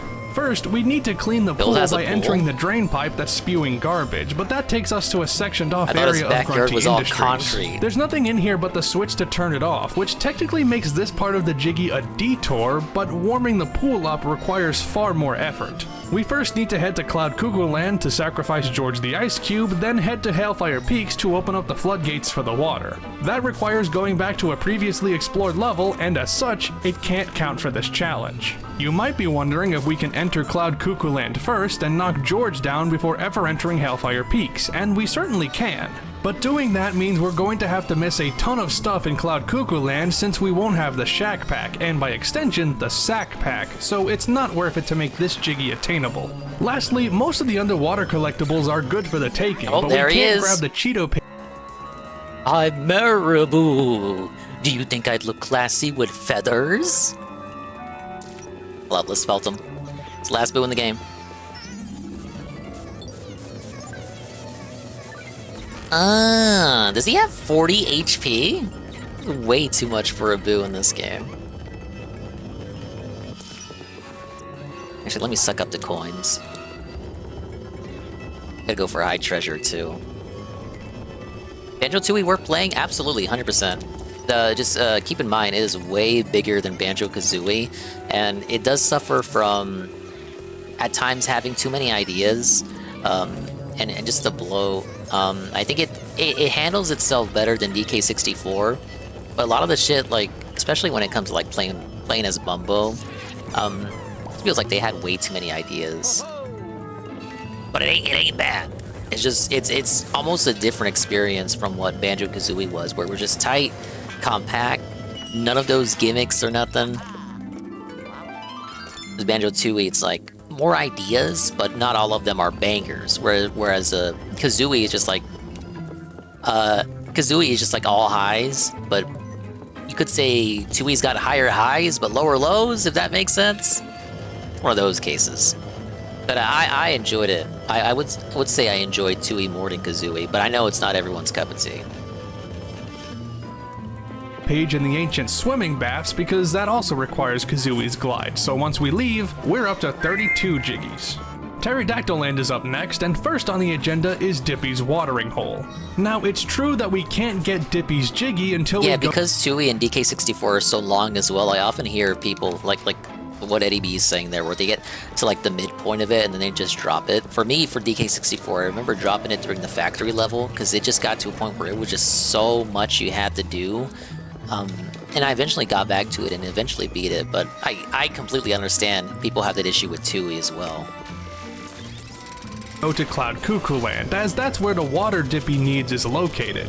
But Dippy gives us this Jiggy automatically, we don't have to go back to get it, so I'm ruling this Jiggy as backtracking free. There is, however, an unobtainable Cheeto page inside Dippy's pool which we can't grab until it's full, and that does require going back to this world. Moving on, there's two Jiggies we actually can't obtain here, and strangely enough, both involve helping characters stricken with a problem. First, there's Scrotty's family of Styracosaurus, which each has an individual issue. We can rescue Scrut from Witchy World on our first pass there, then call the train from inside Pterodactyl Land, so that's fine, and we can help Scrit by using Mumbo Jumbo inside the cave. However, while we can take Scrat from the cave, put him in the train, head to the cliff top, and heal him with Mumbo's magic, we can't take him back to Pterodactyl Land as that's against the rules. Sorry, Scrotty, but 2 out of 3 ain't bad. Then there's the Oogle Boogles, who are all cold and starving, so we have to bring them heat via the fire eggs and food from Witchy World. Normally, we can't smuggle food out of Witchy World because Grunty magically takes your food away when you exit the level, and the only entrance where that doesn't happen is a direct link from the Oogle Boogles cave. We can easily head to Witchy World from this entrance, but again, that violates the rules, and even still, we need the Claw Clamor boots to get back to Pterodactyl Land this way. It is possible to get food out by leaving Witchy World via the train and exiting the cab before Grunty has time to take it all away, but there's no way for us to enter Pterodactyl Land via the train without opening the station in the level first. The only station we could possibly use without backtracking is the ILO Hag station, which we can't even open until getting the split up move from Witchy World first, so this method unfortunately doesn't help us. With all that said, our total count at the end of Pterodactyl Land gets us up to 40 have a better map and have now onto Grunty Industries, which is certainly dense. I would want a DK64 remake to allow it so you can swap out the Kongs at any time without having to look for those stupid fucking tag barrels, because that's really the main issue with it, is that you're always backtracking to those dumbass barrels. But if you could just like hit a button and just instantly swap out the Kongs, kind of like in the side-scrolling Donkey Kong Country games, you just hit a button and swap to Diddy. That would like fix it for me. You would never have to backtrack to the barrels ever again. Confusing and has a ton of in-level backtracking already, but again, we're focusing on getting everything we can in one go. This Jinjo in the water tank is only accessible from Jolly Roger's Lagoon and is completely sealed off otherwise. That makes this a detour Jinjo, but for now, we do have to leave him behind. We've also got 3 Jiggies that need to be skipped, starting with the one awarded by beating the tin tops on the first floor. You're intended to use the glide to reach this, even though it is very, very easy to reach this platform without it. The Banjo-Tooie Strategy Guide by Nintendo Power says you need the glide though, so I'm going with that as the intended method. Then in the waste disposal plant on the basement level, there's a Jiggy across the pool of toxic waste that Banjo can cross once he has the sack pack from Cloud Cuckoo Land.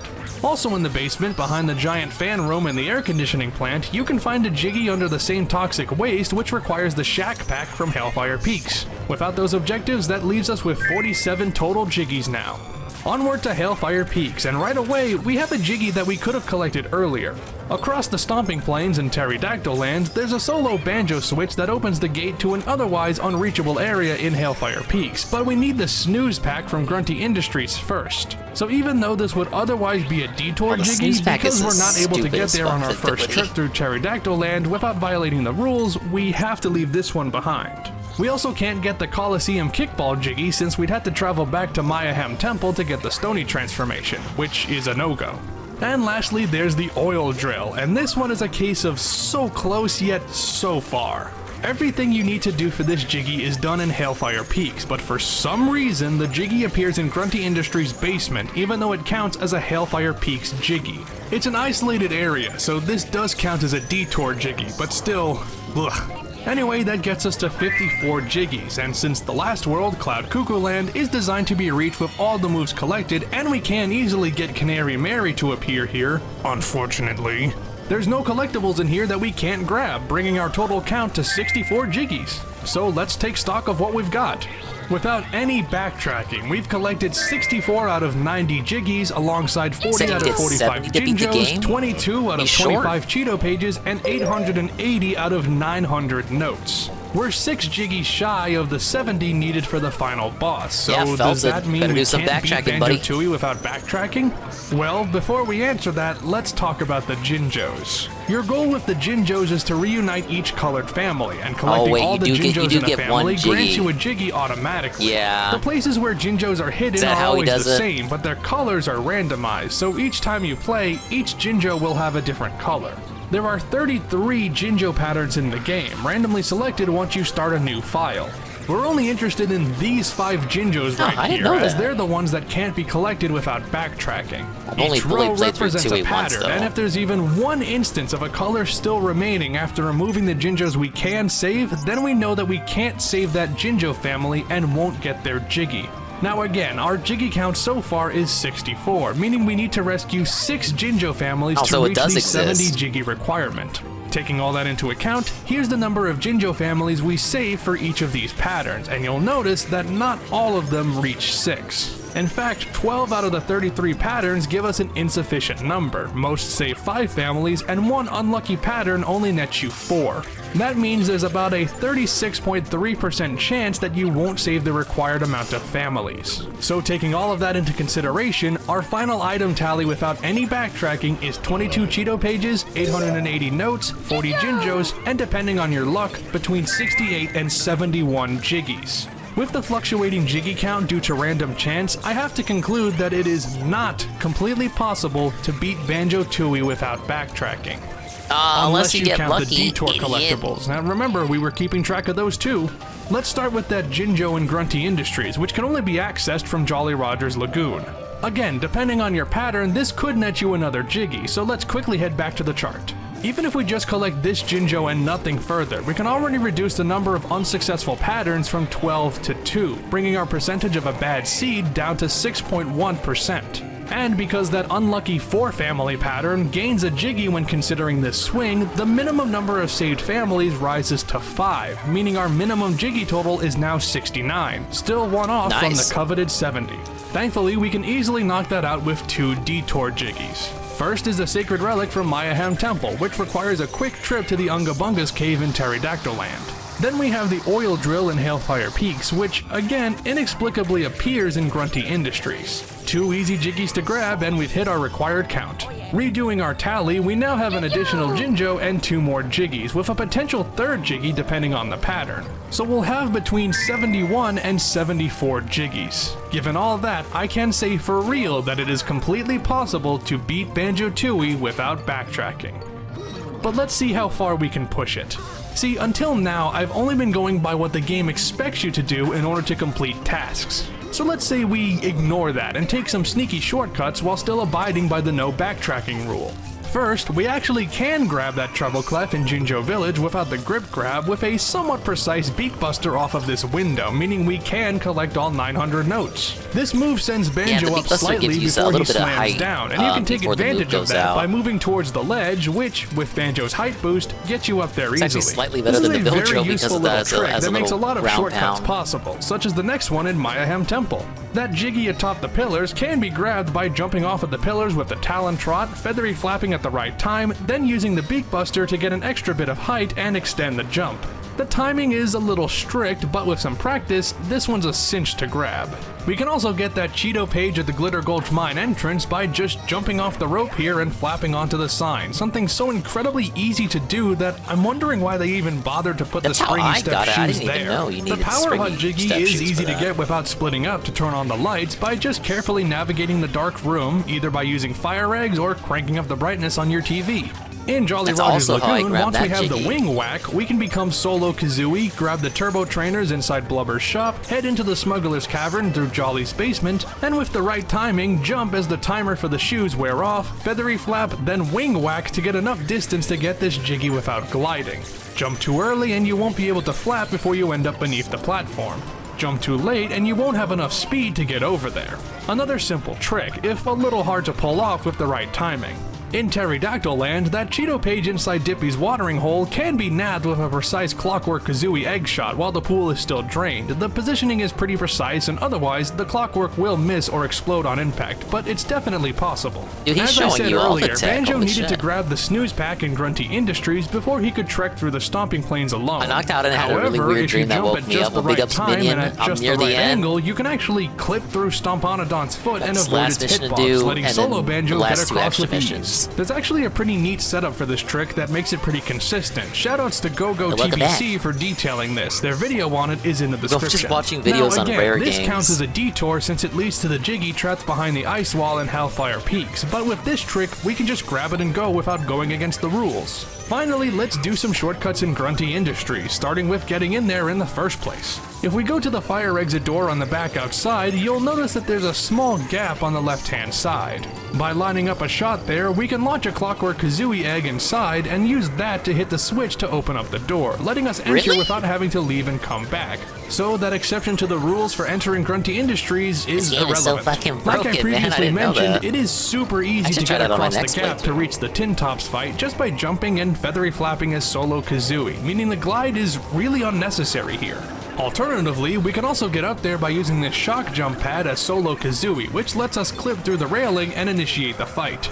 Lastly, we can cross the toxic waste in the basement without the sack pack by jumping in and out of the toxic waste as quickly as possible, since the waste doesn't spit you out until you've been in there for a little while. If you do all of those tricks after getting all the non-backtracking items, you bring your total Jiggy count up to between 74 and 77 Jiggies. By factoring in the other detour collectibles again, our actual final tally for everything rests at 24 Cheeto pages, 41 Jinjos, 900 notes, and between 77 and 80 Jiggies. And that's not even the farthest you could go. I left out some tricks that are either only possible on the Nintendo 64 version or that are way too difficult for me to pull off, so this tally could be even higher. So if there was still any doubt left, we can pretty definitively state that it is completely possible to beat Banjo-Tooie without backtracking. Okay, I really am done now. Look, I didn't make this video to prove any kind of point. I'm not trying to claim anything about the backtracking in Banjo-Tooie except that the amount of necessary backtracking is 0. You can conclude from that that it isn't as pervasive a problem as some make it out to be, or that even if the amount isn't that high, the fact that there is any to begin with still turns you away. Either viewpoint is valid, just break and the if you game, still bro, don't then like you don't the need to backtrack. That's perfectly alright, more power to you. Really, I did this primarily to satisfy a curiosity of mine, and hopefully, I've satisfied it for some of you as well. With that said, if you enjoyed this video, then give it a like, leave a comment, and be sure to subscribe and click that bell to be notified when new videos go live. To hit the like This was a new video format for me, and a fun one to do. I don't know if I'll do another one soon, but if I do, what other challenges would you like to see me tackle? Until next time, this is Cloud Connection, signing off. Let's see if he has that. Are we playing Zelda this month? Yes, I will. That's September 26th, I believe. I got it jotted down on my calendar, man. That and Mario Party, of course, and Mario and Luigi. Had a dream this month that I was in a mall. I asked someone where I could get pizza. The employee sent me to the wrong place in the mall. I came back and complained, and she got me fired after I said I was going to a different mall. Then I woke up. Wait, the employee said they would fire. Oh no, she got fired. Maybe it was a premonition that's gonna happen to you today. Okay, does he have a DK64? He does.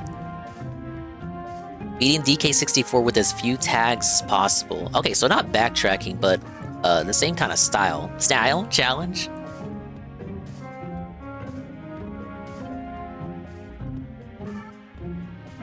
Now, see, there's no way that could happen in reality.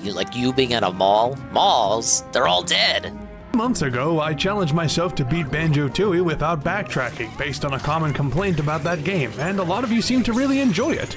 So naturally, it got me thinking about doing a challenge for another of Rare's N64 games, Donkey Kong 64.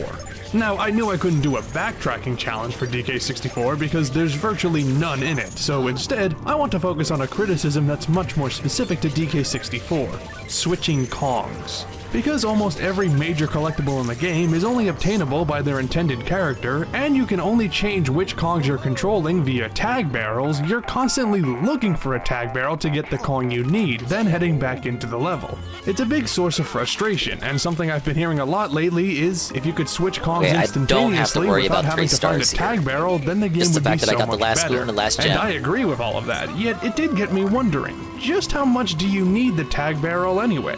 That's what we're gonna do today, beat Donkey Kong 64 with as few tags as possible. And we got a 3-star regardless! Before we start, it's important to get some ground rules established first.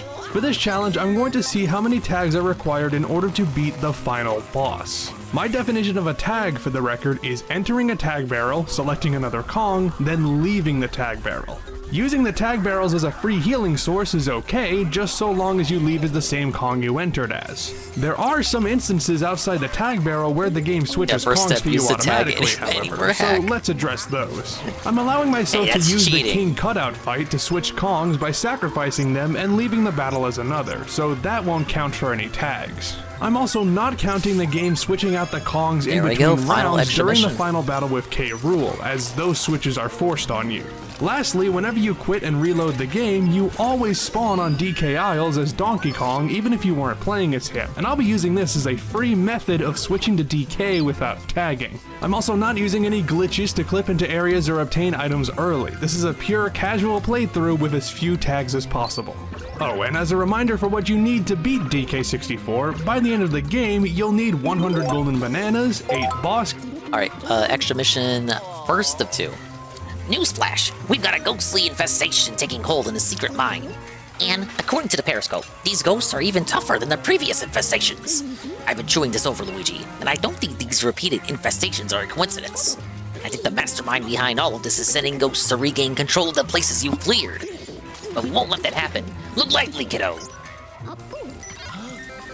Keys, which require a whole bunch of colored bananas to unlock, 4 battle crowns, and the Rareware and Nintendo coins, the former of which requires 15 banana medals. I want to see how much we can get while doing as few tags as possible required to beat the game, so I'll also be tracking how many banana fairies and blueprints. And while we're talking about Zelda, I have seen that they've uploaded new trailers for it, but compared to like Mario & Luigi and Mario Party, I think that's I think I'm fine just not watching those for spoiler reasons, because I know they're showing off the dungeons and shit.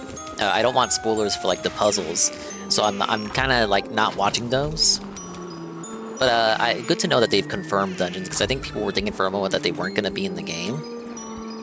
We grab as well, and by the way, we're turning in blueprints as we go, so each one counts for 1 golden banana. I won't track banana coins because they're plentiful enough, and it's not worth talking about buying every single move or upgrade or what have you. By the end of the game, we'll have purchased everything for every Kong anyway. Also, to hopefully avoid confusion, I'll refer to golden bananas as GBs and colored bananas as CBs. Before you ask, yes, I did turn cheats on for infinite ammo, crystal coconuts, etc., but it's only to avoid running out of resources, and I did not turn on the infinite coins cheat. I've got to get all those legitimately. Finally, don't be surprised if the item amounts in the gameplay footage don't exactly match the totals I'm talking about in the video. I might have done things a bit out of order. We start our adventure with DK, of course, and because he's the only Kong available at first, we can kind of fast forward through this beginning section.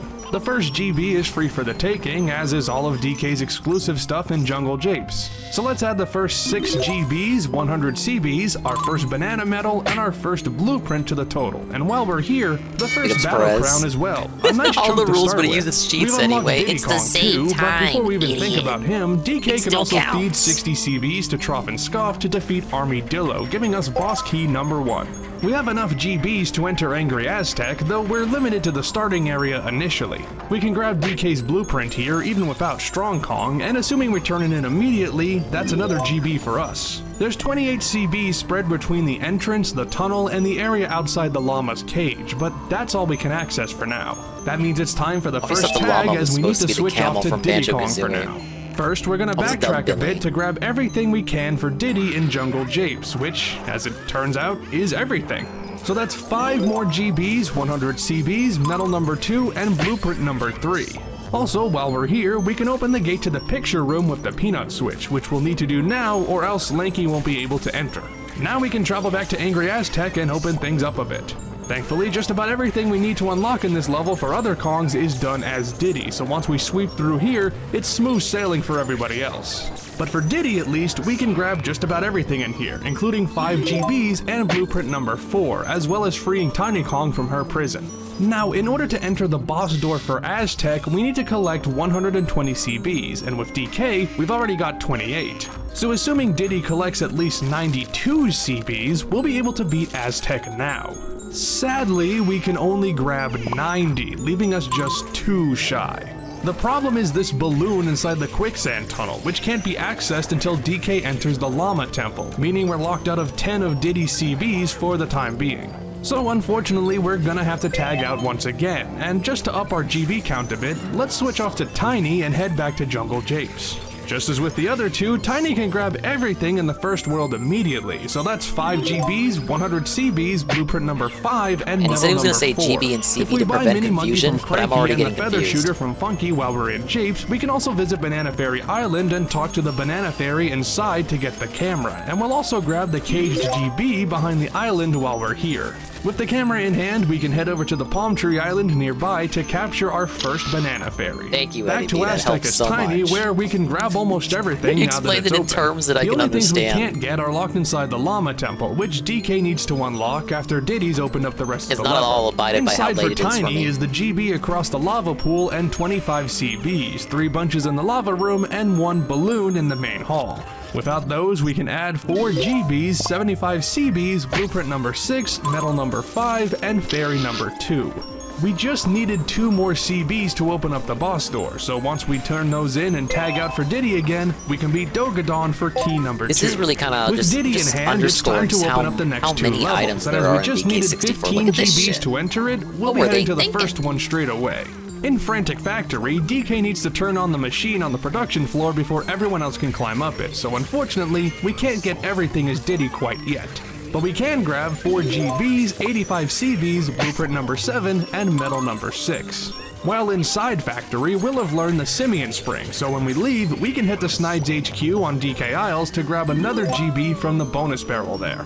Looking back at our totals now, we have 32 GBs, which is enough for us to get into Gloomy Galleon, so before we head back to the tag barrel, let's take a quick detour there. Galleon has 3 major areas: the lighthouse area opened by DK, the shipwreck area opened by Diddy, and the caves connecting them. We can't do too much as Diddy just from the caves and shipwreck area at first, but we can grab the GB in the sunken ship as well as 70 CBs. Donkey is the next monkey we want, and remember, we can save and quit to save ourselves We're a getting tag this for game on DK. Christmas. Came bundled with the First, clear let's finally N64, get my DK favorite back Christmas to of all Aztec time. and finish up there, Definitely a very grabbing 4 nostalgic GBs, game. the Not remaining perfect, 72 but CBs, medal number 7, bad. and Ain't as fairy bad as number people 3 say. inside the Llama Temple by the shell. Doing so also opens the Llama Temple, obviously, and thus also frees Lanky, so, you know, that's good.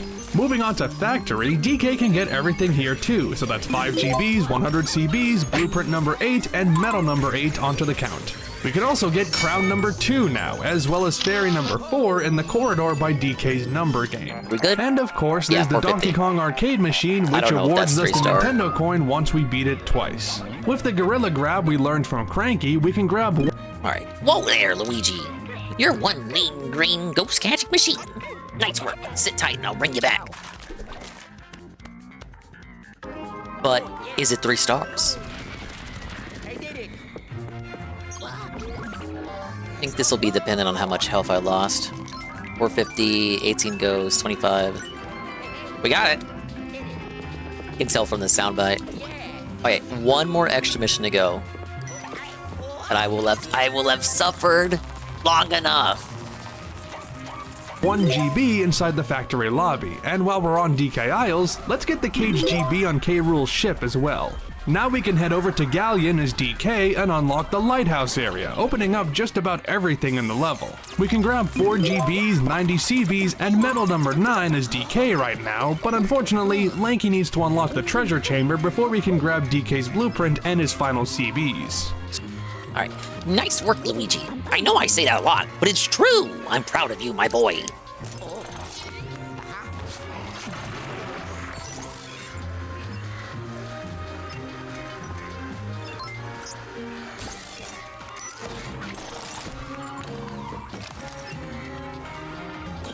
These infestations seem to happen to all the locations that we explore.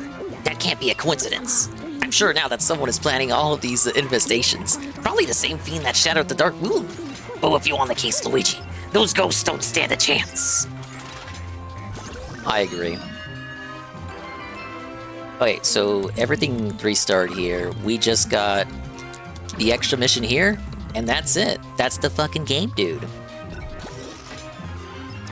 I knew it all along, I tell you. King Boo was the one sending ghosts to reclaim the mansions.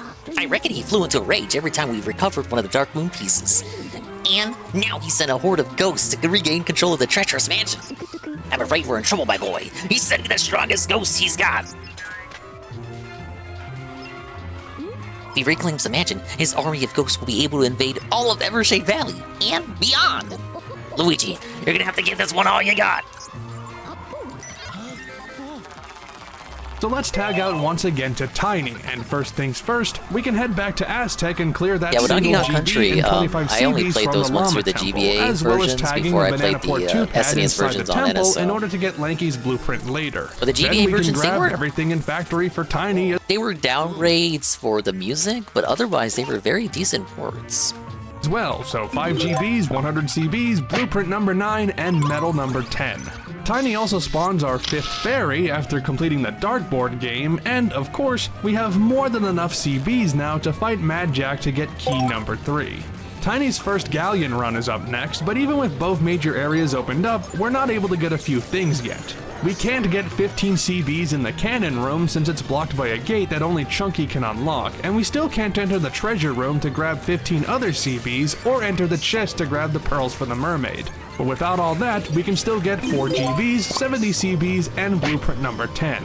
Also, fairy number 6 is inside Tiny's section of the shipwreck, so we can get that as well. Now it's finally time to tag in Lanky, and in the interest of time, let's just speed up this bit.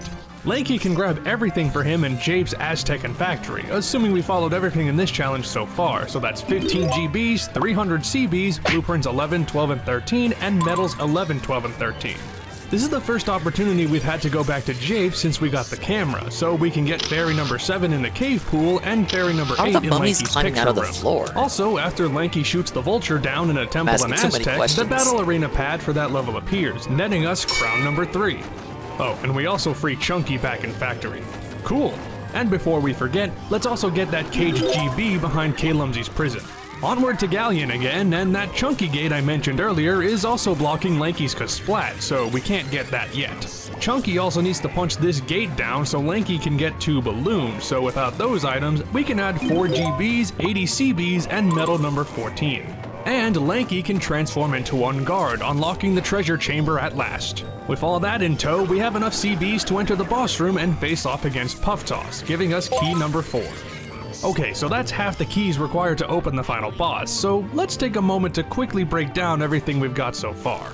As of now, we've collected 78 GBs, at Target, not at Walmart, but at Target, 1,485 CBs, 4 keys, 13 blueprints, 14 medals, 3 crowns, 8 fairies, and the Nintendo coin, all while using the tag like barrel GameCube 5 demos times. for me. At this point, it's pretty clear that the 100 GB barrier is not a problem at all, and with 14 medals collected, getting the rareware coin is also basically in the bag. We're collecting Kids today blueprints doing and the Switch crowns at a pretty demos at steady Walmart, they don't rate, know how so good we they should got it. have more than enough time and crowns for Hideout Helm.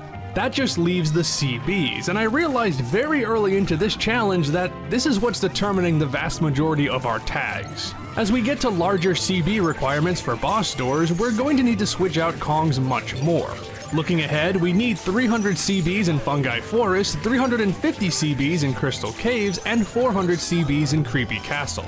That means that if we get all the CBs as each Kong in these levels without tagging out, we need a minimum of 3 Kongs for Fungi and 4 Kongs for both Caves and Castle.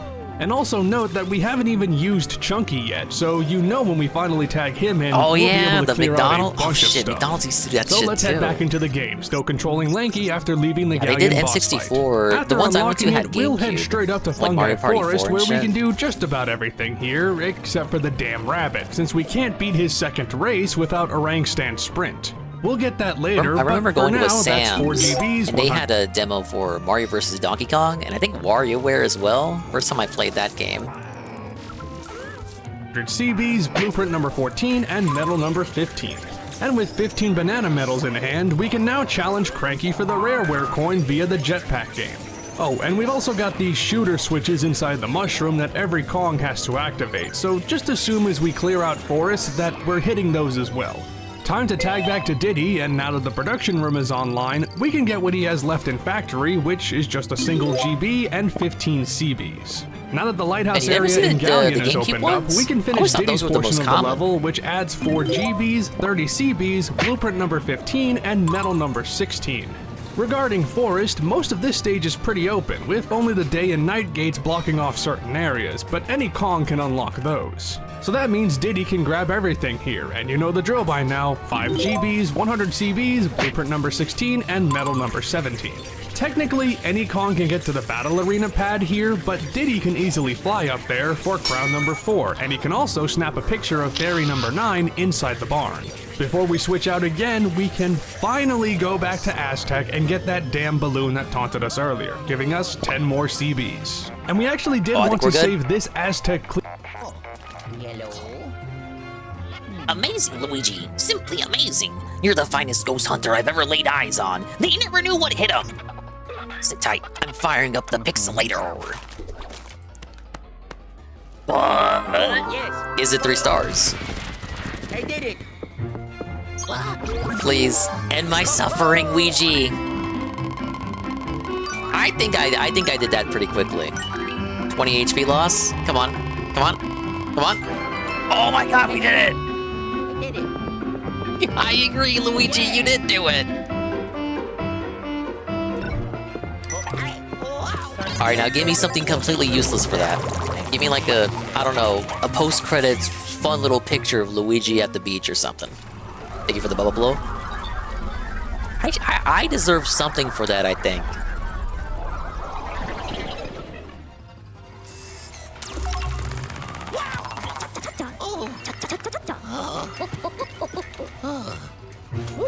You did it, Luigi! I didn't think the Poltergust 5000 could hold that many ghosts. Let's unload it post-haste. Where did the load go? It went here.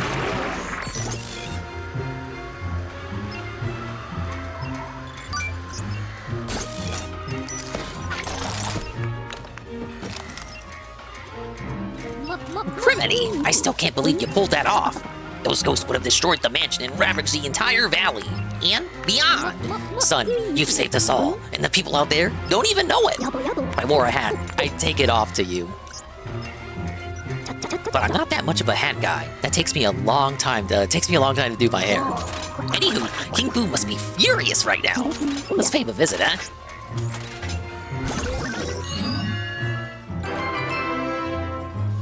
Okay, there. 3-starred every mission. I caught every boo. I found every fucking gem.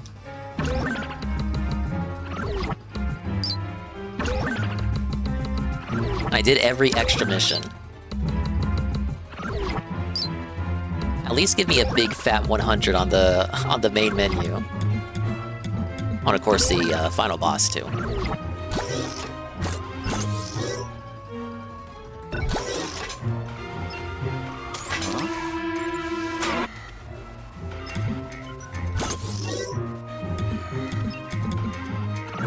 We got all the gems here. All my ghosts are in here. There are ghosts that are exclusive to the multiplayer mode.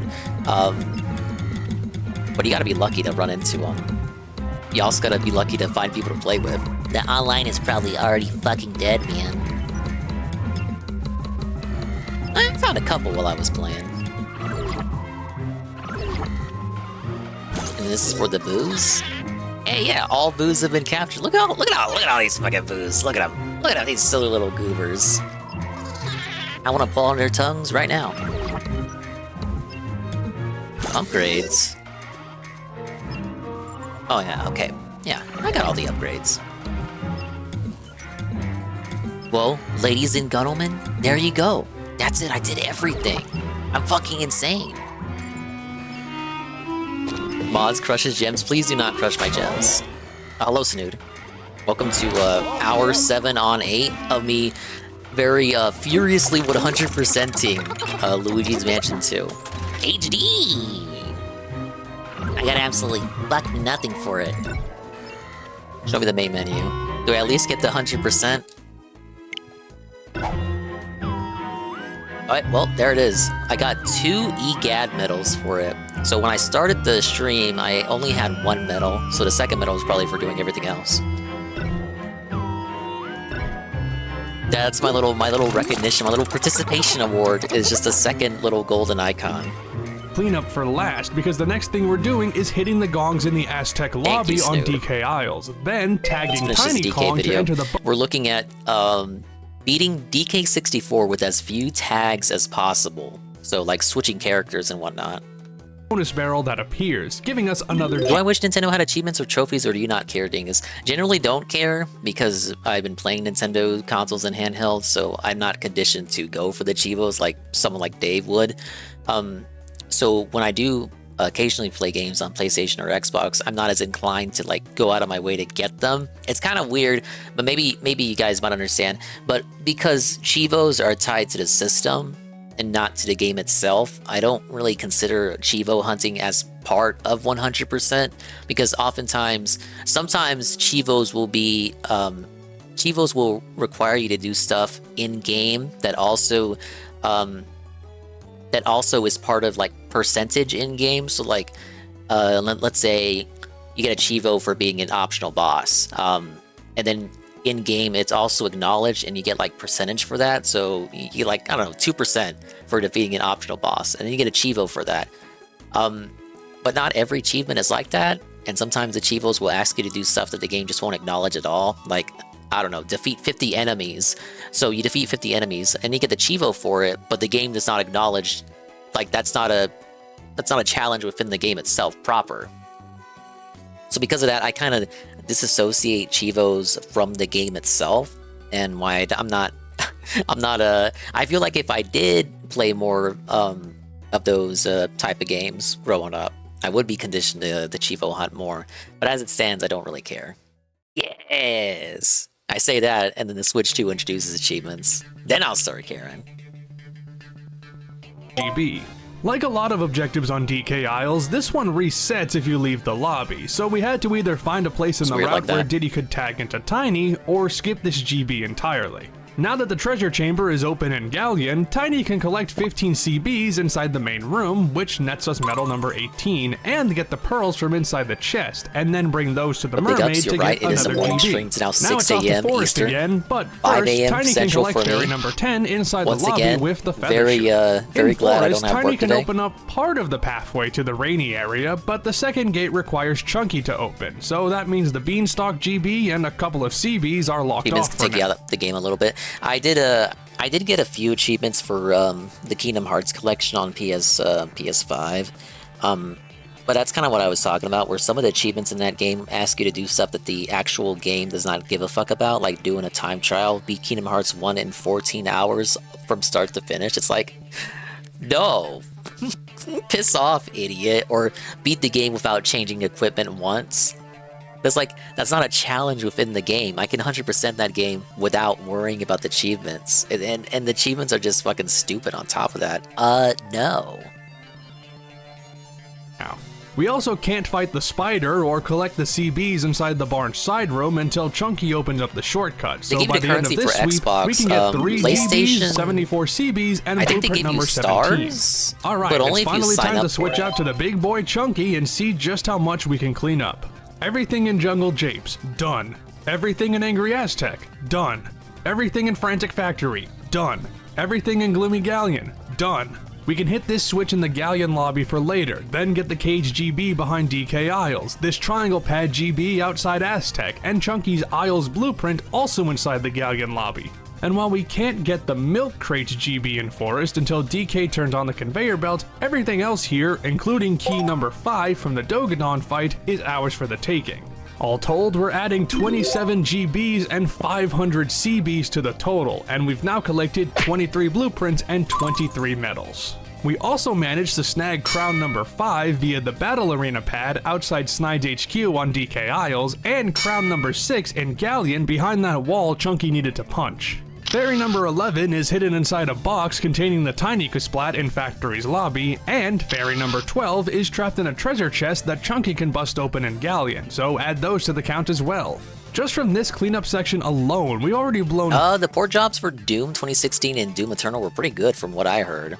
Like, they commissioned a studio whose job it is to port games to the Switch, and I heard it was pretty decent. Are past the GB requirement to beat the game, and what's more, Jungle Japes, Angry Aztec, and Frantic Factory are now 100% completed. And we're not even done with Chunky yet. We've unlocked the next 2 worlds now, and it's time to enter Crystal Caves. Starting this world as Chunky is pretty advantageous actually, because of these ice walls that only he can punch down. Unfortunately, we need to use Diddy to open up the igloo before we can get Chunky's GB for saving the rabbit, and there's also a balloon in that igloo, plus another balloon inside a cave that Tiny Kong needs to travel to first. So we can add 4 GBs, 80 CBs, blueprint... Well, yeah, it's probably, it is a little bit blurry. You gotta make some sacrifices, but it doesn't run that bad.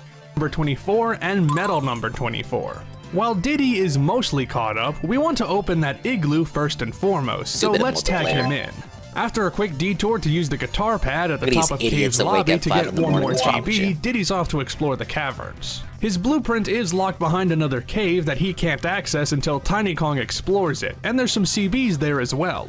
We can still get 4 GBs, 90 CBs, and medal number 25. Also, Fairy number 13 can be found in this cabin with the candles, which only Diddy can enter, so we'll grab her now. Now, Tiny Kong will unlock those areas in caves I mentioned eventually, but it's actually not advantageous to switch to her right now for this challenge, so we're gonna tag in Lanky. First up, we can finish his run in Galleon now that Chunky's gone through with 1 more GB, 20 CBs, and blueprint number 25. Going back to the Caves lobby, we can get another Kasplat for blueprint number 26, and then back into Caves to clean it out for Lanky. You know what that means, 5 GBs, 100 CBs, blueprint number 27, and medal number 26.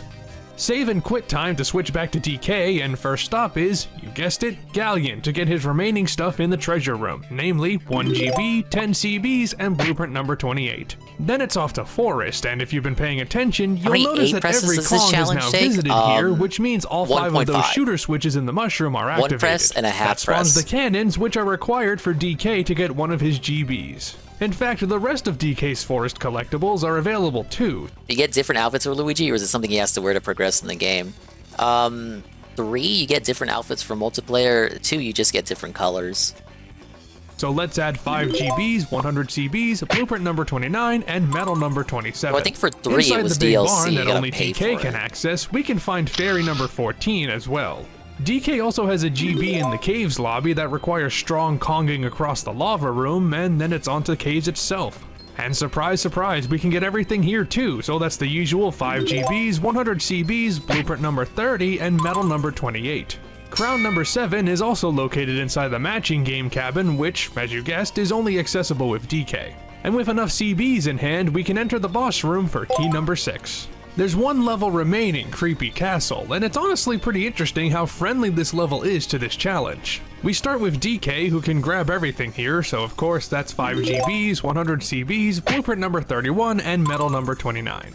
DK's also in charge of opening up the tree, which lets Chunky get inside later, and with the sniper scope, DK can also capture fairy number 15. We're tagging Chunky back in now, and since DK turned on the conveyor belt in Forest, we can get the final GB here for the big boy. Since Diddy opened up the igloo and caves, Chunky can grab the GB and 10 CBs in there as well. And thanks to DK letting Chunky access the tree, Chunky's able to get everything in Castle as well. Say it with me, 5 GBs, 100 CBs, blueprint number 32, and medal number 30. I should note that before we tag off of Chunky, we need to bust open these gates in the crypt so Diddy can get everything in Castle. Speaking of, let's tag Diddy so he can get everything in Castle. Yep, 5 more GBs, 100 CBs, blueprint number 33, and medal number 31, thanks to Chunky removing the grates that were blocking some CBs. Now we're gonna tag Lanky in and head back to DK Isles so we can grab the GB. What are you doing? It's fucking 5 in the morning. Whoa, big ups, Minion. The gifted 1 month tier 1 to Corono. They're here right now. Wow. Congratulations, man. Inside K-Lumsey's prison with the Orang Stand Sprint. Also with the Orang Stand Sprint, we can finally beat that damn rabbit in Forest to collect his GB. And as you'd expect, we're cleaning out Castle with Lanky as well, so that's 5 GBs, 100 CBs, blueprint number 34, and medal number 32. Guys, the king Lanky streak can is also grab continuing. crown number 8 inside the hedge maze, and by entering the we've king earned a cutout celebratory boss, we're T-sip able for that. to 7654, not grab key number 7 321. just Let's yet. fucking go. Remember how I said I'm allowing this fight to count for a free tag if we intentionally lose a Kong? Well, we want to leave this boss room as Tiny, so assuming we do the fight perfectly after she hits the scene, that's Tiny out with no tag necessary and key number 7 in our possession. Anyway, with Tiny, let's finally get her last 15 CBs inside Galleon via the cannon room, which clears out Galleon 100%. We can finish up Forest as Tiny as well, so the remaining 2 GBs and 26 CBs are ours now. Not only does this net us medal number 33, but it also means Forest has also been completed 100%. Off to caves once again, and it's the familiar beat, as Tiny can get everything here, as well as open up those locked off areas I mentioned before.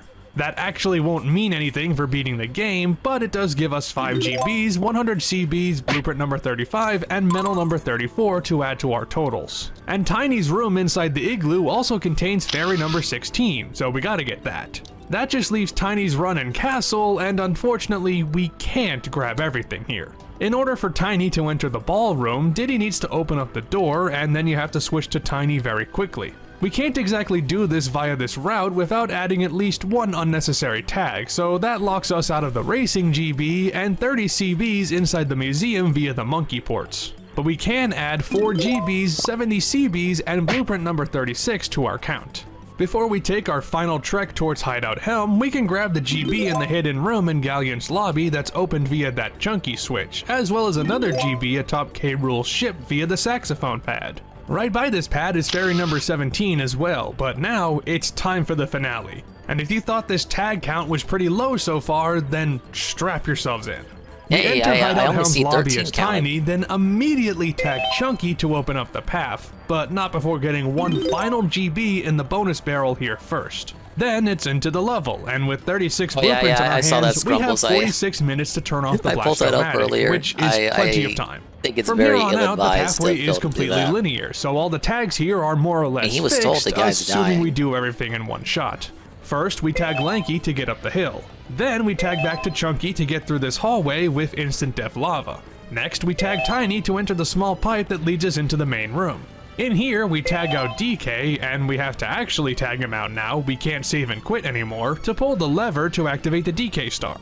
That requires tagging out Diddy to fly through with his rocket barrels, which opens up the doors in the main chamber. Now we tag out Chunky to bust down the grate, blocking access to the 4 rooms at the bottom. The next step is the minigame marathon, with each Kong beating 2 bonus barrels and then grabbing a banana medal. First we tag DK for medal number 35, then we tag Chunky for medal number 36, then Tiny for medal number 37, then Lanky for medal number 38, and finally Diddy for medal number 39. That shut off the Blastomatic, so now we have as much time as we want to finish up.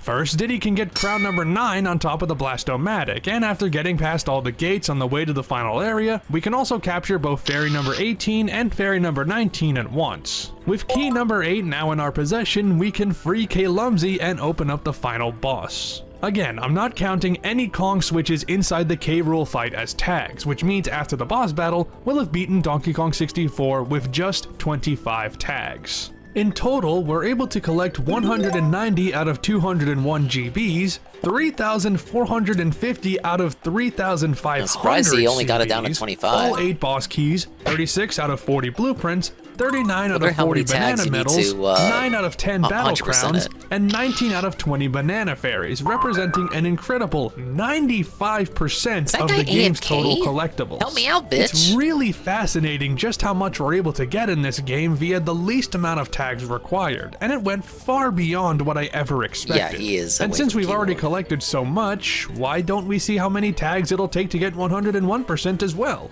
Let's rewind a bit to leaving Hideout Helm as Diddy Kong, with 25 tags currently recorded. First, let's get that Kasplat and final balloon inside caves now that Tiny's opened the way, which gets us 1 GB, 10 CBs, and blueprint number 37.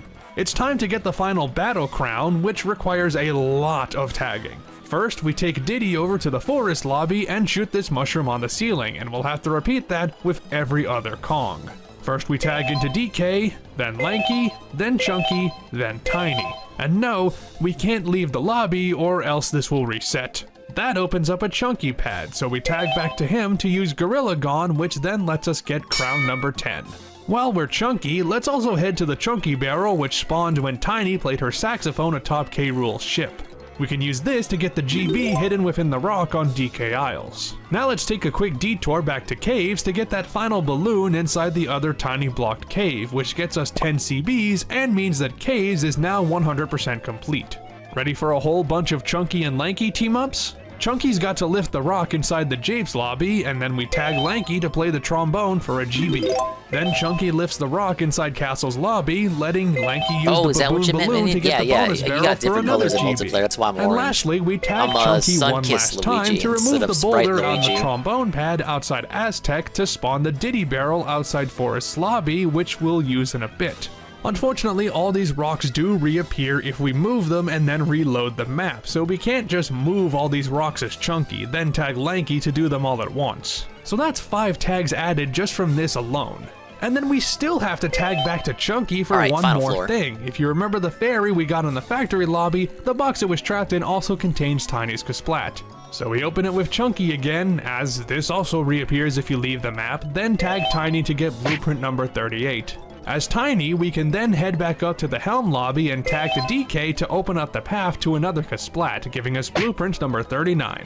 Now we bring DK over to Castle's lobby to open up this coconut gate, and we can tag to Diddy now to get the final Kasplat for blueprint number 40.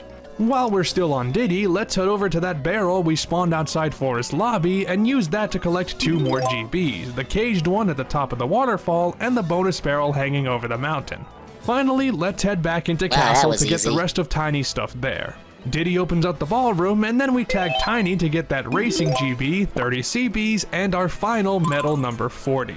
And we can get fairy number 20 in the museum on the way now, so that's all of those done as well, and that also means that Castle is 100% complete. With everything else in pocket, let's finally head back to Banana Fairy Isle and collect the 201st GB, and thus bring our in-game percentage to 101% in just 40 tags.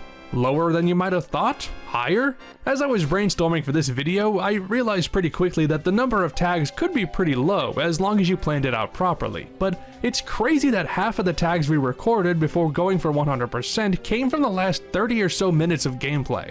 I'm sure I may have missed something or done something suboptimally, so hey, maybe there's a chance that the count could go even lower. If there's one thing I learned from doing this though, besides how many tags are actually required to beat the game, it's that trying to actively avoid the tag barrel like this makes playing DK64 far more annoying. Constantly going back and forth between levels without being able to...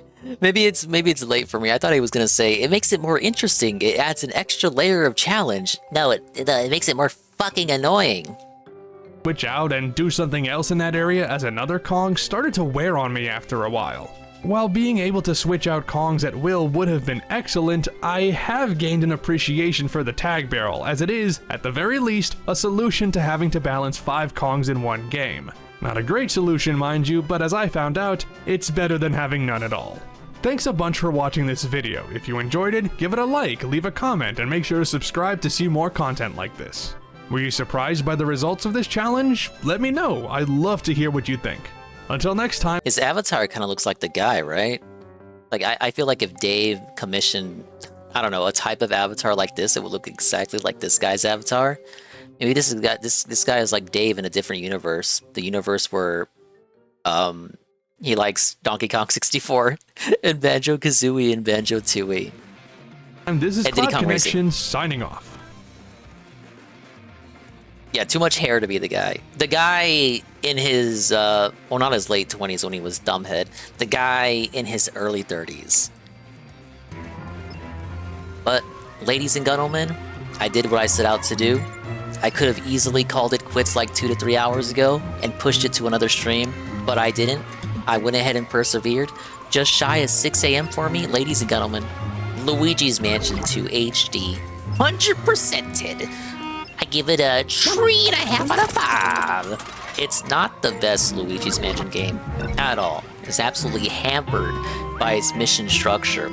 I would highly prefer 3 if you were going to pick up a Luigi's Mansion game on the Switch. 3 has a better campaign, but I will say 2 has a better multiplayer by far. 3's multiplayer is fucked up because they force you to use Luigi. And if you play with idiots in random matchmaking lobbies, they don't know how to use Luigi. It just holds up. It holds up the matches way too much, and people keep disconnecting and all that because of it. It's not good. 2's multiplayer is just straight to the point, and I prefer it because of that. Overall, though, mission structure is a no-go. I do like the variety in the mansions. They built upon the first game. The first game was just one mansion. I will say, it's a bit more...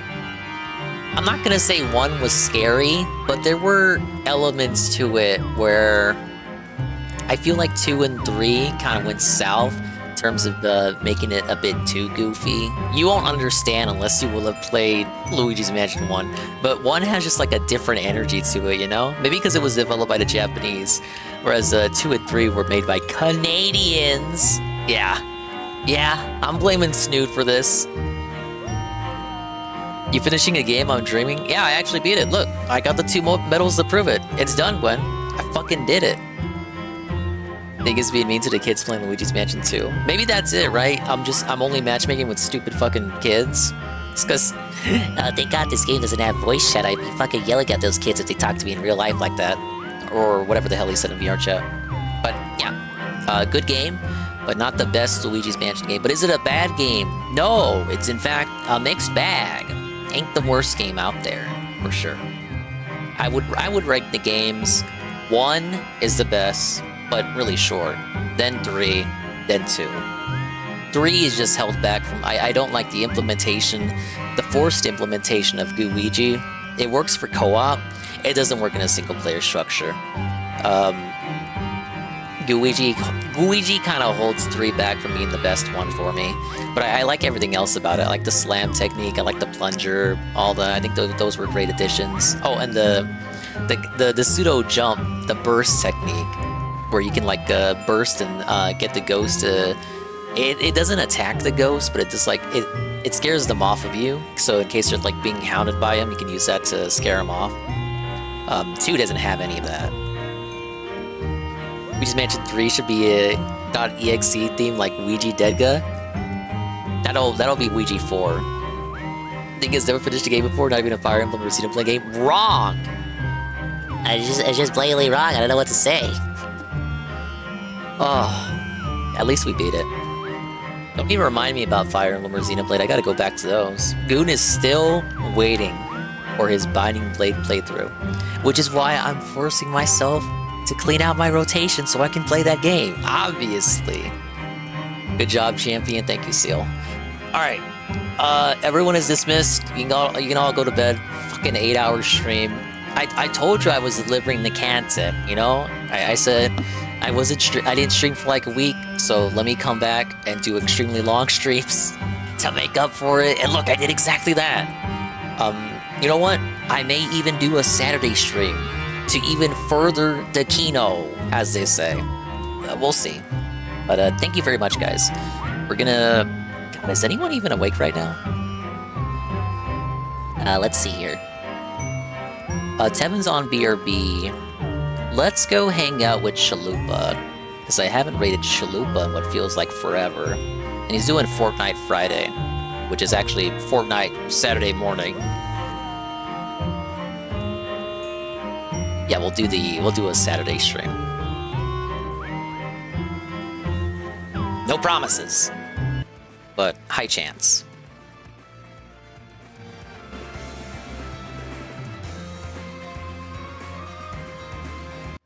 All right, ladies and gentlemen.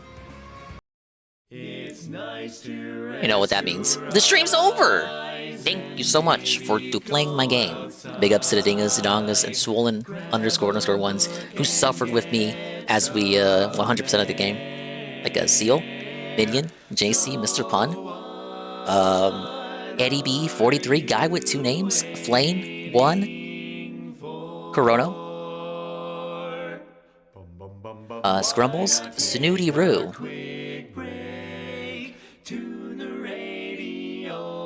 have everyone else too that fell asleep along the way.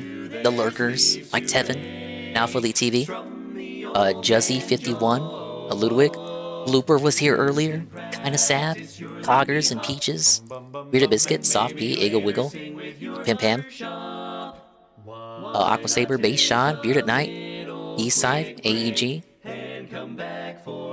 Yan Goon, Mr. Lion, Pancake Mix, Pan Sora, Perez, Rent Check, Gatsper, So What, TRBG, and the Victim.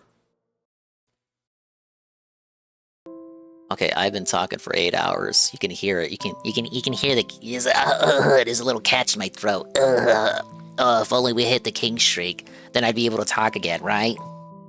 But we'll read off the stuff. I need to go lie down. I need to take like at least a nap or something, man. This is what happens when you're a god gamer that forces himself to complete every game he plays. But no, big ups, guys. Thank you, Eddie B43, the tier 1, 21 months in a row. Minion, the tier 1, the rent check. Ann Lee, a massive raid with a party of 45. Minion, gifted tier 1s to Scrumble and Bread. Trashman, the re-up tier 1 for 28 months. Bayshot, a tier 1 for 21 months in a row. Stan, gifted tier 1s to Cerulean. Kinda Sav, TRPG Gamer. Minion, the gifted tier 1 to Kuroto. Shybot, raid with a party of 3. And Blooper World Order, the massive raid, the party of 8. Thank you guys, it really does mean a lot to know that people appreciate trash gameplay. Alright, so I said Chalupa is doing Fortnite Friday. It's a chill style hangout over there. Tevin is still live, he's on BRB watching whatever. You can go wherever you want. Have a I was gonna say have a happy Friday night. Have a happy Saturday morning. Look, it's still dark out for me, you know, where I live. We got like 1 more hour of nighttime before the sun fully rises up. Let's go to Chalupa's house. Big ups. Adios, bye-bye, and anytime. We'll see you when we see you. And if we didn't see you, then we didn't see you. But if we did see you, then we saw you. And if we didn't see you, hopefully we will see you next time. If I can see myself in the mirror each and every single day, hopefully I can inspire viewers like you, Brew, to see themselves in their mirrors each and every single day. I think this will one day reveal to us that he's Nikocado. Now, where would I have found the time to do all those mukbangs and whiny videos that we now know were just part of his method acting? Where would I have found the time in between doing all these 8 to 10 hour streams? Yeah, man.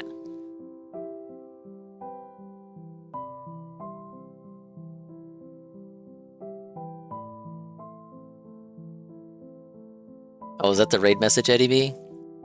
Okay, that's the raid message. Big ups Eddie B for the raid message. And I'll be live, later today. Oh, man. Only getting another game off the conveyor belt. We'll see what I want to do. There is a Splatoon event going on. It may just end up being Splatoon. I don't know. Around what time?